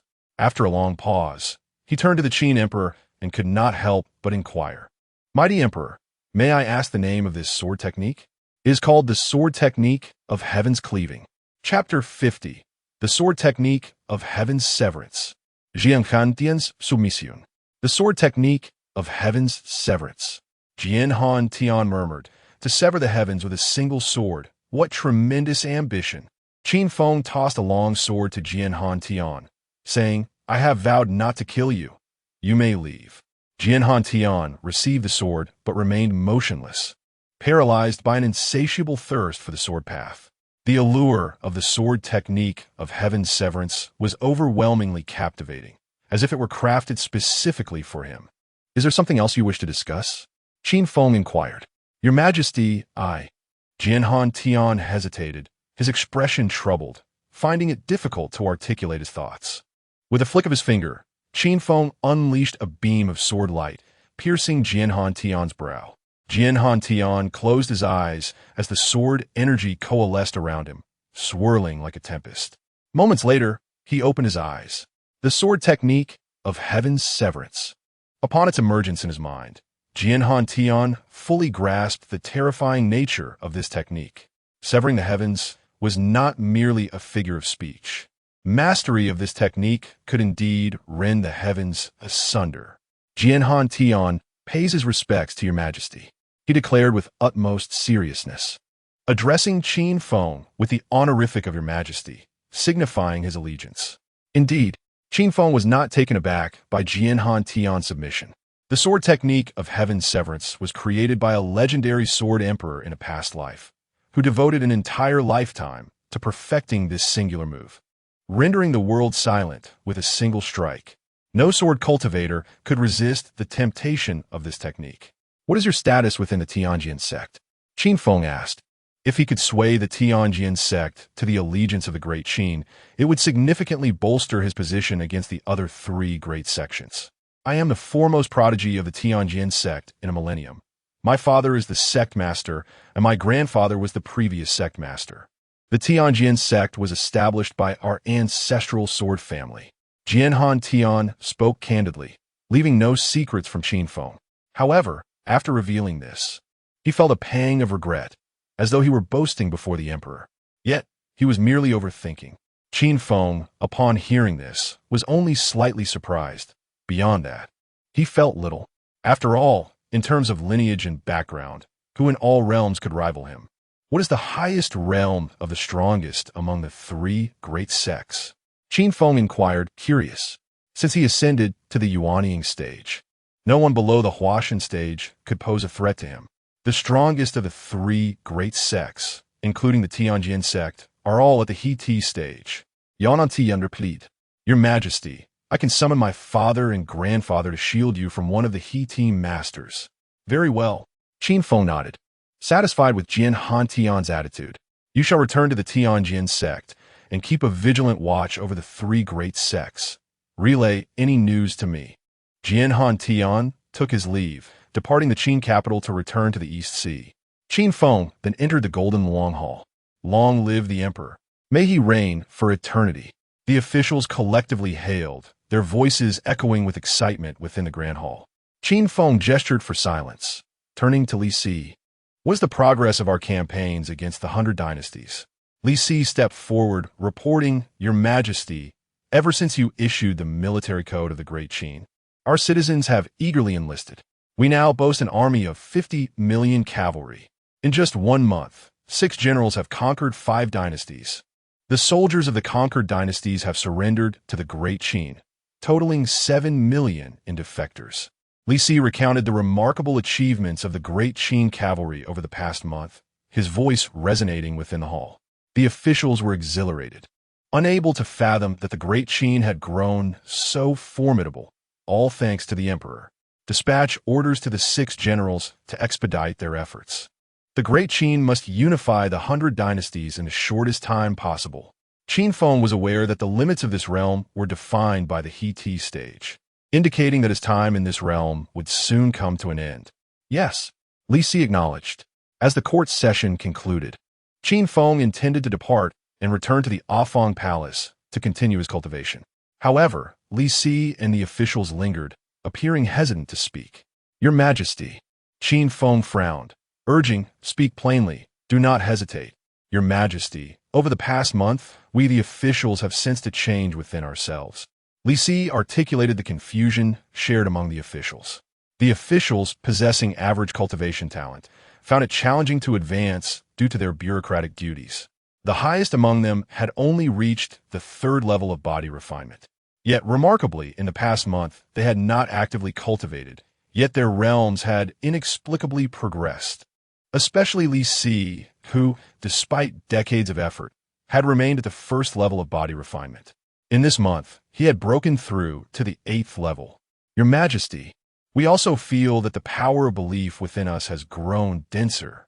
The officials regarded Qin Feng with curiosity, yearning for an explanation. Qin Feng stated, "You are not mistaken.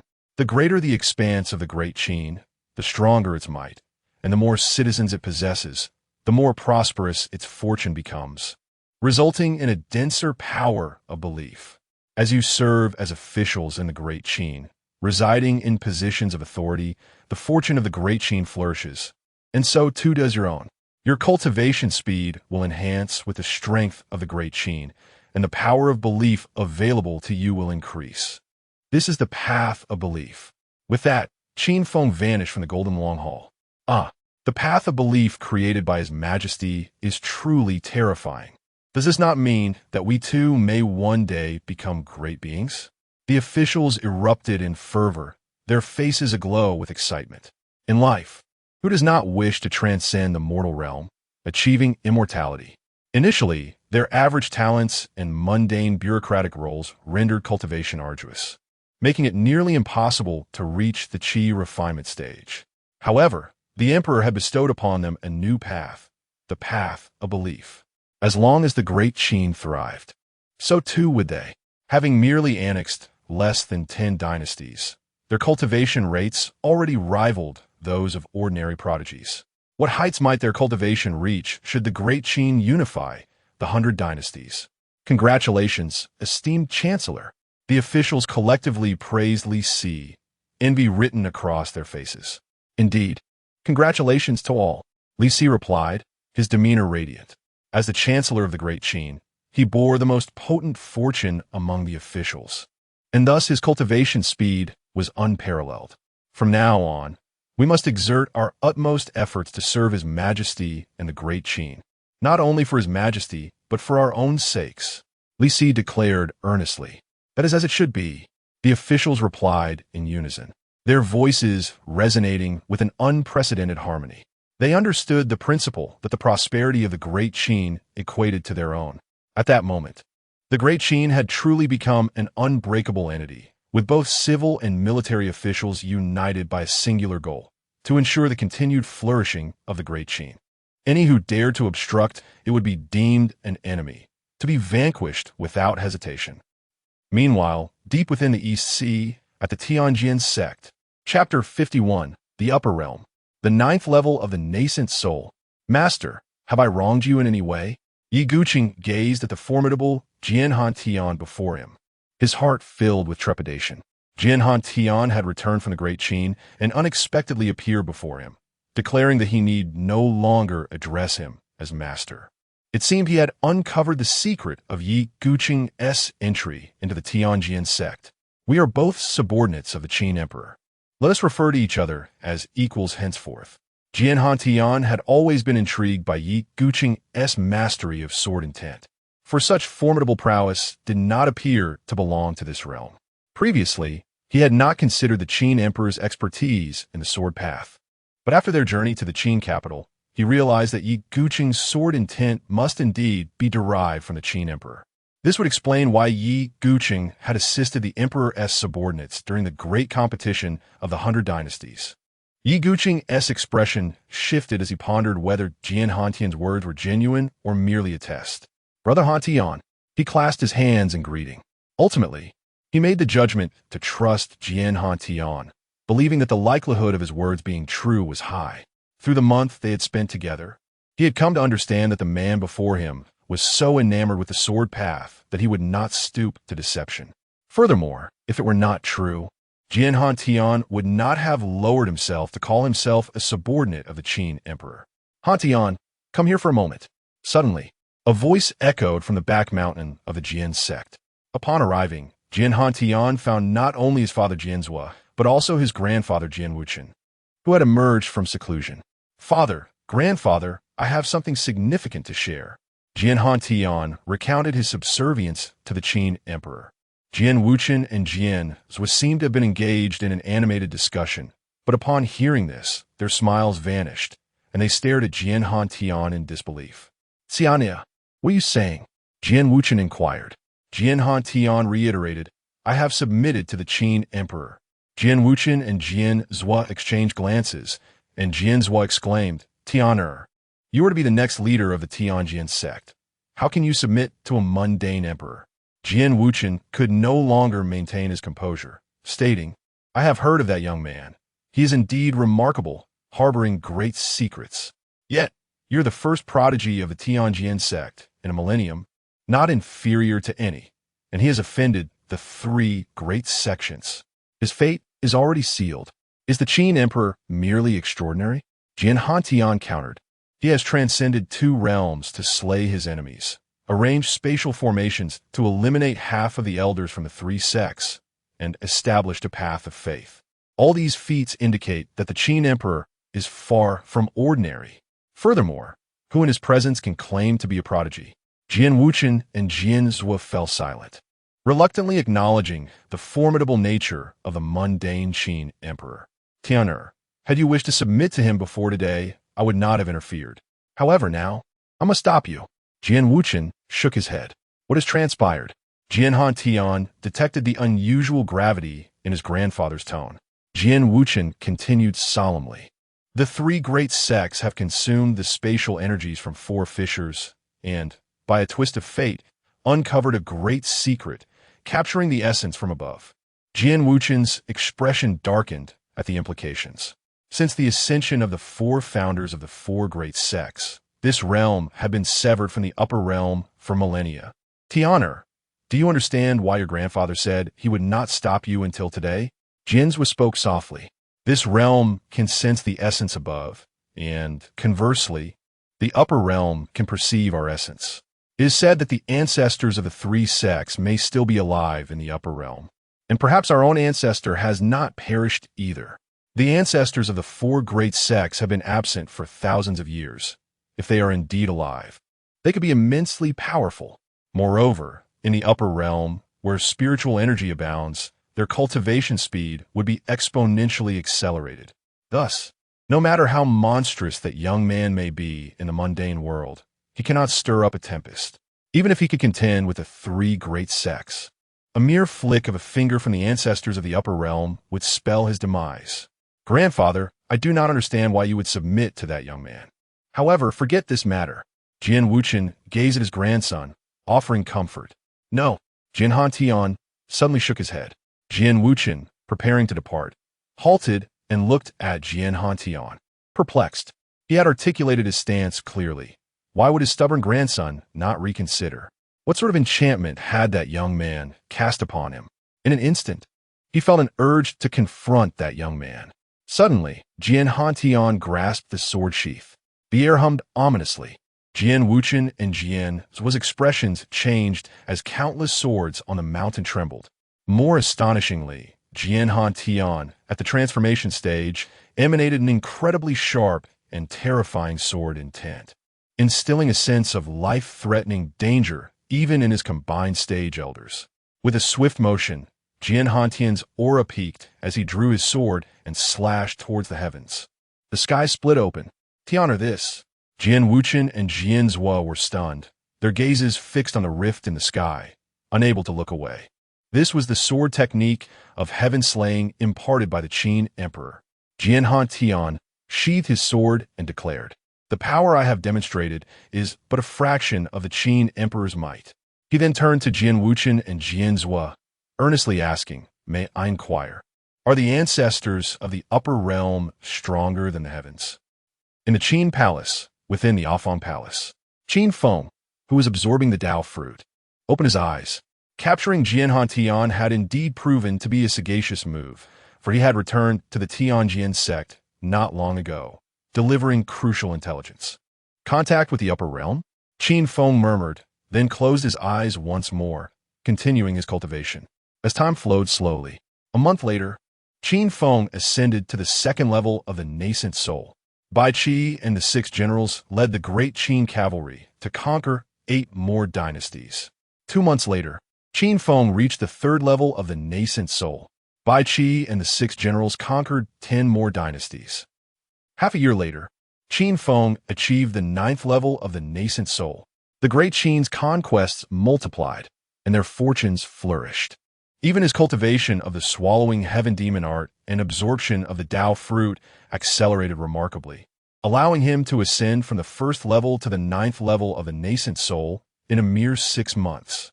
The speed of his ascension, already astonishing, could now only be described as terrifying. On this day, Jian Hantian, who had remained silent for so long, sent a message consisting of only 6 words. The 3 great sects have contacted the ancestors. They will attack the great Qin in 3 days. With a crack, the doors of the Afong Palace, sealed for 6 months, swung open, and Qin Feng stepped out. Long live His Majesty! Long live our Emperor! In the Golden Wan Hall, all the officials bowed in reverence to the figure clad in the black dragon robe upon the dragon throne, their voices resounding in unison. In just 6 months, all the officials had ascended to the Qi refining stage, with those in higher ranks reaching the pinnacle of Qi refining. Li Si, the head of the officials, had even reached the foundation establishment stage. The highest-ranking individuals were Ning Yi, Bai Shun, and Ye Shaoqian. Their innate talents had always surpassed those of the other officials, and having been personally bestowed noble titles by the Qin Emperor, their fortunes flourished.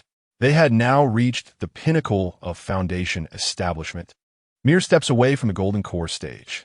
Your Majesty, our forces have achieved great victories on the front lines.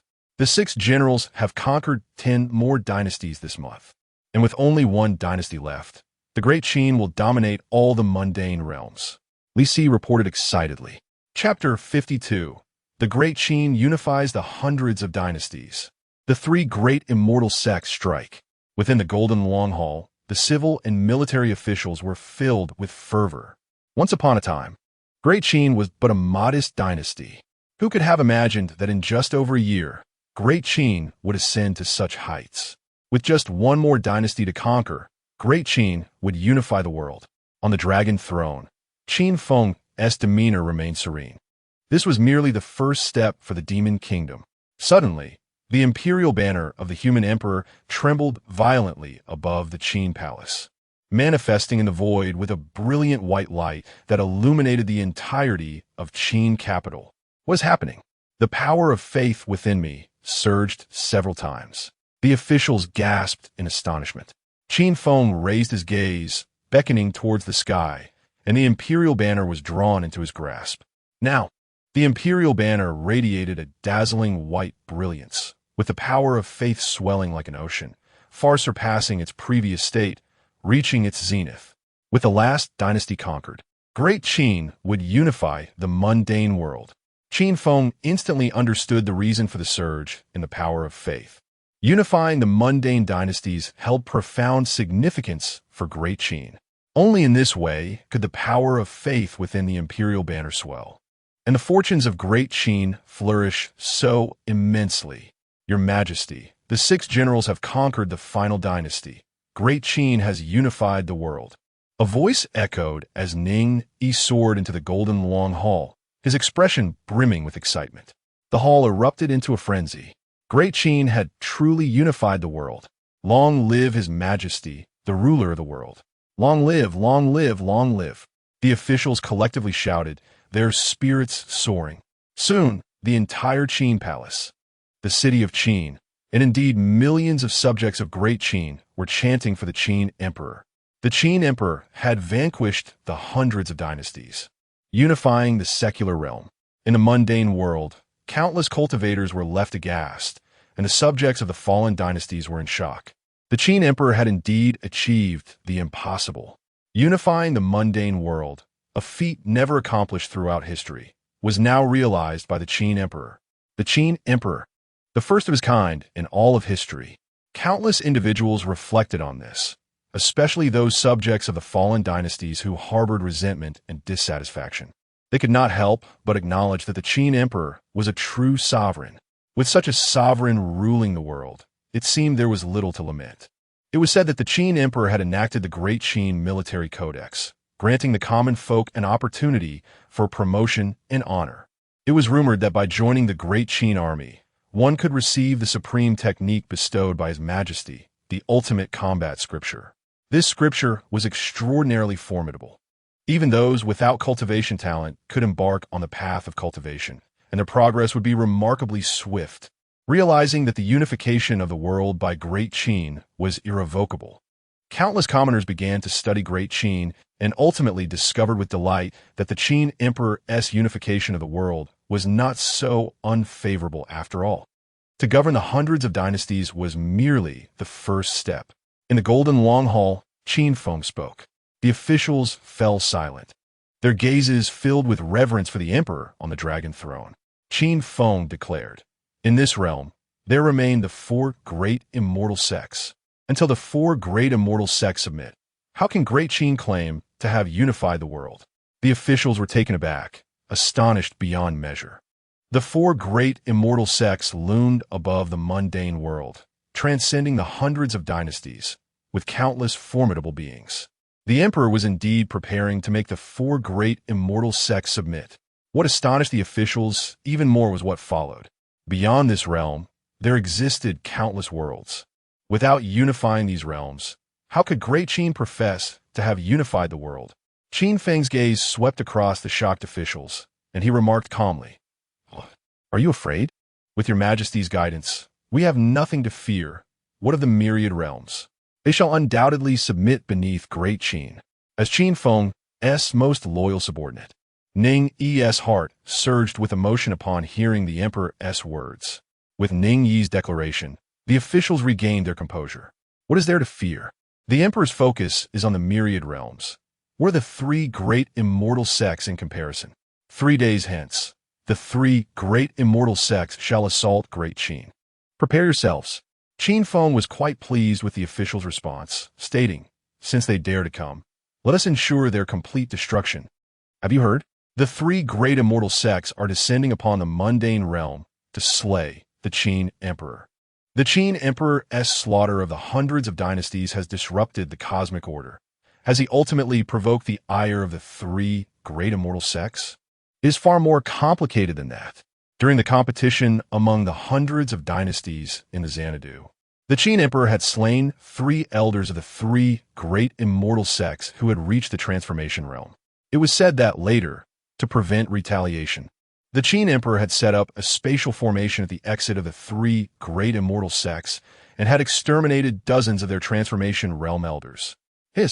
Such a deep-seated enmity. The Qin emperor is surely doomed. Having accomplished an unparalleled feat of unifying the hundreds of dynasties, the Qin emperor would die without regrets. News of the 3 great immortal sects plotting against the Qin emperor spread rapidly, echoing throughout the mundane realm in a matter of moments. 3 days later, thousands of flying vessels emerged from the depths of the East Sea, traversing the sky, advancing towards the Great Qin dynasty before the gaze of countless mundane souls. "Your Majesty, the flying vessels of the 3 great immortal sects are 1,000 miles from our Qin capital." "Your Majesty, the flying vessels of the 3 great immortal sects are 100 miles from our Qin capital." "Your Majesty, the flying vessels of the 3 great immortal sects are 10 miles from our Qin capital." One after another, the genie guards entered and exited the Golden Long Hall, relaying the news. "Qin Emperor, come forth." Suddenly, a commanding voice reverberated throughout the Qin capital. "The 3 great immortal sects." The citizens of Qin capital looked up, their faces stricken with horror.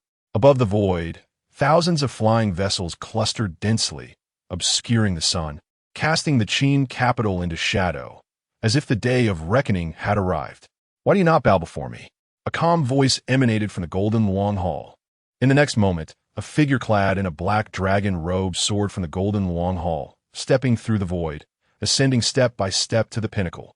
"You are the Qin Emperor?" Countless gazes from the thousands of flying vessels of the three great immortal sects fell upon Qin Feng. At first glance, he appeared quite youthful. On the second glance, he was at the ninth layer of the nascent soul. In a mere 6 months, he had progressed from the pinnacle of the golden core to the ninth layer of the nascent soul. There was indeed a great secret within him. Yin Haoran, the leader of the Cloud Sky sect, fixated his gaze on Qin Feng, his eyes ablaze with intensity. No need for idle chatter. Capture this fellow directly, and all secrets shall naturally unfold. Lu Wuchang, the leader of the demon spirit sect, sneered, gesturing to an elder behind him, saying, "You go and test this kid's strength." Chapter 53. The Outbreak of Great War. A sword to sever the divine transformation. Indeed, an elder from the demon spirit sect leapt from the flying vessel, approaching Qin Feng with a smile, saying, "Qin Huang, I've heard you've slain 3 divine transformation masters, and I am genuinely curious about the means by which you achieve this." This elder, at the peak of the divine transformation stage, possessed immense strength. Given more time, he could ascend to the fusion stage, far surpassing ordinary divine transformation practitioners. Thus he was imbued with great confidence. With a flourish, he spread his palm, summoning a mass of demonic flames that radiated such intense heat that the very void began to melt. "Go!" He thrust his hand forward, releasing the mass of flames which rapidly expanded, transforming into a sea of fire that engulfed the skies above the entirety of Qin capital. The citizens of Qin capital were struck with terror, their bodies trembling uncontrollably. This display was overwhelmingly fearsome. Merely this sea of demonic flames was sufficient to incinerate Qin capital. With an expression of calmness, Qin Feng grasped the air, summoning the Emperor's sword from the Golden Long Hall, which trembled and soared into his palm, a terrifying aura coalescing around him. He executed the sky-slaying sword technique. Qin Feng unleashed a single sword strike, a sword energy soaring to 10,000 feet, cleaved through the void, slicing through the boundless sea of demonic flames.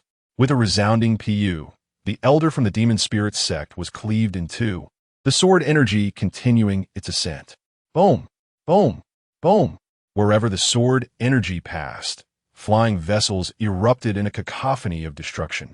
The disciples of the 3 sects on board meeting their demise, their bodies scattered, blood mist engulfing the area. The world fell into an eerie silence. The elders and disciples of the 3 great sects gazed upon this scene, their faces frozen in horror, their hearts racing with fear. Was this truly the might of the nascent soul realm? The nascent soul could unleash the power of the fusion realm. No wonder they appeared so audacious. Lu Wuchang's expression darkened. He hadn't anticipated Qin Feng to possess such formidable strength. What enraged him further was that the lives taken by Qin Feng's sword were all members of his demon spirit sect. "Go, slaughter Qin capital." Lu Wuchang's voice was icy as he issued orders to the elders and disciples behind him. Facing Qin Feng, those below the fusion stage were merely fodder. Only he could take action personally. You too. Yin Haoran and the sect master of the Immortal Pill sect similarly commanded their respective sections. With their orders given, numerous figures leapt from the flying vessels, a terrifying killing intent enveloping Qin capital. Countless citizens of Qin capital wore expressions of despair, trembling under the weight of this ominous presence, utterly hopeless. The 3 great sects were overwhelmingly powerful, with hundreds at the divine transformation stage and countless more at the nascent soul and golden core realms. Even if one possessed the combat prowess of the fusion realm, the dynasty remained incredibly fragile. Lu Wuchang gazed at Qin Feng, coldly stating, "What significance is there in ruling 100 dynasties? Ultimately, it is all in vain." Qin Feng replied, "You cannot extinguish the great Qin." Suddenly, figures soared into the sky, standing defiantly before the members of the 3 sects. Those who dare to cause chaos in Qin capital die.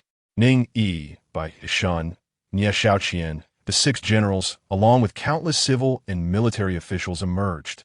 Within the capital of Great Qin, the 100,000 imperial guards, White Tiger Camp, Vermilion Bird Camp, and innumerable Great Qin cavalry were also prepared. Do ants dare to shake the great tree?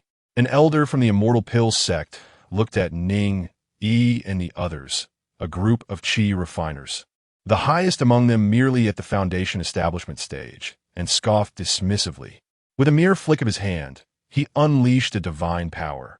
Brilliant spiritual light cascading like an ocean, descending upon Ning, Yi, and the imperial guards behind him. With just this one move, it would be sufficient to annihilate these ants. Guardian of the Great Qin, Ning, Yi, grant me the power of the Great Qin's faith. Ning, Yi roared skyward. Above Qin capital, the Emperor's banner coalesced. A brilliant white light erupting and merging into Ning, Yi's being. In an instant, Ning, Yi's black hair danced wildly, his aura surging continuously. Golden core, nascent soul. Ultimately, Ning, Yi's aura ascended to the divine transformation realm. With a resounding roar, Ning, Yi transformed into a vast sea of blood. The divine power merging within, stirring up towering waves of blood, ultimately settling as it was consumed by the sea. How is this possible? The elder of the Immortal Pill sect's face paled, disbelief etched upon his features. Not only him, but all members of the three great sects in the void were left in shock. A mere foundation establishment was capable of unleashing the power of the divine transformation. It is the path of faith, Lu Wuchang declared solemnly. Didn't they only unleash the power of the golden core? Someone questioned. That was because the Qin dynasty previously only occupied 3 realms. But now, having annihilated 100 dynasties and unified the mundane, the path of faith has grown stronger. Yun Haoran's eyes gleamed with fervor. Does this mean that anyone can unleash such power? An elder from the cloud sky sect exclaimed. If that were truly the case, the path of faith would indeed be extraordinary. Every path has its limitations. If I am not mistaken, the amount of faith one can harness is related to their official status. Only a select few can unleash the strength of the divine transformation. The sect master of the Immortal Pill sect stated. As a powerful being at the fusion stage, his perceptions were keen, and he quickly deduced that only a minuscule number of officials could unleash such immense power. Upon hearing this, the members of the 3 great sects collectively sighed in relief. If only a handful could unleash the strength of the divine transformation, then it would be manageable. Annihilate them. White Tiger Marquis by Shan. Grant me the power of the Great Qin's faith. Vermilion Bird Marquis, Nia, Xiaoqian. Grant me the power of the Great Qin's faith. Martial Peace Marquis by Qi. Grant me the power of the Great Qin's faith. Martial City Marquis Wang Jian. Grant me the power of the Great Qin's faith. Huai Marquis Han Xin. Grant me the power of the Great Qin's faith. Chomping Marquis Wei Qing. Grant me the power of the Great Qin's faith. Zinping's Marquis Lian Pa. Grant me the power of the Great Qin's faith.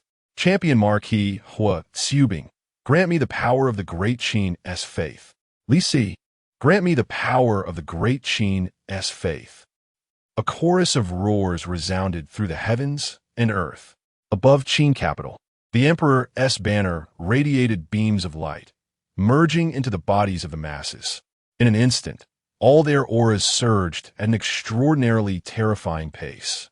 Those who offend the Great Qin shall be punished. The civil and military officials of Great Qin transformed into streams of spiritual light, engaging in fierce combat with the members of the 3 great sects. The path of faith was indeed extraordinary, transforming decay into the miraculous, enabling those at the foundation establishment stage to unleash the power of the divine transformation. Lu Wuchang surveyed the distant battlefield, his gaze falling once again on Qin Feng, stating, if today only one sect had come, perhaps we could have truly dealt with you, Great Qin. With a shift of his form, the 3 sect leaders, along with the Grand Elder, surrounded Qin Feng, sealing the space around him. 6 beings at the fusion stage. Qin Feng maintained an expression of calmness. You are quite confident. Why wouldn't we be? Yun Haoran chuckled. Today, you shall fall, and your subordinates shall meet the same fate. Suddenly, a sword energy swept from afar, obliterating the members of the 3 great sects, scattering them into a mist of blood. Lu Wuchang turned to the distance, his expression shifting drastically. The Heavenly Sword Sect. Chapter 54. The Arrival of the Heavenly Sword Sect. The Battle of the Combined Realm. In the distance, figures glided through the air on swords, drawing closer. It was Jian Hantian and Yi Guqing, leading the members of the Heavenly Sword Sect. Although the Heavenly Sword Sect had the fewest disciples among the four great immortal sects, numbering only slightly over 100, their individual combat prowess was unparalleled. With the addition of the Heavenly Sword Sect, the disadvantaged side of the Great Qin gained a much-needed respite, gradually leveling the playing field against the three other sections. The Qin Emperor. Ripples spread through the void as two figures appeared beside Qin Feng. The Sword Sect Master. Qin Feng nodded in acknowledgement to the two. The alliance of the Heavenly Sword Sect with the Great Qin had been established 6 months prior. Thank you, Qin Emperor, for bestowing the supreme sword technique upon Han Tian. Though Jian Wuchen was in the combined realm, he did not dare to act arrogantly in the presence of the Qin Emperor, instead displaying great humility. The day when his grandson showcased the sky-slaying sword technique before the Emperor had left an indelible impression on him. He discreetly observed and noted that the Qin Emperor was indeed extraordinary. Even when faced with someone of his realm, he remained calm and composed, exuding a sense of authority that made Jian Wuchen feel as if he were the one at a disadvantage. Jian Wuchen, Jian Zhua, you have betrayed the four great immortal sects to assist this man? Lu Wuchang's expression darkened significantly. The Heavenly Sword Sect had always remained aloof from worldly matters, which was why the three great sects had not sought their participation in dealing with Qin Feng. Yet unexpectedly, the Heavenly Sword Sect not only intervened, but also sided with the Qin Emperor, positioning themselves against the others. Jianzhua replied coolly, betrayal? Each of the four great immortal sects stands independent, without subjugation to one another. Where lies the notion of betrayal? The head of the Elixir sect, recognizing the validity of Jianzhua's words, scoffed and retorted, what does it matter if the Heavenly Sword Sect assists him? It will not alter today's outcome. Your sect will vanish from this realm due to your ill-fated decisions. This statement held truth. The three great sects possessed 6 masters of the combined realm, whereas the Heavenly Sword Sect had only 2, a stark disparity. Jian Wuchen felt a twinge of worry, though he concealed it well. He turned to Qin Feng and said, Qin Emperor, Jianzhua, and I can hold off 2 of them, but we can only manage for an hour at most. After that, we will be defeated. That shall suffice. Qin Feng replied. An hour would be ample time for him to vanquish 2 masters of the combined realm. Arrogance. Lu Wuchang struck first, conjuring a radiant silver spear, its body etched with intricate runes, slicing through the air and leaving shimmering arcs in its wake. Swish! Yun Haoran formed a seal with his hand, radiant light bursting forth as innumerable runes cascaded like a sea upon Qin Feng. The 2 of them surrounded Qin Feng, while the remaining 4 masters of the combined realm engaged in battle with Jian Wuchen and Jianzhua. Swish! With the heavenly sword in his left hand.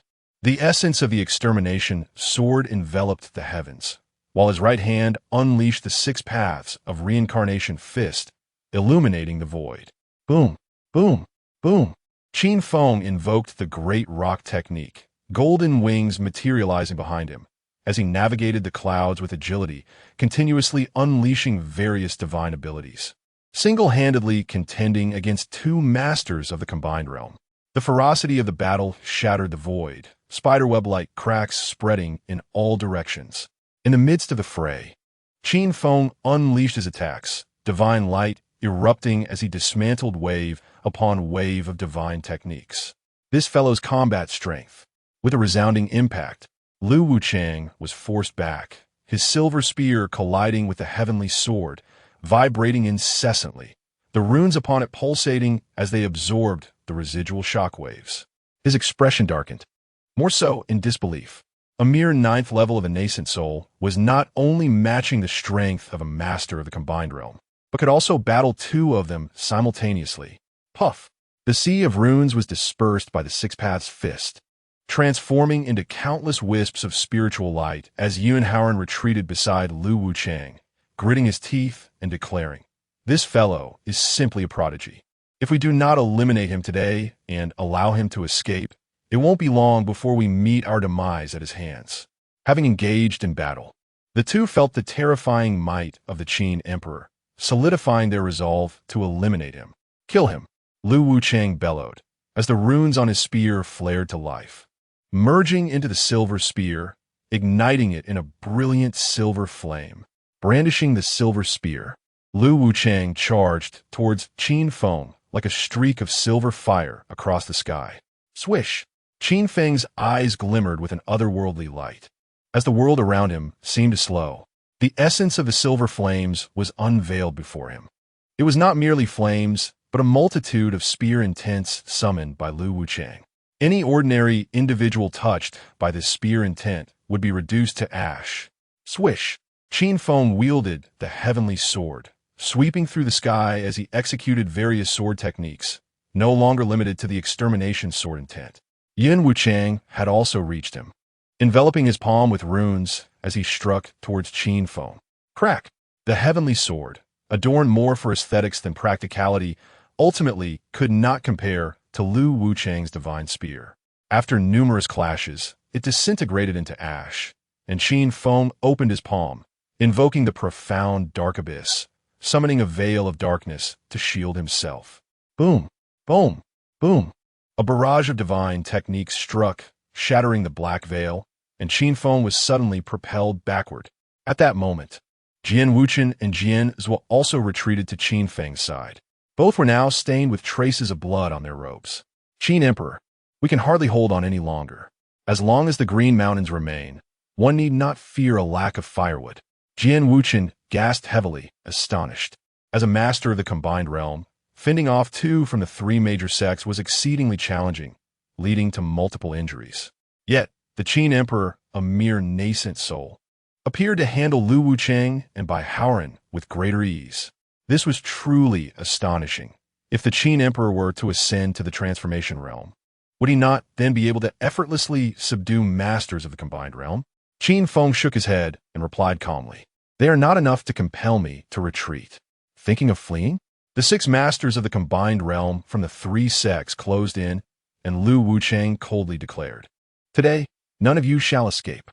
Bai Haoran gazed at Qin Feng with fervent eyes, as if beholding a precious treasure, and said, "You have provided us with countless surprises. Were it not for your arrangement of the spatial array, we would not have been able to reconnect with the upper realm, nor contact our ancestor. Even the ancestor expressed immense interest in your path of faith, and offered high praise." Bai Haoran could not forget the excitement in the ancestor's tone when he relayed information about Qin Feng just days earlier. "Qin Emperor, the ancestor has stated that should you willingly disclose your path of faith and reveal your secrets, he would gladly accept you as a disciple." Swish!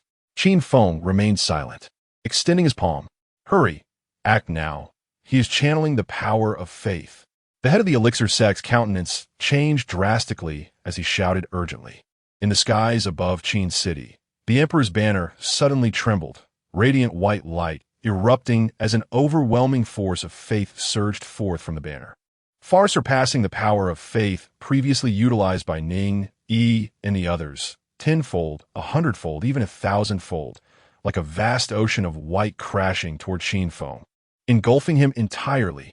In an instant, Qin Feng's 3,000 black tresses rose, each strand crystalline and translucent, as his black dragon robe billowed without wind, producing a resounding rustle. Countless beams of white light erupted, and an overwhelming aura exploded forth from within him. Swish! Qin Feng struck the void with his palm, as an array of mysterious runes surged forth like a tide, sweeping across the expanse, directly dispersing the divine techniques summoned by the head of the Elixir sect. Chapter 55. A forceful decimation of the unified realm. Boom! Boom! Boom! The terrifying battle erupted once again. In the void, beams of light clashed incessantly, dazzling and brilliant, as the fabric of reality seemed to collapse, as if the very heavens and earth were being annihilated. Qin Feng was enveloped in a swirling mass of demonic energy, which overflowed while the power of his white faith blazed fiercely. Darkness and light coexisted within him, as he continuously unleashed various divine powers, his double pupils shimmering, and rays of divine light extinguishing time and space. Jian Wuchen and Jian Zhua were utterly astonished. The Qin emperor no longer fought merely against two.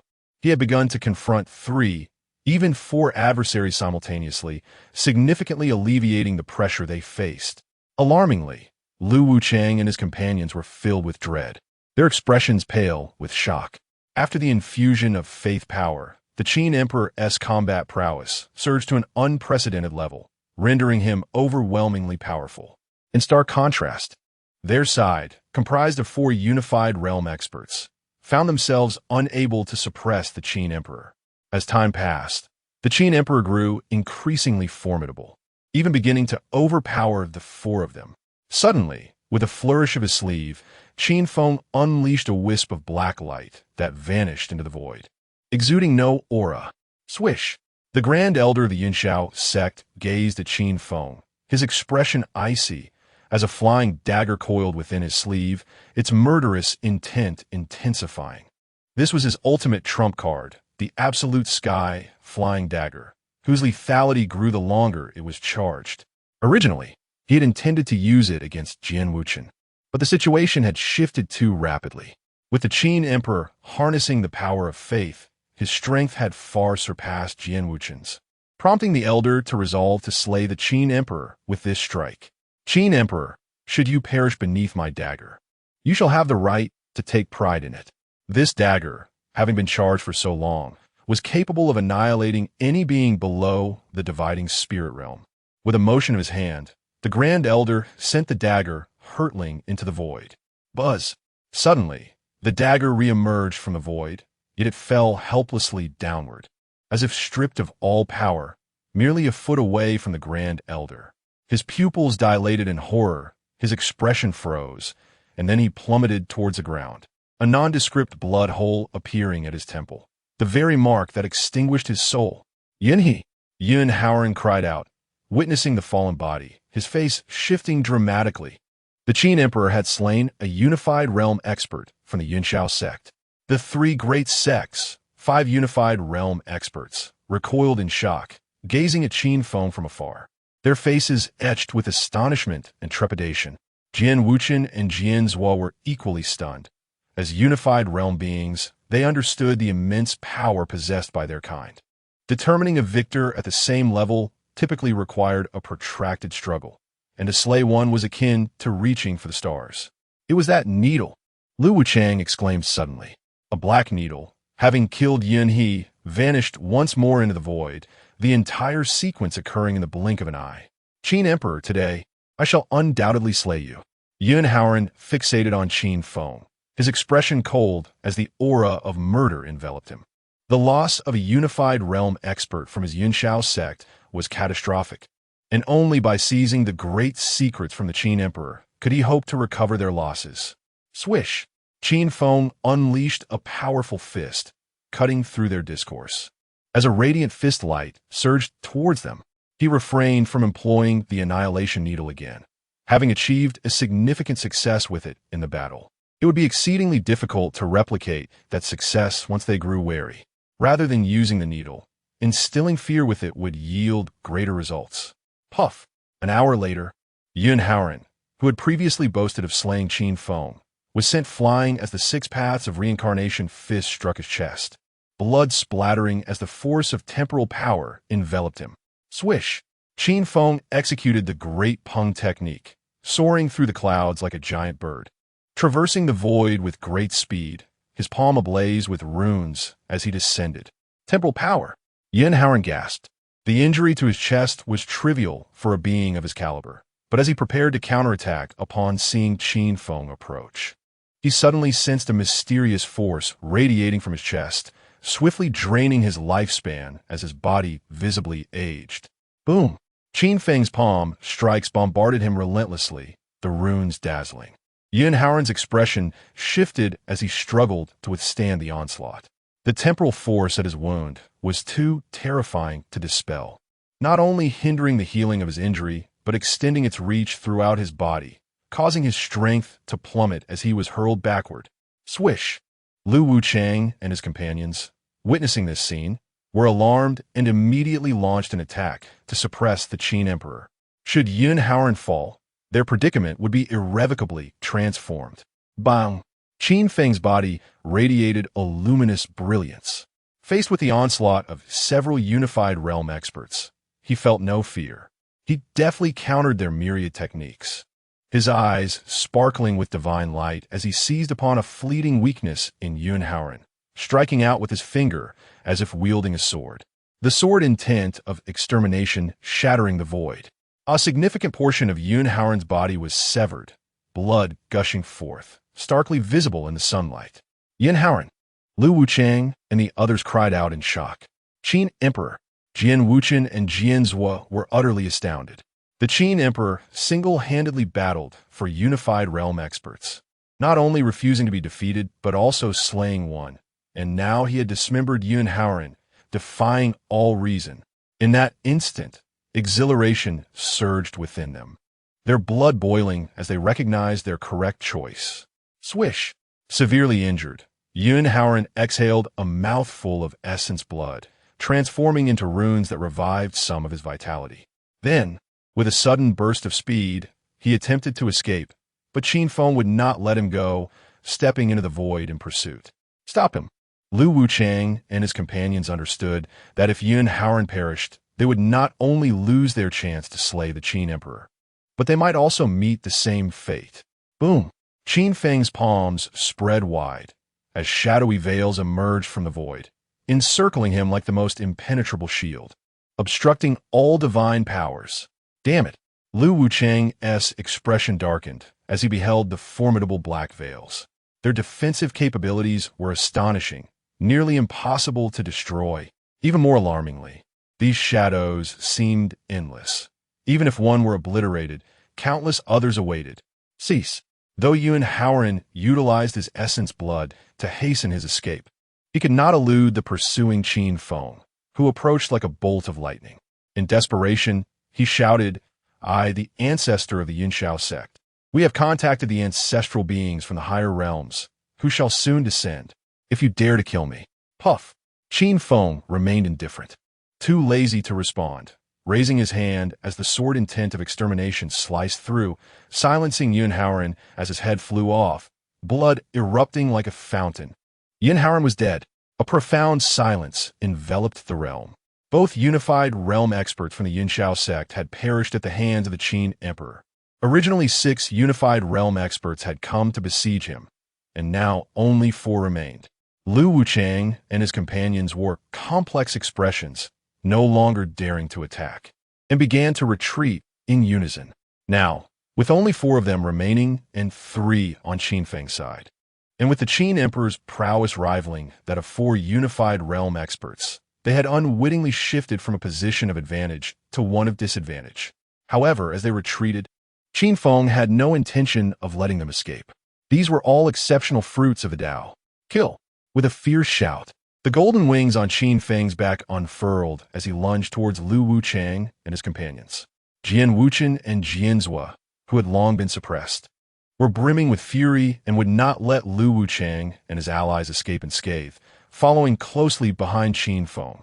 Chapter 56. The Curtain Falls. Surrender. Boom. Lu Wuchang was once again sent flying, blood staining the sky, until he finally halted several thousand meters away. Qin Huang, do you know that my magic spirit sect's ancestor is in the upper realm? Qin Feng remained silent, steadily advancing. The 6 paths of reincarnation fist enveloping the heavens, sending Lu Wuchang hurtling through the air once more. Qin Huang, you are making a grave mistake. Boom! Qin Huang, bang! Qin, cough, cough, cough. Lu Wuchang coughed violently, continuing to be flung away until he was captured. A powerful arm locking around his neck, radiant white light coursing from the arm into Lu Wuchang's entire being, forcibly suppressing him. Even his Dantian and soul were restrained, rendering him immobile. Qin Huang, please cease your attack. I am willing to surrender to the great Qin. Observing Qin Feng's expressionless demeanor, Lu Wuchang finally panicked. If this continued, he he would perish at the hands of the Qin emperor. Suddenly, Qin Feng's physical form erupted with the power of faith, flooding into Lu Wuchang's body like a torrent. In an instant, Lu Wuchang screamed in agony, his eyes widening as he awakened like a dormant volcano, radiating a brilliant white light, only to fall utterly silent as the brilliance around him receded like a retreating tide. "Master!" The Grand Elder of the Magic Spirit sect exclaimed in horror. Lu Wuchang had perished. His soul was directly obliterated by the overwhelming power of faith. In the next moment, he transformed into a beam of escaping light, streaking across the sky, vanishing from the Qin capital. "You!" The Master and Grand Elder of the Immortal Pill sect stared at the fleeing Grand Elder of the Magic Spirit sect, dumbfounded. By the time they reacted and attempted to flee, they found themselves surrounded by Jian Wuchen, who turned to gaze at them with eyes as cold as winter. "The Qin Emperor! Qin Huang, we are willing to submit." The Master of the Immortal Pill sect immediately abandoned resistance, continuing to fight would surely lead to death. "Qin Huang, I too am willing to submit." The Grand Elder, Dantian, hastily added, inwardly cursing the Master for his cunning. He hadn't even informed him before surrendering. "Consume this mass of black mist." Qin Feng spoke calmly, raising his hand to conjure two swirling masses of black fog. This was the demonic seed cultivated by the swallowing heaven demon art, a means to nurture the Tao fruit.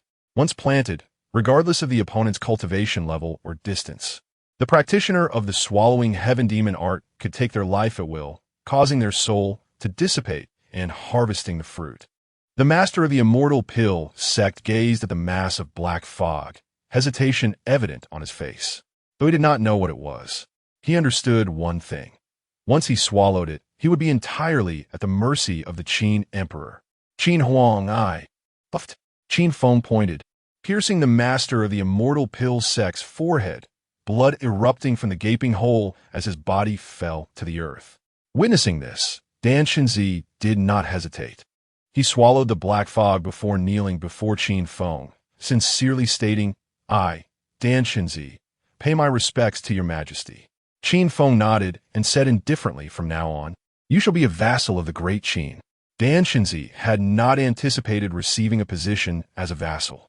This was infinitely better than the fate of the deceased master, and he was overjoyed, exclaiming, "Thank you, your majesty." As the battle of the combined bodies came to a close, the conflict within the Qin capital also reached its conclusion, with the three major sects gradually submitting to the great Qin.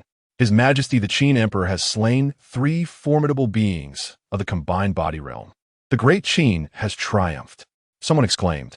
Within the Qin capital, countless citizens gazed at the sky, feeling as if it were all a dream. The four great immortal sects, once exalted above the mundane, were now defeated by the Qin Emperor, who had not only prevailed but compelled them all to submit to the great Qin. With the destruction of 100 dynasties and the surrender of the four great immortal sects, had the great Qin not entirely seized control of this realm? Many realized this truth, their expressions filled with excitement, and soon the entire Qin capital erupted in jubilant cries. The great Qin unifies the world. Long live His Majesty the Qin Emperor. Long live, long live, long live. In the Golden Wan Hall, Your Majesty, the three great sects have now submitted to our great Qin. Qin Feng sat upon the dragon throne, listening to Li Si's report. In this battle, Your Majesty has slain four beings of the combined body realm and recruited one as a vassal.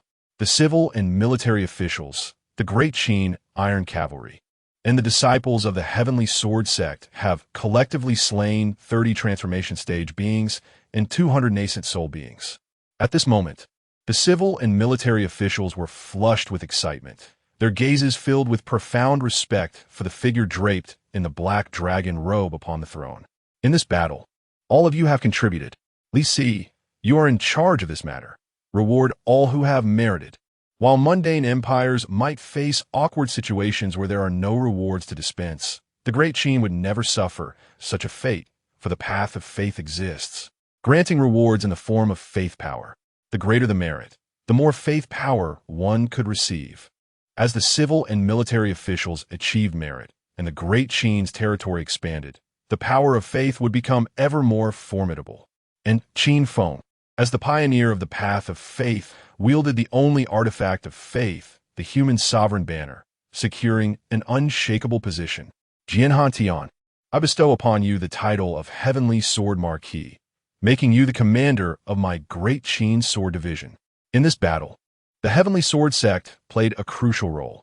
Had it not been for them, Qin Feng would have found it exceedingly difficult to emerge victorious against 6 beings of the combined body realm, let alone achieve the possibility of slaying them. Although he was meant to reward either Jian Wuchen or Jianzhua, both chose to attribute all accolades to Jianhantian. The Heavenly Sword sect thus fully submitted to the Great Qin, renaming itself the Sword Division. Thank you, Your Majesty. I shall wield my sword to protect the Great Qin. Jianhantian's expression remained stoic, yet his eyes shone with sincerity. Soon after, an exceptionally luxurious celestial vessel departed from the Qin capital, heading towards the East Sea.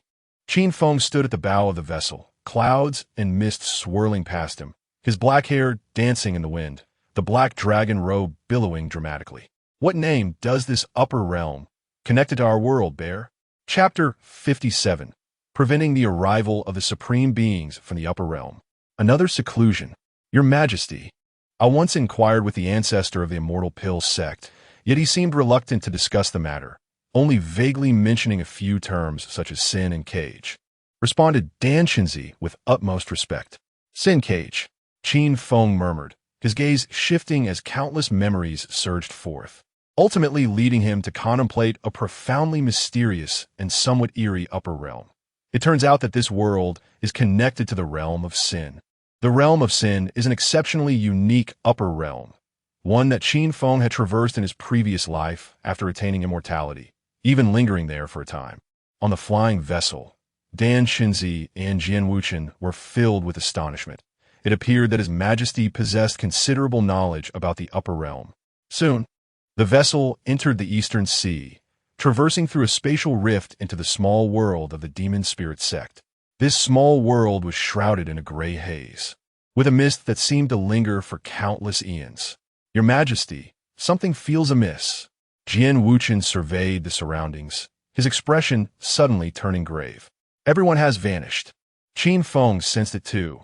The small world was utterly silent, devoid of any sounds, and he gazed towards the tallest demon mountain in the distance.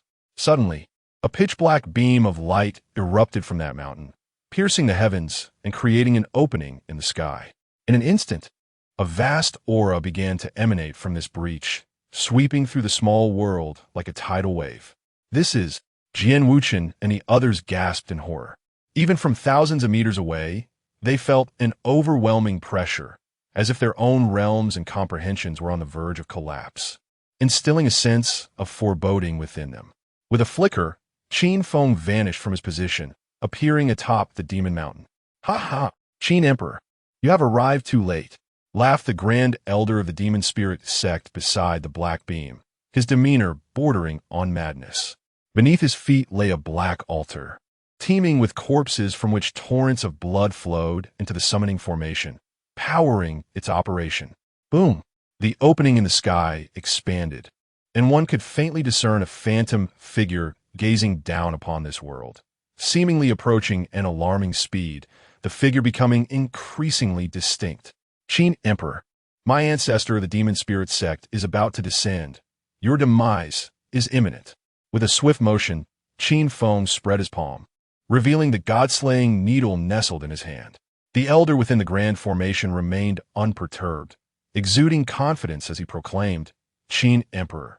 This sacrificial formation is a top-tier array taught by my ancestor from the upper realm, fueled by the blood essence of living beings, surpassing the limits of this world. You cannot break it. Is that so?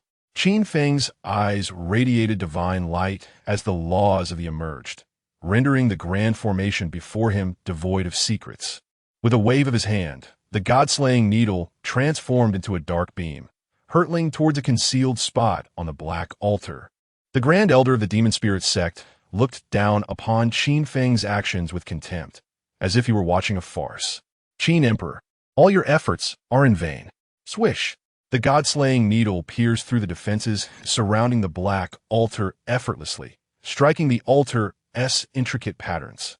In an instant, the black altar trembled violently, as if an earthquake had struck, its engraved patterns twisting, and the blood river below became chaotic, no longer converging towards the center of the altar, instead flowing aimlessly like headless flies. Consequently, the black beam ascending to the heavens began to visibly diminish. How is this possible? The Grand Elder's expression shifted dramatically, his smile faltering.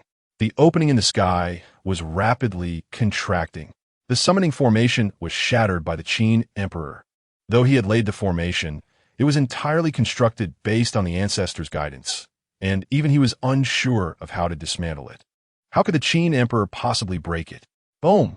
Within the opening in the sky, the phantom figure sensed the disruption of the formation and accelerated, seemingly attempting to enter this world before the breach closed. Qin Feng stepped into the black altar, his footsteps resonating with a terrifying ripple that swept outward. With a resounding crash, the summoning altar collapsed, the formation shattered, and the black beam instantly reduced to the thickness of a finger, while the opening in the sky healed rapidly, dwindling to the size of a fist in an instant. Boom! The earth trembled as if a world had crashed into this realm. The phantom figure erupted with a terrifying radiance, striking the ever-shrinking opening, striving to breach the barriers of this world, yet ultimately failing to do so, as the fist-sized opening sealed completely. Damn! A chilling voice seemed to traverse countless dimensions, resonating in the ears of all present. Everyone was utterly astonished, feeling a chill coursing through their bodies, unable to fathom the consequences if the ancestor of the upper realm were to descend. Qin Emperor, even if you have destroyed the summoning formation, the barriers of this world are continuously weakening. The ancestor will eventually arrive here. The Grand Elder of the Demon Spirit sect, witnessing the closing of the entrance, turned pale, as if foreseeing his own demise, and struggled to negotiate for his life. Once the ancestor descends, your death is certain. If you wish to survive, the only method is to allow me to reconfigure the summoning formation to summon the ancestor back. Puffed. Qin Feng's palm struck down, sending the Grand Elder's head soaring into the sky.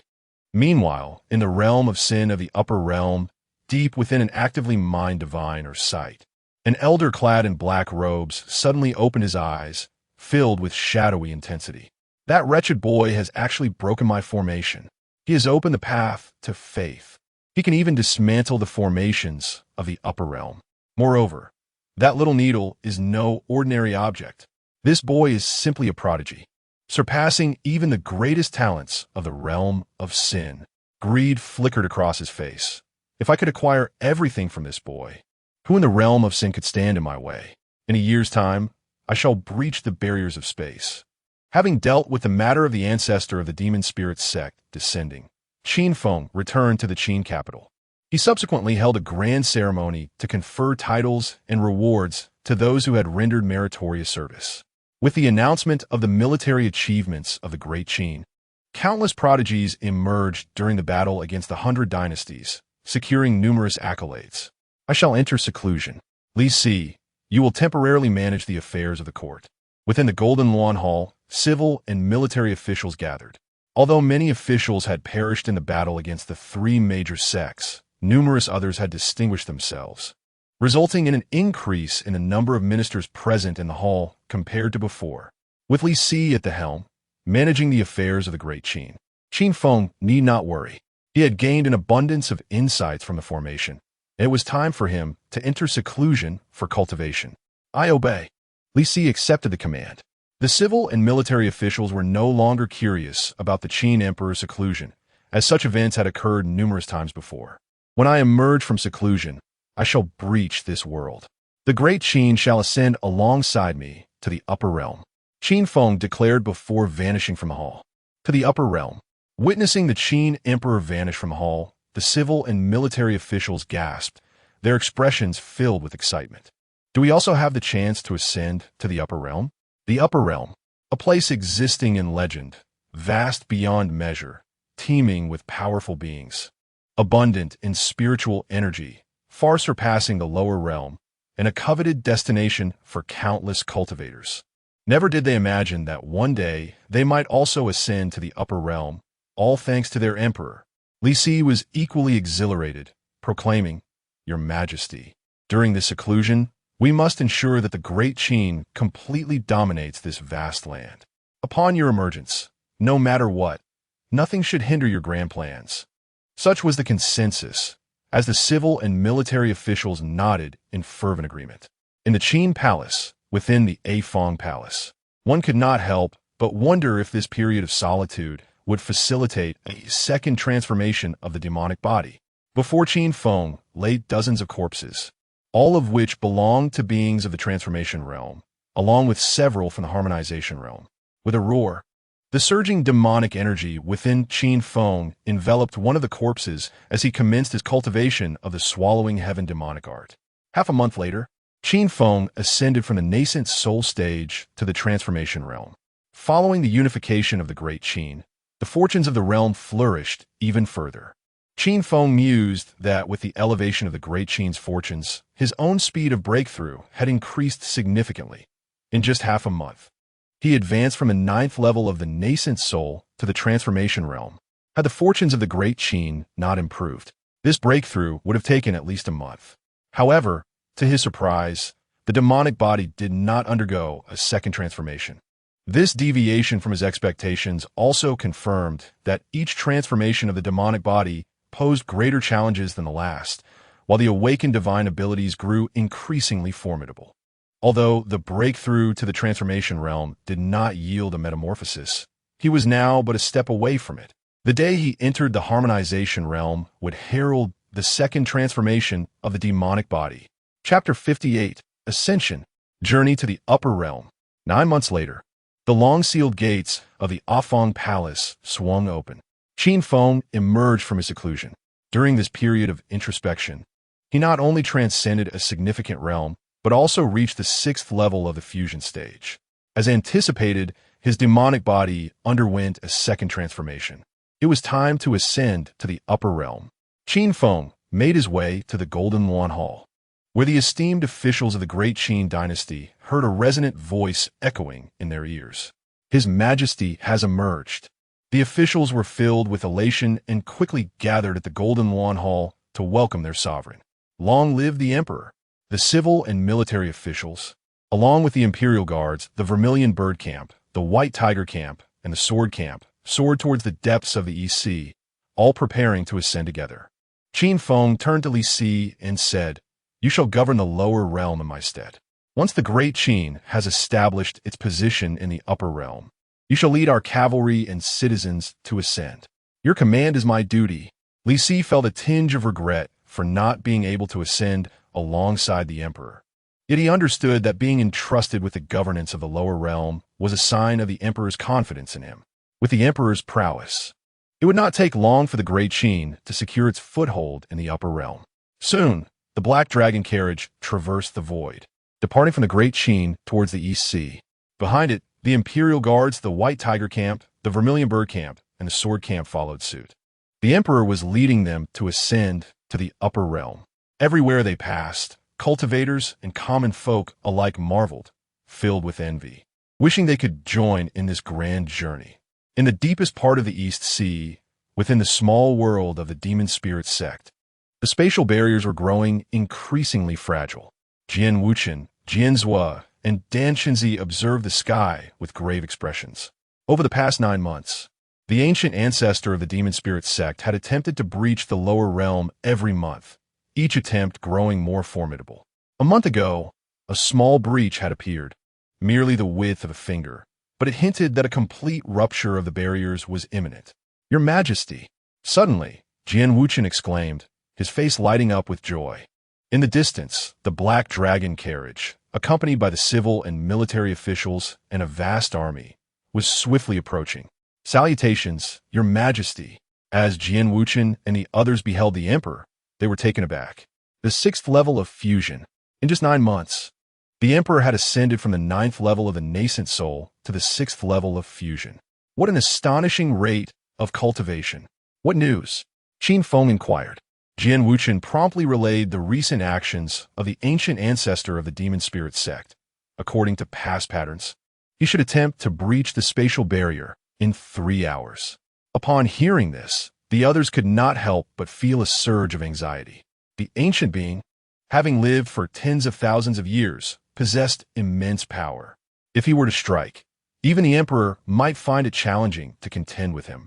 "Fear not," Qin Feng replied with a calm demeanor, extending his palm.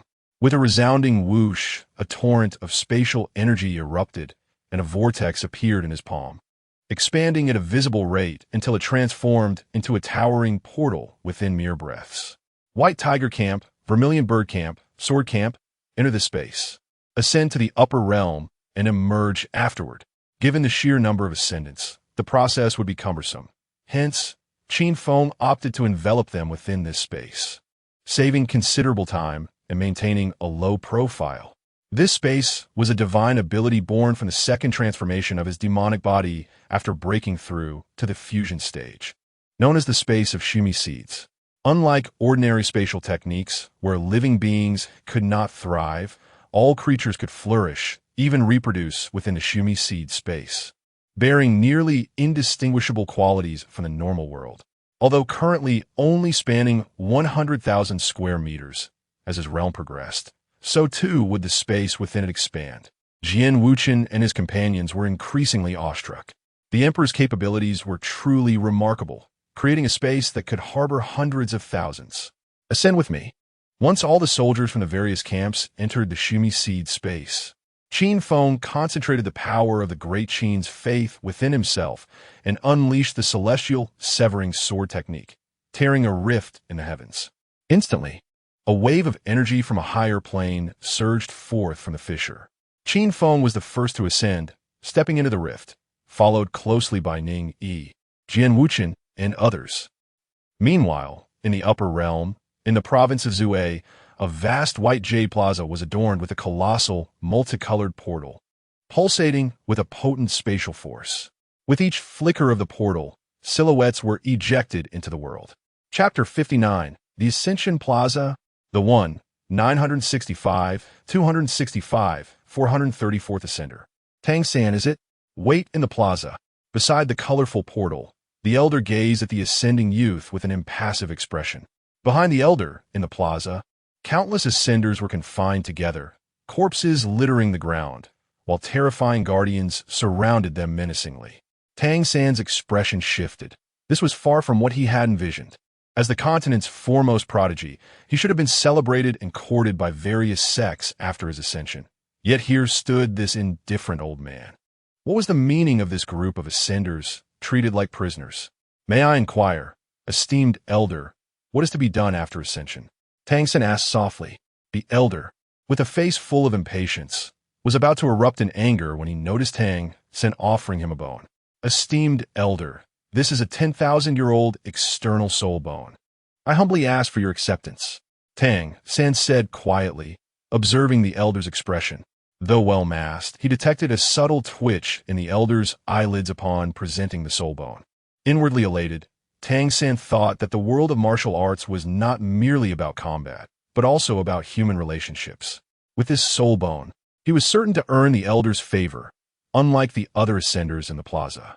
However, with a swift motion, the elder raised his hand and sent Tang San flying with a resounding slap. "You dare to bribe me with a mere broken bone?" he scoffed, crushing the bone underfoot and addressing a nearby guardian. "Take this Tang San to the 007 District's Divine Mine." The other ascenders in the plaza looked at Tang San, whose face had swollen to a grotesque degree, with disdain. Which low-tier world did this fool ascend from? He thought he could bribe a powerful figure of the great wilderness sect with a pitiful bone. Tang San's eyes darkened, forcing a smile as he inquired, "Esteemed brothers, may I ask why it is like this after ascension?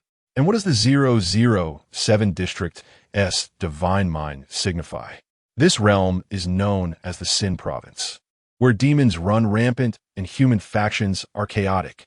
You were fortunate to ascend to a point controlled by humanity. If you mine for the great wilderness sect for 1,000 years, you may earn your freedom. Those who ascended to the demon control points will face a grim fate. becoming the demon's prey, someone explained, casting a peculiar glance at Tang San.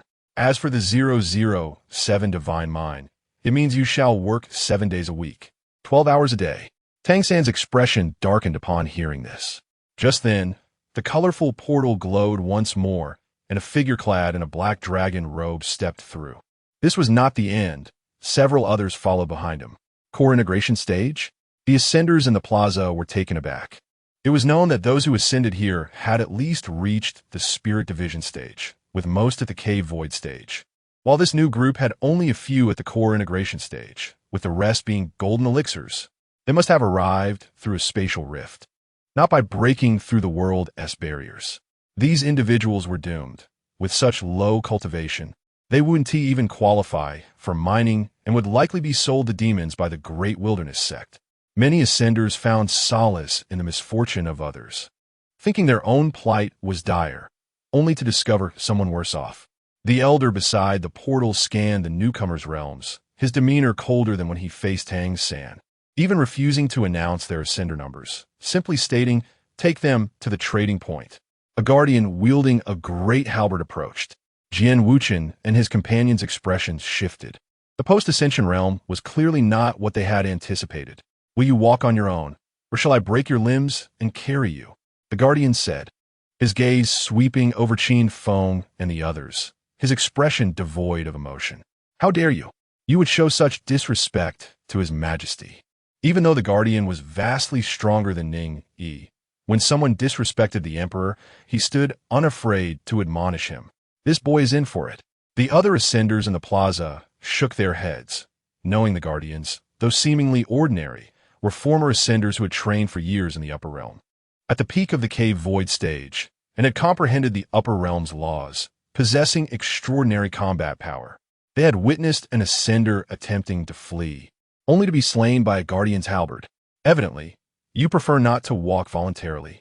The guardian's expression remained cold as he unleashed radiant energy, his halberd slicing through the void with lethal intent. Jian Wuchen and his companions turned pale. The guardian was terrifying, their bodies immobilized, their lower realm laws suppressed, rendering them unable to move. Suddenly, a white sword aura shattered the space, breaking all constraints. The halberd split in two, and a head rolled on the ground, blood gushing from the guardian's severed neck. How is this possible? The ascenders in the plaza gasped, staring at Qin Feng in disbelief. A core integration stage from the lower realm had slain an existence at the cave void stage in the upper realm. This was astonishing. I underestimated the potential of the core integration stage. It seems they did not arrive through a spatial rift. The elder mused, a smile of delight spreading across his face. Not angered by the death of a guardian, but rather thrilled. Such a prodigy would be highly coveted by the demons, worth 1,000 or even 10,000 times that of an ordinary core integration stage. Qin Feng maintained a calm demeanor, as if the act of killing had not been his own, and said mildly, "Are you from the Great Wilderness sect? And what if I am? You do not intend to claim you know one of our esteemed ancestors, do you?" The elder regarded Qin Feng with a knowing smile, as if anticipating his next words. "I encounter countless ascenders like you every year, and I have slain many as well. It had been quiet for a while, yet here comes another." Qin Feng replied coolly, "Is the ancient wilderness still around?" His question implied knowledge of an ancestor who had founded the Great Wilderness sect. "The ancient wilderness?" The elder chuckled. "You haven't done your homework. None of the current elders in the Great Wilderness sect bear that name." Qin Feng furrowed his brow. Was the sect founded by the ancient wilderness in such decline that the current elders were unaware of its founder? I suggest you contact your sect master at once. Chapter 60. The Great Wilderness Sect. The Wilderness Seal. "Young man, are you instructing this old man on his duties?" The elder's expression darkened. As merely an outer sect steward, if he had the means to directly contact the sect master of the Great Wilderness sect, he wouldn't be relegated to guarding the ascension point. With a flourish, his hand opened, and lightning crackled as a thunderous blade formed, striking toward Qin Feng.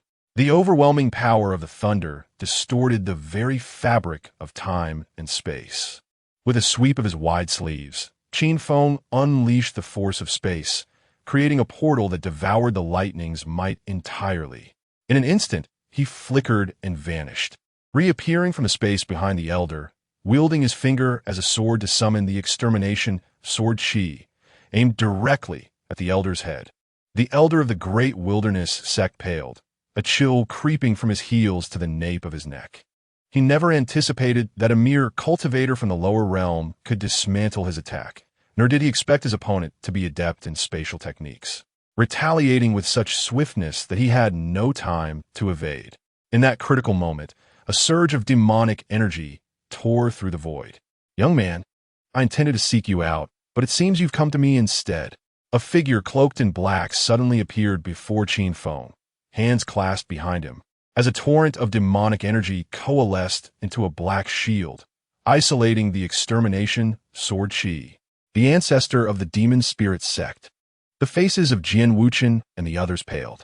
He was the one they feared most, and indeed he had arrived, seemingly possessing immense power. Qin Feng remained unfazed, as his mastery of the Shumi seed space allowed him to enter that realm at will, placing him in an invincible position. Unless a celestial being descended, none could breach the Shumi seed space. Senior Lu Lei, the elder of the great wilderness sect, wiped the cold sweat from his brow, cupping his hands in gratitude. "Thank you for saving my life, Senior Lu. Had it not been for you, I would have met my end." Lu Lei chuckled. "Zhou Guang, this young man and I hail from the same realm. Might I take him with me?" The elder of the great wilderness sect cast a wary glance at Qin Feng, asking, "May I inquire, Senior Lu, what is your connection to this young man?"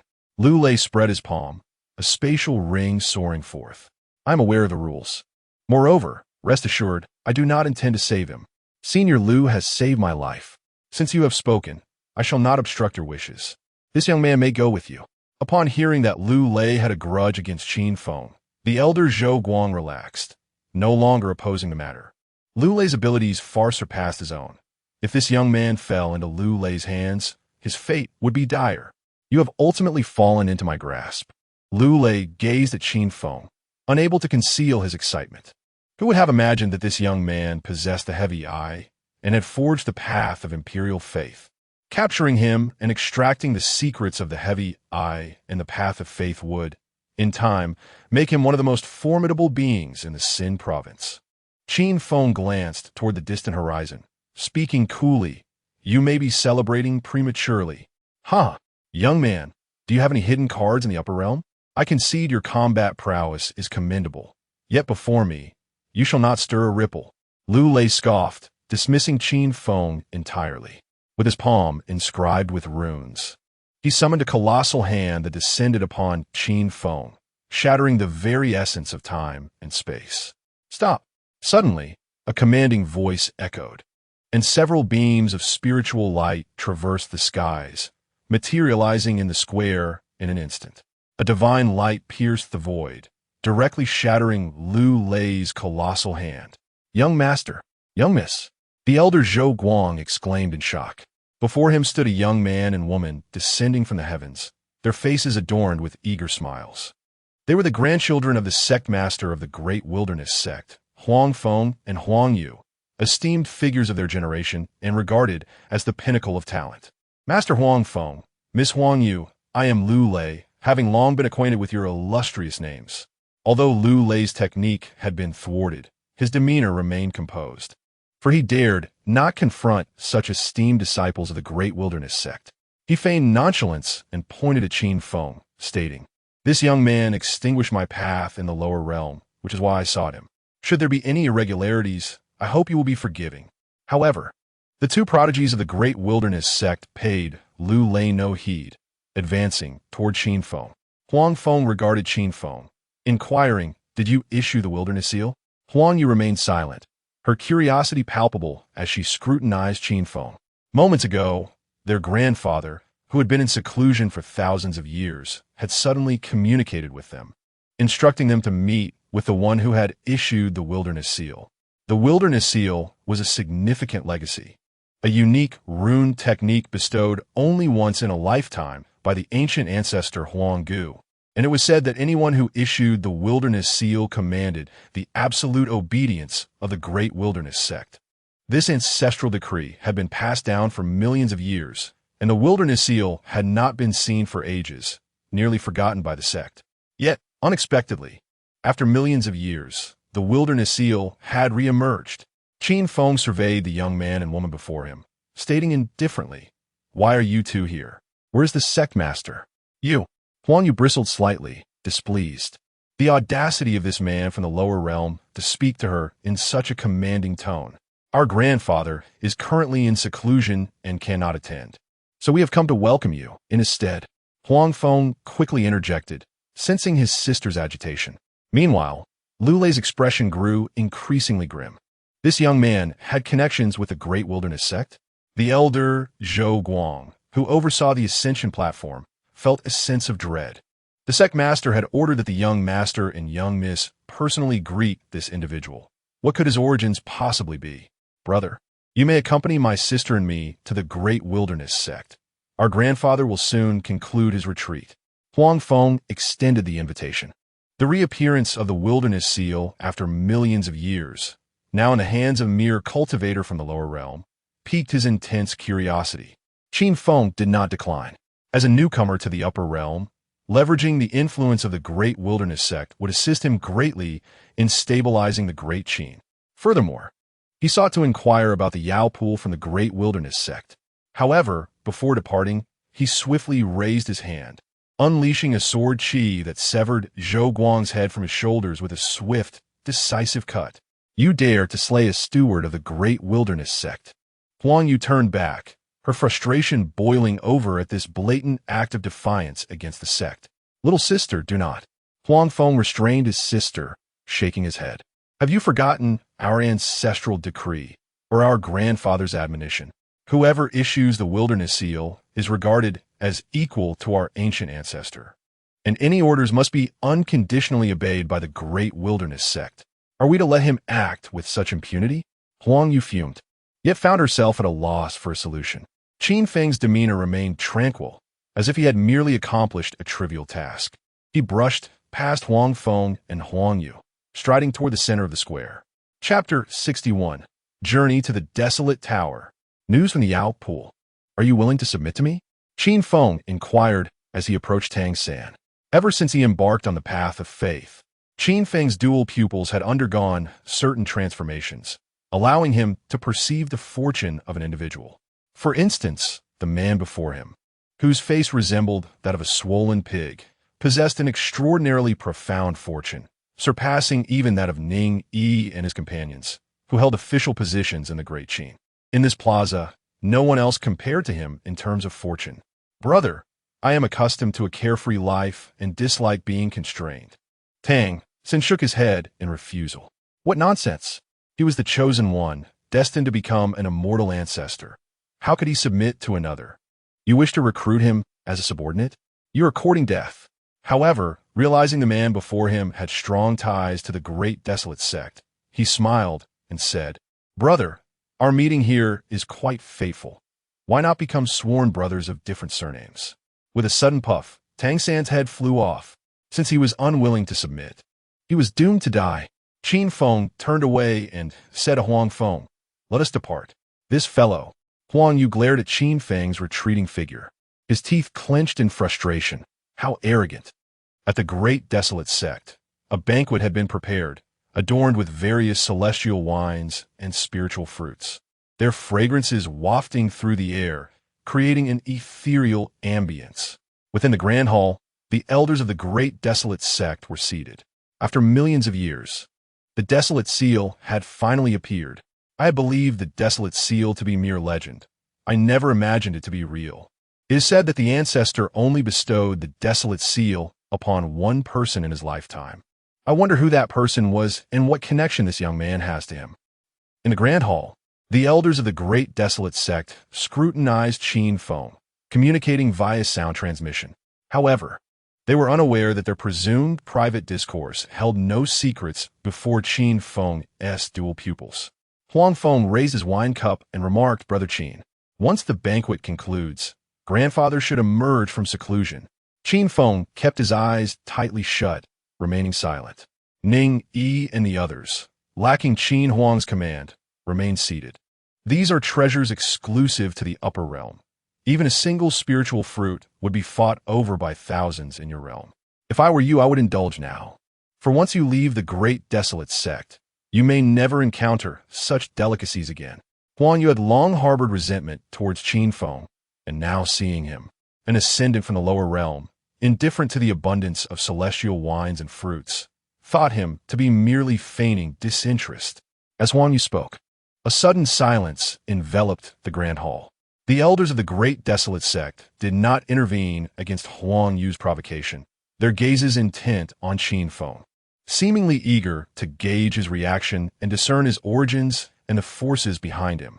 Qin Feng opened his eyes, disregarding Huang Yu, and gazed beyond the grand hall, as if penetrating layers of barriers to glimpse the innermost sanctum of the great desolate sect.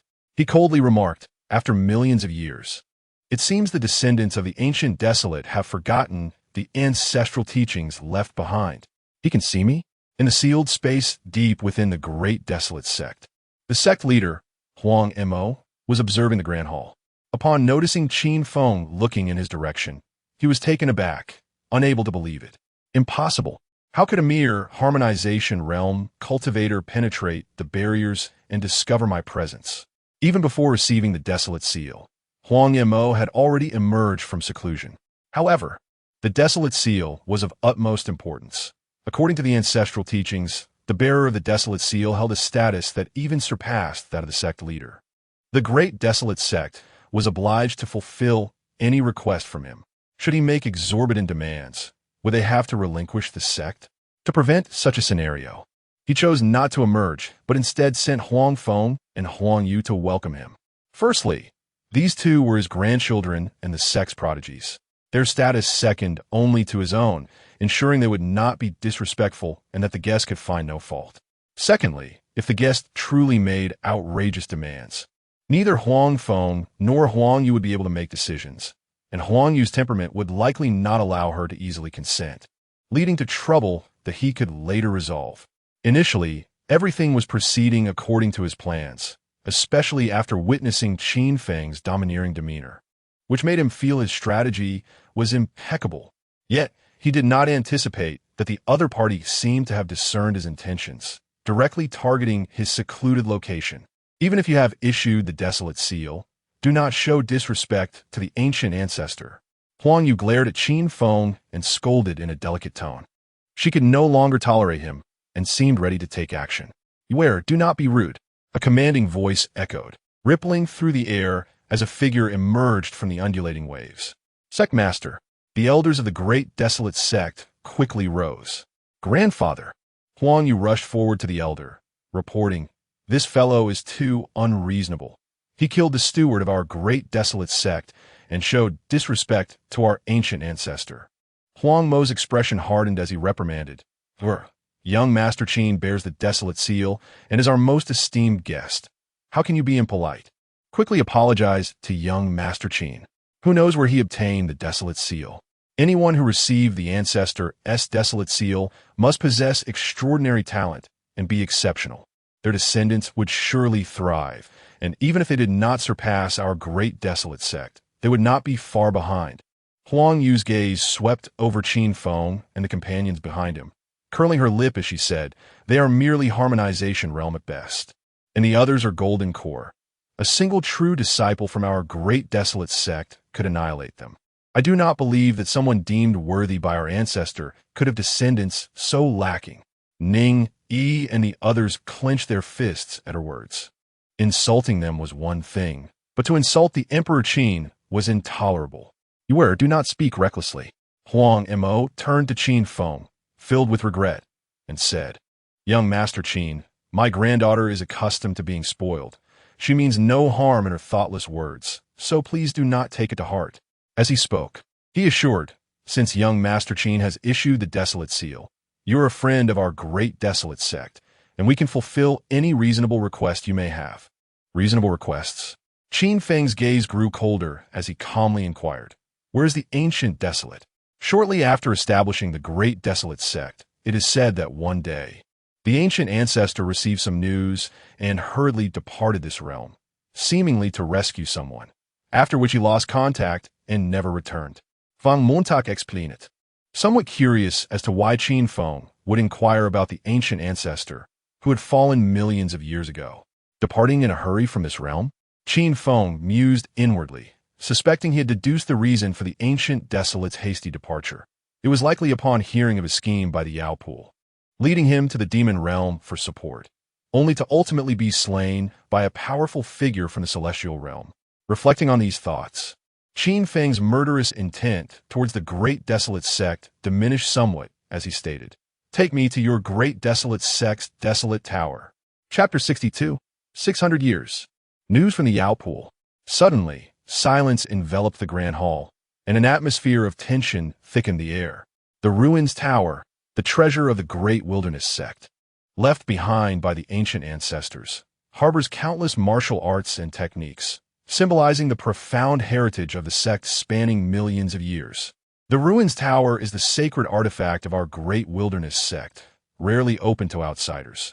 However, since young Master Qin has spoken, it is permissible. After a moment of internal hesitation, Huang Mo ultimately acquiesced. After all, Qin Feng bore the ruin's seal. As long as his requests were not excessive, he would comply. Soon, the group departed from the Grand Hall, making their way toward the forbidden grounds of the great wilderness sect. As they delved deeper, a towering ancient yellow pagoda, shrouded in ethereal mists, emerged before them, its body inscribed with archaic runes, exuding an aura of profound antiquity. After millions of years, they beheld this tower once more. Qin Feng halted for a moment before advancing toward the tower. "Young Master Qin, please wait. To enter the ruins tower requires a special incantation," Huang Mo promptly reminded him. As the treasure artifact of the great wilderness sect, the ruins tower could not be entered by just anyone. Huang Mo had not lied. Not only outsiders, but even members of the sect, including the sect leader and elders, could only enter with permission. Even Huang Feng and Huang Yu needed consent to gain access. Without the incantation, any attempt to force entry would be met with the tower's formidable defenses, which would obliterate intruders, including Huang Mo himself.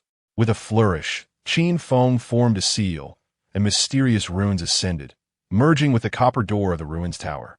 In an instant, the entire structure trembled violently, erupting into a brilliant radiance, as though an ancient beast long dormant had awakened. With a resounding click, the copper doors swung open. Qin Feng stepped inside, for he possessed the incantation to enter the ruins tower. Huang Yu gasped, utterly astonished. Not only did he know the incantation, but he had also awakened the tower. Huang Mo's expression turned grave as he looked up, witnessing the runes on the tower's surface flickering incessantly. This was a sign of the ruins tower's awakening. The incantation wielded by Qin Feng surpassed even the ancient techniques passed down by the great wilderness sect.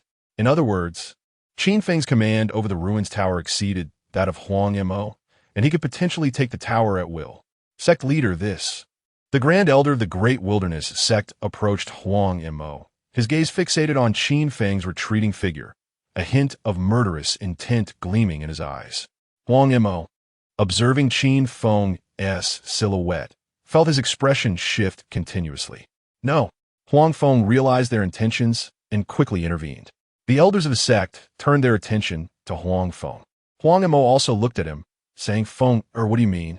Huang Feng shook his head, declaring, "The ruin seal is a legacy from our ancestors, given to but one person in their lifetime, highlighting their significance. As descendants of the ancestors, if we fail to adhere to this legacy and act against the one who holds the ruin seal, how shall we face our ancestors in the afterlife?" Huang Mo and the other elders remained silent, for Huang Feng's words, though noble, lacked persuasive weight. In comparison to the ancestral teachings, the ruins tower held greater importance to the great wilderness sect. Seeing their reactions, Huang Feng sighed.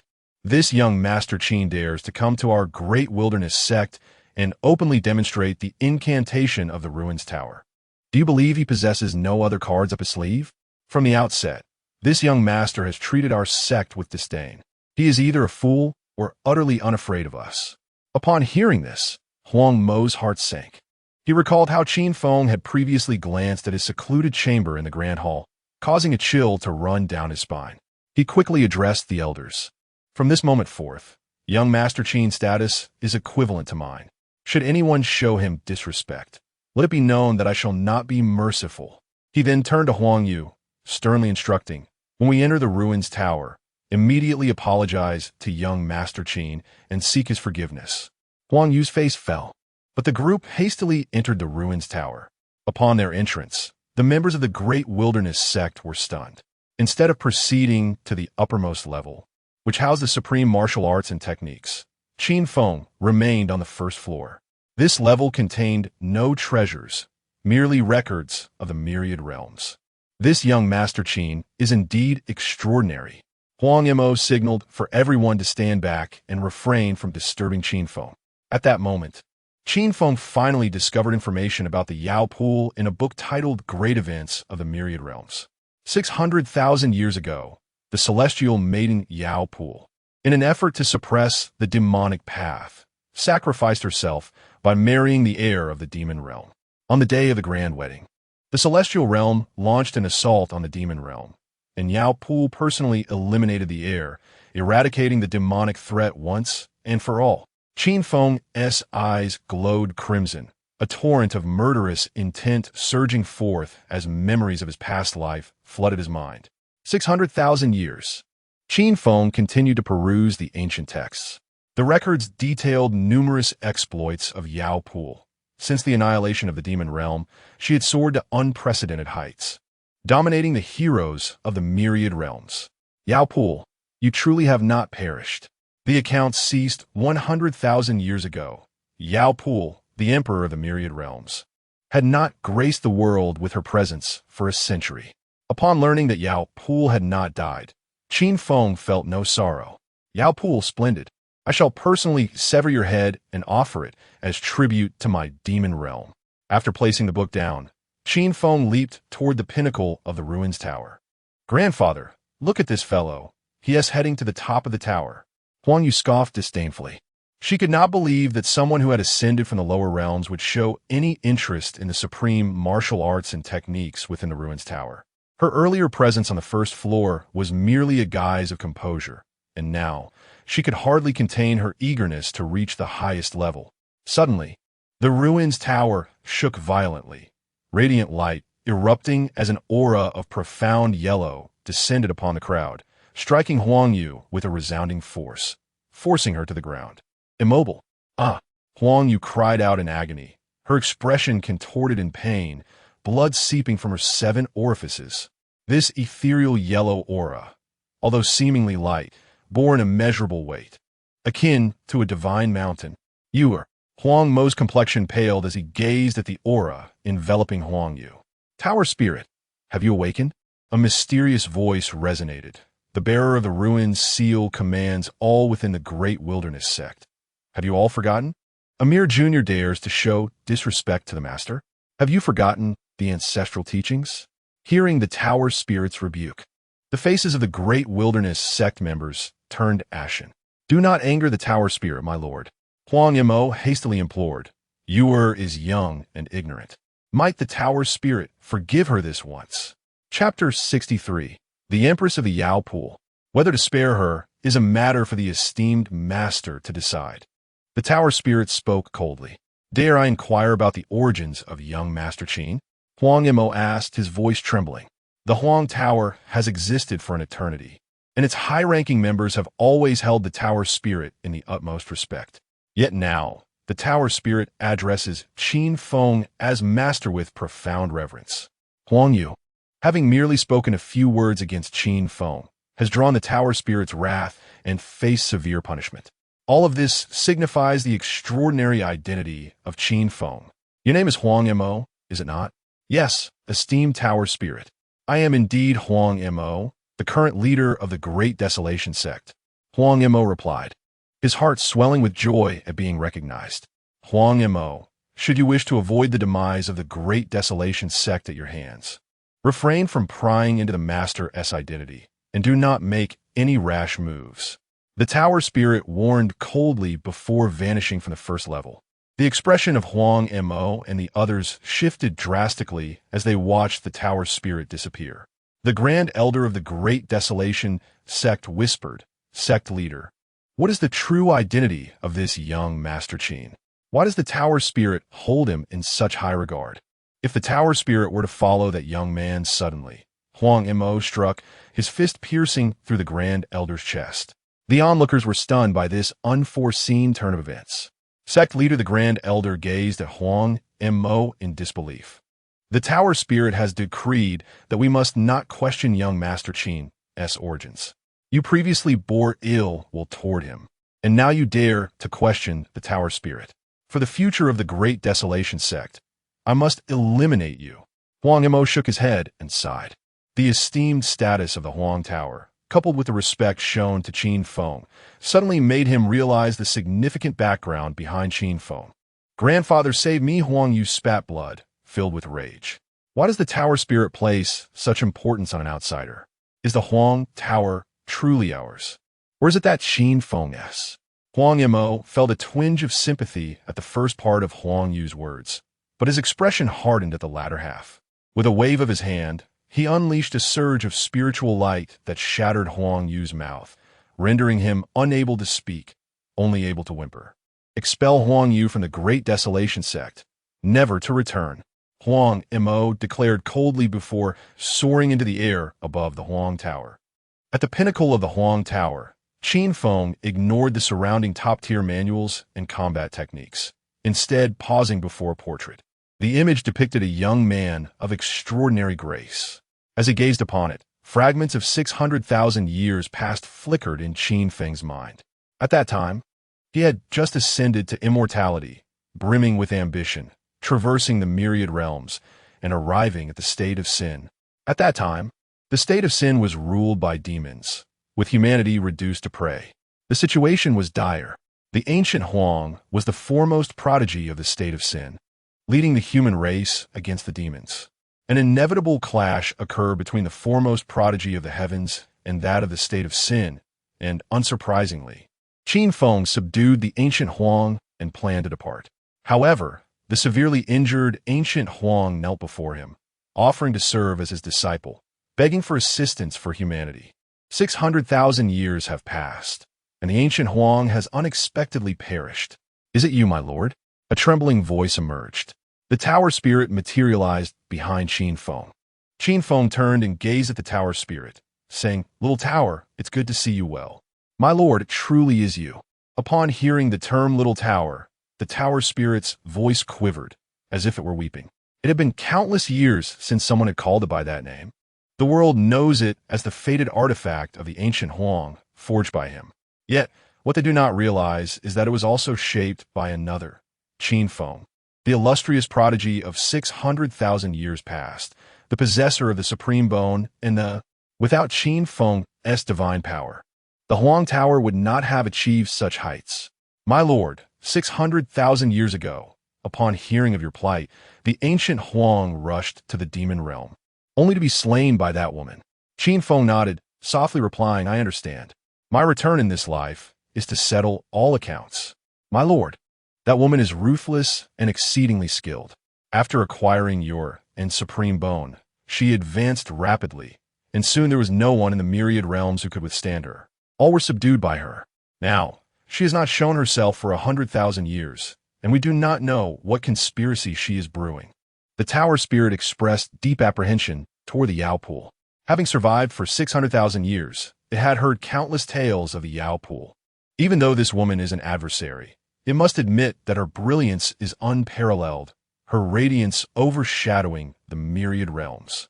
She was originally a saintess of the celestial realm, possessing a unique constitution and having obtained the supreme bone and converging many paths within her.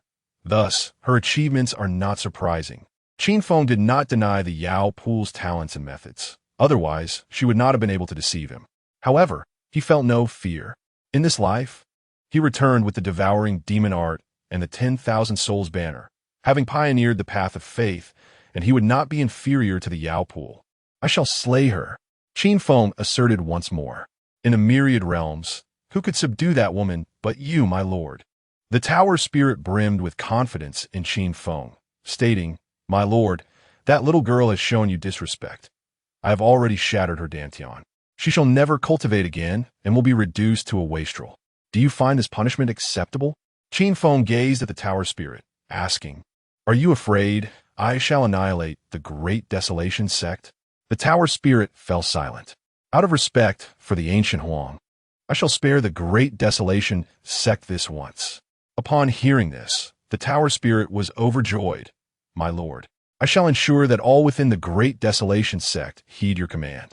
Though the sect has declined significantly over the years, it still holds considerable influence in the vicinity of Tianhai City. Though Tianhai City may sound like a mere city, its territory is vast, far exceeding the lands governed by the Great Qin. Within Tianhai City, many sects and powers exist, with the Great Desolation sect being one of them. Very well. I leave this matter in your hands. Qin Feng nodded. With a ready-made force to command, much time could be saved. Naturally, Qin Feng would not refuse this. He vanished from a Huang Tower and entered the Shumi space. Your Majesty, within the Shumi space, several military camps had already been established. Civil and military officials, along with hundreds of thousands of soldiers from the Brocade Guards and the White Tiger and Vermilion Bird camps, were training within the camps. Upon seeing the Emperor's arrival, they were filled with excitement and knelt in reverence. I have ascended to the upper realm. You shall accompany me. Although these soldiers currently possessed low cultivation levels, far inferior to the disciples of the Great Desolation sect, they had experienced Qin Feng's establishment of the path of faith, sharing in some of its fortunes. They could be considered part of the foundation of the Great Qin, with boundless prospects, and their potential far exceeded that of the Great Desolation sect's disciples. Your orders shall be obeyed. Hundreds of thousands of soldiers shouted in unison, their curiosity piqued by the legendary Upper Realm. Chapter 64. The Great Wilderness Sect Submits. Master Tower Spirit, where is young Master Qin? At this moment, Huang Mo appeared on the top floor and looked around, but he could not find Qin Feng, which piqued his curiosity immensely. The Tower Spirit of the Huang Tower admonished, the techniques of that esteemed individual are not for you to pry into. From now on, remember, that esteemed personage is equivalent to the primordial ancestor of your Great Wilderness sect. Everyone within the sect must heed their commands without fail. Huang Mo was taken aback, unable to believe his ears. The Huang Tower was the intrinsic artifact of the primordial ancestor, and now it was equating young Master Qin with that very ancestor. Who exactly is this young Master Qin? His curiosity deepened, but recalling the Tower Spirit's prior warning, he dared not inquire further. Suddenly, his gaze fell upon the portrait of the ancestor before him, and he felt a jolt of realization he had never noticed before. But today he saw that the ancestor's expression was one of devout reverence directed towards a specific direction, as if in pilgrimage. At that moment, the air shimmered, and Qin Feng stepped out from the void. Shortly thereafter, hundreds of thousands of troops materialized within the Huang Tower. Is this the upper realm? The civil and military officials, along with the vast army, gazed around in wonder. Huang Mo's pupils constricted sharply. With his level of cultivation, he could not fathom how young Master Qin had appeared. Even more astonishing was the silent arrival of this vast army within the Huang Tower. What kind of technique was this? Young Master Qin, from this day forth, you shall be the leader of the Great Wilderness sect. All within the sect shall obey your commands. Huang Mo knelt before Qin Feng, his tone earnest. While he was unaware of Qin Feng's true identity, the tower's admonition and the ancestor's portrait stirred many thoughts within him. Qin Feng replied nonchalantly, As for the title of sect leader, let us forego it. From today, the Great Wilderness sect shall be renamed the Huang Battalion and incorporated into the Great Qin, with the title of Great Wilderness Marquis bestowed upon the leader. With that, Qin Feng turned and departed the top floor. In the lower levels of the Huang Tower, Huang Yu saw Qin Feng's appearance as a lifeline, weeping softly, now realizing that he was her only salvation. However, Qin Feng did not spare her a glance and left the Huang Tower without a word. Huang Yu, in despair, turned to Huang Feng, who sighed deeply and shook his head, saying, Sister, leave the Great Wilderness sect and lead a normal life. Never return. Will His Majesty be all right? In the Great Wilderness sect's main hall, Ning Yi and others found themselves disinterested in the celestial wine and spirit fruits before them, their faces etched with concern. They had discerned that the great wilderness sect did not seem particularly welcoming of their arrival. Given the strength of the great wilderness sect, if they were hostile, they would stand no chance of resistance. At that moment, Qin Feng entered the hall. "Your Majesty," Ning Yi and the others were filled with delight upon seeing the Qin Emperor. Qin Feng announced, "The great wilderness sect has been incorporated into the Great Qin." Everyone was stunned into silence. They had prepared for the worst, ready to forcibly breach the great wilderness sect, only to find it had submitted to the Great Qin. Qin Feng maintained his usual calm demeanor, stating, "You all must hasten your cultivation and elevate your strength." The next day, news spread throughout Tianhai City that the great wilderness sect had been renamed to Great Qin. What had caused this sudden transformation? Once the foremost sect in Tianhai City 6 million years ago, the great wilderness sect had now dwindled to a second-rate sect. Did they truly believe that a mere name change could restore their former glory? It was said to be linked to the legendary Huang seal of the great wilderness sect. Had Huang Mo lost his mind to hand over the great wilderness sect simply because of a 6 million-year-old seal? In Tianhai City, various factions engaged in animated discussions, struggling to comprehend the actions of the great wilderness sect. Many believed this would lead to further decline, rendering it no longer even a second-rate force. Meanwhile, in a divine mine within Tianhai City, 3 elders congregated. That young man actually has ties to the great wilderness sect. Lu Lei's expression was grim. He had long viewed Qin Feng as a prize within his grasp, only for the great wilderness sect to intervene and snatch it away. It was more than just a connection.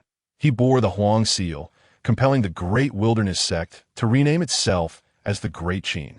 The elders of the Elixir sect and the Cloud Sky sect exchanged knowing glances with Lu Lei, smirking at him, their voices laced with sarcasm. If it were not so, you wouldn't be seeking our counsel, would you? If you were in my position, would you not make the same decision? Lu Lei remained unfazed by their mockery, replying coolly, "That young man now has the great wilderness sect as his backing. Neither of us alone can contend with him." The elder of the Elixir sect shook his head. "If we cannot contend, then so be it. This young man is exceedingly formidable, with his rapid cultivation speed in the lower realm. Now that he has the great wilderness sect as support, his advancement will undoubtedly accelerate. I wish to live a few more years." The elder of the Cloud Sky sect added, "Rather than expend our efforts against this youth, it would be wiser to sell his information. There will undoubtedly be many factions in the divine state interested in his path of belief. What if I were to tell you that he possesses the rare eyes?" A haunting voice echoed, "What did you say?" The 2 elders gasped, turning towards Lu Lei in disbelief. Rare eyes, capable of piercing through all illusions and discerning the essence of all things. It was a path of unparalleled dominance. It was said that the Yaoqi Empress, who suppressed all realms, possessed rare eyes. While her ascension was not solely due to this ability, it undeniably played a crucial role in her rise. Recalling the day he employed the teleportation array to the lower realm, Lu Lei realized that the young man had used the rare eyes to break the array, thwarting his plans. Despite the great wilderness sect's decline, its foundation remained. Dealing with it would not be an easy task. The elder of the Cloud Sky sect spoke solemnly. The implication clear. The allure of the rare eyes was too great. He was tempted. The Divine Flame sect has discovered a divine mine. Let us use this opportunity. Lu Lei slowly revealed a plan to draw the flames of war to the great wilderness sect. Once the great wilderness sect was annihilated, that young man would lose his support, and then he would be at our mercy. Upon hearing this, the elders of the Cloud Sky sect and the Elixir sect's eyes brightened. This matter is of great importance. Should they catch wind of it, we 3 may find ourselves without a burial place. We must deliberate carefully. Thus, a conspiracy against the great wilderness sect and Qin Feng began to take shape. Chapter 65. The Conspiracy of the 3 Sects. The great wilderness sect is besieged. Within the world of the Shumi mustard seed, the great wilderness sect joined forces with the great Qin, and the fortunes of the Qin once again flourished. Before Qin Feng lay two corpses. One was the great wilderness sect steward slain by him at the ascension platform, and the other was the corpse of a grand elder of the great wilderness sect, killed by Huang and Mo. As for the steward, who perished at Qin Feng's hands, he was cast aside.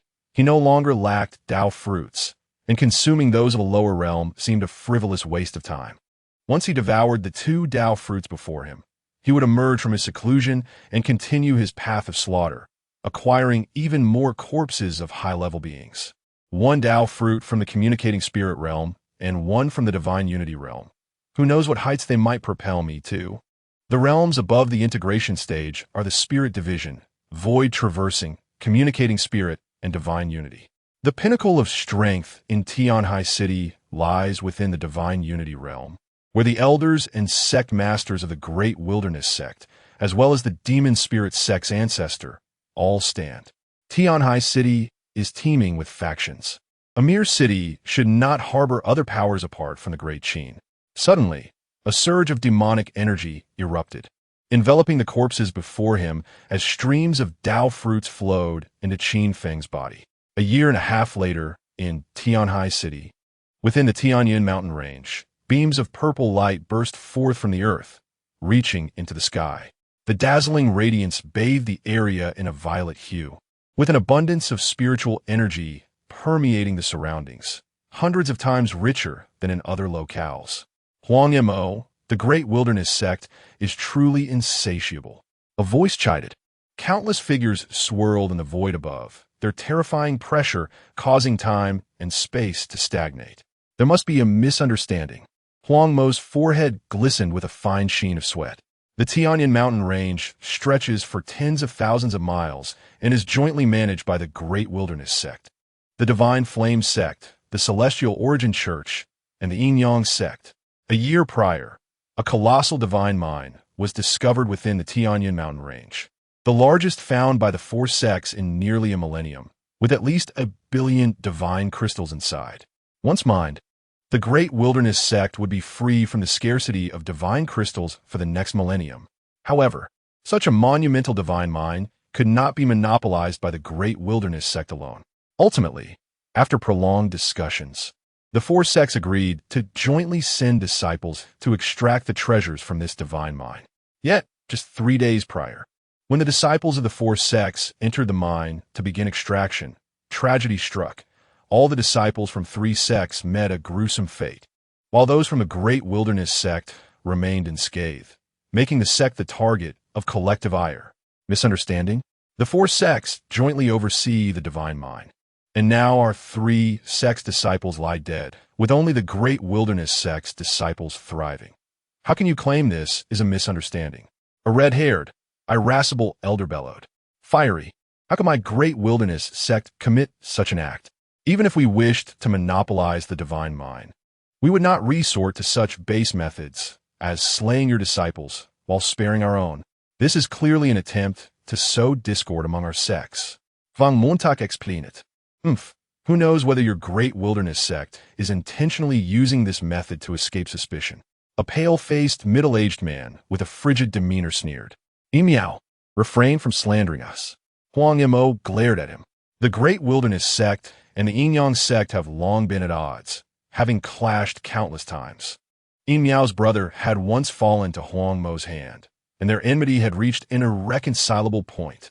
Yin Miao's gaze was shrouded in malice, akin to a venomous serpent fixated on Huang Mo, as he coldly declared, Huang Mo, your demise is nigh, and the end of your Great Wilderness Sect approaches. Do you truly believe that you, Yin Miao, and your Yin sect can extinguish my Great Wilderness Sect? Huang Mo faced his old nemesis without the slightest hint of cordiality. Yin Miao chuckled coldly. Alone, my Yin sect may not suffice to eradicate your Great Wilderness Sect, but with the Divine Flame and Celestial Origin sects joining forces, do you believe your sect has any chance of survival? Yin Miao, you overestimate yourself. Huang Mo scoffed. Would the 3 great sects really wage war against my Great Wilderness Sect over such a trivial matter? However, when his gaze fell upon the leaders of the Divine Flame Sect and the Celestial Origin Church, Huang Mo's expression shifted dramatically. The two did not refute Yin Miao. Instead, they stared intently at him, exuding a palpable killing intent. That implication was unmistakable. Huang Mo, you can only blame your great wilderness sect's insatiable greed. The leader of the Divine Flame sect shook his head. You. Huang Mo seethed with anger, finally grasping the intentions of these three. They cared not whether the great wilderness sect was truly culpable. They merely sought an opportunity to strike and divide the spoils of the divine mind. Huang Mo, your great wilderness sect has even renamed itself as the Great Qin, willingly submitting to a mere insect that ascended from the lower realms. It will be better for you to be consumed by the three sects. Yin Miao waved his hand, unleashing a torrent of cold air that coalesced into innumerable ice pillars. Your great wilderness sect should be on the verge of collapse. You can join them in their demise. Ha ha ha. Swish. Countless ice pillars transformed into a colossal dragon, lunging toward Huang Mo. The leaders of the Divine Flame sect and the Celestial Origin Church also seized this moment to unleash their powers against Huang Mo. The thought of the great wilderness sect's millennia of legacy crumbling at his hands drove Huang Mo's eyes to bloodshot fury. He intended to break free and return to aid his sect, yet how could Yin Miao and the others grant him such an opportunity, sealing off all avenues of escape? A fierce battle erupted. Meanwhile, within the great wilderness sect, this is bad. A panicked disciple rushed into the main hall, exclaiming, "The Yin Yang sect, the Divine Flame sect, and the Celestial Origin Church have allied to attack our great wilderness sect." What? The elders of the great wilderness sect turned pale, leaping to their feet in disbelief. Were the four sects not cooperating to mine the divine mind? How could they suddenly turn against the great wilderness sect? Where's the sect master? The sect master is besieged by the leaders of the three sects and cannot escape. Upon uttering this, the disciple coughed up blood and fell lifeless. Boom! Suddenly, a tremendous rumble erupted from outside, and the ground shook violently, as if it were rising 3 feet before crashing down. The protective barrier of the great wilderness sect was shattered, and figures emerged from the void, surrounding the sect from all sides. Yuan Hong of the Celestial Origin Church, Yin Sun of the Yin Yang sect, Yin Tung of the Divine Flame sect. The elders of the great wilderness sect's faces darkened as they recognized the figures in the sky. Familiar faces, the grand elders of the 3 great sections. Swish! The figures in the sky bore cold expressions and exuded formidable auras.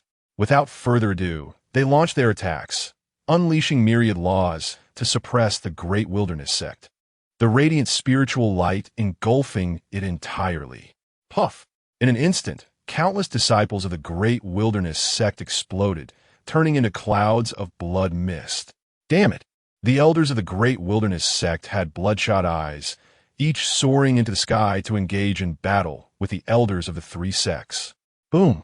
The resounding clashes echoed through the heavens as terrifying waves of spiritual power radiated outward, splitting the earth.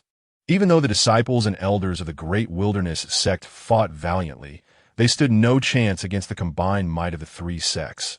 It was a one-sided massacre. Chapter 66, The Ninefold Void. Defying the odds. Boom! The forbidden ground of the great wilderness sect trembled violently. The wilderness tower rose majestically, unleashing boundless divine might, intent on vanquishing the enemy. Suddenly, 3 beams of spiritual light surged forth from the rifts in the void, dispersing to reveal their true forms: a precious vial, a divine furnace, and a black cauldron. These are the sacred treasures of the 3 great sects, their power slightly inferior to that of the wilderness tower.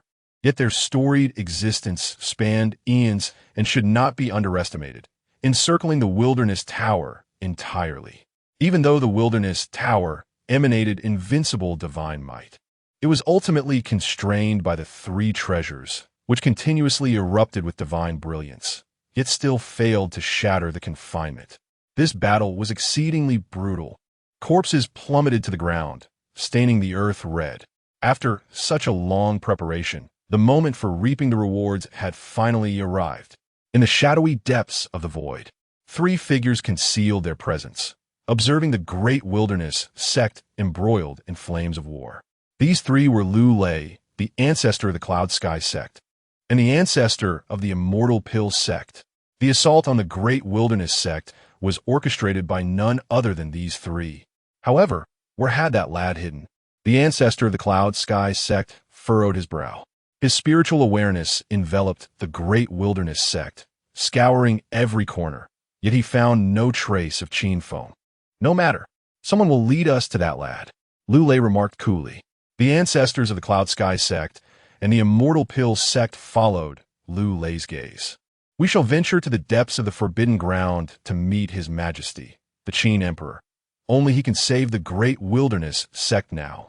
A mysterious yellow aura descended, directly obliterating an elder at the Divine Union stage, rescuing Huang Feng from the grasp of a Divine Union opponent.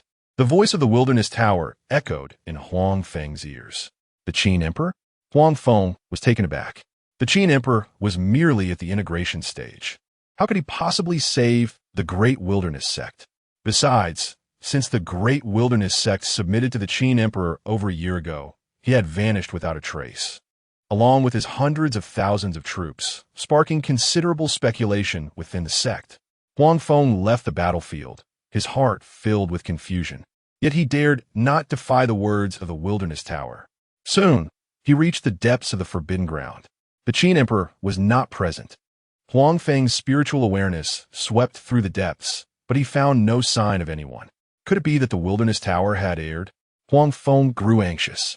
Suddenly, as he prepared to depart, a portal of time and space materialized, and figures began to emerge from it. Commander Ning. Huang Feng was astonished. The scene before him was beyond comprehension. Hundreds of thousands of troops had inexplicably appeared. What kind of sorcery was this? His Majesty commands us to take action. Ning Yi addressed Huang Feng, and then Ning Yi, Bai Qi, the 6 generals, the civil and military officials, and the hundreds of thousands of soldiers surged into the fray. Wait, just as Huang Feng intended to intervene, he was struck by the realization that Ning Yi and the others, who had merely been at the Golden Core stage over a year ago, had now all ascended to the spirit-severing stage. The hundreds of thousands of troops, once at the Qi refining stage, had now all reached the nascent soul stage. How could this be? Huang Feng exclaimed. This rate of advancement was even more terrifying than that of the elite disciples of the Great Wilderness sect. And what shocked him even more lay ahead. The Imperial Guards, the White Tiger Camp, and the Vermilion Bird Camp, with their hundreds of thousands of soldiers, jointly established a formation. The ethereal shadows of the celestial bodies emerged, and the power of the stars rained down, capable of contending with elder-level existences. Even ordinary soldiers demonstrated such rapid cultivation speed. The power of belief was indeed formidable. This lad must be eliminated.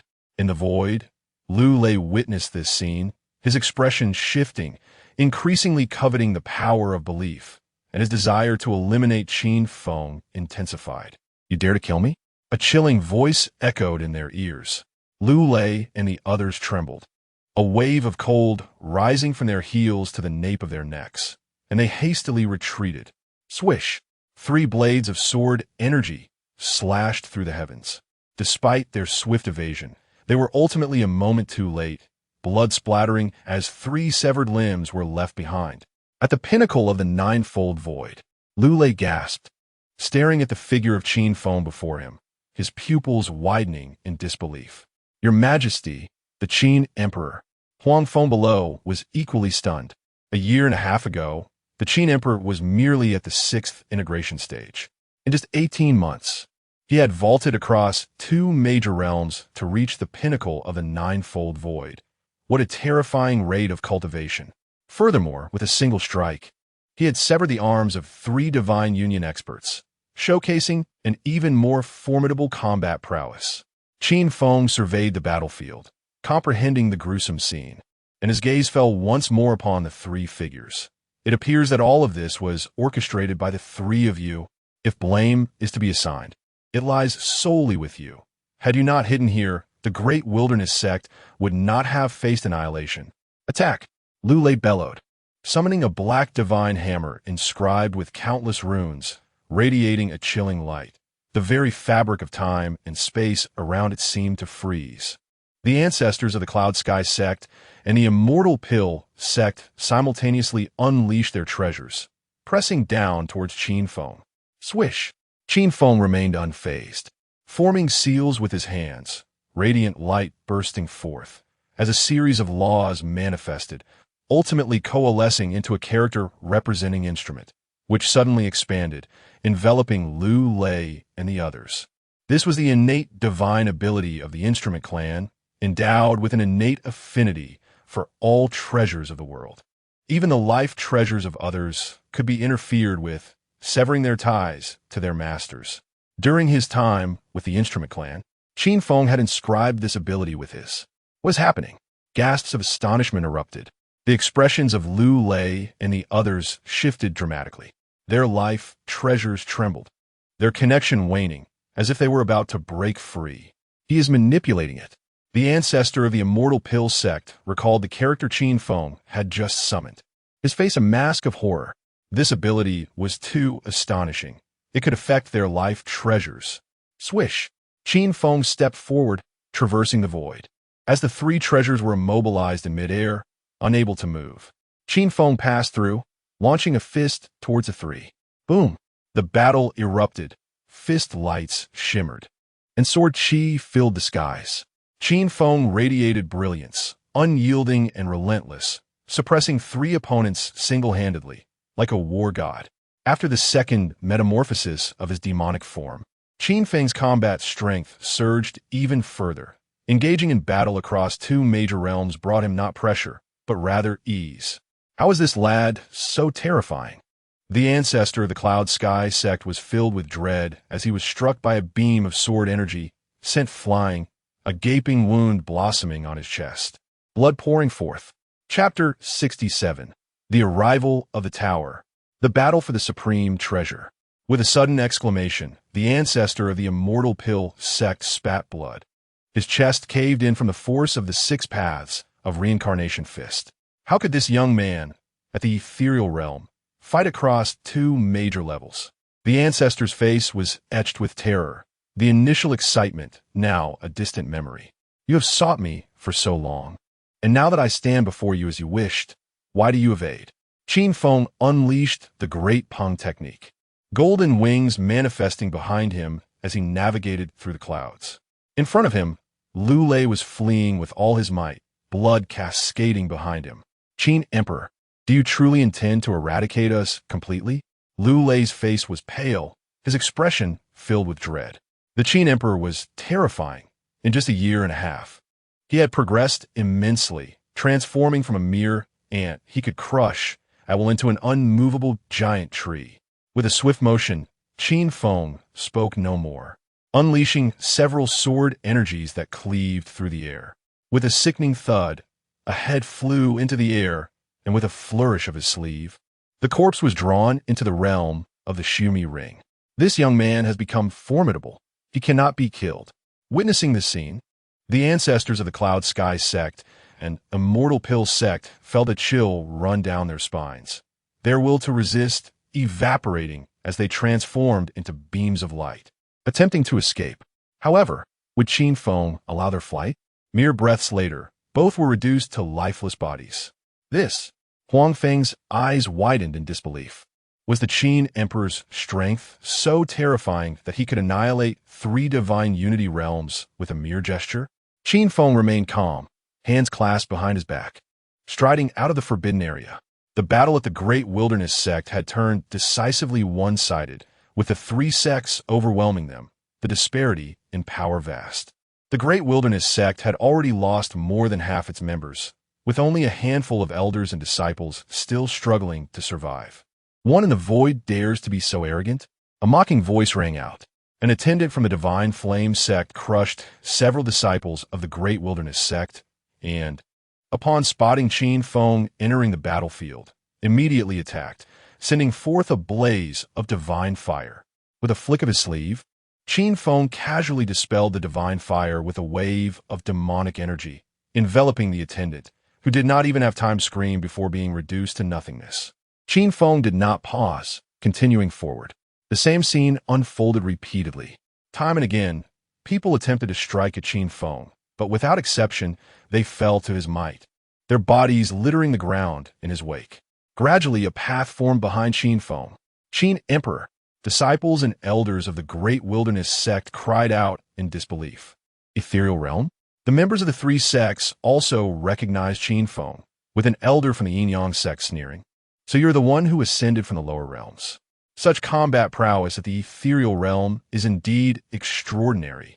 With that, he struck, transforming into a beam of yin-yang light, tearing through the void to appear directly above Qin Feng, his palm shrouded in yin-yang energy, descending upon him. With a swift motion, Qin Feng's demonic form radiated divine light. His hand shot out, breaking through everything, seizing the elder by the neck. The elder's expression turned to one of horror and disbelief.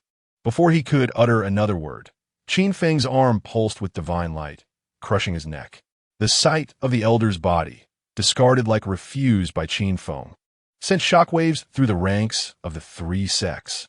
With purposeful strides, Qin Feng melded into the void. With a resounding thud, he emerged from the void, his fist shining brilliantly. An elder from the Yin-Yang sect exploded into a cloud of blood.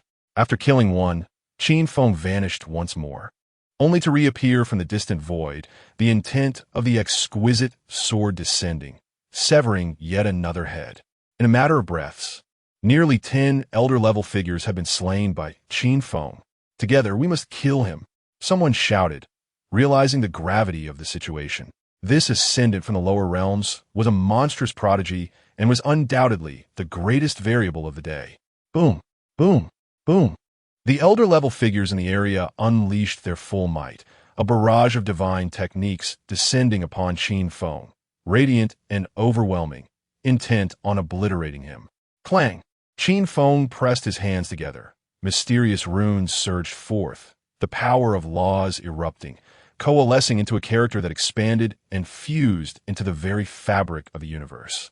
Tower arise. From afar, the ancient tower, besieged by three supreme treasures, erupted with radiant light. The inscriptions on its surface seemed to come alive, streams of mysterious yellow energy gushing forth, forcing back the three treasures as the ancient tower broke free from their encirclement, soaring into the sky. Boom! Boom! Boom! A cacophony of explosions echoed as divine techniques rained down upon the ancient tower, creating an array of dazzling lights. Yet the tower remained unscathed, standing resolute. This fellow can control the ancient tower, someone exclaimed in disbelief. This ancient treasure, steeped in mystery, had been forged by the progenitor of the great wilderness sect 600,000 years ago. None could wield it except for the progenitor and his direct descendants. With a mighty lift, Qin Feng elevated the ancient tower, channeling the techniques of the artifact clan to unleash its maximum power, streams of mysterious yellow energy pouring forth, enveloping the heavens and the earth. Countless divine techniques were dispelled by the yellow energy, the methods of the elders from the three sects proving as fragile as paper against it. The seemingly light yellow energy was as heavy as a divine mountain. Upon contact, the bodies of the elders were crushed, their anguished cries rising in a chorus. This scene was utterly horrifying. Elders of divine unity from the three sects fell, their bodies ground to a pulp by the yellow energy. Holding the ancient tower, Qin Feng resembled a god of slaughter, continually claiming lives. Everywhere he passed, disciples and elders of the three sects fell, one after another. Before long, the area surrounding the great wilderness sect fell silent under Qin Feng's relentless onslaught. The battle had ceased, all parties halting their conflicts, turning their gazes toward Qin Feng. The elders and disciples of the great wilderness sect looked upon him with adoration, while those from the three sects were filled with trepidation. A battle that was meant to be a certain annihilation of a sect had been staunchly resisted by this one individual. Such a being cannot possibly exist in the lower realms. A voice echoed. The grand elder of the Yin-Yang sect stepped forth from the void, his gaze fixed intently upon Qin Feng, filled with apprehension. Above him floated a treasure vase, emanating a hazy mist. This was the Yin-Yang sect's supreme treasure. The Yin-Yang vase, a relic left by the progenitor of the Yin-Yang sect, akin to the ancient tower, but with a history of merely 100,000 years. Who exactly are you? The Grand Elders of the Divine Flame sect and the Celestial Origin sect emerge from the voids on either side, their backs adorned with shifting divine fire and dark waters. Their sect's treasures, the divine fire furnace and the dark water cauldron. The three formed a triangular formation, their treasures encircling the ancient tower, an oppressive aura of murderous intent enveloping Qin Feng.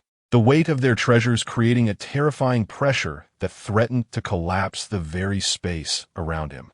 Qin Feng's expression remained tranquil, unfazed by the collapsing space around him, as if transcending the very confines of time and space.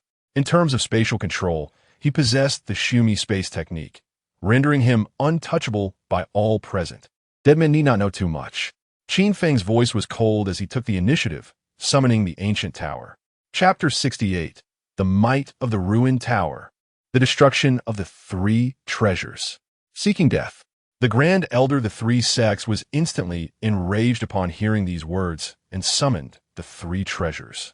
The Yin-Yang sect's Yin-Yang treasure vase hung upside down, its mouth directed downward, unleashing torrents of mist that instantly engulfed the area. This mist was terrifying. While it appeared similar to ordinary fog, it contained the power of yin and yang, transforming between extremes. Any practitioner who made contact would find their internal laws spiraling out of control, ultimately leading to their own demise by their own power. The treasures of the Divine Flame sect and the Tianyuan sect were a blazing furnace and a black cauldron, respectively. The furnace spewed forth scorching divine flames, turning the area into a sea of fire that surged toward Qin Feng, melting the very void in its wake. The black cauldron poured forth corrosive black water, eroding everything in its path, with sizzling sounds echoing through the air. Mist, fire, and water converged upon Qin Feng, creating a scene of utter horror and awe. Without a hint of panic, Qin Feng summoned the ruined tower, which radiated divine light. Streams of mysterious yellow energy formed a barrier in the sky, akin to a moat, repelling the three elements of mist, fire, and water. Boom! Boom! The heavens echoed with the sounds of violent clashes between the treasures, each strike capable of annihilating all. A single strand of mysterious yellow energy descended, collapsing a towering divine mountain below, creating massive craters in the earth due to the falling divine flames and black water. The mist from the Yin-Yang sect's vase resulted in the extinction of all life in a vast area. This man single-handedly withstands the three Grand Elders. Someone exclaimed in shock. The spectacle was utterly astonishing. Qin Feng commanded the ruined tower, with runes spreading out to block all divine arts, preventing any approach. Despite the ruined tower's formidable strength, it could not hold its ground against three opponents. The Grand Elder of the Yin-Yang sect shouted in fury, as the Yin-Yang treasure vase erupted in divine light, its mist surging like a tidal wave from the depths of the ocean, pressing down with overwhelming force. The Grand Elders of the Divine Flame sect and the Tianyuan sect also intensified their assaults, determined to obliterate Qin Feng completely. With a decisive gesture, Qin Feng invoked the powers of the artifact, merging the rules with the heavens and the earth. Clang! The three treasures trembled violently, as if about to slip from their grasp. What is happening? Gasps of disbelief filled the air. The Grand Elders of the three sects paled, struggling to maintain control over their treasures. An opposing will surged forth, contesting for dominance. At my current level, merely interfering is already an achievement. Seizing control is unrealistic. If I cannot control it, then I shall employ another method. Destruction is always easier than creation. With a swift motion, Qin Feng flipped his hand, and with a thunderous roar, the three treasures began to rotate chaotically. Not good. This fellow intends for us to attack one another. The Grand Elder of the Yin-Yang sect bellowed ominously, realizing Qin Feng's intent to incite mutual destruction among the treasures. He quickly warned the others, urging them to halt their assaults. Bang! Bang! However, while he reacted in time, the Grand Elders of the Divine Flame sect and the Tianyuan sect were a moment too late. The direction of the Divine Flame furnace tilted, and countless flames engulfed the Yin-Yang vase. In an instant, the once smooth and radiant yin-yang vase became pockmarked, its divine light dimming, showing signs of melting. The divine flame furnace fared no better, as the black water surged forth, extinguishing the molten lava within, its corrosive power horrifying. In mere moments, the divine flame furnace lost its brilliance, its body riddled with gaping holes, appearing as though it had endured countless ages, now resembling a ruined vessel. At that moment, Qin Feng seized the opportunity, activating the ruined cauldron, which erupted in resplendent light. Streams of mysterious yellow energy descended from the void, pressing down upon the three treasures, which were already on the brink of collapse. These energies became the proverbial last straw that broke the camel's back. Boom! The earth shook with a deafening roar, the skies reverberating. The three treasures began to crumble. The yin-yang vase shattered, the divine flame furnace collapsed, and the black cauldron disintegrated, resulting in a cataclysmic explosion that engulfed the area in radiant spiritual light. How is this possible? The members of the three sects trembled at the sight above. The grand elders were filled with terror, their bodies cold with dread. A treasure that had been passed down for millions of years, suppressing their sect, was destroyed, and by a single individual, a mere void stage practitioner. Such news would be met with disbelief. Having summoned the three treasures, yet still failing to match Qin Feng. Was there any hope left now that the treasures were destroyed? Flee! A voice cried out, and the members of the three sects were treated like a receding tide. Their assault on the great wilderness sect had ended in utter defeat. Qin Feng would not let them escape easily. Lifting the ruined tower, he began his slaughter. No one could withstand a single strand of mysterious yellow energy. Behind him, corpses fell to the ground. With a thud, the grand elder of the Tianyuan sect was obliterated by the mysterious yellow energy. Qin Feng continued his pursuit, slaying elder-level beings along the way. Unbeknownst to him, he had already left the territory of the great wilderness sect, and in the distance, he could vaguely see a mountain range, with pillars of purple light reaching the heavens.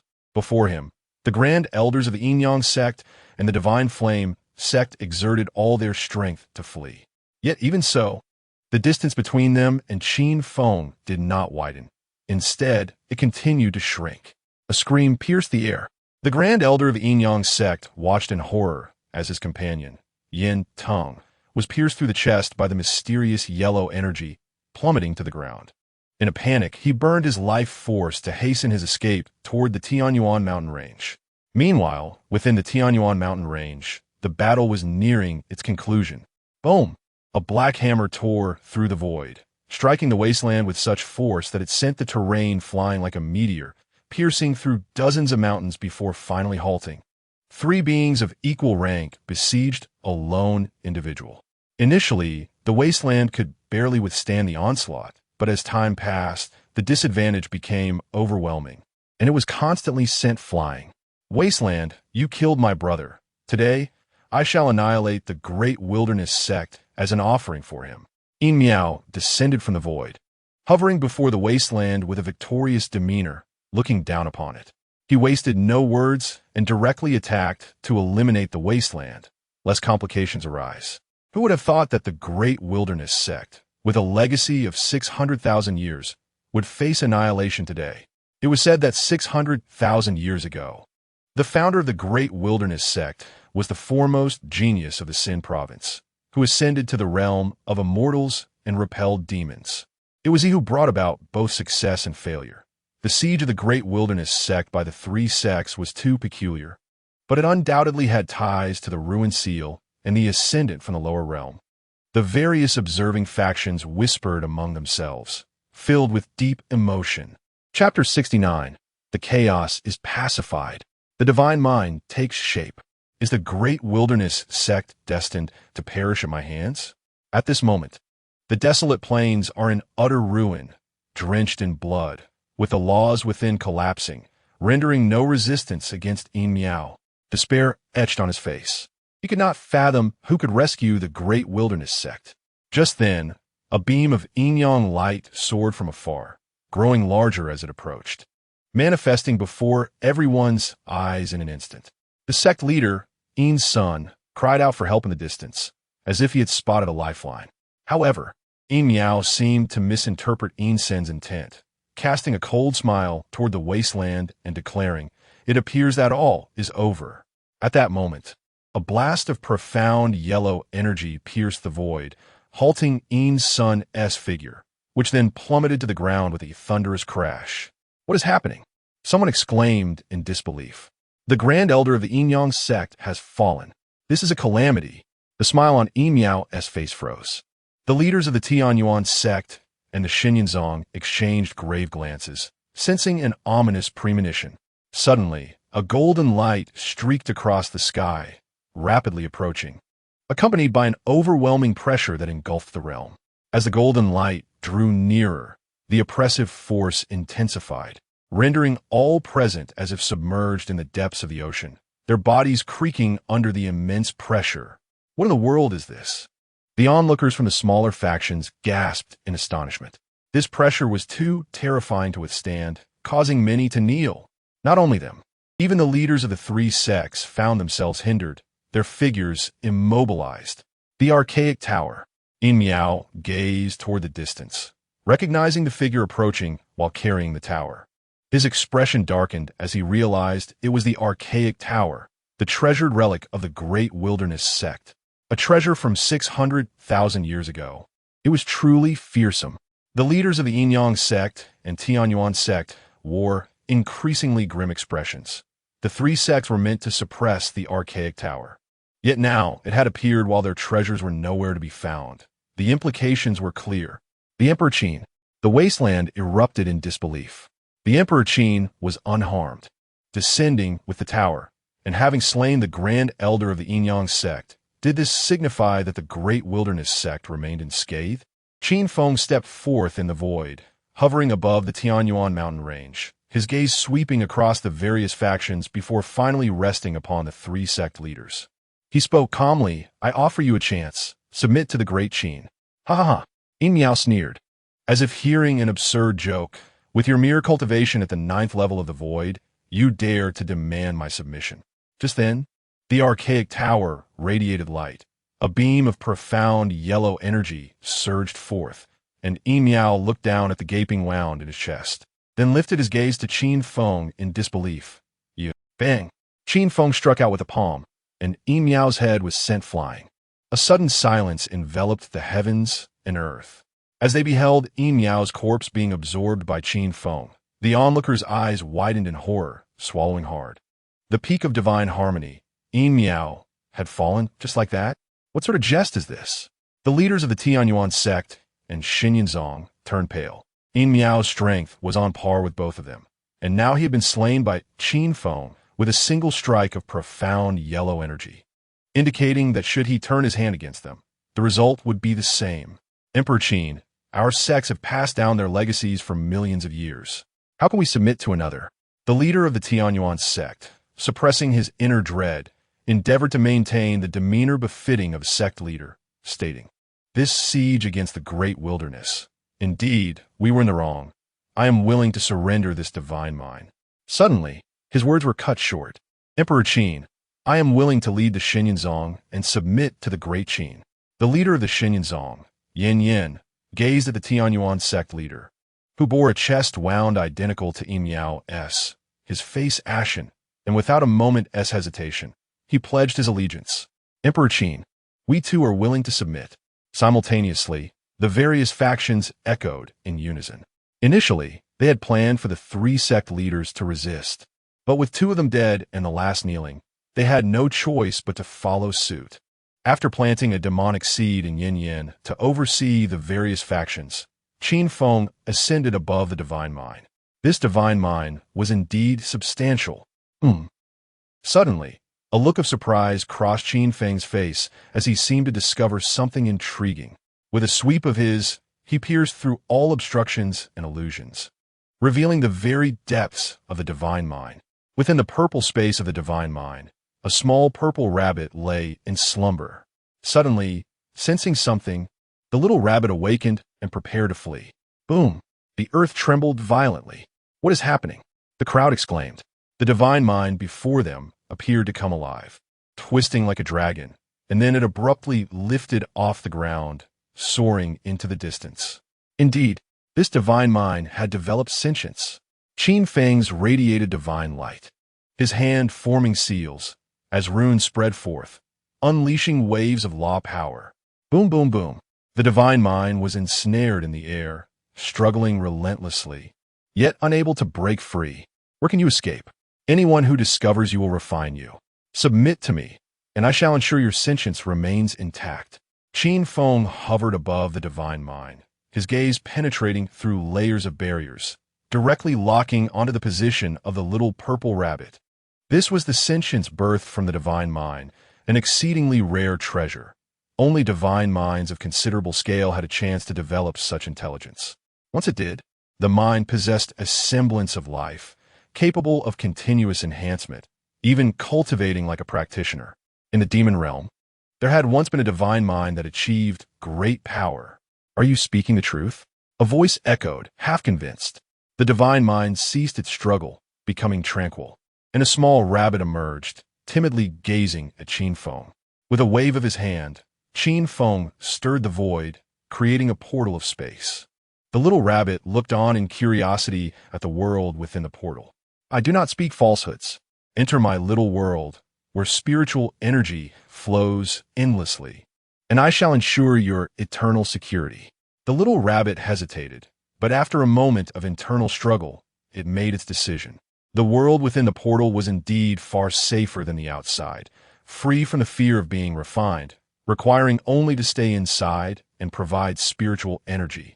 With a resounding boom, the immense divine mind surged toward the portal. The divine pulse takes form. Just then, an unexpected voice resonated through the heavens. Two figures sped from the distance, appearing above the crowd in an instant. It is indeed the divine pulse taking form. A young woman gazed at the old woman beside her, her eyes shining with excitement. Master, if we can bring this spiritual pulse to our sect, it will surely be a monumental achievement. Indeed, this is a delightful surprise. The old woman appeared calm, yet her heart surged with tumultuous waves. This merit could very well assist her in becoming the next leader of the sect. The master and disciple conversed as if it were casual chat, treating the divine mind as if it were already theirs, entirely disregarding Qin Feng. Chapter 70. The Taishu Sect. A young woman sprang into action, her power surging as she summoned a colossal hand from the void, aiming to forcibly seize the divine mind. Qin Feng would not permit her to have her way. With a swift motion of his sleeve, a blade of sword energy cleaved through the air, and with a resounding crack, the enormous hand was severed in two, blood spraying forth like a crimson rain upon the earth. A chilling scream echoed through the mountains as the young woman's arm exploded, leaving her grievously wounded. She gazed at Qin Feng in disbelief, for as a cultivator of the divine union realm, she had been vanquished by one merely at the 9th level of the void realm. Suddenly, another wave of sword energy tore through the void, closing in on her. Master, save me, the young woman cried, her face paling in terror. The force of the sword energy was overwhelming. Had she been unscathed, she might have evaded it, but now, in her injured state, she stood no chance of defense. What a ruthless young man! A cold voice cut through the air. An elderly woman appeared before the young woman, her palm outstretched as an array of spiritual light erupted, forming a gray shield to block the oncoming sword intent. You act with such brutality, young man. Is this truly how you conduct yourself? The elderly woman waved her hand, the gray shield trembling as a mysterious force surged forth, dissipating both the shield and the sword energy. Brutality indeed, Qin Feng replied nonchalantly.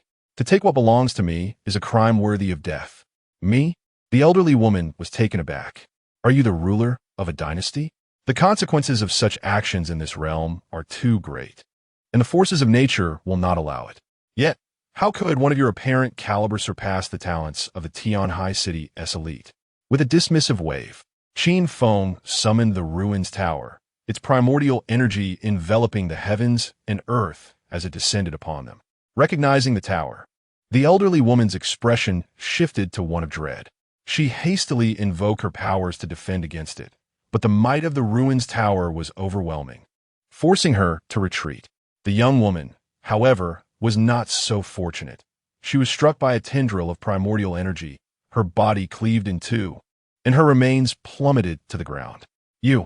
The elderly woman erupted in fury upon witnessing her disciple's demise, a terrifying aura of murderous intent spreading across the land. Do you know who I am?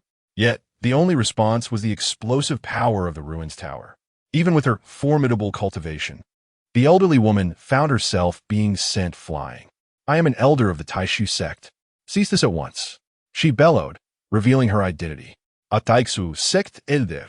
Gasps of shock rippled through the crowd. While numerous factions congregated in Tianhai City, only 6 sects held true renown, including the Dahuang sect, the Xinyanzong, the Yinyang sect, and the Tiangong, which were all second-tier sections. The true overlords, however, were the Taishu sect and one other. Cease your actions immediately. Surrender the divine mind and accompany me to the Taishu sect to atone for your crimes. Perhaps I may spare your life, the elderly woman commanded, her tone still haughty despite her retreat. Were it anyone else, they might have been intimidated by the name of the Taishu sect, but for Qin Feng, all was but an illusion. He alone was the master of his fate. Old crone, it seems you have yet to grasp the situation, Qin Feng retorted coldly, raising the ruins tower and bringing it crashing down. With a thunderous boom, the elderly woman's protective aura shattered, blood spewed from her mouth, and she was crushed into the ground, the earth fracturing beneath her. The surrounding factions were stunned, gazing in awe at the figure in the black dragon robe. Is he truly that formidable? Does he dare to strike down even an elder of the Taishu sect? Your Majesty, is she dead? A voice trembled from the plains. The elder of the Taishu sect was a being of great significance beyond the divine union realm. Qin Feng's eyes shone with divine light as he pierced through layers of obstruction, glimpsing the scene beneath the earth. The elderly woman had transformed into a beam of light, swiftly fleeing already 1,000 meters beyond the Tianyuan mountain range. Not yet, but soon, Qin Feng's voice was calm. What on earth is this young man's origin? When did such a prodigy arise in Tianhai City? Below, the elderly woman reflected on the prior encounter, her expression grim. The ruins tower was infamous throughout Tianhai City, a treasure that the Taishu sect had coveted, but it was said that no one could control it. How could this young man summon the ruins tower? Moreover, he possessed many secrets, his combat prowess astonishing. She recalled how he had first attacked without summoning the tower, instead using sword energy to slay her disciple of the divine union realm. He referred to himself as I, claiming to be the ruler of a dynasty. Yet he remained unbound by its constraints. He must harbor great secrets. It seemed that the divine mind's transformation paled in comparison to the mysteries surrounding this young man. The more she pondered, the more exhilarated she became, planning to return to her sect and gather allies to capture him and extract his secrets. Suddenly, the ground before her shifted dramatically as a torrent of spatial power erupted, and a portal materialized out of thin air. It was the young man's doing. The elderly woman recalled that he had previously used such a portal to consume the divine mind, her face falling as she halted her escape and turned to flee in another direction. Portals appeared in every direction, sealing off all her possible escapes. What sorcery is this? She shouted, unleashing her powers, striking out at the portals. However, they remained unmoved, devouring everything in their path, including her divine abilities, drawing her into their depths. Simultaneously, above the Tianyuan mountain range, Qin Feng vanished from sight. In the next moment, he found himself in a realm suffused with purple light, the Sumi Jie space. This space, once dull and gray, now radiated with the brilliance of the divine mind. This is spatial divine power. Gasps of astonishment erupted. The elderly woman surveyed her surroundings, incredulous. Such mastery over spatial divine power was exceedingly rare. Even those who could wield it could only create minuscule realms. How could there be such an expansive world? Even more astonishing was that this world could sustain life. It was akin to a true realm. I grant you the opportunity to submit. From above, Qin Feng gazed down at the elderly woman with an impassive expression. A mere void realm dares to command me to submit? The elderly woman scoffed. launching an attack as radiant runes surged forth like a torrent toward Qin Feng. Chapter 71. Establishing a foothold in the upper realm. Lisi, standing still, Qin Feng faced the old woman's tactics with an unflinching demeanor, not betraying the slightest movement.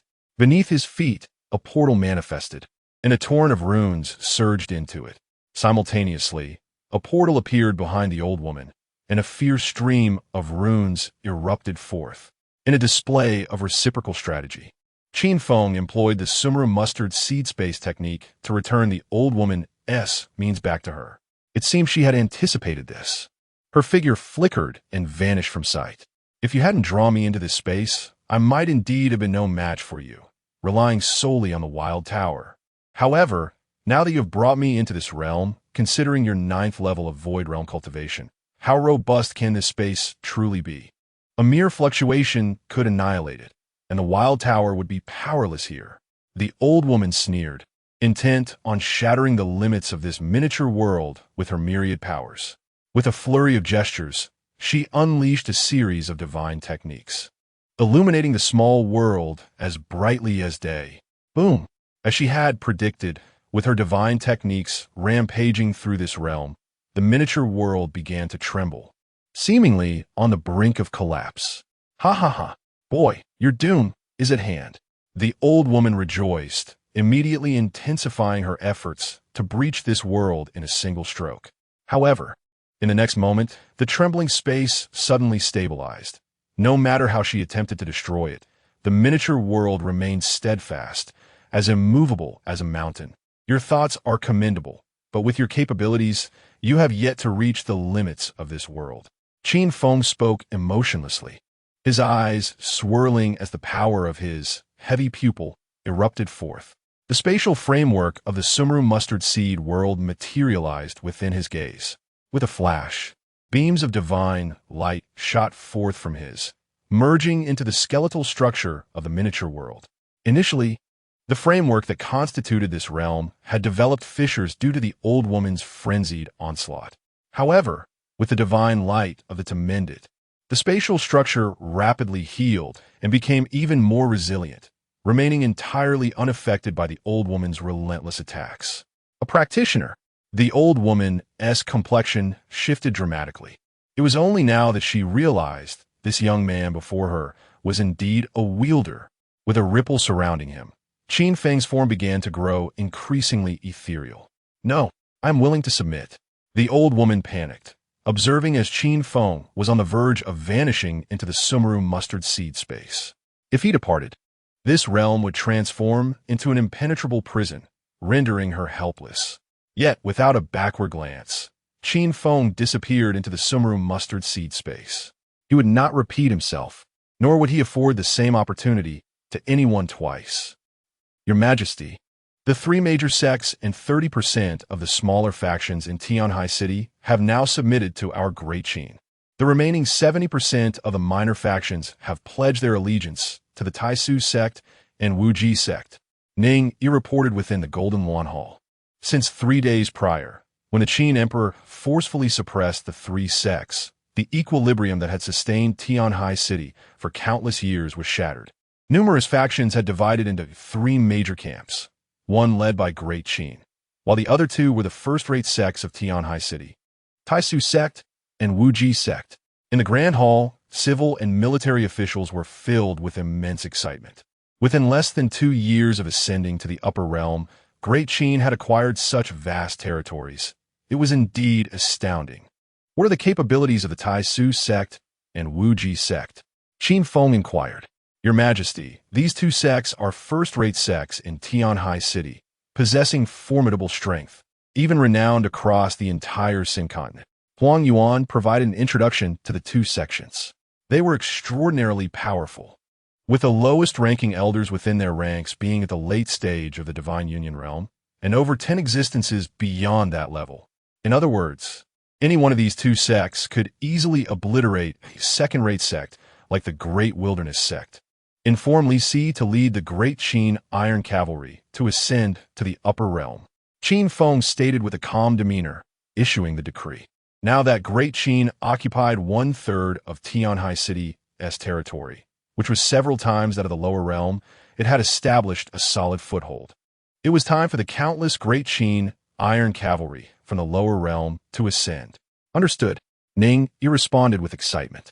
As the commander of the Jinyui, although he had ascended to the upper realm, he still had Jinyui in the lower realm, making him well-versed in the affairs down below. It must be said, Li Si was indeed a talent. Under his stewardship, the lower realm Great Qin had developed rapidly, now boasting a force of 10 billion iron cavalry, all practicing the Supreme War Sutra, with 1 billion of them having reached the Golden Core stage. The 1 billion iron cavalry formed the Great Joestar Array, which even the two first-rate sects would not dare to underestimate. After the court meeting concluded, Qin Feng returned to the Afong Palace to cultivate. The Great Wilderness sect had become a relic of the past, completely transformed into Great Qin, with all structures replicated from the lower realm Great Qin, yet scaled up tenfold. With numerous factions submitting, the fortune of Great Qin rose another level.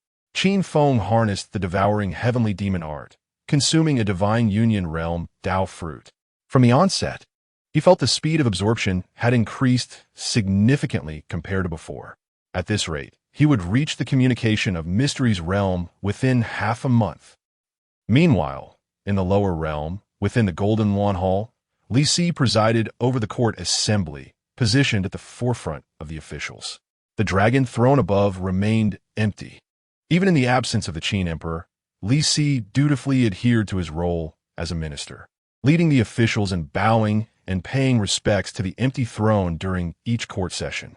If there are no matters, today, as court meeting shall conclude. Over the course of 2 years, Li Si's aura had grown increasingly terrifying, occupying the position of prime minister. The fortune and power of faith he enjoyed within Great Qin were second only to the Qin Emperor, ranking alongside several marquises. Prime Minister, it has been 2 years, yet there has been no word from His Majesty. Suddenly, an unusually peculiar official approached Li Si, wearing a sycophantic expression. What do you wish to convey? Li Si turned to regard him, his face devoid of emotion. This official, known as Yen Song, had recently emerged over the past year, possessing a remarkable flair for rhetoric that garnered him considerable fame within Great Qin. His adept maneuvering had led to rapid promotion. The upper realm is fraught with dangers. According to my subordinates, prior to His Majesty's ascension, he had offended the ancestors of the demon spirit sect. Now that 2 years have passed without news, it is possible he has encountered misfortune. Prime Minister, you govern the affairs of Great Qin. No one in the realm possesses the esteem to rival your authority. Why not seize the opportunity and become the ruler of Great Qin yourself? Seeing that Li Si remained silent, Yen Song grew bolder. Kings, lords, and ministers, all are driven by ambition. The Qin Emperor ascended by killing his father and usurping the throne. Why cannot you do the same? Then, you wish to replace me and become the Prime Minister of Great Qin? Li Si regarded Yen Song, suddenly speaking. Yen Song's expression changed drastically, quickly responding. I assure you, all my actions are for your benefit, for the sake of Great Qin. I harbored no ill intentions. Swish! Li Si abruptly struck out. A surge of spiritual energy, sending Yen Song hurtling away, colliding heavily against a stone pillar. My lord! Yen Song, terrified, spat blood as he crawled up and knelt before Li Si, declaring, All I do is for the sake of Great Qin, for you. Li Si replied indifferently. Bring Yen Song down and execute him through Ling Qi, obliterating his entire clan. My lord! My lord! A group of soldiers arrived, dragging Yen Song away as his pleas for mercy faded into the distance. Li Si gazed toward the east, a sigh escaping his lips. It had been 2 years since His Majesty ascended with the officials, yet he remained in the lower realm, uncertain of when he would ascend. As for claiming the throne, anyone who has faithfully followed His Majesty the Qin Emperor and witnessed his formidable might would never entertain such thoughts. Li Si, are you not the least bit swayed by that fellow's recent proposal? A voice resounded. Just as Li Si was about to reprimand, he suddenly found himself utterly stunned. In this day and age, few dare to address him by name. Chapter 72. The Ascension of the Billion Qin Iron Cavalry. With a resounding ripple in the void, a man clad in a brocade robe stepped forth from the ether. Commander Ning, Li Si exclaimed, unable to maintain his composure, his voice brimming with excitement. "You have descended to the lower realm for the purpose of—" Ning nodded solemnly and declared, "The Qin Emperor has issued an edict." Without hesitation, Li Si knelt and lowered his head to heed the command. Ning proclaimed the decree. "The great Qin has secured a territory in the higher realm and established a firm foothold. His Majesty commands you to lead the great Qin cavalry of Golden Core stage and ascend to the higher realm immediately." Overwhelmed with joy, Li Si nodded fervently. Li Si, obey your command." Soon, the news of the Qin Emperor's decree spread throughout the lower realm. In merely 2 years, His Majesty has stabilized a foothold and seized a territory in the higher realm.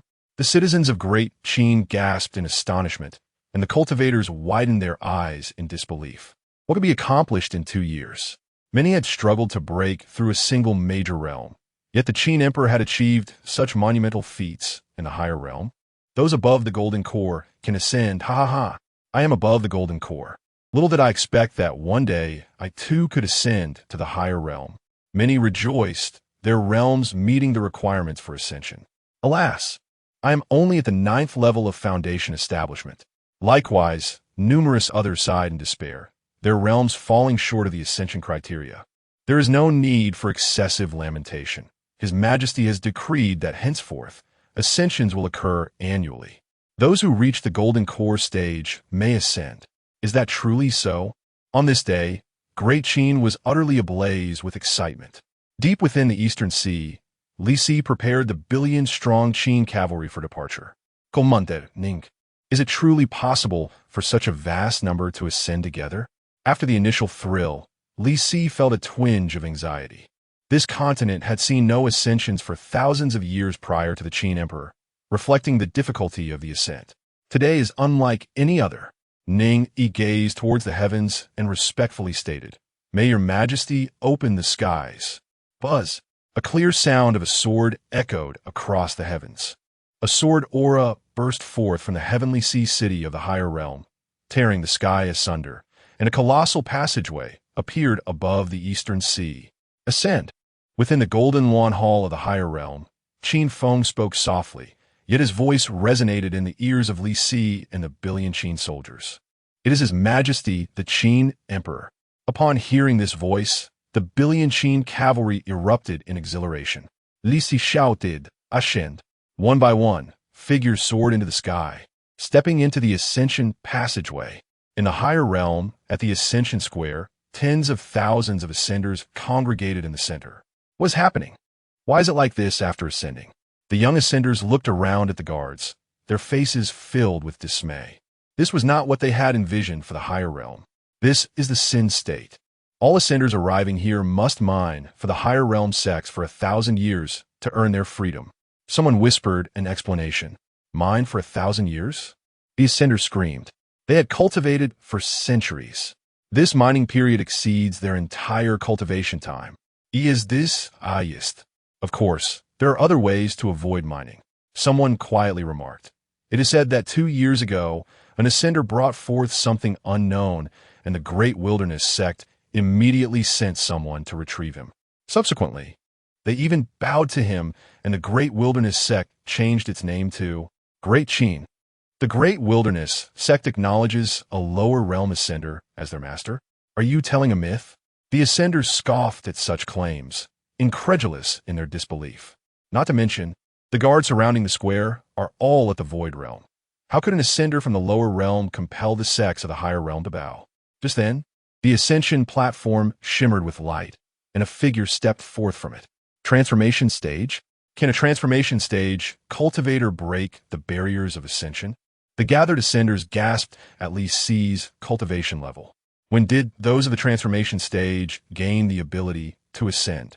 However, what astonished them even more was yet to come. A group of Golden Core cultivators emerged in perfect formation from the ascension platform. Golden Core stage? The ascenders stared in disbelief at the soldiers stepping forth, their mouths agape. Even Golden Core cultivators can ascend? Suddenly, the ascension platform flashed repeatedly, as if caught in a frenzy. Then, waves of Qin iron cavalry clad in uniform armor streamed forth from the platform. 10,000, 100,000, a million. The billion-strong Qin cavalry appeared before the square, dense as a cloud, stretching as far as the eye could see, filling the vast ascension square for the first time. Is this a joke? The ascenders, witnessing the imposing Qin cavalry, felt their scalps tingle. A billion golden core cultivators? How could the resources of a small world support such an army of golden core cultivators? Wait, how are they able to leave?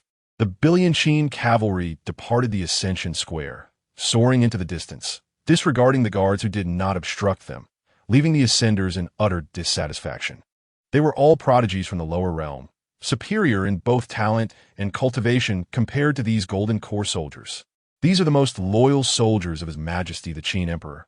They are our kin, thus they may freely depart. Upon hearing the guard's words, the ascenders exchanged glances. Incredulous, the Qin Emperor, Great Qin, could it truly be? I, Li Si, pay my respects to your majesty. Long live the emperor. In the Golden Yuan Hall, Li Si bowed deeply before the Qin emperor seated upon the dragon throne, overwhelmed with emotion. After nearly 2 years, he had finally arrived in the higher realm. The essence of this higher realm is truly intoxicating. Chapter 73. Li Si remains the prime minister. The vast army of millions arranges the celestial star formation. You have performed admirably in the lower realm. In the upper realm, you remain my prime minister of the Great Qin.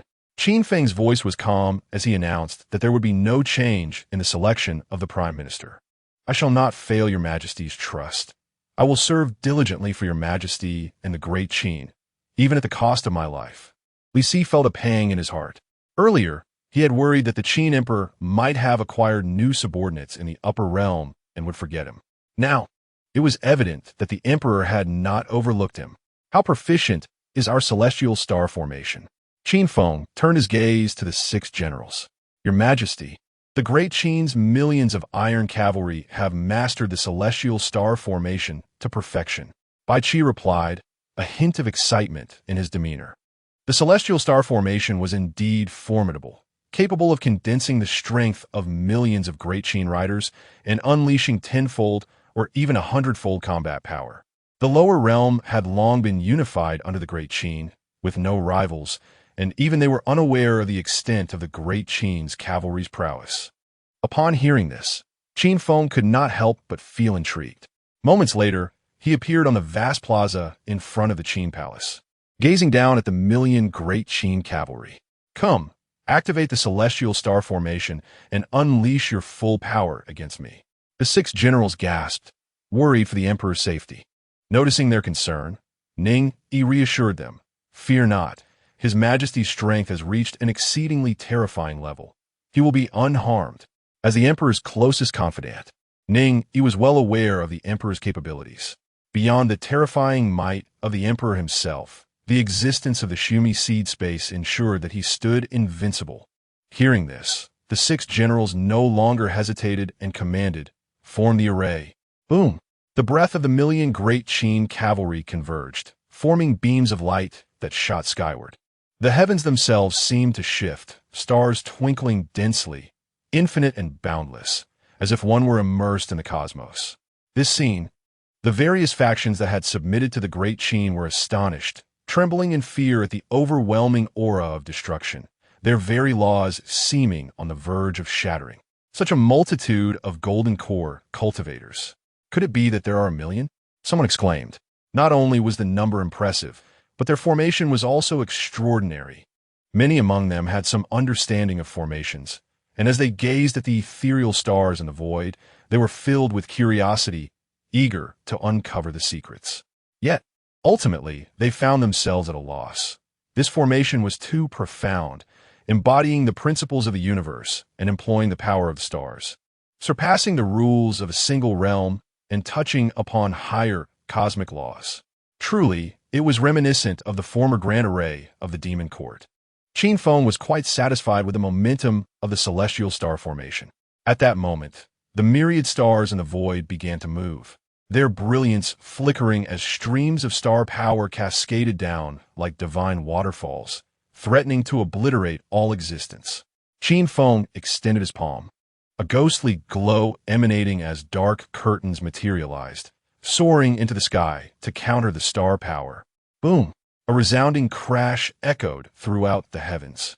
The star power was exceedingly formidable, tearing through the first dark curtain with the force of a raging tempest, breaching through one barrier after another.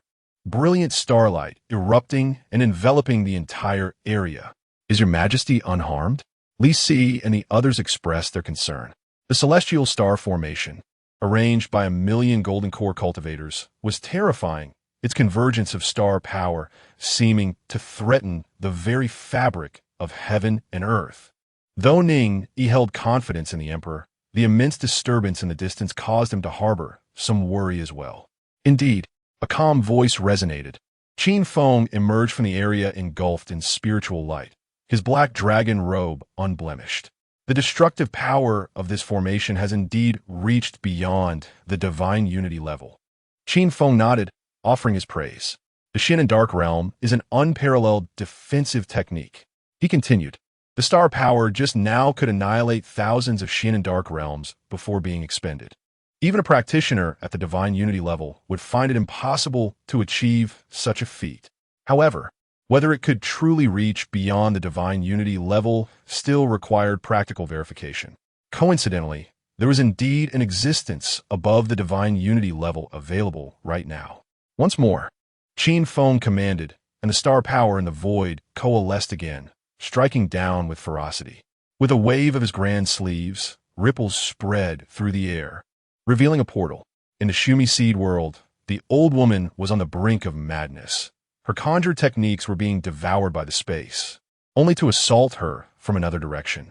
Within a day, her small world was nearly filled with her myriad techniques, and now she dared only to defend, not attack. Is this boy going to let me out? Gazing at the portal before her, the old woman was filled with doubt, skeptical of Qin Feng's goodwill.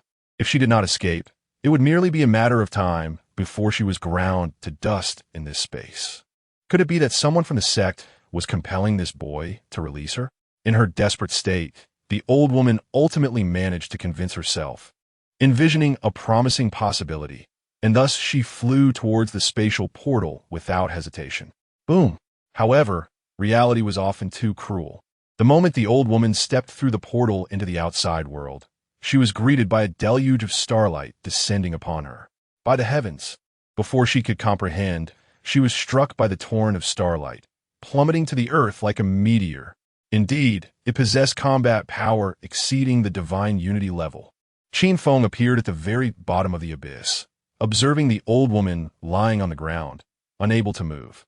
At that moment, she was in a miserable state. Her body cracked, covered in numerous wounds, the star power flickering about her like lightning, with not a single drop of blood flowing from her injuries. All of it obliterated by the star power. Hearing Qin Feng's words, the old woman realized she was merely an experiment in his eyes. Cough, cough, cough. Little beast. With a wave of his hand, Qin Feng severed her head and collected the body, causing it to vanish into the abyss. In the hall of the Tai Su sect, figures flickered in and out of view, exuding an ethereal aura. Master, Elder Lin's nameplate has shattered. A disciple rushed into the hall with a look of urgency. This junior is too audacious in his actions. An elder in the hall spoke with a frosty expression. How dare he defy the commands of the Tai Su sect?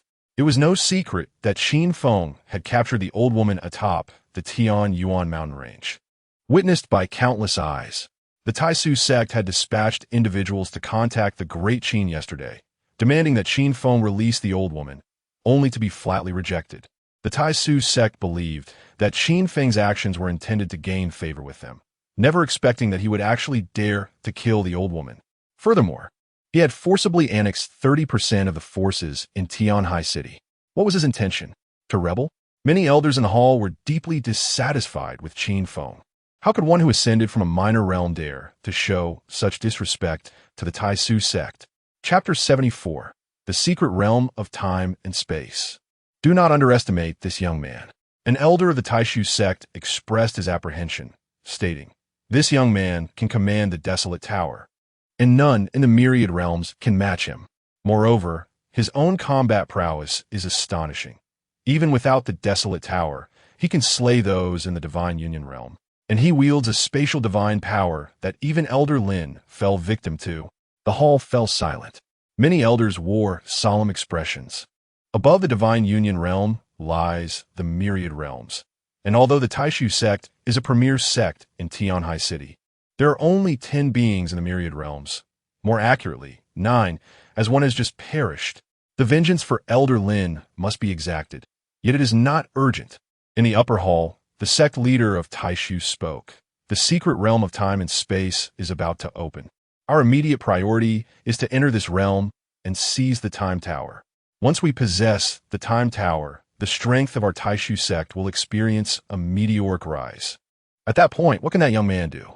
Indeed, the Grand Elder of Taishu nodded in agreement, stating, "The secret realm of time and space is of utmost importance. Whoever obtains the Time Tower within will undoubtedly become the master of Tianhai City and even the entire Sin State. Engaging in conflict with that young man at this juncture would be unwise, only benefiting the Wujizong and other sects outside Tianhai City." With the sect leader and Grand Elder in accord, the elders of Taishu naturally ceased their insistence on taking action against Qin Feng. The sect leader then declared, "Next, let us discuss how to navigate the secret realm of time and space." Suddenly, a brazen voice echoed throughout the Taishu sect. "By decree of the Qin Emperor, you have 15 days to submit to the Great Qin, or the Taishu sect shall perish." The disciples training in the plaza were taken aback. Submit to the Great Qin within 15 days? Have they lost their minds? Where do they find the audacity? The disciples could hardly believe it. This was utterly preposterous. For so many years, no one had dared to speak to the Taishu sect in such a manner. This young man is courting death. In hall, the sect leader and the elders of the Taishu sect erupted in fury. It was no wonder they were enraged. Their elder had been slain, and they had yet to seek vengeance against the Great Qin. Yet now, the Great Qin dares to demand submission from the Taishu sect? The sect leader coldly declared, "Let this young man continue to prance about for a few more days.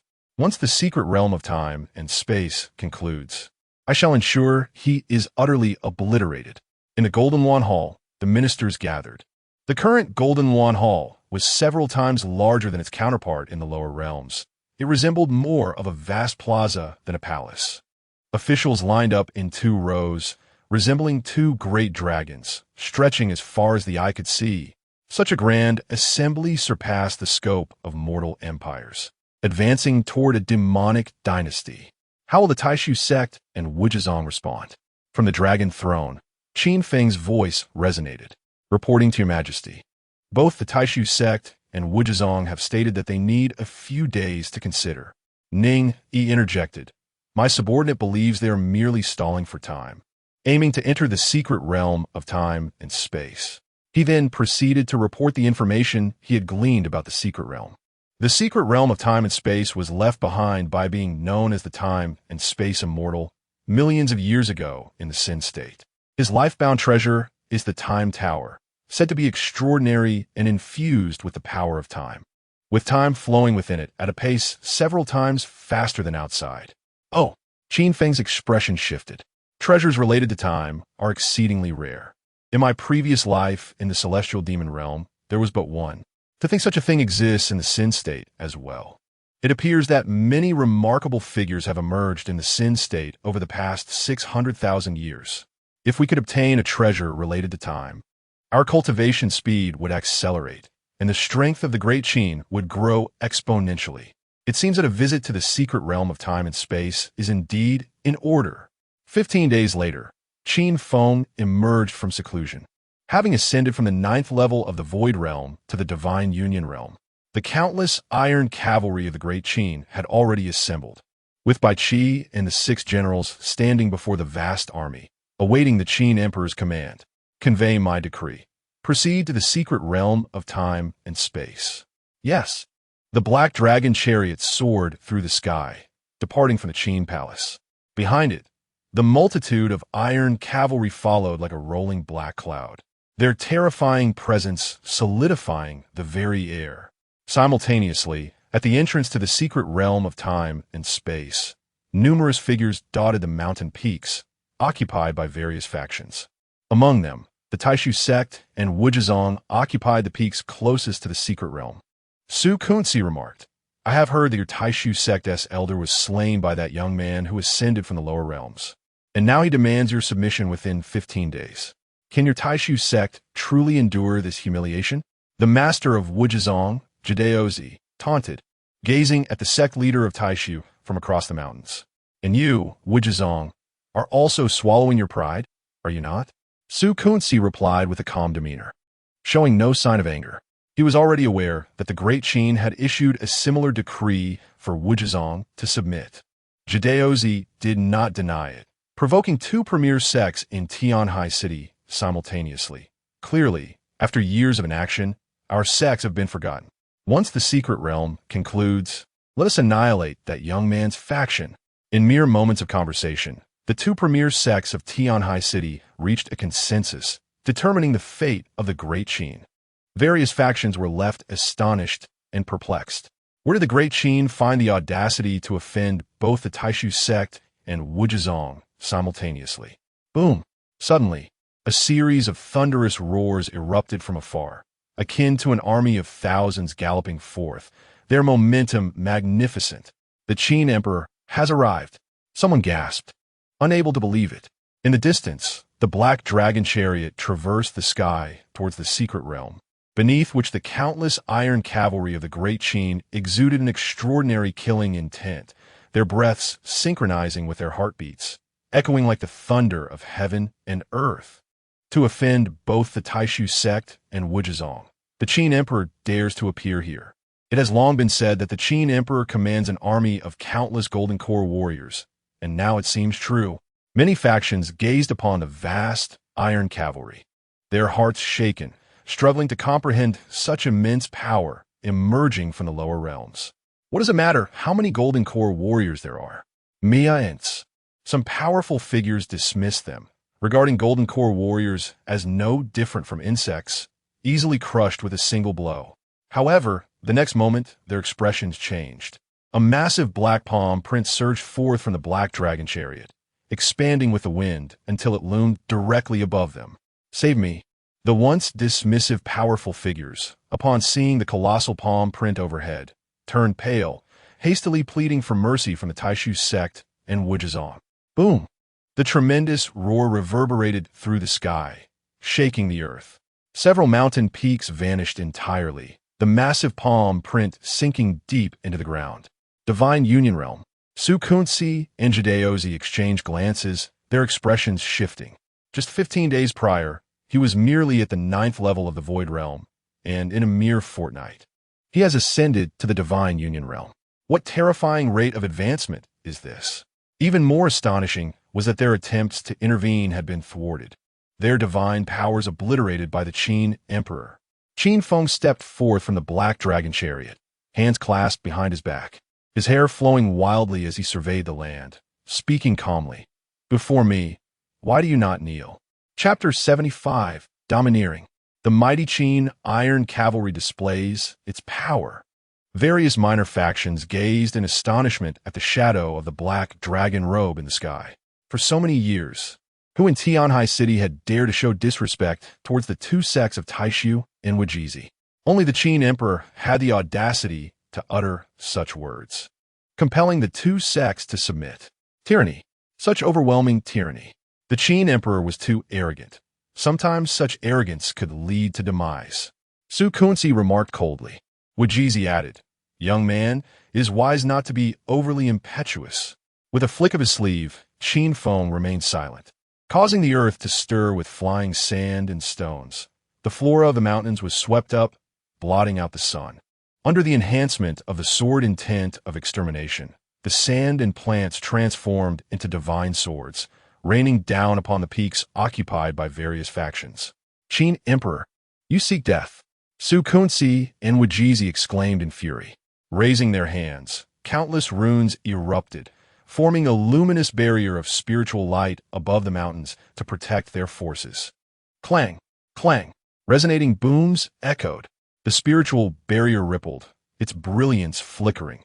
Under the relentless assault of the sand and plants, cracks appeared in the barrier. Some sections were breached, and a few individuals were struck, disintegrating upon impact. How could the Qin Emperor be this powerful? The leaders of the various factions trembled in their voices, filled with dread. Even the two sect masters, Su Kunci and Wajizi, could not fend off the Qin Emperor's prowess. These two were, after all, the pinnacle of Tianhai City. At the peak of the myriad laws, with a subtle press of his palm, Qin Feng unleashed a mysterious wave that swept across the surroundings. With a resounding crash, the already trembling spiritual barrier collapsed instantly under this intense impact. Having entered the divine union realm, Qin Feng's combat power had undergone a qualitative leap. Even the myriad laws realm could be subdued. Let us strike together.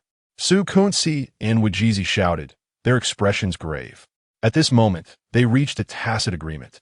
The Qin Emperor was too monstrous, and his rapid enhancement in strength threatened them. He must be eradicated, should they fail to eliminate the Qin Emperor today. Their sects would be the ones facing destruction in the future. The elders of both sects joined in, unleashing their divine powers that surged into the sky. As the laws permeated the universe, a radiant brilliance engulfing all of time and space. Qin Emperor, even if your strength is astounding, what can you accomplish alone? Boom! Boom! The sword intent of extermination was dispersed. The sand and flora obliterated by the combined might of hundreds of divine union realm and tens of thousands of myriad laws realm elders, reduced to dust. Do you not see my million iron cavalry? Qin Feng faced the oncoming divine powers with indifference, his hands clasped behind his back. He refrained from further action, intentionally allowing the great Qin iron cavalry to engage. The celestial star array.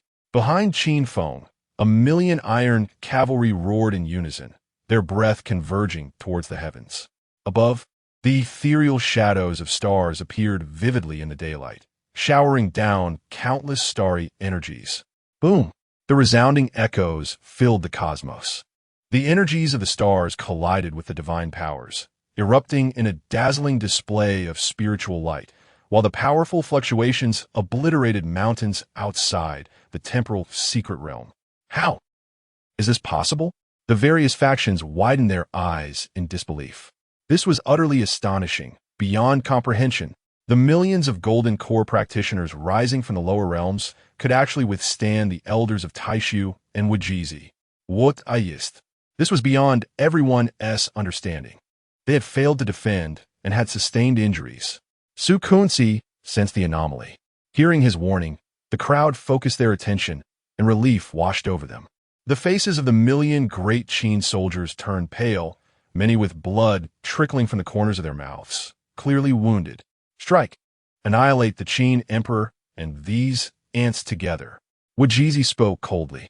Initially, he had harbored boundless killing intent solely towards the Qin Emperor, but now he also felt an infinite urge to eradicate the million great Qin iron cavalry. This legion had indeed exceeded his expectations, merely at the golden core level. They could unleash such combat prowess. What terror could they unleash if they ascended to the nascent soul or divine transformation stages? At that point, would the Wajizi sect still survive beneath the might of these great Qin iron cavalry?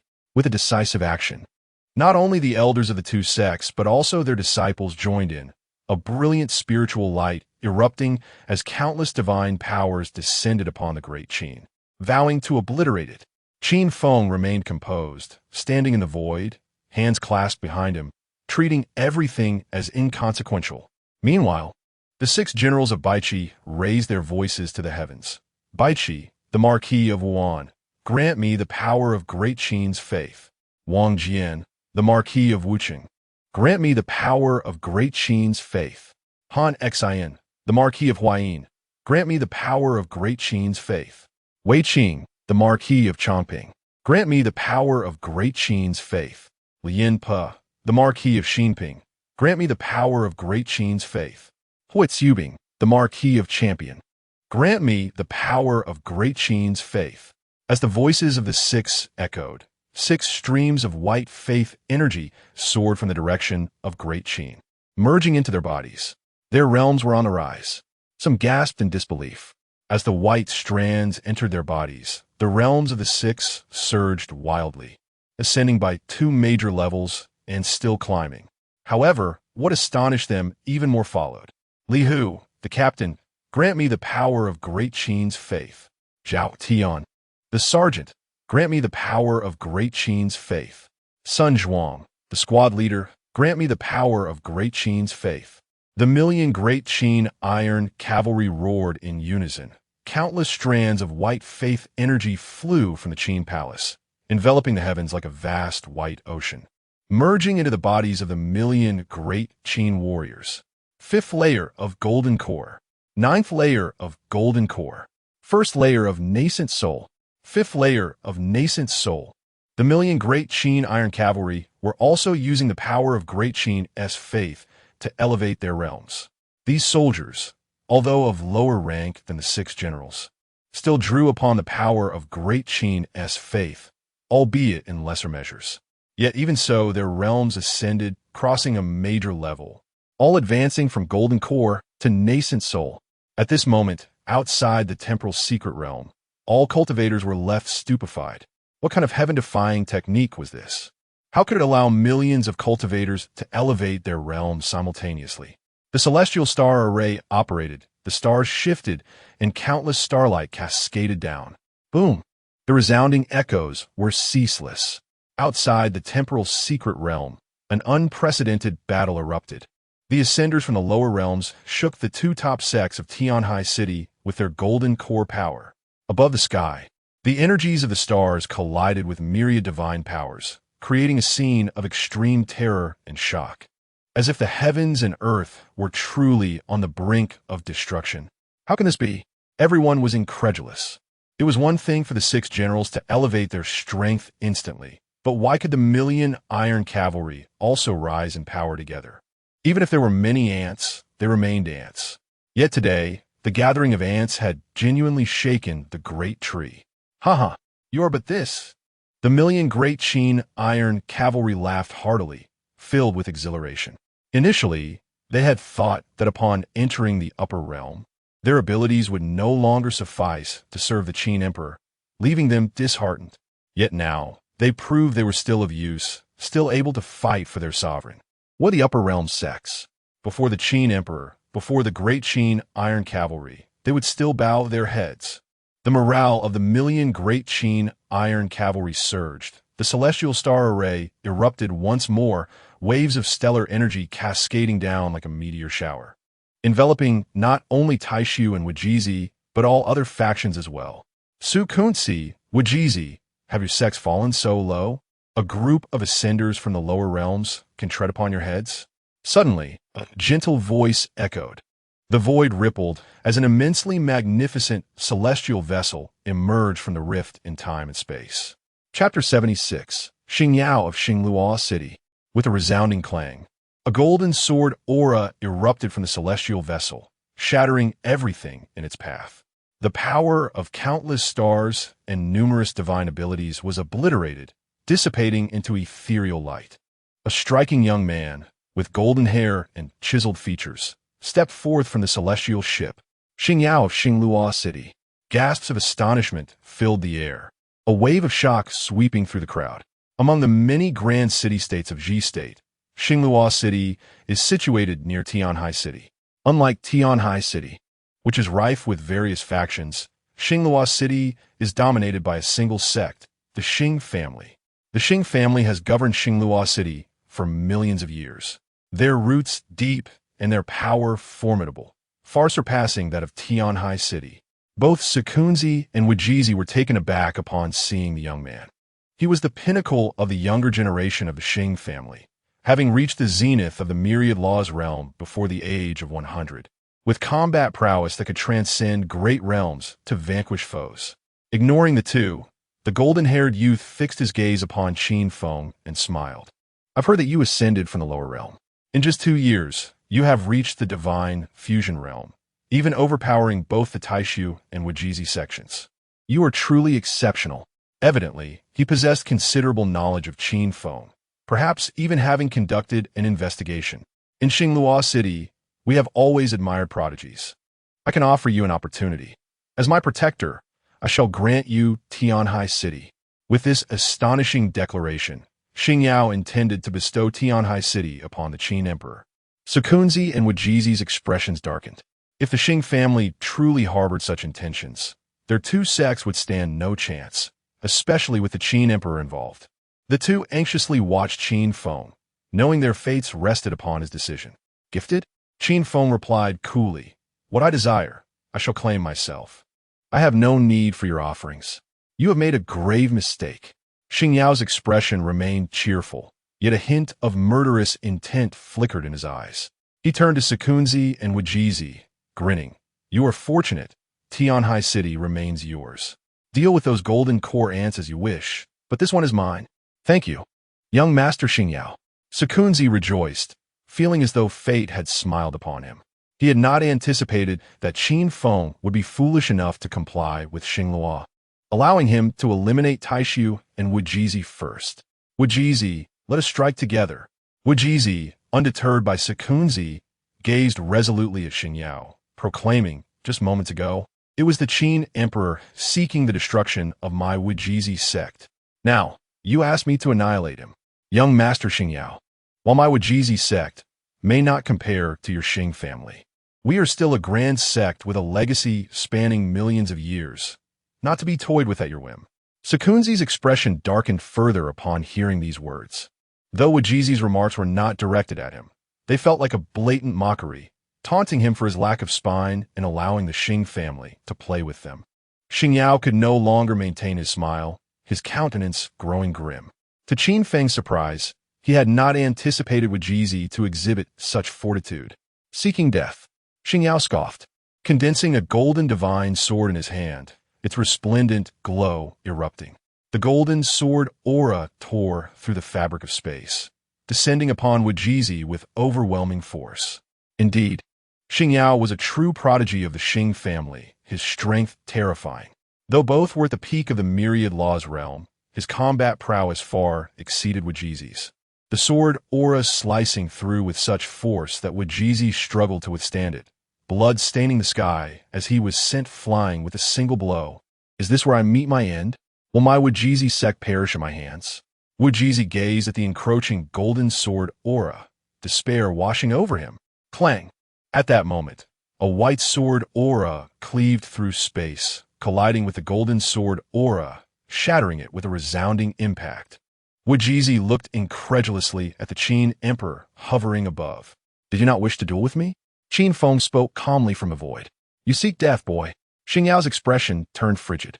Having been rejected and now obstructed from executing Wajizi, he felt an unprecedented humiliation. Clang!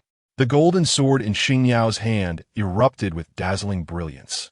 Its blade adorned with golden inscriptions, countless runes swirling around it. Waves of golden sword auras ripped through the void, unleashing a terrifying killing force that left the surrounding cultivators pale with fear, even though Xingyao did not target them directly. The residual power was nearly insurmountable. "Be careful, Emperor Qin. This is the Qing family's treasured golden sun sword, no less formidable than the Huang Tower." Wajizi cautioned. His feelings toward Qin Feng were complex. But regardless of the turmoil, had it not been for the previous sword strike, he would now be a corpse. With a flourish of his sleeve, Qin Feng unleashed a golden spiritual light that expanded against the wind, revealing the Huang Tower, its terrifying might surging forth as waves of mysterious yellow energy radiated outward. Boom! In the void, the golden sword aura clashed with the yellow energy, the very fabric of time and space being shredded, spiderweb-like cracks spreading in all directions. It was a standoff. Qin Feng summoned the Huang Tower, piercing through the void, golden light erupting as if a divine mountain descended upon Xingyao. Clang! Xingyao summoned his golden sword, deftly maneuvering it through the void like a streak of golden lightning. Boom! The deafening sounds of collision echoed through the heavens as the two treasures clashed in the void, golden and yellow light surging like a vast ocean. Having long heard of the name of the Huang Tower, Xingyao was not disappointed. Observing the Huang Tower standing toe-to-toe with his golden sun sword, his eyes gleamed. If he could seize the Huang Tower, possessing two treasures, who could stand in his way? Youth, Treasures are mere external possessions. Without the strength to wield them, they amount to nothing. Xing Yao sneered, an overwhelming aura erupting as the power of the laws enveloped him, summoning a pair of yellow wings that spanned the void. Charging toward Qin Feng, he brimmed with confidence, underestimating Qin Feng. What a prodigies! Xing Yao, was also a prodigy. What a crossing realms to slay foes. Xing Yao, could do so as well. With his peak myriad laws realm cultivation, could he not suppress a mere boy who had just stepped into the divine fusion realm? Chapter 77. The Heavenly Prison Finger. The Ascendant King, Wang Tung. With a whoosh, golden wings trembled behind Xing Luo, tearing through the fabric of time and space. Appearing above Qin Feng, his palm radiated brilliant white light, runes swirling as he struck down towards Qin Feng's head. The entire sequence unfolded with such swiftness that the gathered cultivators were caught off guard. Qin Feng looked up, his expression calm. His dual pupils shone with divine light, causing everything in the world to decelerate in his perception, transforming Xing Luo's sudden assault into slow motion. Xing Luo's countenance changed dramatically. With a flick of his finger, Qin Feng unleashed a golden stream of light. The brilliance emanating from Xing Luo's palm was pierced through, his hand directly punctured. A mysterious force swiftly spread from his palm, twisting his entire arm like a vine on a tree. How could this be? Xing Luo was hurled backward, disbelief flooding his eyes. He had actually been defeated, and by a youth of a significantly lower realm. Treasures are mere external objects. True strength is the essence. And you are indeed correct. Yet your power is woefully inadequate. Qin Feng advanced through the void, closing in on Xing Luo. His fingertip glimmered with golden divine light as he aimed once more at Xing Luo's brow. This seemingly ordinary gesture concealed the cataclysmic power to annihilate worlds. This technique, known as the Heavenly Prison Finger, was established by a top-tier being from the immortal realm in a past life. Considered among the finest finger techniques across myriad realms perfected, it could obliterate the very stars of the cosmos. Qin Feng acquired this skill by chance, as that formidable being clashed with a great demon from the realm of celestial devils, creating a commotion that attracted countless spectators, among whom was Qin Feng. Finger techniques were notoriously rare, especially high-tier ones, and Qin Feng deciphered this skill through his dual pupils. Boom! The Heavenly Prison Finger was so terrifying that Xing Luo's defensive magic shattered instantly, dissipating in a spiritual light. A flash of golden light surged like lightning, unyielding as it struck towards Xing Luo's brow, the terrifying force freezing time and space. Suddenly, resplendent golden light enveloped Xing Luo, coalescing into a golden battle armor. When the Heavenly Prison Finger struck the helmet, a thunderous sound erupted, unleashing a terrifying wave that radiated outward, sending Xing Luo flying. Utilizing this immense force, Xing Luo retreated violently, maintaining a considerable distance from Qin Feng, finding a moment of solace. Battle armor? Qin Feng's expression remained impassive. This armor was no less formidable than that golden sword, blocking his Heavenly Prison Finger. This fellow, Xing Luo gazed at the distant figure clad in black dragon robes, his eyes filled with trepidation. That finger was overwhelmingly fearsome. Had it not been for the protection of the Golden Sun armor, he would have been reduced to ashes. Even the Golden Sun armor now bore a dent on the helmet, a testament to that previous strike. Suddenly, the void trembled, and a mysterious force erupted above the mountains. As a multicolored vortex appeared, expanding at a terrifying speed, enveloping everything like a black hole. The time-space secret realm was about to open. Someone shouted in excitement. The multicolored vortex, just as recorded in ancient texts, is the entrance to the time-space secret realm. Once the vortex engulfs the entire mountain range, the power of time and space will manifest, transporting this region to a certain segment of the time-space river, where the secrets of the immortal beings are concealed. Affecting this segment of time-space, concealed within the time-space river, Qin Feng mused, a hint of disdain glimmering in his eyes. Even in his past life, he could not influence a segment of time-space in the realm of immortals. let alone disturb a segment of the time-space river. Could a mere immortal from the Qin province accomplish such a feat? There must be a deception at play. Someone is scheming. The time-space secret realm has indeed opened. A soft voice resonated from afar. A golden chariot streaked across the heavens like a golden comet, instantly appearing above the time-space mountains. A young man clad in black robes stepped forth from the golden chariot. Wang Teng from the royal city. Many gasped upon spotting the figure in black robes, their astonishment surpassing even their reaction to Xing Luo.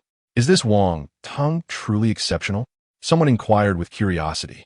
Undoubtedly exceptional. This young master Xing Luo is formidable. Yet in terms of family background, connections, and innate talent, young master Wang Teng far surpasses him.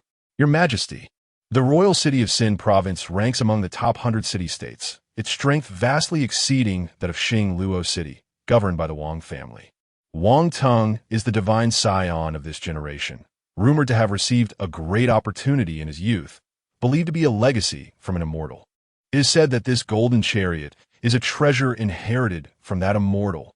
Behind Qin Feng, Ning elaborated on Wang Teng's background. As the commander of the Brocade Guard, he had expanded their influence throughout the Qin province over the past 2 years, familiarizing himself with the various powers therein. Rumors abound that Wang Teng possesses the potential to become an immortal, and his fortune is indeed quite prosperous. Qin Feng cast a glance. Wang Teng's fortune seemed to eclipse that Tang San he had encountered at the Ascension Square. Your Majesty, do you imply that this Wang Teng truly has the potential to become an immortal? Ning, he was somewhat taken aback. Immortals are the pinnacle of existence in the Qin province, wielding unparalleled abilities and possessing endless lifespans. Throughout the millions of years in Qin province, only a handful of immortals have been born. Becoming an immortal requires numerous conditions, with fortune being but one. Qin Feng spoke calmly, saying, "You all should diligently cultivate. One day, you too may ascend to immortality." Ning Yi, Bai Qi, and the others trembled at his words. Immortals are exalted beings, gazing down upon the world from the heavens, an existence beyond reach. Could they also attain immortality? We shall strive diligently in our cultivation, following your Majesty's footsteps. Had it been anyone else claiming they could become immortals, they would surely have dismissed it with scorn. Yet they believed the words of His Majesty, the Emperor, Brother Wang Teng. Upon seeing Wang Teng, Xing Luo could not help but express his delight. The Xing family had a close relationship with the Wang family. There were even ancestors of the Xing family who married into the Wang family, making them distant relatives. A mere ascender from the lower realms can render you so helpless? Wang Teng's tone was icy, directly ignoring Xing Luo, his gaze landing on the distant Qin Feng. Xing Luo's expression faltered. Wang Teng was known for his arrogance, and he had anticipated this reaction. He never imagined that this person would disregard him entirely in front of so many witnesses. This fellow is extraordinary, shrouded in numerous secrets, particularly that finger technique he employed earlier, which is of a remarkably high caliber. Despite needing Wang Teng's assistance, Xing Luo suppressed his fury, forcing a smile as he said, "Once we enter the time-space secret realm, let us join forces to subdue this youth." "Are you instructing me on how to act?" Wang Teng retorted coldly. "To subdue a mere ascender from the lower realms, must we resort to numbers? If this were to spread, how would the prodigies of Qin province perceive Wang Teng?" Xing Luo's expression darkened. This fellow must be insane. At this moment, his hatred for the Qin emperor lessened significantly. If the emperor were to speak, he would willingly ally with him to eliminate Wang Teng. More prodigies have arrived, someone exclaimed as several figures, both young men and women, approached through the air, their backgrounds formidable, rivaling even that of Wang Teng, though not quite matching Xing Luo. Fortunately, this young lady has not arrived late. Just as everyone assumed that Wang Teng from the royal city would be the strongest figure in this time-space secret realm, a mischievous voice rang out. The void was torn apart, and a pair of fair, delicate feet stepped forth from the rift, followed by a slender figure coming into view. It was a girl clad in a purple gown, her face veiled in purple, her eyes sparkling with cunning, and her flowing purple hair cascading like a waterfall behind her. Chapter 78. The opening of the temporal secret realm. The moment the enchantress in a purple dress appeared, a wave of commotion swept through the gathering, even causing Wang Tung's expression to shift slightly, tinged with a hint of apprehension. Who was she? Why did the assembly of prodigies seem to retract in her presence? Observers noted the reactions of these illustrious figures. Since the emergence of the enchantress, they had all become wary, sparking curiosity about the origins of one who could evoke such a response. "Are you not aware of the infamous enchantress?" Someone whispered, explaining, "She hails from the demon sect, the current saintess of her generation. She ranks on the human dragon list of the Qin province, her standing comparable to that of Wang Tung." A collective gasp ensued. The reputation of the dragon list was formidable. Within the Qin province, teeming with prodigies, those who attained such heights were undeniably exceptional, destined to become peerless powerhouses in due time. "Sister, will you not reveal yourself?" The enchantress ignored the surrounding murmurs, her gaze fixed on an empty space. Squinting as she spoke, "You have concealed yourself here for so long. Who are you observing? Is it young Master Wang Tung? Or perhaps the Qin Emperor? What? Is there someone concealed here?" The enchantress's words left everyone stunned. The prodigies furrowed their brows. If there were indeed someone hidden among them, yet they had failed to detect it, the implications of such a presence were chilling. "Enchantress, you speak nonsense. I have only just arrived." A cool voice resonated. The air shimmered, and a graceful figure stepped forth from the void. This was a young woman clad in garments as white as snow, a white veil adorning her face, exuding an ethereal quality that marked her as otherworldly, reminiscent of a celestial being. "Fairy Qin," Xing Luo exclaimed, utterly astonished by the apparition of the white-clad maiden. "Qin Iran." Wang Tung's composure shattered, his gaze toward the white-robed girl, tinged with both wariness and other complex emotions. Who was this fairy? The crowd was taken aback. The white-clad maiden appeared to be the antithesis of the enchantress, embodying a celestial demeanor that seemed harmless. Yet even Wang Tung regarded her with trepidation. "Qin Iran," someone murmured. "It is said she hails from outside the Qin province, a fairy who inexplicably appeared here 2 years ago, possessing terrifying strength that overshadowed many prodigies of this realm. And she stands as one of the dual fairies of Qin province alongside the enchantress. Sister, are you also interested in this temporal secret realm?" The enchantress's lips curled into a smile. "Why not join forces and eliminate these prodigies? Then we can contest for the possession of the temporal